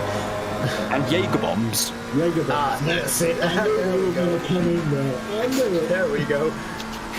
Yes. What surprised me was just how cheap the drinks were in Manchester. It was like 21 quid for 8 Jaeger bombs and a pint.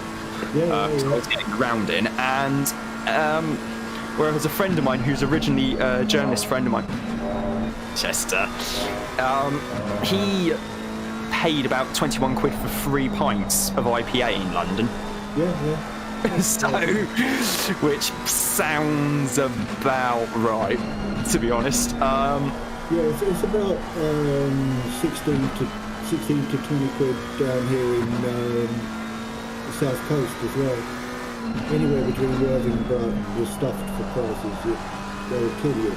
Oh yeah, I mean, as somebody who has visited Brighton approximately twice.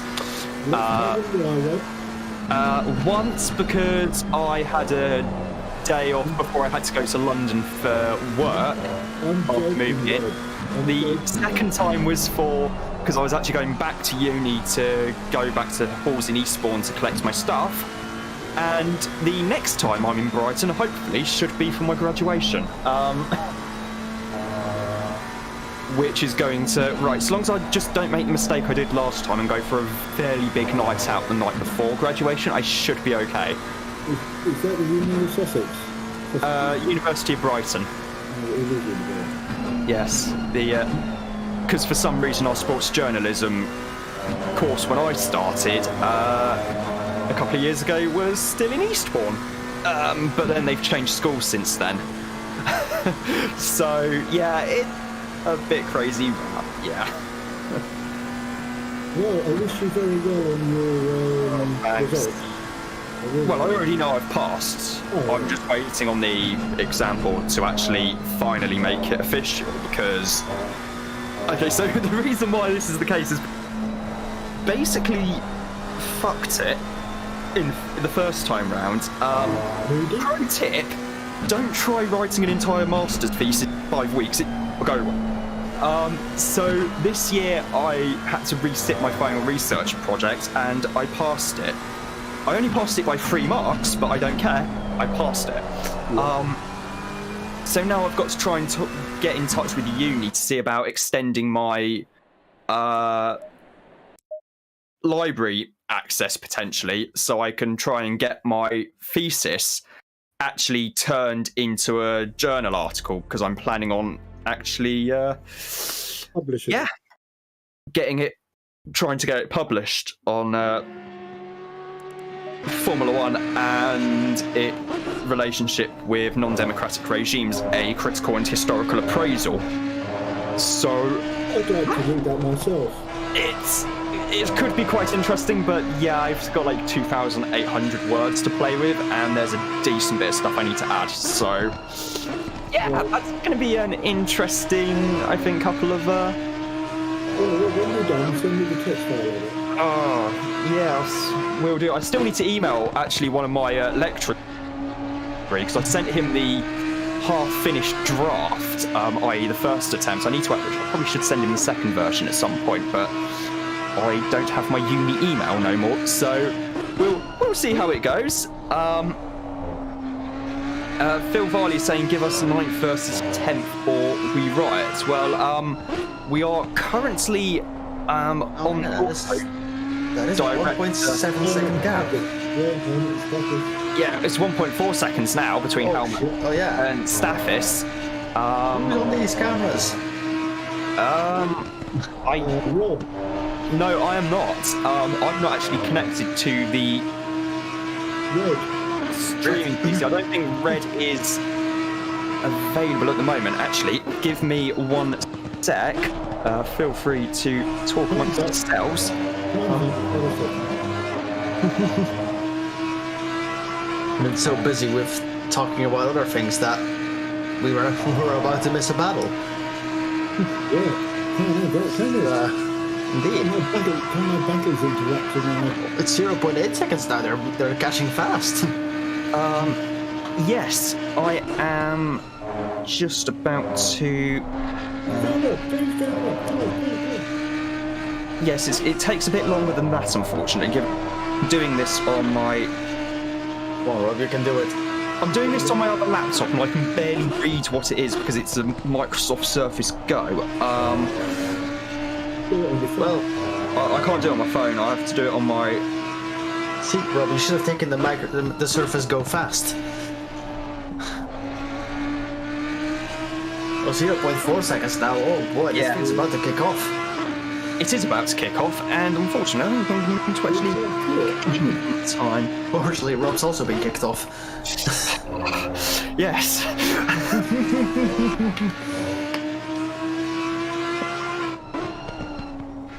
Right, this is the part where I actually have to go quiet for a bit because your boy actually needs to. Hold on, concentration mode. Oh, yep. You got helmet. Oh, yes, the auto.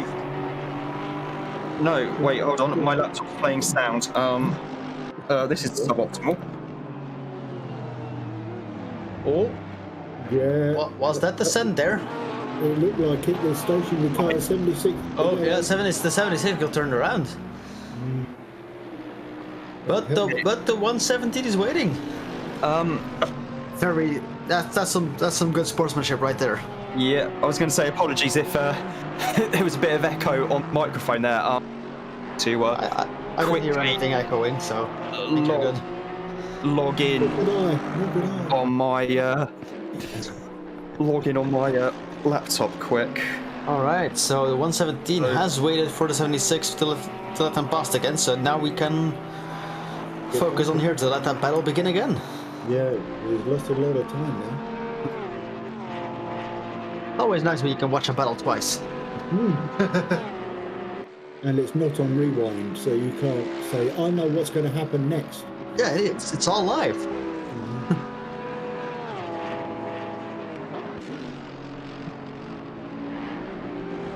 Amazing how many words you can get out of those 4 letters. Live, evil, veil, lever.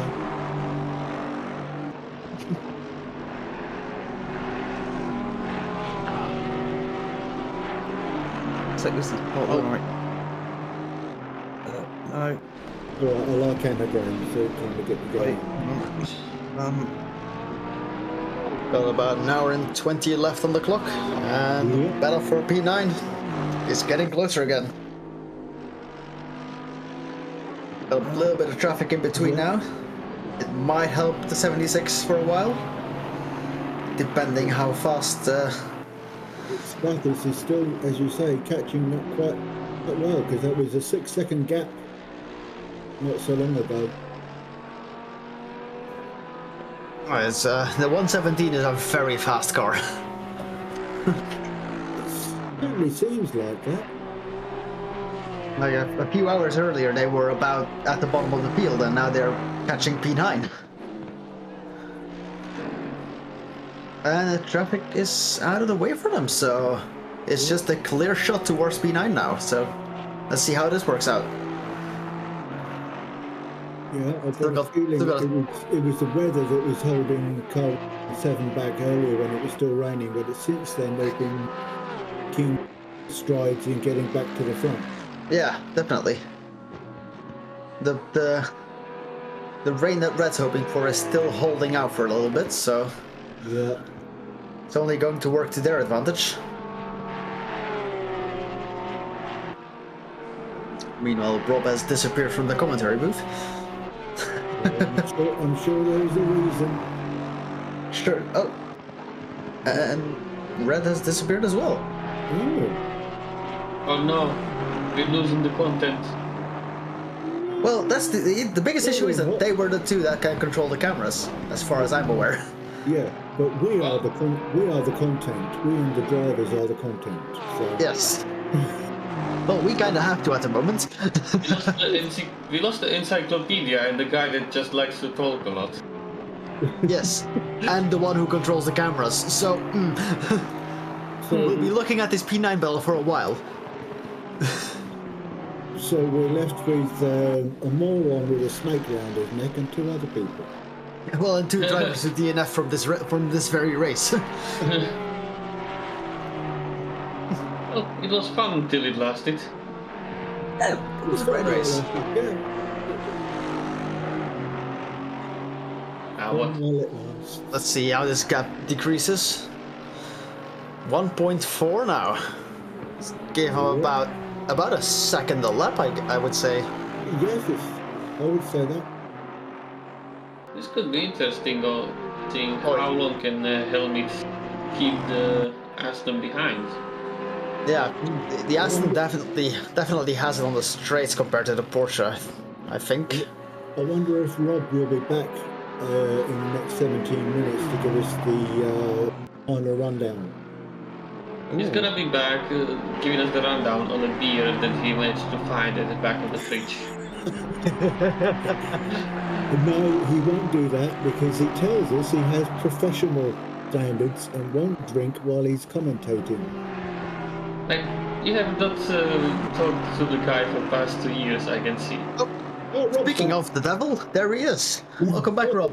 Thank you. I am indeed back. We are currently looking at Stathis at the moment in the Aston Martin as he closes in on the Porsche of Helmut. There we go. 9-9 now. So another Thank you very much. I thought I was going to have to do part of this commentary. No, I am indeed back. I've just had to quickly get set up on the remote cameras tool. So I am now also commentating and being the TV director at the same time. It was a very scary moment because we were out of control of the cameras and out of commentary. Yes, no worries. I am indeed back now, and I have everything set up on my end, so I will be taking it. Your mic is skipping. Yeah, just a little bit, but that might be the connection. Could be. I think it is the connection, yeah. No, could be, knowing Rob on voice chat, his connection isn't always the best. But hey. I mean, worst case scenario, I've got a backup mic I can use, so. Perfect. Yeah, it's just that I am really pushing the limits on the on the internet as we speak. Yeah. The trouble I'm having with my mic is that no matter which mic I use, I sound like I'm talking from the basement, a very, very low voice that I don't naturally have. Worst case scenario, I have basically run downstairs and ask the parents, yeah, can you please try not to use the internet? I need all the bandwidth. My God, that's like being back on dial-up in the 80s. Yeah, I was gonna say, Mom, put the phone down. I need the internet. Give me down like, Grandma, stop download porn. Oh, Racer, calm down. Oh dear. I was going back to a dial-up reference, but you went a little further. Well, I went to dial-up. There's a line, but we have crossed that one some time ago, so let's just keep going and see how far can we get. Well, maybe not. Not today. Yeah, not today. Racer, where are you from, buddy? Me? Yeah. I'm a Slovak man. Oh. He's from Eastern Europe. From Eastern Europe. It's another ring joke from back in the day. Every time, it's like calling Felix German by accident, even though he's Austrian. That's another one. Well, that's yes, like I know. That's like calling Max Verstappen Dutch when he's fucking German. Belgian. He's Belgian, actually. German. He's born in Germany. He's German. He's actually born in Belgium. He's born in Belgium. Still Nelson. Gives me a reason not to like him. I'll give you that one. Yeah, I think Andre Lotterer was born in Belgium, if I remember correctly. Yeah. If I recall correctly, the current F1 grid has, I think, 3 at least half Belgians. So. Half Belgian. Yes, I think all three have a. I think all 3 have a Belgian mother. You mean all 3 are wishing they were born in another country? Well, at least they were half wishing they were born in another country. Yeah. Yeah, I think on the current F1 grid we have Max Verstappen, Lando Norris, and Lance Stroll. See, I always consider Lando Norris pure Brit. That's strange, isn't it? Oh, yeah, you can go to drive-through. Yeah, Chapel would drive through. We could have gotten him, Racer. Quick, It's get back in the server. my head, Martin. How could you get a drive-through, man? We'll get him next time. Look, I've seen him do worse. I do recall a specific Hungaroring race in a Ginetta, where I think he managed on his final stint to get about 7 track limit warnings. I remember certain Tony Hawk Pro Skater move at Bathurst. Yes, perhaps. I mean, it takes a special kind of talent to kickflip a Jaguar GT3 car. Gonna say. I mean, that is some going, to be fair. Oh, like Italian Jesus. Like most professional stunt drivers could only dream of doing stuff like that. So yes. Yeah. And it very shortly put us in P1 as it reset us to the pits. Oh dear. That's about the highest up we got in that race. Don't you love a good glitch? Oh god, speaking of glitches, EA Skate 3 was absolutely hilarious for that. It's just basically they left all these glitches in and thought, you know what, we really can't be bothered to actually fix any of them. It's more fun if it's fucked. Yes, and it was an incredibly fun game to play, partially because of that reason and partially because it was just really good fun and you could do things on it. You could do things on it? yes, you could skateboard almost Imagine. anything. I mean, technically you could do that in real life. I mean, yeah, true. Not that I want to try it because You've got very big feet, so you can actually straddle a car.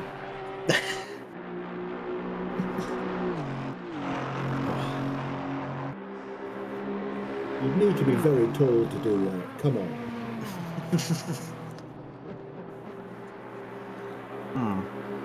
yeah, it's. In the meantime, there is. It's not super close just yet. Yeah, but there is a between Reichel in 11th, Crockett in 12th, and Gomez in 13th. There's only about 3 seconds separating each of them. In fact, Gomez has got the gap between him and Crockett down to 2.7. So we had to have a 5 second gap in total on those 3 guys. So if I do that, we should now be looking at. Oh, it does it. It's done it as if by magic. We are now looking at Gomez in the Lamborghinis. He goes past one of the Porsches. That's the Road Racing liveried car. It's just getting out of the way. That was gotta say, I do like that orange on that Lambo. Yeah, it's especially since you can still see it clearly in these lighting conditions. Yeah, I mean, Lambo was designed to be painted orange, wasn't it, really? Well, it's definitely designed to be painted a bright color. Oh God, not necessarily orange these days. I mean, the old Grasser livery back in the day. Bright green. I mean, you certainly knew where the Lambos were. Oh yeah, definitely. You couldn't miss them. Even the current Grasser liveries were. Those bright green Grasser liveries were about as noticeable as a giant Texas flag at COTA during the F1 weekend this weekend. Yeah. But that flag is probably bigger than the footprint of my house. That flag is bigger than my future. Ooh. That's self-deprecation to the limit, that is. Gotta get a joke in there at some point. Yeah, absolutely. Thanks to Mark Elgard for pointing out that the fastest car on the through the speed trap so far has actually been the 117 Aston Martin. That's still in 9th place at the moment. What speed have they set? They've set 261 km/h. The Lexus is second quickest. 260, and the Audi is third quickest at 258 kilometers an hour. So what's the 911 doing? The 911, I don't know, to be honest. Got him. The 9. Well, to answer what the 911's doing, leading, which it has been for the entire race. One out. No, that's part of being a commentator. And shows violence. Cheers to Shumi Skins himself. He said the Porsche's top speed has been 251 k's an hour down the straight. In other news, hi Debug. I only have practice data to support the Ferrari's claim to fame on the speed trap, but. And what was that speed? I have hit 263 apparently. Oh, shots fired from Scrimpy. Shumi Skins has said that, but then again, the Porsche is half a second quicker in Sector 2. Yes. Yes, the Porsche is really suited to that. Monster through the second and third sectors. And I mean that in a good way, because just the amount of time that car's been able to pull through there. Even in the Constructors' Championship race on Tuesday, it was massively quick in the last couple of sectors. I'll have to interrupt you for a second, because I see Gomez having had a bit of a better run through that first corner, so he might be catching up rapidly towards that BMW. Yep, he is indeed. That is closing in on that. there's 2 BMWs in this race, and I don't Not know so much. it might be the that might actually be the car for position. That is the 99. It is the car for position. I do recognize that particular shade of green on that car. 99 Crockett. Yeah, cheers, Crockett in the 99. It's one thing trying to see the cars during daylight. During night, it is completely different. They have chosen a very noticeable livery as well, so that does help them stand out in the dark. Yes, but also so has the Lamborghini. Yes. Sorry. Then again, there really isn't another Lamborghini in this race. Or another... Oh yeah, there's one other BMW, so... And we have one of the drivers from that BMW in the commentary box with us. Jargon. I'm knackered now, I'm tired, I want to go to bed. Fully understand that. It's been a horrid race, I hate everyone. There. Apparently feeling like that is how you end up in this commentary group today. Yeah, exactly. Yeah. Just with a beer. Oh. Is that James May pretending to be Debo? No. D-Bag, at least your car is still in a race, you know? This is true. Well, with you driving that Ferrari, I'm not surprised it didn't finish, to be fair.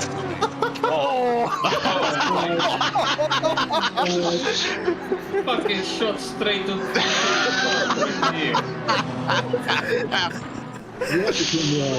I love you, really. Yeah, I was gutted for you, mate, when I read the reason you had to pull out. That was horrible. It's totally not because of my game crashing. Not at all. At least I had my portion of fun in the race. Yeah, I mean, I let you drive for like 2 hours before I got back after being pissed off.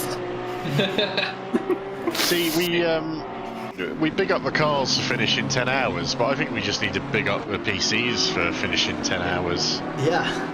Hey, D-Bag, Big up for Unreal Engine. Yeah. we say that the Screepy's game crashed, all we just wanted to do is watch the F1 qualifying.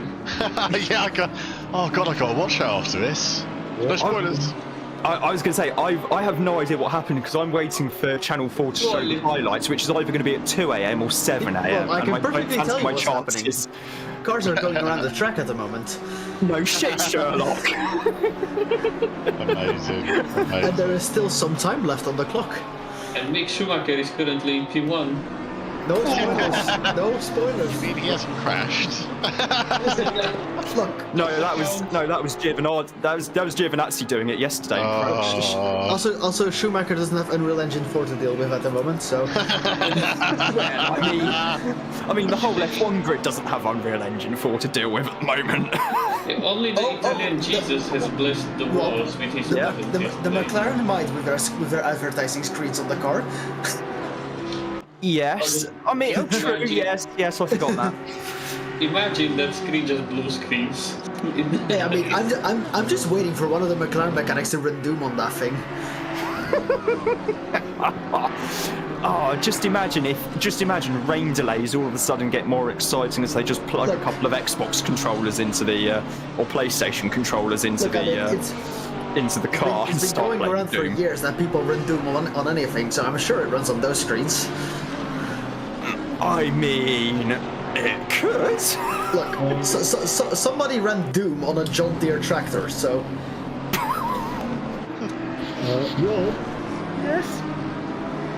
So, I have to tell you, F1 United States Grand Prix Channel 4 catch-up is 8:30 a.m. I am not... As somebody who is prone to staying up quite late on weekends, yeah, I think I'll check BBC Sport in a bit and then just sleep in. Yeah. or you can just sleep in tomorrow and watch the highlights on YouTube. Or I could just not bother watching the highlights, to be honest. Yeah. Ooh, shots fired. Stay up and wait for the race. You'll be waiting a while.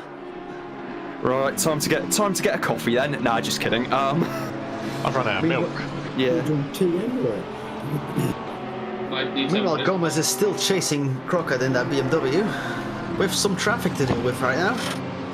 Meanwhile, in industry news, Red Bull co-owner, I hate to be the bearer of bad news here, but it was announced that Red Bull co-owner Dietrich Mateschitz has passed away at the age of 78. No. Yeah, Yep, just got it on here. It's on the BBC Formula One website. Yeah. Ow. Shit. It's only reported 4 minutes ago. Yes. For the man that brought us Red Bull. Yes. So. Man, that's going to cause me to die at 60. I've already passed that, so you're alright, mate. Don't worry, we'll keep going. Well, you probably haven't been drinking Red Bulls and energy drinks since you've been 13, 14. No, I couldn't afford that. Oh, John D is coming into the pits for Jamie to take over. Yes, he is. Paul Kirkby, my arson car is fucked. And speaking of which, here is your car debug. Kirkby has done a great job. Yeah, it's understandable. That man, they've been mad respect for them to keep going. Look at that beautiful car. Isn't it lovely, eh? I've passed that one earlier. Yeah. Was it in a wall, by any chance? No, but I think I did pass it with two of my wheels on the grass. I think I did pull a Kevin Estre on that one. Yes. Kevin Estre, the legendary Works Porsche driver. I think it was coming out of the boot where I saw that car turn to the left a bit, and I just thought there's a gap, and then that gap just became a little bit smaller. I remember I just came back from watching other cars. I just see you half on the grass like, yo, what this? That was not in a script. Look, it worked. It wasn't for position, but it worked. I mean, half of our overtakes, well, half. 90% weren't for positions. Yeah, I think we've had 2 overtakes for positions in our race. It's Red Bull, by the way. Well, yeah, I think. Well, Red has disappeared like 15, 20 minutes ago. Yeah, he disappeared when Rob disappeared, and then Rob returned, but Red hasn't. Yes, I am currently in charge of the. It's the first time I've ever actually done manual cameras. That's the Honda. That's the 50, I think. That is. What was that? That's Tyrion. That was it. RWB Tyrion there having a bit of a moment. All on his own. Oh, I need him all again. Oh. Yeah, that's from that car. That front end can't be happy. Yeah. That car looks. Yeah, the front end of that car is in a right state. Unfortunately, that's getting into meatball territory right there. By the words of a skilled engineer, it's fucked. Are you the skilled engineer in question by any chance, Racer? No. Oh. But I know one. Well, he might be an engineer, but I'm not sure about skilled. Whereas an amateur actual engineer, engineering term. An amateur engineer would just say, "Oh, that'll buff out." Yeah, a bit of T-cut on that would be grand. Yeah, I mean, a bit of polish, a little bit of rag. The only advance term I know is that front end in real life would have suffered from rapid unscheduled disassembly. Right, I need to go and sing John's soothing music. Alright, man. Alright, have a good one, Debug. Cheers, mate. Yep. As there's RWB Tyrion making his way down the pit lane in a slightly... Actually, I'll say slightly, that's more than slightly, very battered looking NSX. I think we might be very lucky in ACC that the hood of the car just doesn't pop up. Yeah, I mean, his headlights are gone as well because they were flickering. So yes, that was meatball flag territory, pretty much. Yeah, definitely. Yeah. There we are. The we mentioned the 54 team. Massive shout out to them for still plugging away with it, given the circumstances. Hey, they are making it into the top 20. Yeah, they are indeed. Currently in 19th place. 23 people started, so that's the top 20 anyway. Yeah, absolutely. Going to be a very hard-earned, hard-fought result for the number 54 team.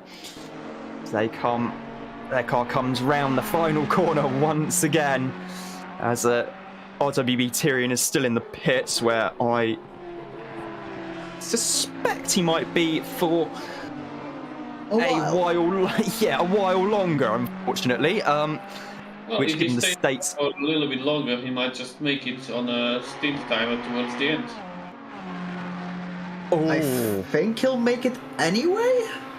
Well, doesn't the stint timer only starts when you're leaving the pits, right? Well, he's just left the pits now. The leader taking on another lap after the timer. Yeah, but I'm assuming that pit stop takes about a minute. I think that's Debug's car. Yeah, that's Debug's car. The soothing music is clearly helping Jamie there, as he's just had a bit of an off by the looks of things at the race stop chicane. So, yes. Sarcasm is so... It's going incredibly well in that regard. In that case, then Debug's. We had problems in that chicane. We just had problems at the final part of the circuit.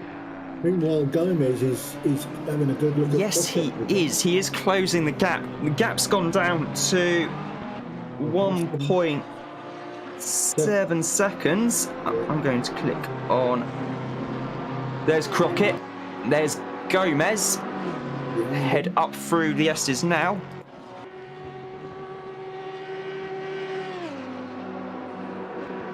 There's the race leading Porsche. There as well, the car which is 300 laps in now, being driven by Nigel Turin still. Back in for the final hour. Oh, Rob, you missed the last hour rundown. No, I wasn't doing it hourly, so. We are not going to get our international update. No, because this isn't NASCAR. Because we turn right as well as left.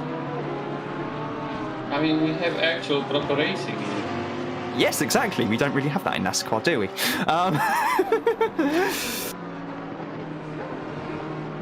Yes, so... I don't know, Daytona has got an infield. Yes, but they mainly use that for the far superior Rolex 24. Mark Elgard adding that the Aston Martin is currently on autopilot. Effectively, Stathis is doing a great job, average with 44s. So 1 minute 44s. So doing a what has been a phenomenal comeback for the 117 team. If I do that, we should. There we go. Get the MRT Aston Martin on screen. Well, being on autopilot can be something really wonderful when you're just doing your laps. But then all of a sudden you just somewhat like wake up, come to your senses, and you're like, wait, what? Oh shit, I need to drive. Yes, that's totally never happened to me before. Actually, no, it has happened twice, to be fair.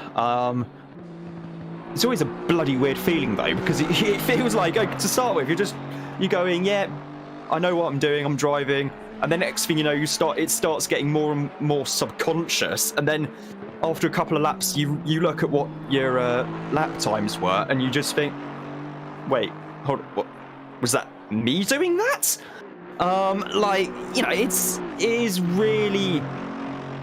It's weird in a way when that happens, but at the same time, it is also really good fun when it does, and that does happen as well.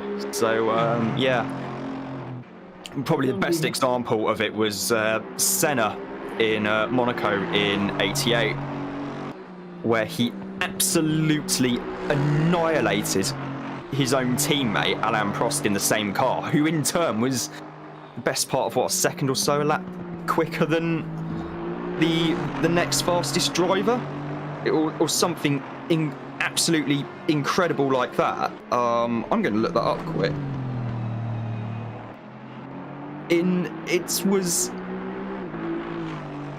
Just quickly look at that. Yeah, so Senna's pole lap was a 1:23.998. The next fastest driver, it was only 1.5 seconds between Senna and Prost, with Prost being another 1.2 seconds faster than Gerhard Berger in the Ferrari. Was that the famous out at the first corner race? No, that was the one where he eventually binned it at Portier. I meant championship. No, that would have been out at the first corner. Would have been 1990, because Prost had moved to Ferrari at that stage. All right. The year before was when they crashed at the chicane at the end of the lap at Suzuka. Or is that the one I'm thinking of? If you can't win, I'm not going to let you win either. That would have been 1990. Yeah. Yeah. There was just so wrong with both of them. One of them to allow it to happen, and the other one to force it to happen. It's like this is a point where I really do my impression of that Jose Mourinho meme of if I speak, I am in big trouble.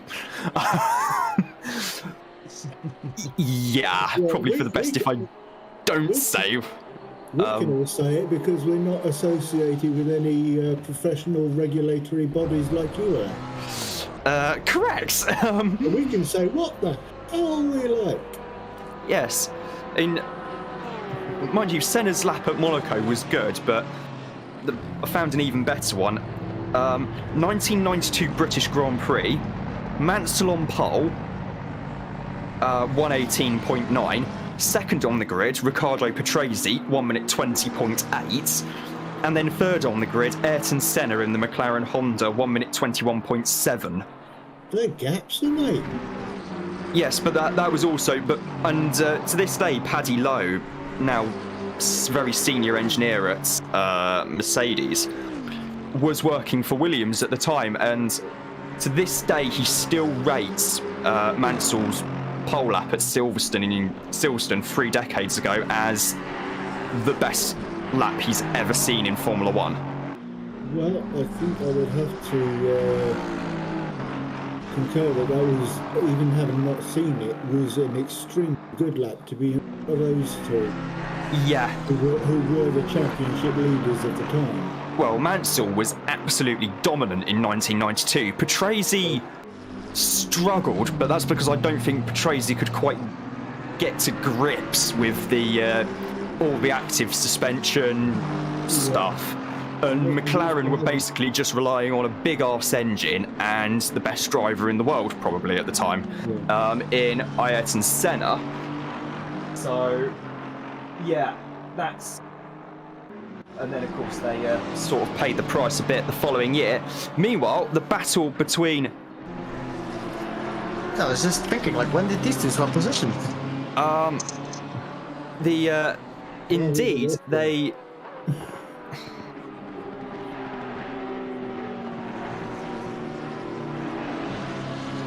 So I'm just quickly writing something in the YouTube chat. Yes, this is the battle between Crockett and Gomez. There's only a few tenths of a second in it. We're currently looking from Crockett's perspective in the BMW. See the Lamborghini just ahead there. There's McLaren. Marco Badowski's got a drive-through penalty. Well, no, that has to be for track limits. Yes, it is indeed for track limits, I think. And that's right on the back of the Lambo. It's always a tough one to take, the track limits penalty. I'm surprised that SRO have not found a better way to penalize track limits, because if you look at it, a drive-through is the most inconsistent type of penalty that you can have. Yeah, because a pit lane is never the same length. Yeah, it's like, why not just give out 5-second penalties? Or like 10 if you want to actually make it hurt. I think it's iRacing, I'm not sure. It might be other games. Gives you a slowdown. Yeah, that is iRacing. Oh, Race Room does that, I think, as well. Yeah. Oh, sorry. Yeah, Race Room Racing Experience does that, because I remember a few drivers getting that in the 1995 DTM Championship, which was done in conjunction with ESR. That's my ignorance, since I've never really done a lot of Race Room. That was a fun series to commentate on as well, with those the big mid-90s DTM cars, because man, I actually had to reread how much technology they were putting into those things. And it was like they actually did a competition once live on German TV to see which manufacturer out of Alfa Romeo, Opel and Mercedes could do an engine swap in the quickest time. So the cars were all jacked up ready. They had all the stuff they needed ready, and apparently the amount of quick release fasteners they had in these cars amounted to getting on for 6 figures. I mean, it's insane. Oh yeah, it was absolutely just ridiculous. The cars were and I mean that in the best possible way, because it was just absolutely unhinged. But watching it, and they decided that on TV, yeah, we'll do this. This is a form of entertainment. Click, click, click, click, click, bang, and it was about 7 minutes, 7-8 minutes to do a full engine swap. And do you remember who was that? It was, I can't remember who won, unfortunately, but the fact that they would literally do these engine swaps between races. So they'd have like quarter of an hour between the first and second race, and they would do a full engine change in that time. It was absolutely utter insanity, but in the best damn way you could imagine. Like in a lot of Forza Motorsports, it's just madness how quickly they can change engines, parts, like almost an entire car if you're speaking of rallying. Well, and again, look at what the GT40 did back in the early days. They brought out the completely swappable wheel and brake assembly, the whole lot. The suspension arms, the lot, all out, new lot in, and it was so they could get a new disc brake as well as pads. Yeah, it's like, I think currently in the Supercars series, if you saw the Bathurst 1000, when they just changed the entire front brakes within 30 seconds of the pit stop. It's like watching Le Mans this year, where I think Porsche did a whole front hub assembly change, so brakes and all that, in about 40 seconds. It was absolutely incredible to watch, although the best one I remember was Audi. So what they did is they used to have a spare gearbox at the back of the garage, complete with rear suspension, rear brakes, assembly, the lot. So if the car had gearbox issues, they could just bring it into the pits, unclip, take the bodywork off, put that to one side, get the crane hoisted up, unclip a few fasteners, bing bing bing, off it goes. And as we see Crockett and Gomez battling away, I think Gomez just about able to hold on to the insides there. Crockett not quite able to get the move done at the third to last corner. No way you can really pass in the penultimate corner. And into the final turn now. So they did that, changed the brakes, and so not the brakes, so just unclip everything, take the whole rear end of the car off, basically the engine back from behind the engine, and then crane that up, hoist it out of the way, get the replacement one, put that on, reverse everything, clip everything up, get back on the track in about 3.5-4 minutes to do a whole gearbox change. And the ACO said, "This is great, but can you please not do this ever again? Thanks." I'm also reminded of a pretty well-known video from 2016 of one of the Citroën WRC rally teams just fixing an entire car in just about 30 minutes. Yeah, they are. With a car that had the rear suspension and wheel hanging off. Yeah, it's mad. Sounds about right, and it's something. And a spanner sorts everything out. All you need is a hammer. Ooh, I have just noticed something. We have this battle going on here between P9 and P10, but I know this is quite close. I'm going to quickly switch away. How dare you? But Joao Castanera on lap 306, with literally 40 minutes to go in the race, has just set the fastest lap of anyone in the 417 Audi. He set a 1:44.397, which is about 5 thousandths quicker than the best lap set by the 911. 5 thousandths. Yep. I will also take over Red's role for a second and notice on the top right that the clouds have fully rolled in by now. Yes, they have indeed fully rolled in. I think we're going to be dry till the end of the race. Bless you. Never say never. Yes, I'm just tempting fate by saying it's going to be dry till the end of the race, aren't I? You've basically called it right now. Well, damn it! Even if it does change, it's only going to be the last 10 minutes. And that is true. Yeah, true. And also, I have noticed that that fully turn everything on its head, but it might give us some spice. Yes. Gomez has come into the pits in the 515, which frees up Crockett. Meanwhile, RC Brookie, you might be wondering where the number 50 Honda NSX is, and I'm afraid to say that unfortunately they have been disconnected. With 40 minutes to go in the race. That is cool. Absolutely galling. That's heartbreaking at this point. Yeah, and sorry to hear about the disconnects. You don't want to see anybody DNF in like the last hour of a race. That's just horrible. Yeah, it's... Especially for something that's outside their circumstances. Indeed. Oh yeah, it is absolutely horrendous luck, and we're really sorry to hear about the disconnects, mate, but it was you and the team put up a cracking job. Yeah, in any case, absolute legends for keeping it up until that. Yeah.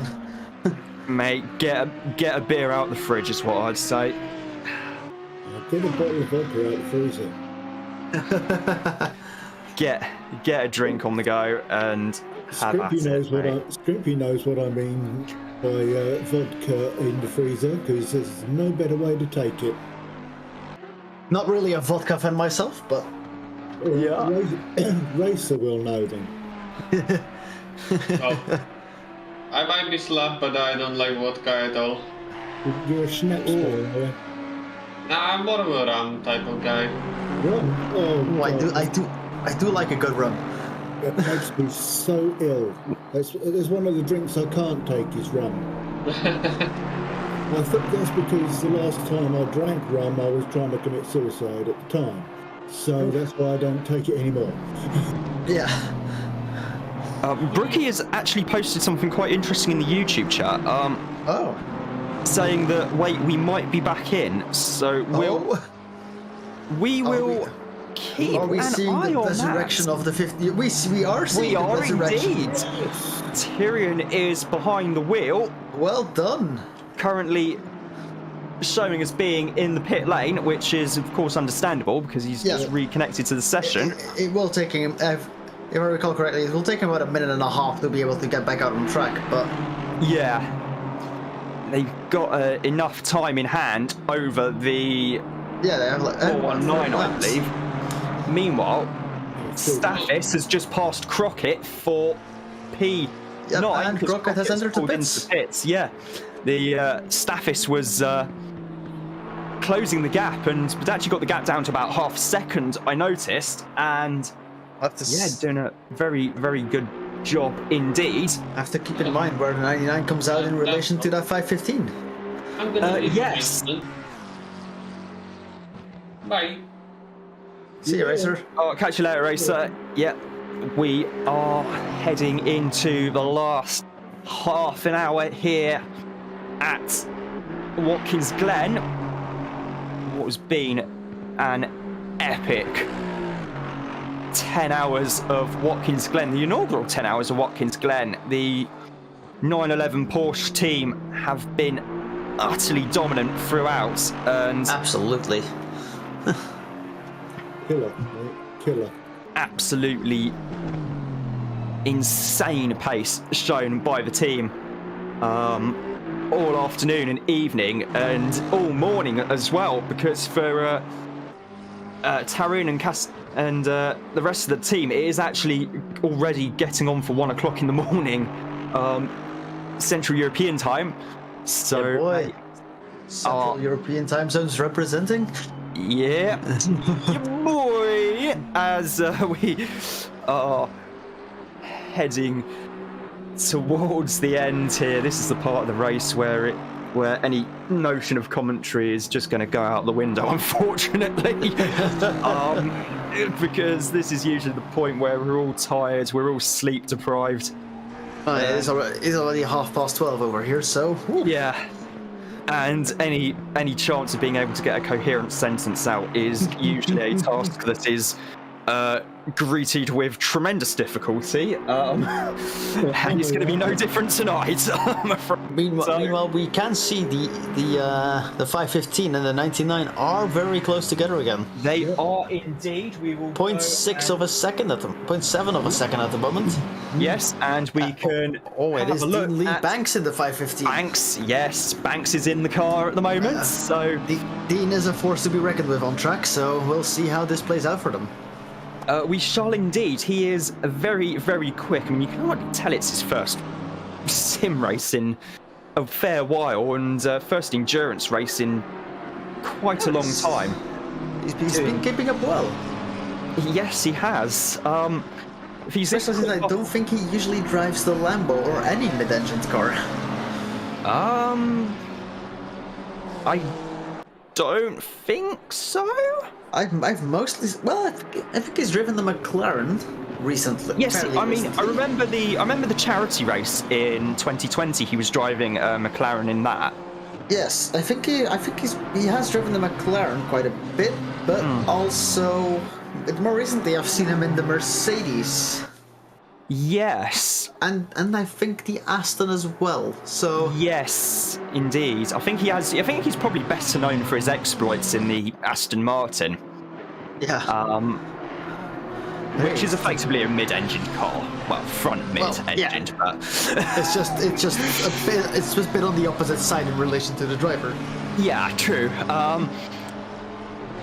Mark Elgard is saying that he's done a bit of maths, and the 117 has spent the best part of 7 minutes and 19 seconds in the pits, not counting normal pit stops. Oh wow! So 7 minutes and 19 seconds is going to be a few laps. It's going to be about 3 laps. So yeah, they'd be knocking on the door of easily in the top 5. Had the team not suffered from various woes, but nevertheless, for being that long in the pits during a race like this, it's just amazing to see them up in P9. Oh yeah, there's been an absolutely phenomenal job with about 20 seconds team to spare from P6, from P10 as well. Yeah, doing a cracking job so far. The whole team have. Still with Banks, the gap has gone out a bit. He's got one of the McLarens behind him. A little bit. Yeah. That's the. I'm trying to see if there are any. I don't think there are any close battles on track. So we'll stick with Dean. Would that be Josh Barton behind him? I think so. Yeah. Well. Yeah, I think that is the Barton, Mackie, Brown car. They are quite a bit further ahead on positions, so. Yeah, they might want to get past that Lambo as quick as they can. Yes. I think Dean is not one for just moving away for a blue flag. How can I put this diplomatically? No. You can't. Also, that seemed like the 50 was off at the long right-hander right there a bit earlier. Right-hander is Or was the it outer loop. I think we did see it go off earlier. A couple of times. I thought it was an NSX, but the track map is telling me something different. I did see the 50 going off at the outer loop earlier in the race. I spotted the white dot as Dean and the McLaren went past. So, but I'm a bit lost in figuring out which car that actually was. Yeah, it could have been from a little while ago. Just waiting on the gap now. In fact, Banks is past McDonald and pulling away quite rapidly now. Yeah, up into 11th place and setting some very quick lap times indeed, given the conditions and the fact that visibility is virtually nothing. I mean, if you close your eyes, you have about as much visibility as what the drivers do. So they do have headlights. Come on. Yeah, if I close my eyes, I don't have headlights. So yeah. And actually, this is quite cool because we can see Barton in front. There's Banks, and then just behind Banks is, in fact, Badowski. Aha! In the 45 Honda. Who is actually fighting Barton for position? Yes, it is indeed a fight for position. Oh, so he's going to want that. He wants that Lambo out of this way then. Yes, the quicker he's past that, the better. I can imagine so. And apparently, Barton is okay. One sec. Yeah, Dean nicely moved out of the way right there. Yep, so we shall now move on to the Badowski-Barton battle. I suppose. Well, indeed. There we go. We're now looking at it. Yeah, I mean, Marco is a fast driver in a fast car at the moment. Oh, massively so. I think Marco is the only driver with Gold 3 rating. I think he is currently the highest rated driver on RWB. I believe he is. I did have a little look earlier. I'm gonna have in other news now. No, has that? Yep, he is the only Gold 3 rated driver at the moment. Okay, this is actually quite funny. If you're watching on the live stream, that is not a glitch on the left-hand side. Cassingainer has just matched Castanera's fastest lap to the 1000th. Meanwhile, Badowski is on the back of... Looking on the inside before the bus right there. Yeah. Whew. Trying to get every opportunity he can to just get past that McLaren. Yeah. I've seen Badowski in practice during the week. Yeah. Man can set like very fast lap times very consistently. Yes. I think it's only a matter of time before he makes his move stick. Absolutely. I am. He's looking again. Is he moving for it? Ooh, almost. Ooh, yeah, I thought he was going to have a sender. I thought he was going to have I think he knows better. Oh, there he goes. I thought he knew better, but... Meanwhile, Cassingainer has retaken the fastest lap of the race. Yes, he now has sole ownership of the fastest lap of the race. Yes. He's just casually done a 144.045 last time around. That man is like 6 tenths faster than what my quali average was. Yeah, he's just casually doing this like 9 9.5 hours and 315 laps into a race, because this is clearly the normal thing to do. Yeah, apparently. if Nigel and Jean Sebastian are watching back over the stream, we love it, guys. We really do. It's just we love it. It's just a little mental. Yeah, that's one way of putting it, I think. Like, I personally have no other words for it other than it's mad. Yeah, it is absolutely crazy. There's a car off at the chute, which we just flashed past. That's the that one was on the inside. Is it? No, there isn't. Looks Yes, there is a 54, which is the it's the Ferrari that has been in the wars all afternoon and evening and is still plugging around, still going, still desperately trying to desperately trying to get that thing to the end of the race. Still desperately dragging his broken back leg around the circuit. Yeah. Like that.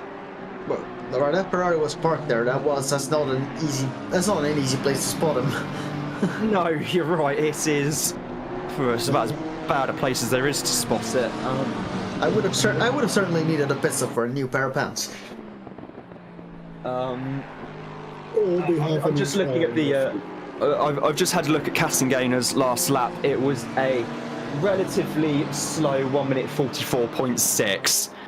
I say relatively for a reason. Well, the 99 BMW is drive-through with a drive-through for track limits. If I quickly that puts an end to that battle. Scroll down to here, scroll over to here. The 99 BMW, just wait for Pitwall to do its thing and update. I'll assume that is for track limits. Yeah. There's only about... well, it's saying that the 99 is 7 laps and 27.7 seconds behind the race leader, and the next car, which is Edge B22 in the 34 Porsche, is 7 laps and 54.3 seconds behind the race leader. Oh, so he might drop from one battle into another. It might be, depending on when McDonald comes into the pits. There's only about 27 seconds in it. Yeah. This could get quite I'm not close 100% indeed. sure how long a drive-through is here, but it's not the shortest one on the calendar. It's not exactly Spa levels of long. Yeah, no, Thankfully. nothing is. Well, no, because the pit lane at Spa, I've measured it, is the best part of a mile. Yeah, it's insane. Oh yeah, Well, it's ridiculous because it's To be fair, you need a long pit lane to fit about 72 cars. Oh yeah, obviously. Phil Varley in the YouTube chat thinking that the 911 team are pushing for a to get into the 143s. If they manage to do that, I'm getting another drink. If they manage to do that, Sprinkly, you can get me one as well. And I will be getting one as well post race. Once we're off air, which reminds me that I do have to do my stream admin duties this evening, so that's going to be fun. Yes, I am keeping an eye on the live timing, as I've got some fairly up-to-date timing on my second, tablet laptop thing. Not laptop thing. Yeah, it's a Microsoft Surface Go, so. Oh, yeah. So a tablet with a keyboard. Yeah, it's a tablet with a keyboard, which I basically treat as my main laptop. Given that my laptop is currently my desktop PC, because YOLO. Hey man, if it works, it works. Just about, yeah. And you know what we were saying about the 911 pushing for a 143? Don't tell me that managed to. Jean Sebastian Cassengainer has only gone and done a 1 minute 43.985 on the last lap. Well, I made a promise, the bottle's coming out. Yes. Off you go, Scrimpy. And we'll be back with Scrimpy in a moment or two. I bet they were listening. Who's pitting? It is McDonald. This is important. He was battling with Banks for 11th place. However, he managed to pull a 30-second gap. Yes, in the hopes that this is going to be enough to serve his drive-through penalties. Coming through the pit lane now, we're keeping an eye on where the 34 car is. The 34 is about to enter the final turn. We're looking there he at is. 34 now. Ooh, I think he might full speed. Or just about. Ooh, we're currently be right on there. At 34, he is there. Where is the... No, McDonald made it out? Yeah, McDonald has... a few seconds to spare. Oh, just about, so... By the way, folks, F1 Q3 is underway. Please no spoilers. I'm not telling you. I know. There's McDonald there. He is... We're going to get the updated split times, yet down to 3 seconds between McDonald and FB22. So the call for McDonald to stay out, try and build a bit of a buffer, has paid off very handsomely indeed.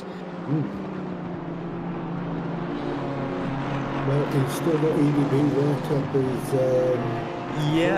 3 seconds away. The other closest gap on track at the moment is between Marco Badowski and Josh Barton. That's still another 3 second gap. Badowski is pulling out some time there. Yeah, absolutely. And it's been a very good drive. It's involving the gap's now down to 0.4 of a second. We're going to go and have a look at Barton. There's Barton right behind Badowski now. There's only about 0.4 of a second in it. Mark Elgard is saying, damn, the Aston with the setup and fuel amount is only able to do a 44.3. So we're having a look at this battle here, raging on for 4th place. 0.4 of a second in it as they head into the race stop chicane. For the 316th time I make that. Now I'm curious. Are you saying the race stop chicane? Yes, we are. Yes. Because it stopped so many races going around that corner during the first half of this race. We have officially changed its name from bus stop to race stop. Although officially I should be calling it the inner loop. Well, however, for the sake of this race and, well, just for continuity's sake at this point, quite honestly, we might as well just keep calling it the race stop chicane. Well, you've started, now you have to go with it. Yeah. Yes, we have no option. Indeed. It's now official. It is officially official, and it is officially now the race stop chicane. Yes. If only you could edit the textures in ACC and just put that on there. Instead of the other advertising boards that are currently there. Ooh, that would be a good idea. Still just a few seconds gap. McDonald's actually pulling away a bit from EdB22. The gap's now up to 4.3 seconds. McDonald really pushing on in the number 99. We're still with Barton. The gap extending a bit as Badowski manages to pull away in 4th place. And Phil Varley reckons that some cars look like the tyres are absolutely destroyed of the last splash and dash they've done. So yeah, I think there are definitely a few cars that just went for like an extra splash of fuel and just not bothering changing tyres. Yeah, and it is really showing right now. Barton is closing on Badowski again. Ooh. These guys are about to make it interesting for the final 15 minutes. Yes, they are. Are we going to go out with a bang? Depends what sort. Well, hopefully not a bank between two cars. Oh, I thought you meant a Tony Hawk's moment. Yes, if anyone manages to do a kickflip or a hill flip at the S's, I will be truly amazed. No. Well, see, on the second to last turn, if you hit the curb just right, I think you can get away with a 720. I agree. I mean, I've done a 360. I want to see what somebody else can do. Castanera's just coming into the pits in the 417 Audi. Oh, that's a bonk on the wall. That's a bonk. That's a bonk and a half. That's a bonk motorsport grade bonk, that. Bonk Motorsport being one of the teams in the Nürburgring Langstrecken series, for those who are unaware. So 15 minutes to go, and in the pit lane is quite close towards the end, so that either they had planned for their strategy to play out like that, or they might have just had a little, or they've just not been focusing on a comeback. Well, there was a thing flashed up earlier, incident involving Badowski, but I don't know if that's involved. It kind of involved Castanera. Kind of. No, there has been absolutely nothing filed in the stewards box and the stewards report section since. Yeah, but they might just have popped up on like the stream as it does with like just when ACC sees things. Yeah, that's what. That's what again, it's an on-screen report rather than something that's come through stewards. I do think that the gap between Badowski and Castanera is quite big. Well, yeah. 2 laps, isn't it? Yeah, but like I think that even their own track position would be a bit far, I think. But I've been paying full attention to the track map. Meanwhile, Shirley in the Lexus is apparently struggling with his tyres quite a bit. He's actually just been unlapped by the 11th place Lamborghini of Dean Lee Banks. So that's means I think Shirley is on very worn tyres. If we surely not. He's surely driving on slicks now. I see what you did there. Yes. Currently looking at the Lexus. Totally haven't made that joke 7 times already today. If I click here, we should be able to go on board. No, that's the wrong camera. It's a nice look at the helmet. Yes. And we now are on board with the Lexus as he comes through in his worn out tyres. You can just see Banks in the Lamborghini there, already pulling a bit of a gap on the Lexus. I mean, that Lambo has a lot of fresher tires and probably a fresher driver. Because that 515 is a team with 4 drivers, so they all had a little bit shorter driving time. Yeah, absolutely. Oh, big old moment into the heel of the boot there from Shirley. That is not a comfortable car to be in right now. He is a little too much curb on there, and then the rear just slides out a little bit. Yeah, he's really working the wheel, just soaring away at it, trying to get the thing sort of where he wants it. I know Nathaniel Shirley is a very quick driver. Oh yeah, definitely. All 3 drivers in the Lexus are very quick, and last lap a 146.8. Meanwhile, I think Castanera is showing as being, his delta is showing as being very, very quick indeed. Don't tell me another guy's gonna set up 43. He is looking very rapid in that Audi. I wonder if he's actually decided just to put some fresh tyres on for a bit of a laugh for the last 20 minutes of the race. and his Delta time looked interesting. Last lap was a 44.1, which is that car's best lap of the race. Also, speaking of reports, looks like a new one just dropped in. In the steward's room? Yeah. Well, at least on the incident reports. Well, oh my god, they've actually got something to do for the first time in about 2.5 hours. 2.5 hours, indeed. It's been a phenomenally clean race. Concerns the 45 and the 25. Told you. I told you. I wonder why. Yeah, Bruce, you were onto something right there. Yes, I wonder why. I just look at the screen and report what goes on. I'm sorry if that's my level of journalism is so low. Well, I totally missed it. I mean, commentary, part of it is basically saying what you see in front of you on the screen, no looking out the window, and just reporting what on earth's happening.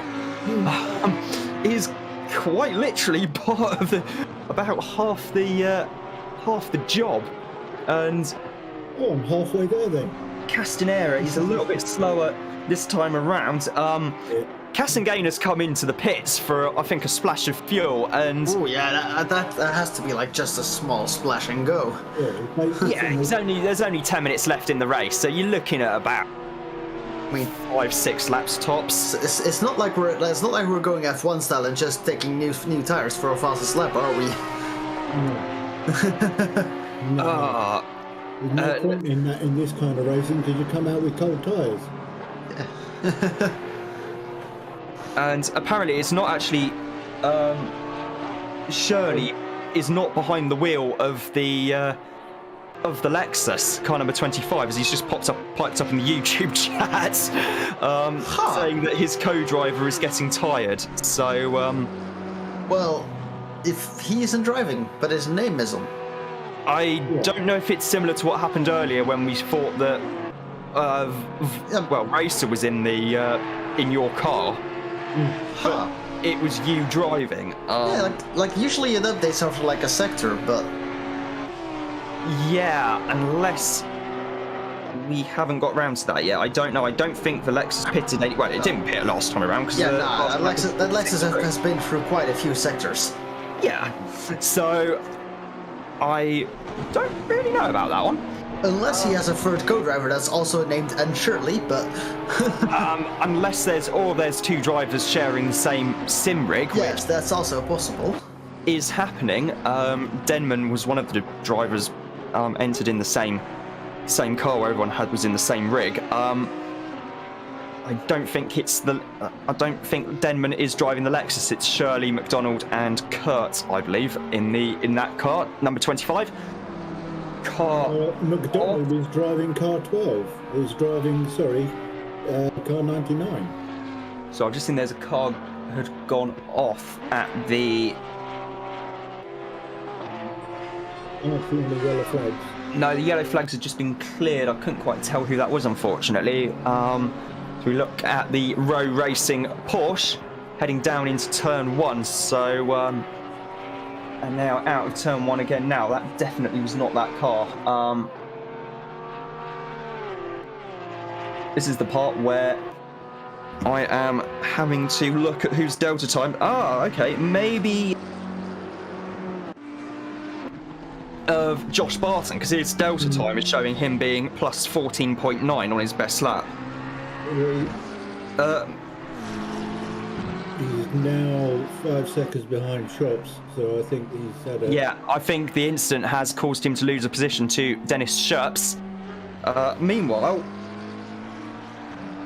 Castangainer is on a fairly rapid one. His Delta time is looking very good indeed. Oh man.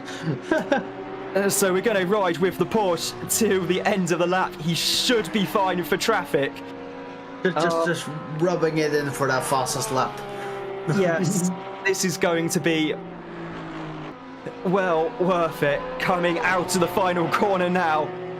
Gets a good clean exit, and the lap time is 43.987, 2 thousandths of a second off his best lap. I'm wondering if they put fresh tyres on the 911 because you call consistent. I mean, they clearly had the gap to do so. I'm not sure why you would at this point in the race, but yes, it was indeed the thanks to Mark Elgard for confirming it was indeed the 84 which had a minor incident on track. So there we are. That's the Josh Barton, Crawford Brown, Ian Mackey driven McLaren. Steward's report is being done between the 45 and the 25. Steward's saying that it has been decided. The 45 said that between turn 7 and 8 we overtake the Lexus, then it looks like he goes to hit our rear end, and the stewards have ruled no further action on that. Yeah, I think that might have been because it didn't look like there was any contact in that incident. I guess so. Thanks to Matt Hodgson for mentioning this about the 99. They've got 13th place behind us and catching because they're having to fuel save. Ooh. The gap is now down to 11 seconds between the 11 seconds and 4.5 minutes to go. Yeah, we're going to keep an eye on that gap. McDonald's Delta time is showing that he's going about 3 seconds slower than he was, and that's quite significant. Castlemaine has just set another fastest lap of the race, by the way. 43.935. That man has clearly heard us earlier. Yes. He has been given the instruction to just push it. Yes, he's been given the instructions to have a little bit of fun and yes, etc. etc. The gaps, and NTB22's just taken another 2 seconds out of McDonald. Ooh. We're going to keep an eye on this. That's like 1 sector, I think, isn't it? I believe so. So we're going to keep an eye on this now. We're going to actually go on board with the 34. And yep, the gap's now down to 8.3 seconds. That's gonna be a spicy one towards the end there.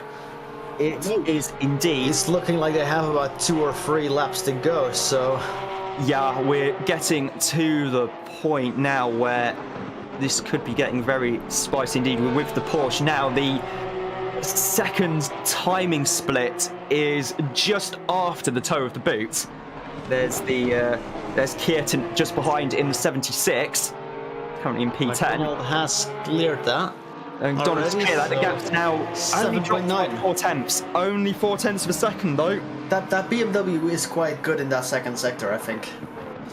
It is indeed. We're going to keep an eye on it in the... Then again, we don't know what fuel level that Porsche's on. You're right, we don't. Meanwhile, I'd just like to point out, if any drivers, the 52's been involved in an incident, that's McKee, somewhere on track. If any drivers want to pop into the...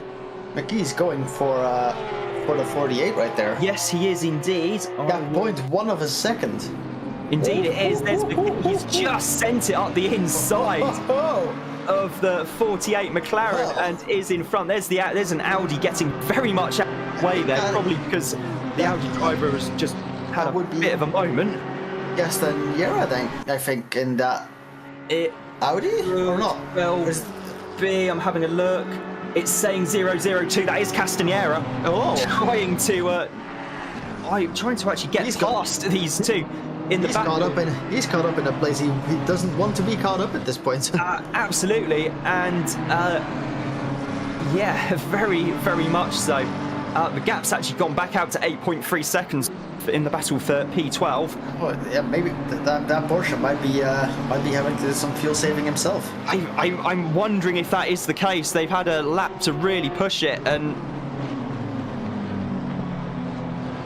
see if that is possible, but with a minute and 12 left, there's no point in going for a splash, so... No, we're definitely in the vinegar strokes of this race. And I'm just having a... Oh, is that... That is the... That is the... Wait, which BMW is that? That's the 99? 99, yeah, that's Castagnera there in the Audi. That's the 99. The 99, I should add, is 2 laps ahead. Yes. Of the 52, so... But yeah, he's getting caught by that traffic, so...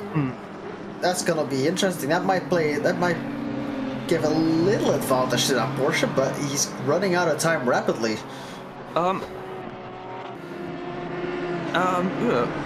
Phil in the YouTube chat. Need help here. With Shirley's time penalty dropping to 4th, the lead between Shirley and Badowski because they will finish on the same lap. Honestly, I don't know, to be honest. Oh, whoa. What? The clock has ticked down to 0. Yeah, but that surely does not mean anything for Vest in the McLaren while he was trying to push that BMW very hard. Yes, indeed. They crossed the timing line with 0.05 second difference. McKee is still in P14. I'm going to... Yeah, meanwhile we have currently our race winner. Our race winner, Jean-Sebastian Castagnera, and a very commanding winner field, who have utterly dominated to win the Watkins Glen 10 hours in the number 911 Porsche for Porsche Team Shimi Skins Red. Absolutely phenomenal drive by absolutely the pair no faults from that team. Pole position, fastest lap, led every lap, and the race win. Utter dominance. That's a well-deserved clean sweep from them. Yeah, and not just fastest lap once, but at least 4 times. Yes. Yeah. There's Castagnera's crossed the line to come home. Castagnera, excuse me, he's crossed the line in 2nd. Shirley's crossed the line in 3rd. There's Ed B22 crossing the line in 13th place. The battle between McKee and Vest in the end, I should add, was only 0.8 of a second after 10 hours of racing.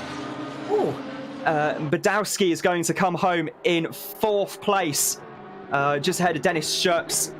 Badowski on track, nicely followed by the 515 Lambo. Yep. Barton home who are technically teammates. Yep.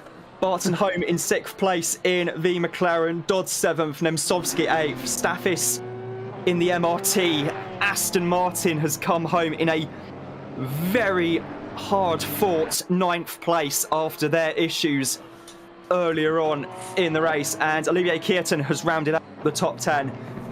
Dean Lee Banks is in 11th, then McDonald, Ed B22, Jamie McKee, Apex Vest, Martin Chafer, RWB Tyrion, Spooner in the Bentley, and then Forsand and Kirby's Ferrari after one heck of a race.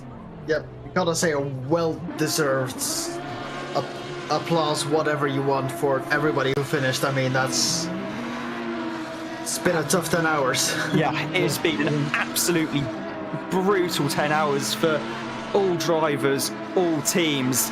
And if anyone wants to jump in the comms box post-race... They can't hear you. You finished. Oh, well, yeah. They are more than welcome to. That stream is... No, it's not finished. It was on the wrong screen, so I closed the wrong thing out. The screen's still going. Okay, so the screen is still going. We're just on the splash screen at the moment. There we go. I believe. There we are. We're on the on the splash screen for I think the Watkins Glen 10 hours. I personally also gotta thank Bruce and Robbie for having me in this commentary booth for the last few hours. No, I mean, more than welcome, mate. Very, very good. I had a lot of fun. Yeah, it's been great fun. And I've learned some things today as well. Right, now we're off air. No. Oh, we're not off air. We're not off air. We are not off air. We're still on air, Bruce. We're still live, mate. Just making sure we're still on air. Yes, we are definitely. We're still broadcasting on YouTube. Yes. Yeah, we are. We are still going. I've just popped a message in the YouTube chat, which, given for most people, it's currently midnight, 1:15 in the morning. Yeah. I don't think we're going to get too many people wanting to jump in, but yeah, understandable. I think a lot of these guys want to go to bed. I think a lot of the drivers who have just finished the race are going to not want to go to bed, but want to get a beer first. Or possibly a shower. Yes, that as well. Anyone who's done a triple stint is going to be in need of a shower big time. After that one, I don't think we're going to get anyone in waiting for comms, so I'm going to do a quick. Elgard is waiting. He is indeed waiting. I will quickly, and he is indeed in the commentary box now. Mark, first of all, congratulations on a bloody well-earned top 10 finish, mate. Absolute madman. Yeah. Thank you. I'm quite tired. I'm not surprised, mate. Yeah, nah, really. Yeah, it was good. I just didn't expect to crash and disconnect and everything. Yeah. Well done for coming back. Thank you. you. I mean, mad respect for coming back and then pushing it all the way to P9, I think. Yeah, we had very good pace overall, and when we were pushing, it was like 44 point something every lap. Oh damn! I can only dream of that. The only issue I had is every time we overtook someone, they flashed at us because we were blue flagged and they were mad. So that was slightly frustrating, and some of them defended when we were trying to get through again. But hey, it happens. Yeah. I mean, I think I've had a pretty similar experience with being in a slightly faster car. Being at the back of the field is some people just want to some people want to keep you behind just because it's like you're a lap down, and then it just happens. Yeah, exactly. Yeah, and in a way, it was almost fortunate that everything happened in the first hour of the race as well. Yeah, more or less. The DC happened after 3 hours, but yeah. Oh, fairs, yeah.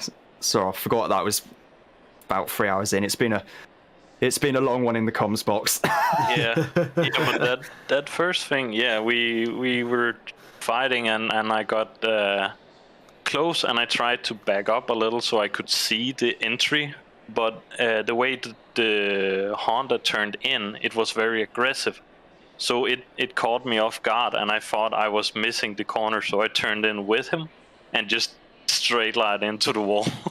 Got 4 minutes of damage and had to return to pit. Wow. Yeah, that's significant. Yep. I mean, in real life, that would be a total chassis write-off, I think. Yeah, it would have been a race-ending incident. We were entering there with around 210 or something like that, so yeah. Yeah, you say race-ending incident, that would have been a race-stopping incident to get the barrier ahead. Most definitely.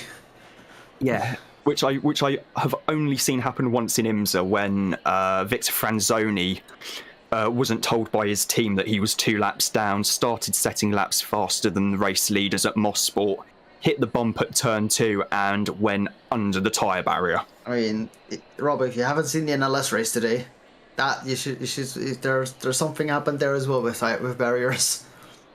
Oh god. Yeah, right. That's going to be one to catch up on then. More specifically, a Clio dragging one halfway across the track. Damn. Yikes. Yeah, pretty much is all I can say to them. Yeah. Shall I wrap up then? Maybe it's been a long race. It's been a long race, and I think we all want to get a beer after that, to be quite honest. Yeah, so put some food on. I'm starving. Yeah, same here. So that was the Watkins Glen 10 hours. Congratulations to everyone who took part, finished the race, and to the Shumi Skins Porsche team for their dominant win. Coming up on Tuesday night, we've got the penultimate round of the Constructors' Championship Season 8 at Kyalami in South Africa. It's going to be an interesting one. Curious to see how my Audi holds up there. Very much so. And then we've got the All Request Friday on Automobilista 2 and the brand new World Touring Car Cup on Race Room Racing Experience. That sounds like fun. Yes, indeed it is. Single 60-minute race across a selection of the real-life WTCR venues, although it is going to be a split season because midway through the season, it's the big one. It's the 12-hour charity race for 2022, raising money for Great Ormond Street Children's Hospital in London. It's very worthy cause. It's going to be a very worthy race. Cause.